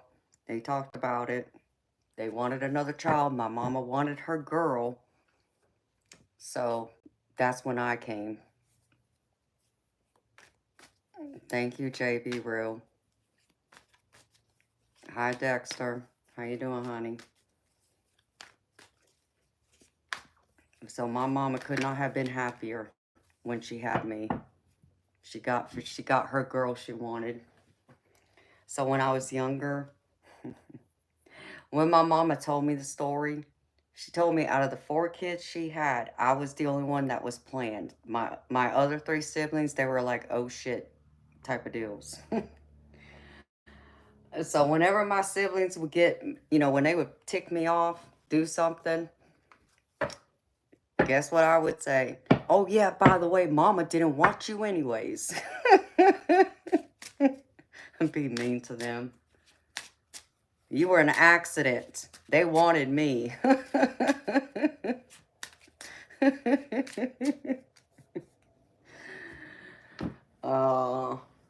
How terrible we are when we're kids ourselves.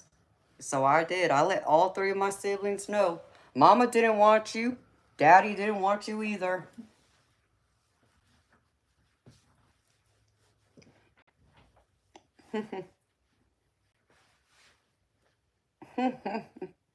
Hi, Lord Smith. You on your lunch break and I'm still here? Yeah, I know, baby. I'm crazy like that.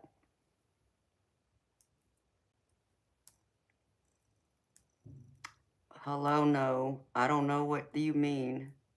What you just typed doesn't make any sense to me. Lord Smith, baby, even if I didn't have that Red Bull right now, I'd probably still be awake.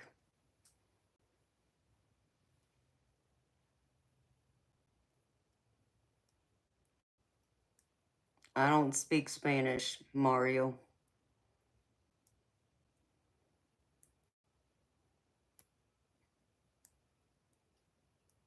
Oh, wow, Calvary. Did the marriage last? I was the second. And then my mama had 2 more kids after me.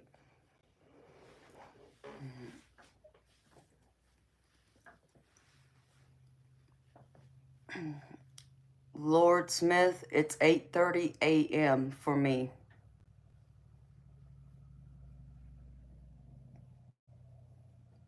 Okay, honey. Well, that's good to know. Yeah, I think my mama, when she had my younger sister with my dad, she definitely wasn't trying to have any more kids. That was a really like, oh crap. And because she just got pregnant with my sister and then had my sister, which was 3 years after she had me, she tried staying with my dad and make it work a little bit longer, but she couldn't stay. So I think it was like 6 months after my sister had been born is when my mama left my dad.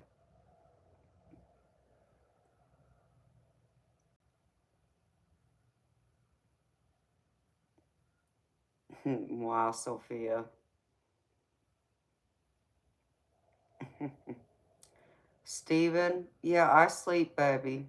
I just sleep during the day sometimes. It's on and off.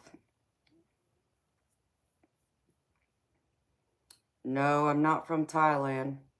I'm not Thai. I'm part Asian, but I'm not Thai. All right, Mario. I don't speak Spanish, so...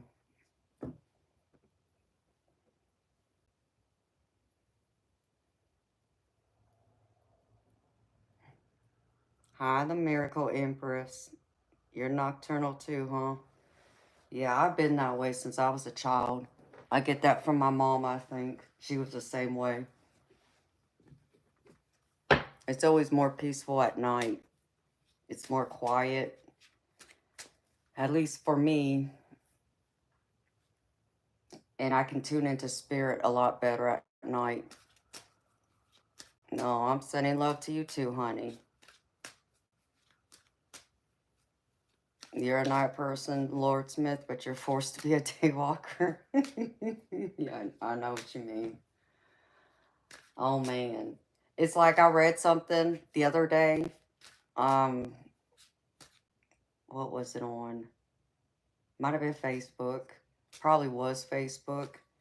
Something about that even if you go to bed early, you know, and I hope you get enough sleep, you still wake up early the next morning and you realize you still don't want to wake up early. It's like, yep, that would be me. I'm not a morning person. I'll admit it.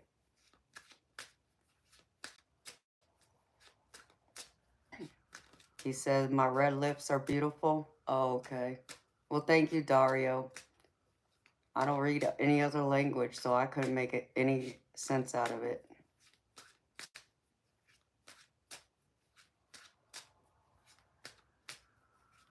Everybody loves my red lips. I get a lot of compliments about my lips. I don't know what it is.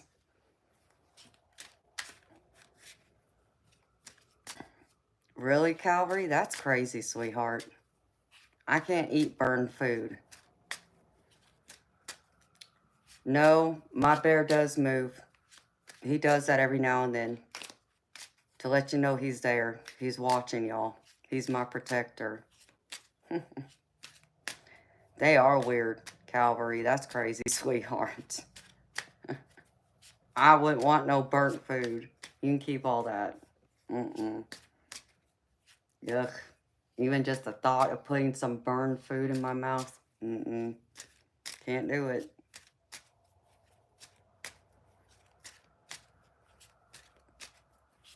Oh, Lord, Sophia. Oh, I would have been so mad.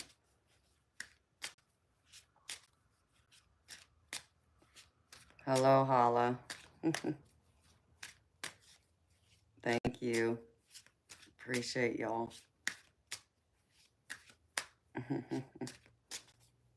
Yep, Teddy's just chilling in the corner, watching. He's my protector. He even got his arms crossed watching y'all.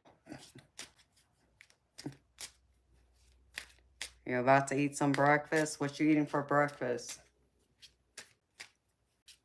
I want some biscuits and sausage gravy.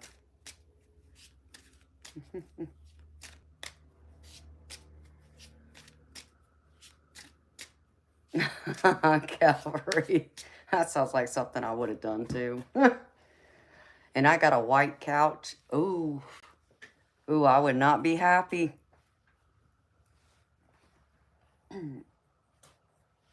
Teddy about to rap. He just needs a bandana. Holla. It's 12:30 in the afternoon. Yeah, I know. You're like 4 hours ahead of us. It used to be 5 until we moved forward an hour. Omelet, leftover dinner rolls, bacon, sausage, and pancakes. That sounds good. Holly, you just need some gravy to go with it. Oh, wow, Sophia. I like biscuits with some sausage and gravy.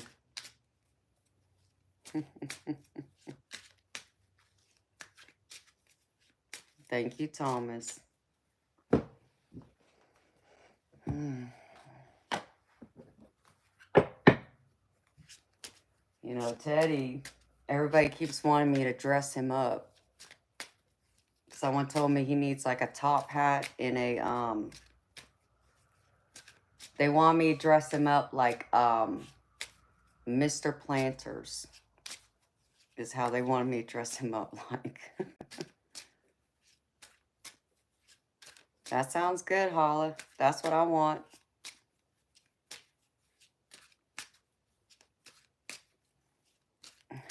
He would require some big grown man clothes. He's every bit 6 feet. He's big. He's like a real life person.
Dress him like a bodyguard or a bouncer.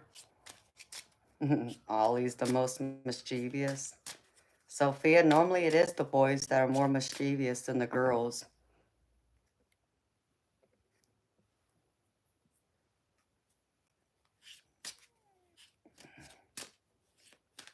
Oh, Lord Smith, that's sweet, baby. I love hearing that. Hi, KDS.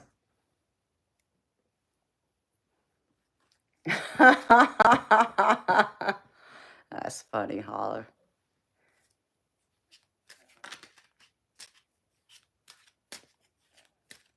That's funny. I don't think he could fit in my seat, though, baby. I got a sports car. I think he's too big for the front seat.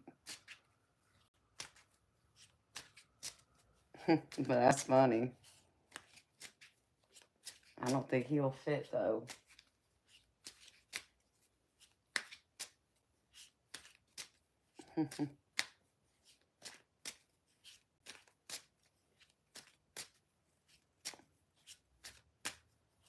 Oh, wow, Sophia. That's crazy, honey. And Calvary, you're right, sweetheart. Cooking is an act of love.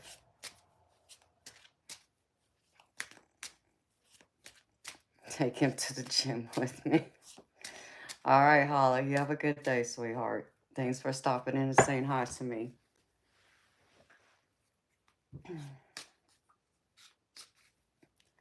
Oh, Sophia, that sounds good, honey.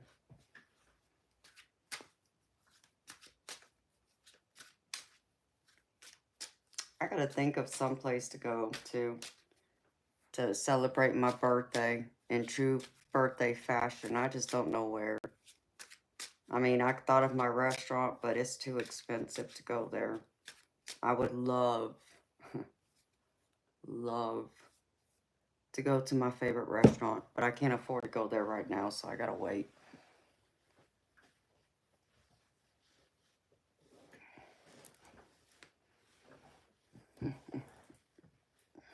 Well, thank you, KDS. You're sweet, baby.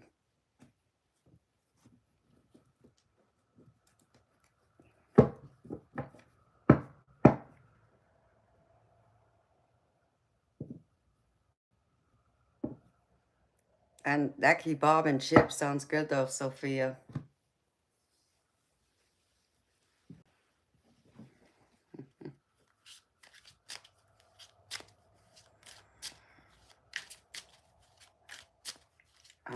I've been dreaming about my steak.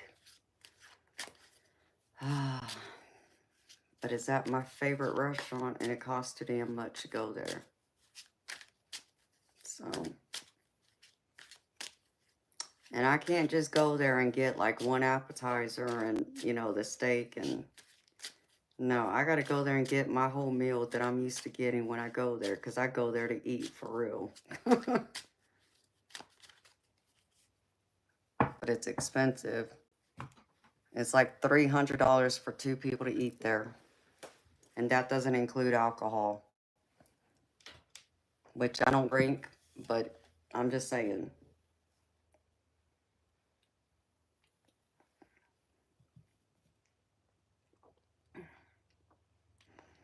You know, Sophia, there's a restaurant here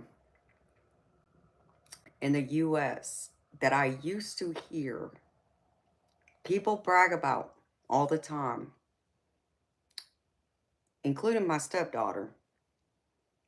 And, you know, I had high expectations for this restaurant until we actually went last year. And I was disappointed.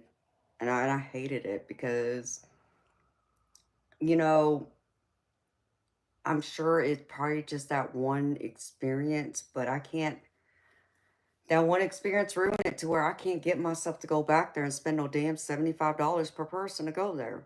It's a buffet, but it's fine dining. It's called Fugo de Chow's. I was so disappointed. I didn't get, my goal was to go in there and eat as much filet mignon as I can get my hands on. I never got a single piece. Never saw the damn server that was carrying all the filet mignon. Never came our way. The salad bar, I mean, it was good, but that's not why I went there. I went there to get fill up on all the filet mignon I can get my hands on. Never got a single piece. The other meats, they were okay, but it wasn't the same. So, I'm hoping at some point in time that I would be able to go through and go to my real restaurant that's $300 for 2 people to go. Because at least when I go there, I already know what I'm ordering, and I know it's going to be good, and I'm going to have leftovers to take home with me too to eat the next day.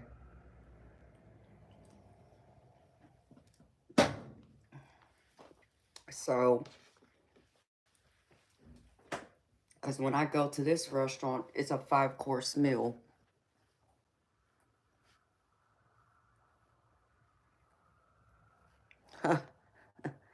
A miracle Empress, that'd be cool. If y'all could send me the food, that'd be perfect. I mean, I did stream on my birthday. I was here Monday night. KDS, unfortunately, I'm still legally tied to somebody. But I'm working on changing that. So when I go through and I go to this restaurant, I get their crab cake. And this crab cake is about this big. And it's this thick. And it's chunks of crab meat. And it sits in a holiday sauce. And then I get the spinach salad that's cooked table side.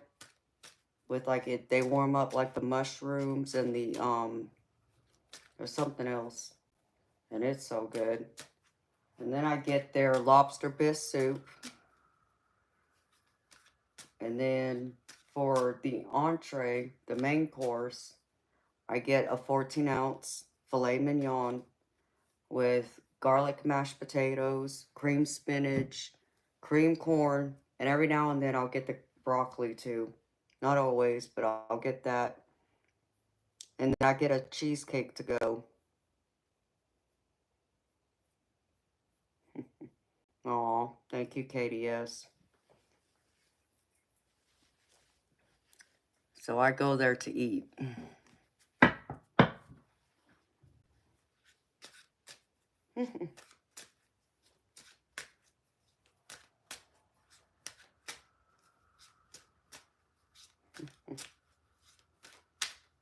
KDS, how old are you, baby?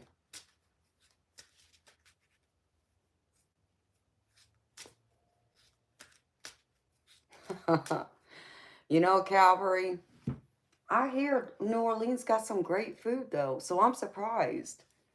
I've never been, but that's what I've always heard. But see, if I'm gonna have someone cook at home, they better know how to cook, because I'm so picky, sweetheart. When I say I'm picky about my steak, I'm picky. That steak better not be overcooked. It better not be more than medium, because if it is, I won't touch it. Period. I will not. It just can't touch it. Don't taste good. That sounds good, Midnight News. Dang, KDS, you're still a baby, baby. You're a Pisces like me, but you're a baby.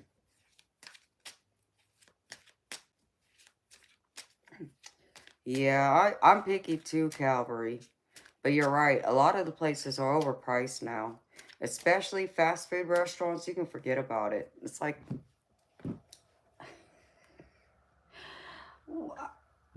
Let's see. You spend what, about 20, 25 bucks maybe at McDonald's? It's like, what? Come on, people. Like, I can go to a sit-down restaurant and get better quality food for at least the same price, if not cheaper. Like, it makes no sense to me. Your dad's a certified chef from Jamaica? Ooh. Never been to Jamaica.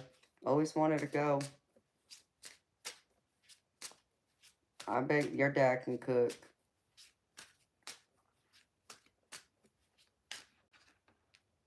Exactly, Calvary. Now you understand what I mean, sweetheart. I can't eat a well-done steak. I can't even eat it medium well. I don't want it cooked more than medium. If it's cooked more than medium, I will not touch it. Jack, I do like taco trucks too. Problem is, baby, I don't have any around here where I'm at. Those are a big thing in California, though. But not here in Georgia. See, the other problem with me is I like to cook for people, but I don't like cooking for myself. Because when I cook, I've already smelled the food. I don't want it anymore. So I don't eat, but everybody else gets to eat, which is fine. But then they all feel guilty because they sit there and eat, and they're looking at me like, "Well, Amanda, why aren't you eating?" I don't want it anymore. I already smelled it. It's like it just, you know. Then they won't eat. So, and I feel bad.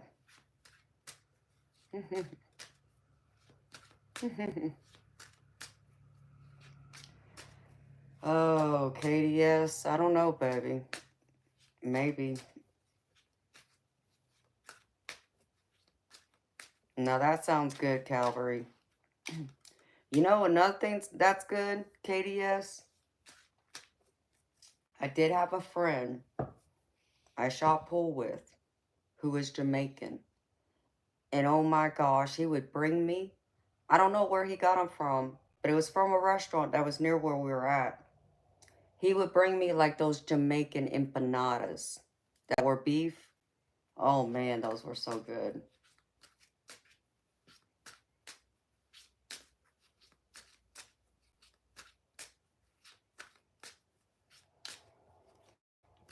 Really, Calvary? Wow. I bet that was good. Hello, Shad. Mr. Coldit. Honey, I only do paid readings.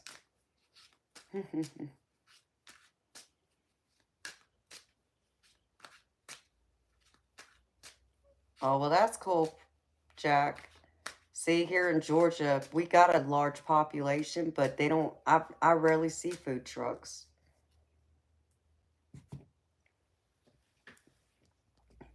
That would have been cool. That would have been really cool, Calvary, if they had. Well, thank you, Mr. Coldip.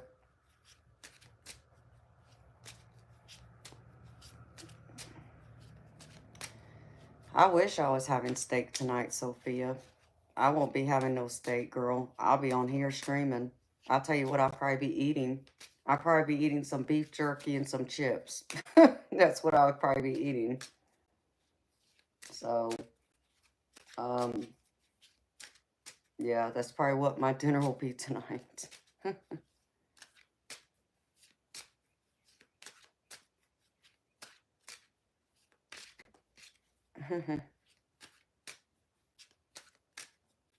Oh, Katie, yes, you're sweet, baby.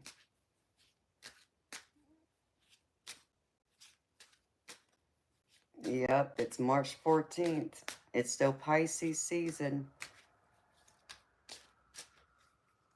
It's still the season of the mermaids and the mermen.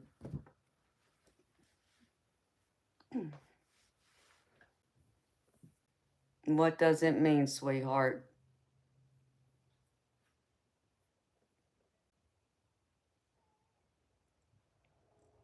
No, honey, I'm not. No, Quartz, I don't do astrology, sweetheart. You know, I don't know. Me and Calvary had this conversation before. I believe in some of the astrology, but see, here's my problem with astrology. Um, when you read astrology, like let's just say you do a reading. So I'm a Pisces, okay? You do a Pisces reading, and let's just say um, someone did a love reading for me, and they come and tell me, well, if I was looking for love, that the person I'm looking for is a Scorpio, we'll just say, as an example. Okay, so typically, you tell somebody that the zodiac sign they need to keep their eyes open for is a Scorpio if you're looking for love, right? That means they're going to write off everyone else who isn't a Scorpio. But see, here's the problem with that. The problem is most people don't know their whole birth chart. So I just got told, look for a Scorpio, which I could have just met another Pisces who's a Pisces sun like me, but they might be like a Scorpio moon. But they don't know that because they don't know their birth chart. So I just looked over someone who is Scorpio, just not a Scorpio sun sign. So it's things like that. And then you got to go on to decide which astrology system do you go by, because you got to understand there's more than one. There's the tropical western one. There's the sidereal one. There's um, there's a third one, and I can't think of the name of it. And then you also got the Chinese zodiac one. Okay, but if you were to take the other three, they're based on the 12 zodiac signs. Like for me, I'm a Pisces sun by the tropical western system, a Taurus moon, and an Aries rising.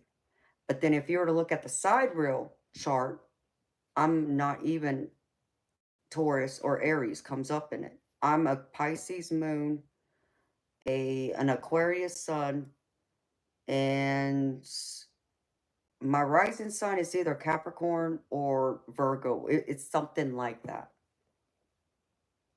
And I don't resonate with that. The only one on that side I would resonate with is the Pisces. I'm very much a Pisces, but I resonate more with the tropical. I'm very much a Pisces, but I'm also very much a Taurus and very much an Aries. All three of those signs resonate with me. So you see, so I don't do the whole astrology thing in that regard because of that reason. Now, could I do a general reading for people based on their own zodiac sign? Sure. And maybe down the road I'll do it, but right now I'm not because it's too much for me to take on and also stream all night. I would have to do it right now based on the elements and not by individual signs. So, and I would do it pre-recorded. Um, so I would divide it up into the four elements: air, water, fire, and wind.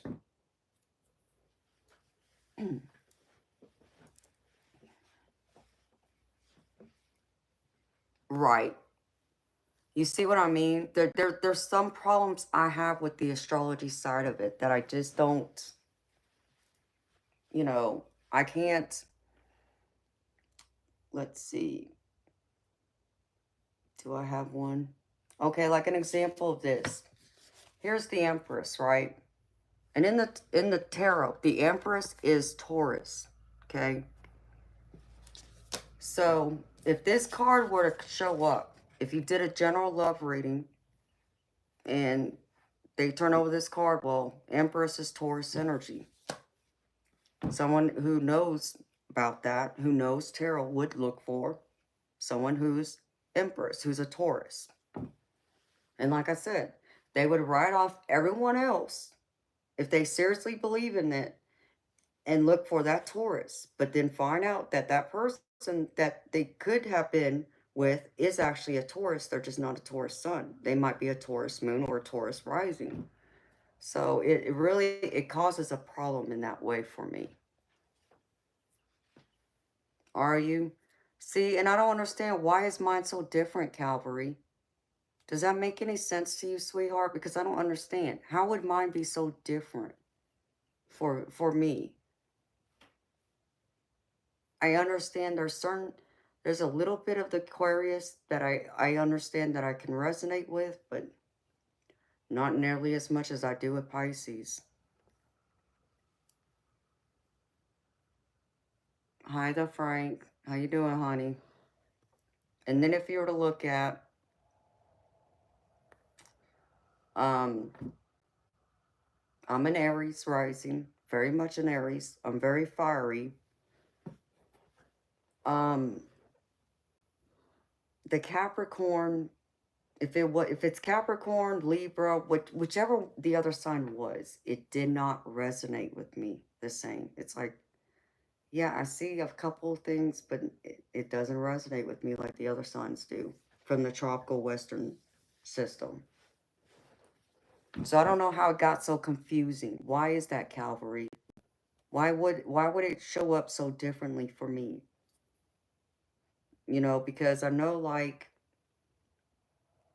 in the tropical Western, I'm a triple Pisces, in fact.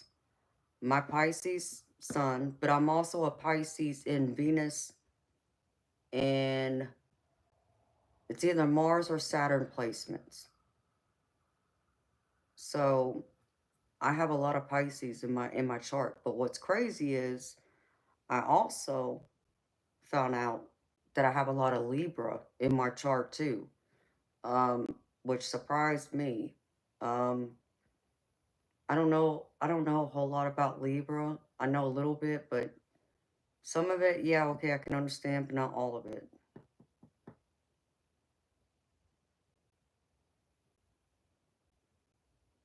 Okay, so it's pretty much at the degree of when you were born, of why it would change. Must be it, because, like I said, I don't understand why I would shift that much, but I did.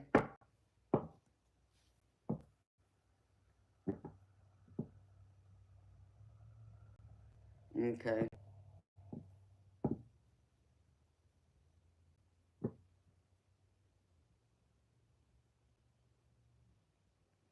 Yeah, but Quartz, that's the thing though, sweetheart.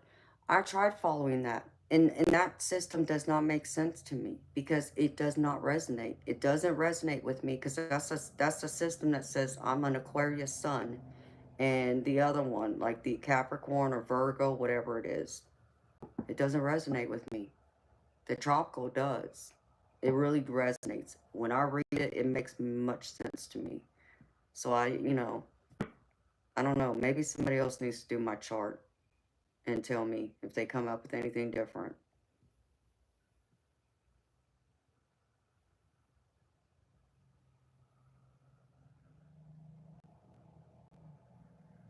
What, Sophia? Are you serious? Why would they do that? What are they trying to teach those kids? That's crazy. I'm absolutely Pisces vibes, Miracle Empress. I am, honey. I'm very much a Pisces. But people also think I'm very much an Aries. They say I put out Aries vibes too. So, have you, Calvary? If you do, beautiful, let me know. Because I really would be curious to see what my chart really reads. Because it doesn't make sense to me how it shifts that much.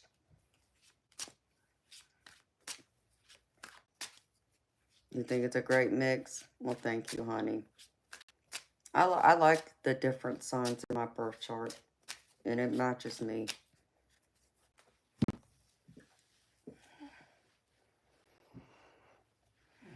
Yeah, it'd be interesting, Calvary. I'd be curious, honey. I really would want to know because, like I said, when it was read before, it threw me off.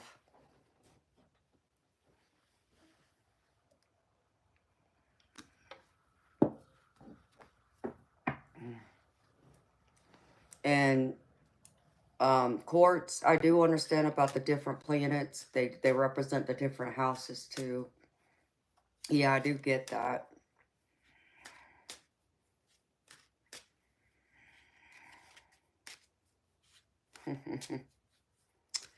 Oh, quartz. Oh, I do get that a lot, sweetheart. And thank you for saying that. Yeah, I can be very calm until you hit my shark side. Then I'm not no, I'm not so calm anymore. Then the fiery shark in me comes out.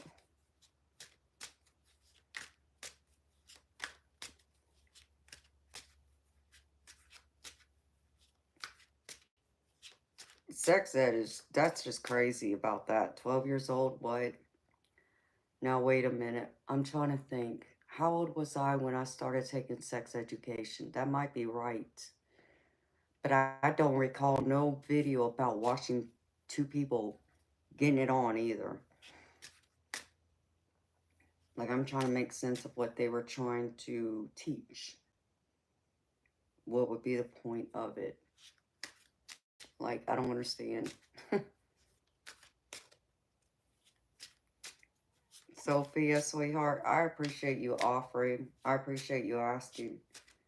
I'm not looking for any more mods right now, but if I do change my mind in the future, sweetheart, I'll let you know.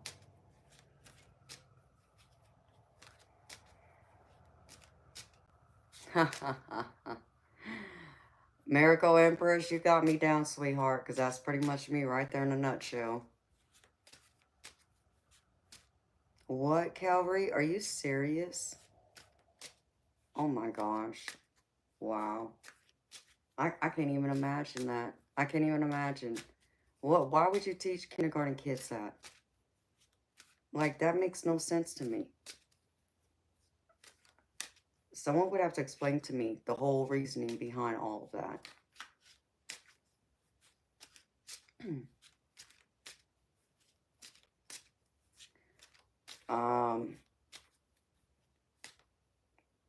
Okay, Calvary, yeah, I can understand that. Courts, I love to shoot pool, and I love bowling. I love music. I love to write poetry.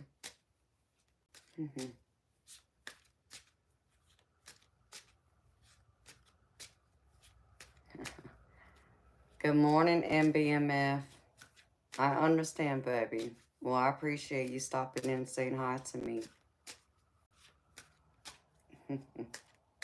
You know, I know because I've been up for 11 hours streaming now.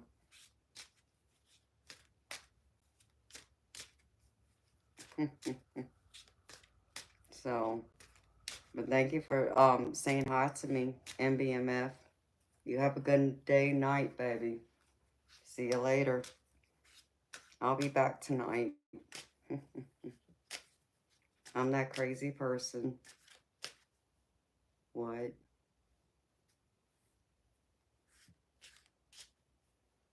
What the hell?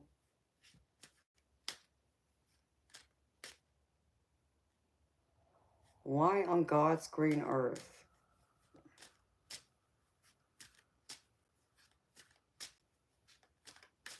I'm going long and strong. Yes, I am.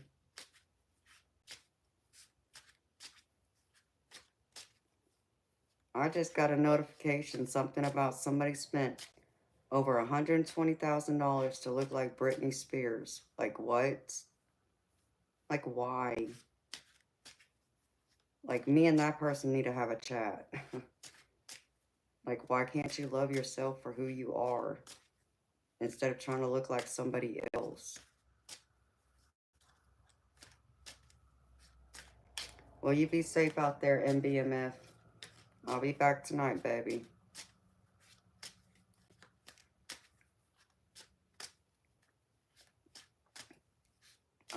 Yes, I do believe in God. I'm a Christian woman, in fact. If you hadn't noticed, I got a diamond cross around my neck. And Sophia, that's crazy. Talking about kindergartens, learning how to self-pleasure. No.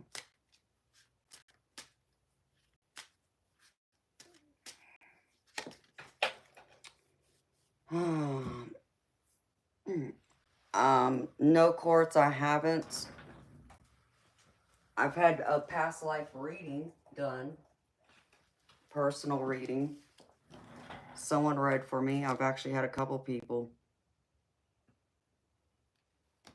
And I got told I was a high priestess back during the, in ancient Egypt, during the time of Ramses the First. And then I was also told I was there during the Sermon on the Mount during the time of Jesus. I was there at his last sermon he gave before he was crucified. And then I was also told I was there during Moses at the burning of the bush.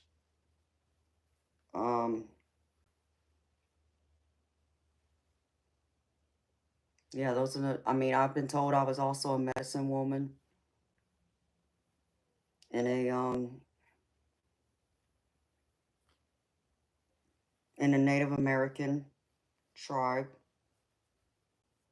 I was also Knights Templar. I was one of the knights during the Knights Templar. So, according to 3 different people, I've had some very powerful past lives. And part of that is what I was supposed to bring into this life, is those experiences, my spiritual journey from all those times. It's supposed to play a role in this current life.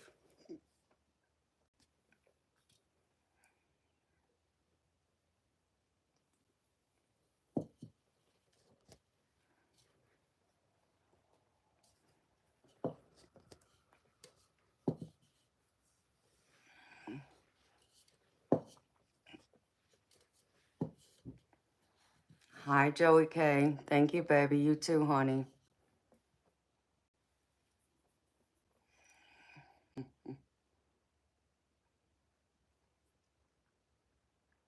Oh, Queen Bacon, I'm not reading for anyone, sweetheart.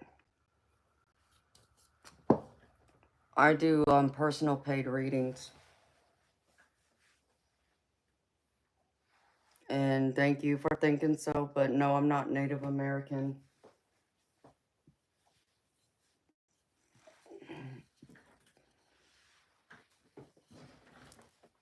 Though many people believe I'm Native American, I'm not. Oh, thank you, Katie, yes. I wonder if my eyes look more brown or if they look golden brown. Well, thank you, Queen. That's very sweet of you, honey.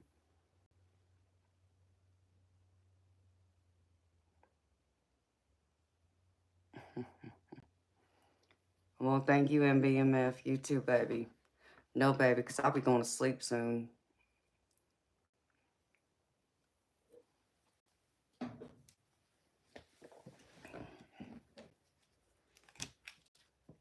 I'll be, in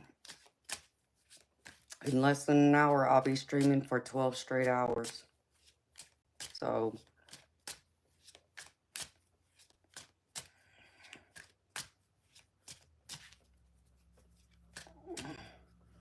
Your cat already fell asleep on you, Calvary.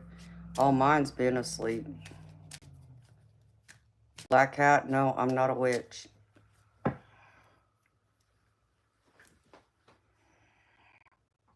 I'm known as a divine oracle.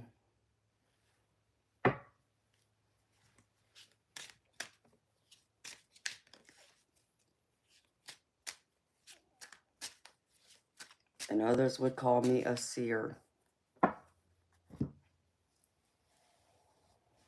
Oh, Calvary, you should have seen my cat yesterday. Toby, I was laying in bed and he came in there. You know, I thought he was just going to lay down on the bed next to me like he normally does. Nope. First, he stands on top of me as I'm laying there, and then he lays his big behind on me. And he looks huge. He's like covering half of my body in the picture. It's crazy. Hi, Mitch. How you doing, honey? Hello, Bobby. I just saw a purple spirit orb. But it looked like it was right here. It was small, though, like a dot.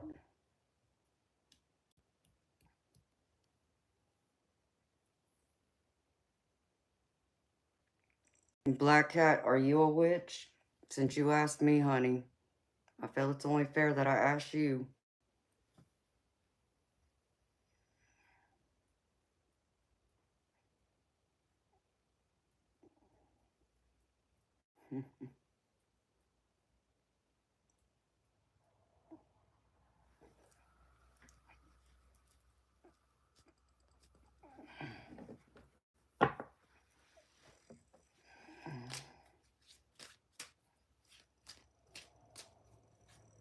Purple is special, Calvary.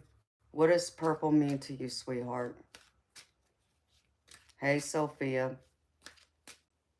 That's a great thing, honey. I can live like that. Too much coffee, Ambrose?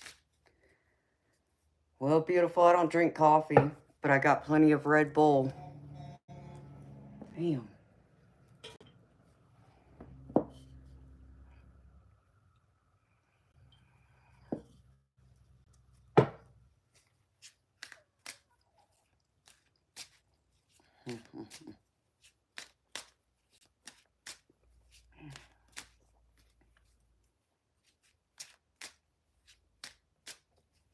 Oh, Katie, yes, that's very sweet, baby. Thank you. Now you can see sounds, Ambrose. That's interesting. Good morning to you too, honey. Busy week for you, Mitch? Well, that's quite all right, baby.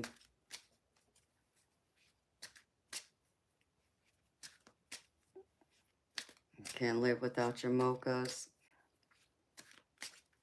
I like those,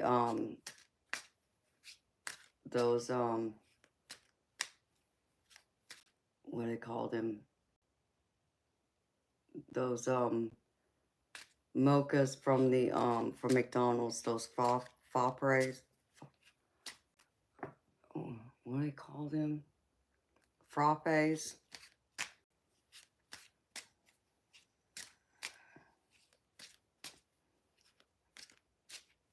Is that what it means, Calvary? I see a lot of purple orbs. Purple and blue. It's purple, blue, gold, and white. Those are the main ones I see all the time. Multiple times a day.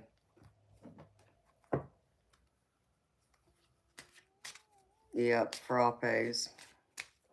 Those are what I love. I don't get them. It's rare that I get them, but I do get them if I could swing by McDonald's. Yeah, Season Troll, I'm still here like a crazy person.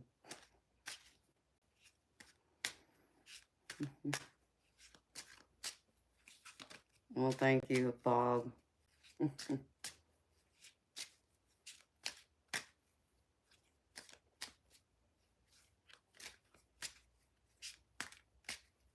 Java monsters. No, I drink my Red Bulls. Like, I got one right here. Got this one. I got this one. And I already drank this one. So.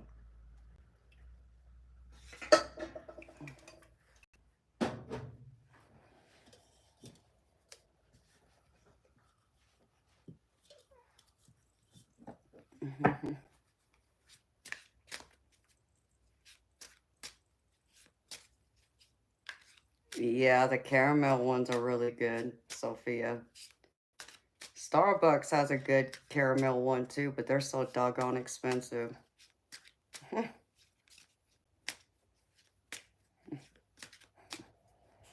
Oh, Katie, yes, that's very sweet, baby.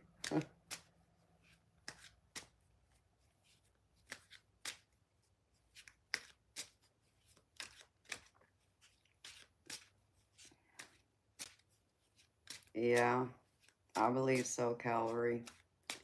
I mean, well, it's like what I do. I mean, given I would need those kinds of energies, those kinds of spirits around to help guide me.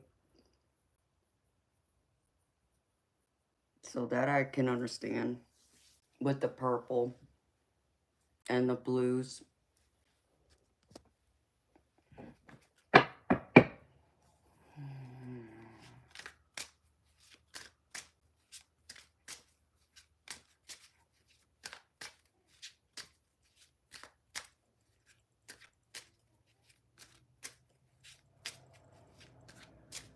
The mocha frappe from McDonald's is pretty good. That's usually the one I'll get.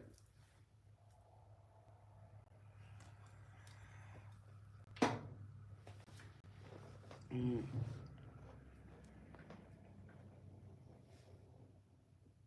See, it's so noisy here now. That's why I don't like streaming during the day. Now that I've been living here. Because of this main road right here. I honestly thought I was moving out in the country, in the sticks, where it was going to be country roads where you would rarely hear traffic. Nope. Because I'm right down the street by the interstate. So everybody comes down this road to get on the interstate. Should have known better.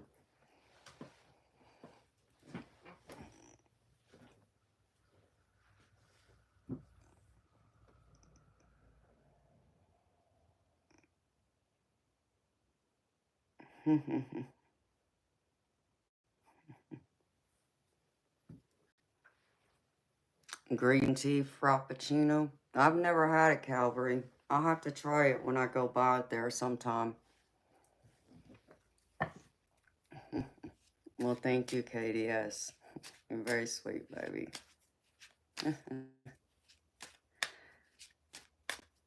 What, drinking all that Red Bull, Calvary? I can go to sleep. If I really wanted to, I could lay down and fall asleep, to be honest. Now, my Red Bull does wake me up. Plus, I drink these. Gotta have these, too.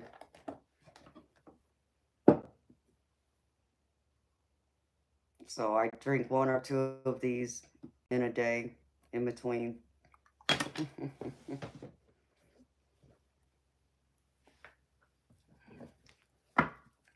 Well, thank you, Katie, yes, for apologizing. It's fine, baby. You hadn't crossed the line, so thank you.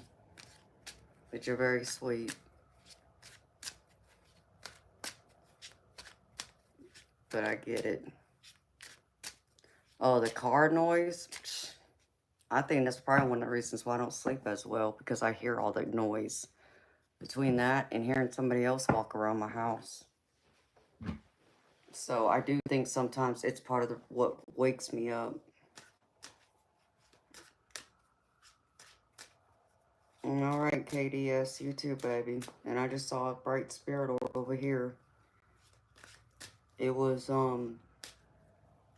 it looked silver and it twinkled.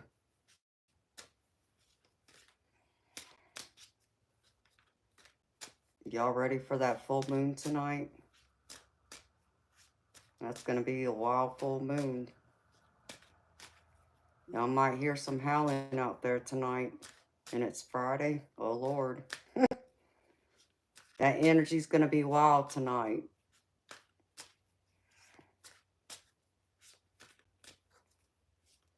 An air purifier on to make white noise in order to sleep. Now that's cool, Calvary.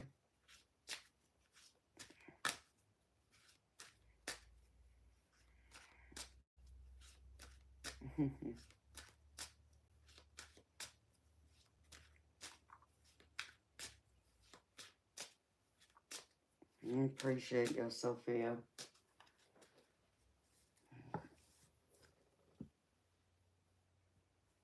I reckon I should probably get going, y'all.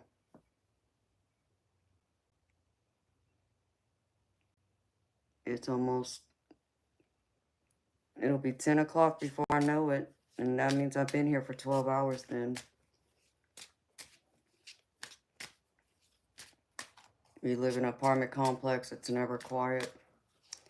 Yeah, that I can believe. It's the only bad thing about living in an apartment complex.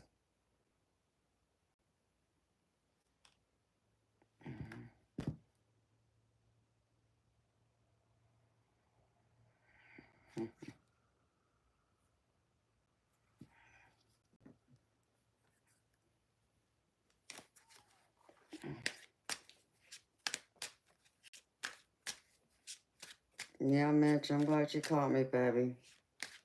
I just saw a blue spirit orb over here, Calvary. So they're still active, roaming around in my office.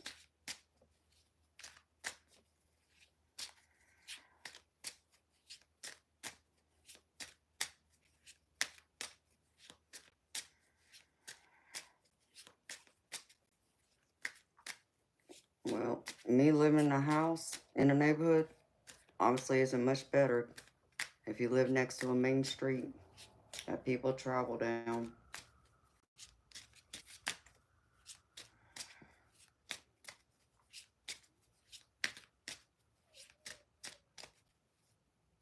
Ouch.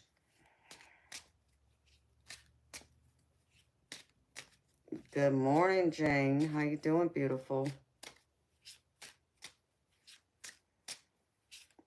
Yes, it was, honey. I got to see it. It was beautiful.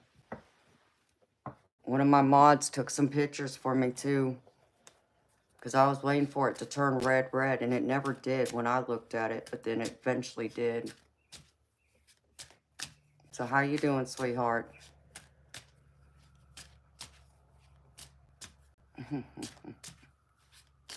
Of course, Calvary.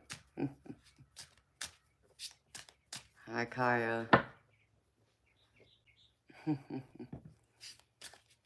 Oh, it's great to see you too, beautiful.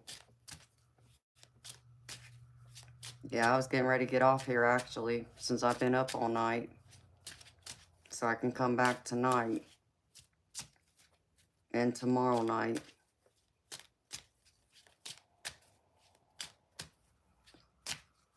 Wasn't planning on being on this long, but that's alright. I enjoy the conversations. Making those connections, which is important to me. I'm going to in a minute, sweetheart. I'm good. It's been a good week. Can't complain. I finally got my office more organized.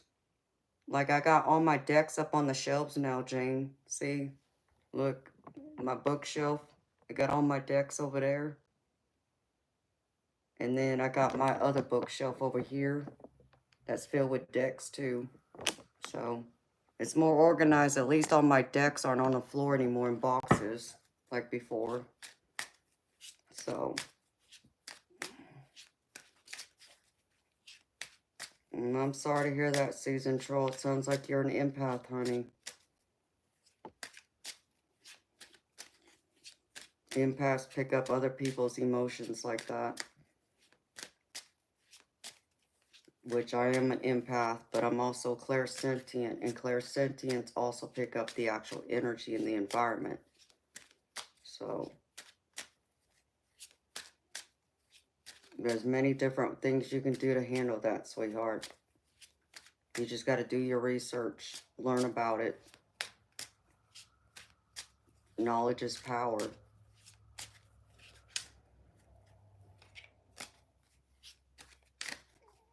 Yeah, Jane. I had to, because they were just piled up on my floor at one point, and it's like I can't do that anymore. I can't function in this office, so. And I'll probably need to get another bookshelf at some point. So thank you, Jane. So I've been working on my office, trying to put it together.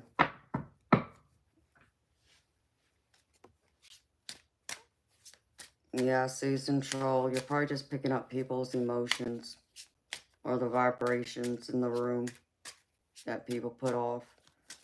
The energy vibration. And I just saw a line streak go down my wall.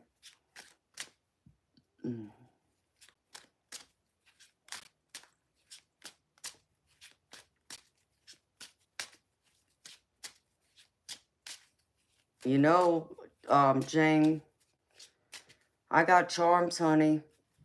But I've only used them a few times, but I haven't even used them on a stream. But I only got like a little amount. So at some point in time, I guess I'm going to have to pull my charms out and I'm going to have to get some more.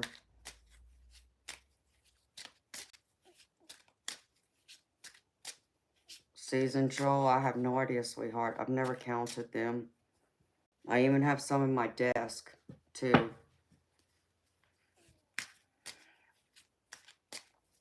Okay, beautiful Jane. Well, thank you for stopping by and saying hi.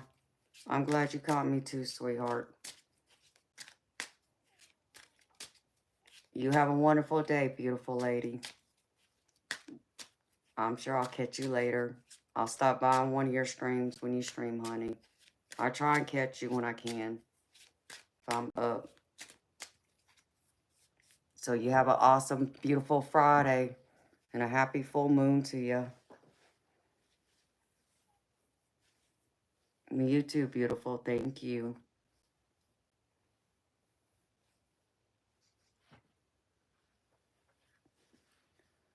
I have to get more decks. I still got more I need to get. I just haven't gotten them yet. Me again? Starstruck, you act like it's a bad thing.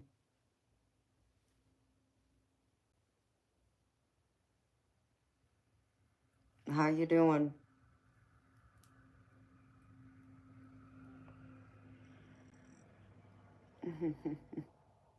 You're welcome, honey. You fell asleep watching me? I'm sorry. I'm sorry I bored you, made you fall asleep, honey. I seem to have that habit for some people.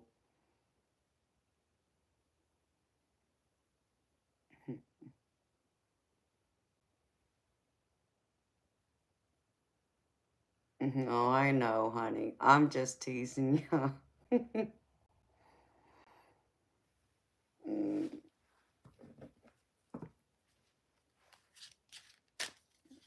How many kids you got?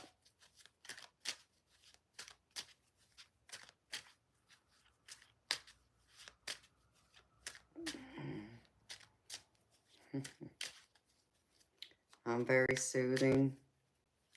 Lots of people say that. They say my voice is very calming and soothing for them. Which I'm surprised. It's like, well, I guess y'all ain't heard me upset yet. Oh, wow. You got your hands full there, sweetheart.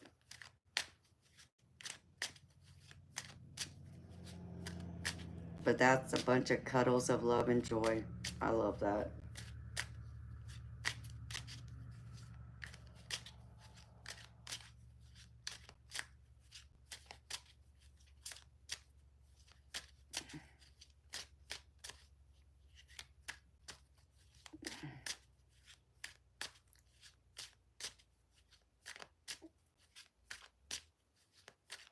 Yes, beautiful. Please let me know. And yeah, I'm fixing to go myself, girlfriend. So thank you for staying up with me. So you get some sleep, Calvary. I'm going to get some sleep here too. So beautiful people, I'm going to say good night or good day, good morning.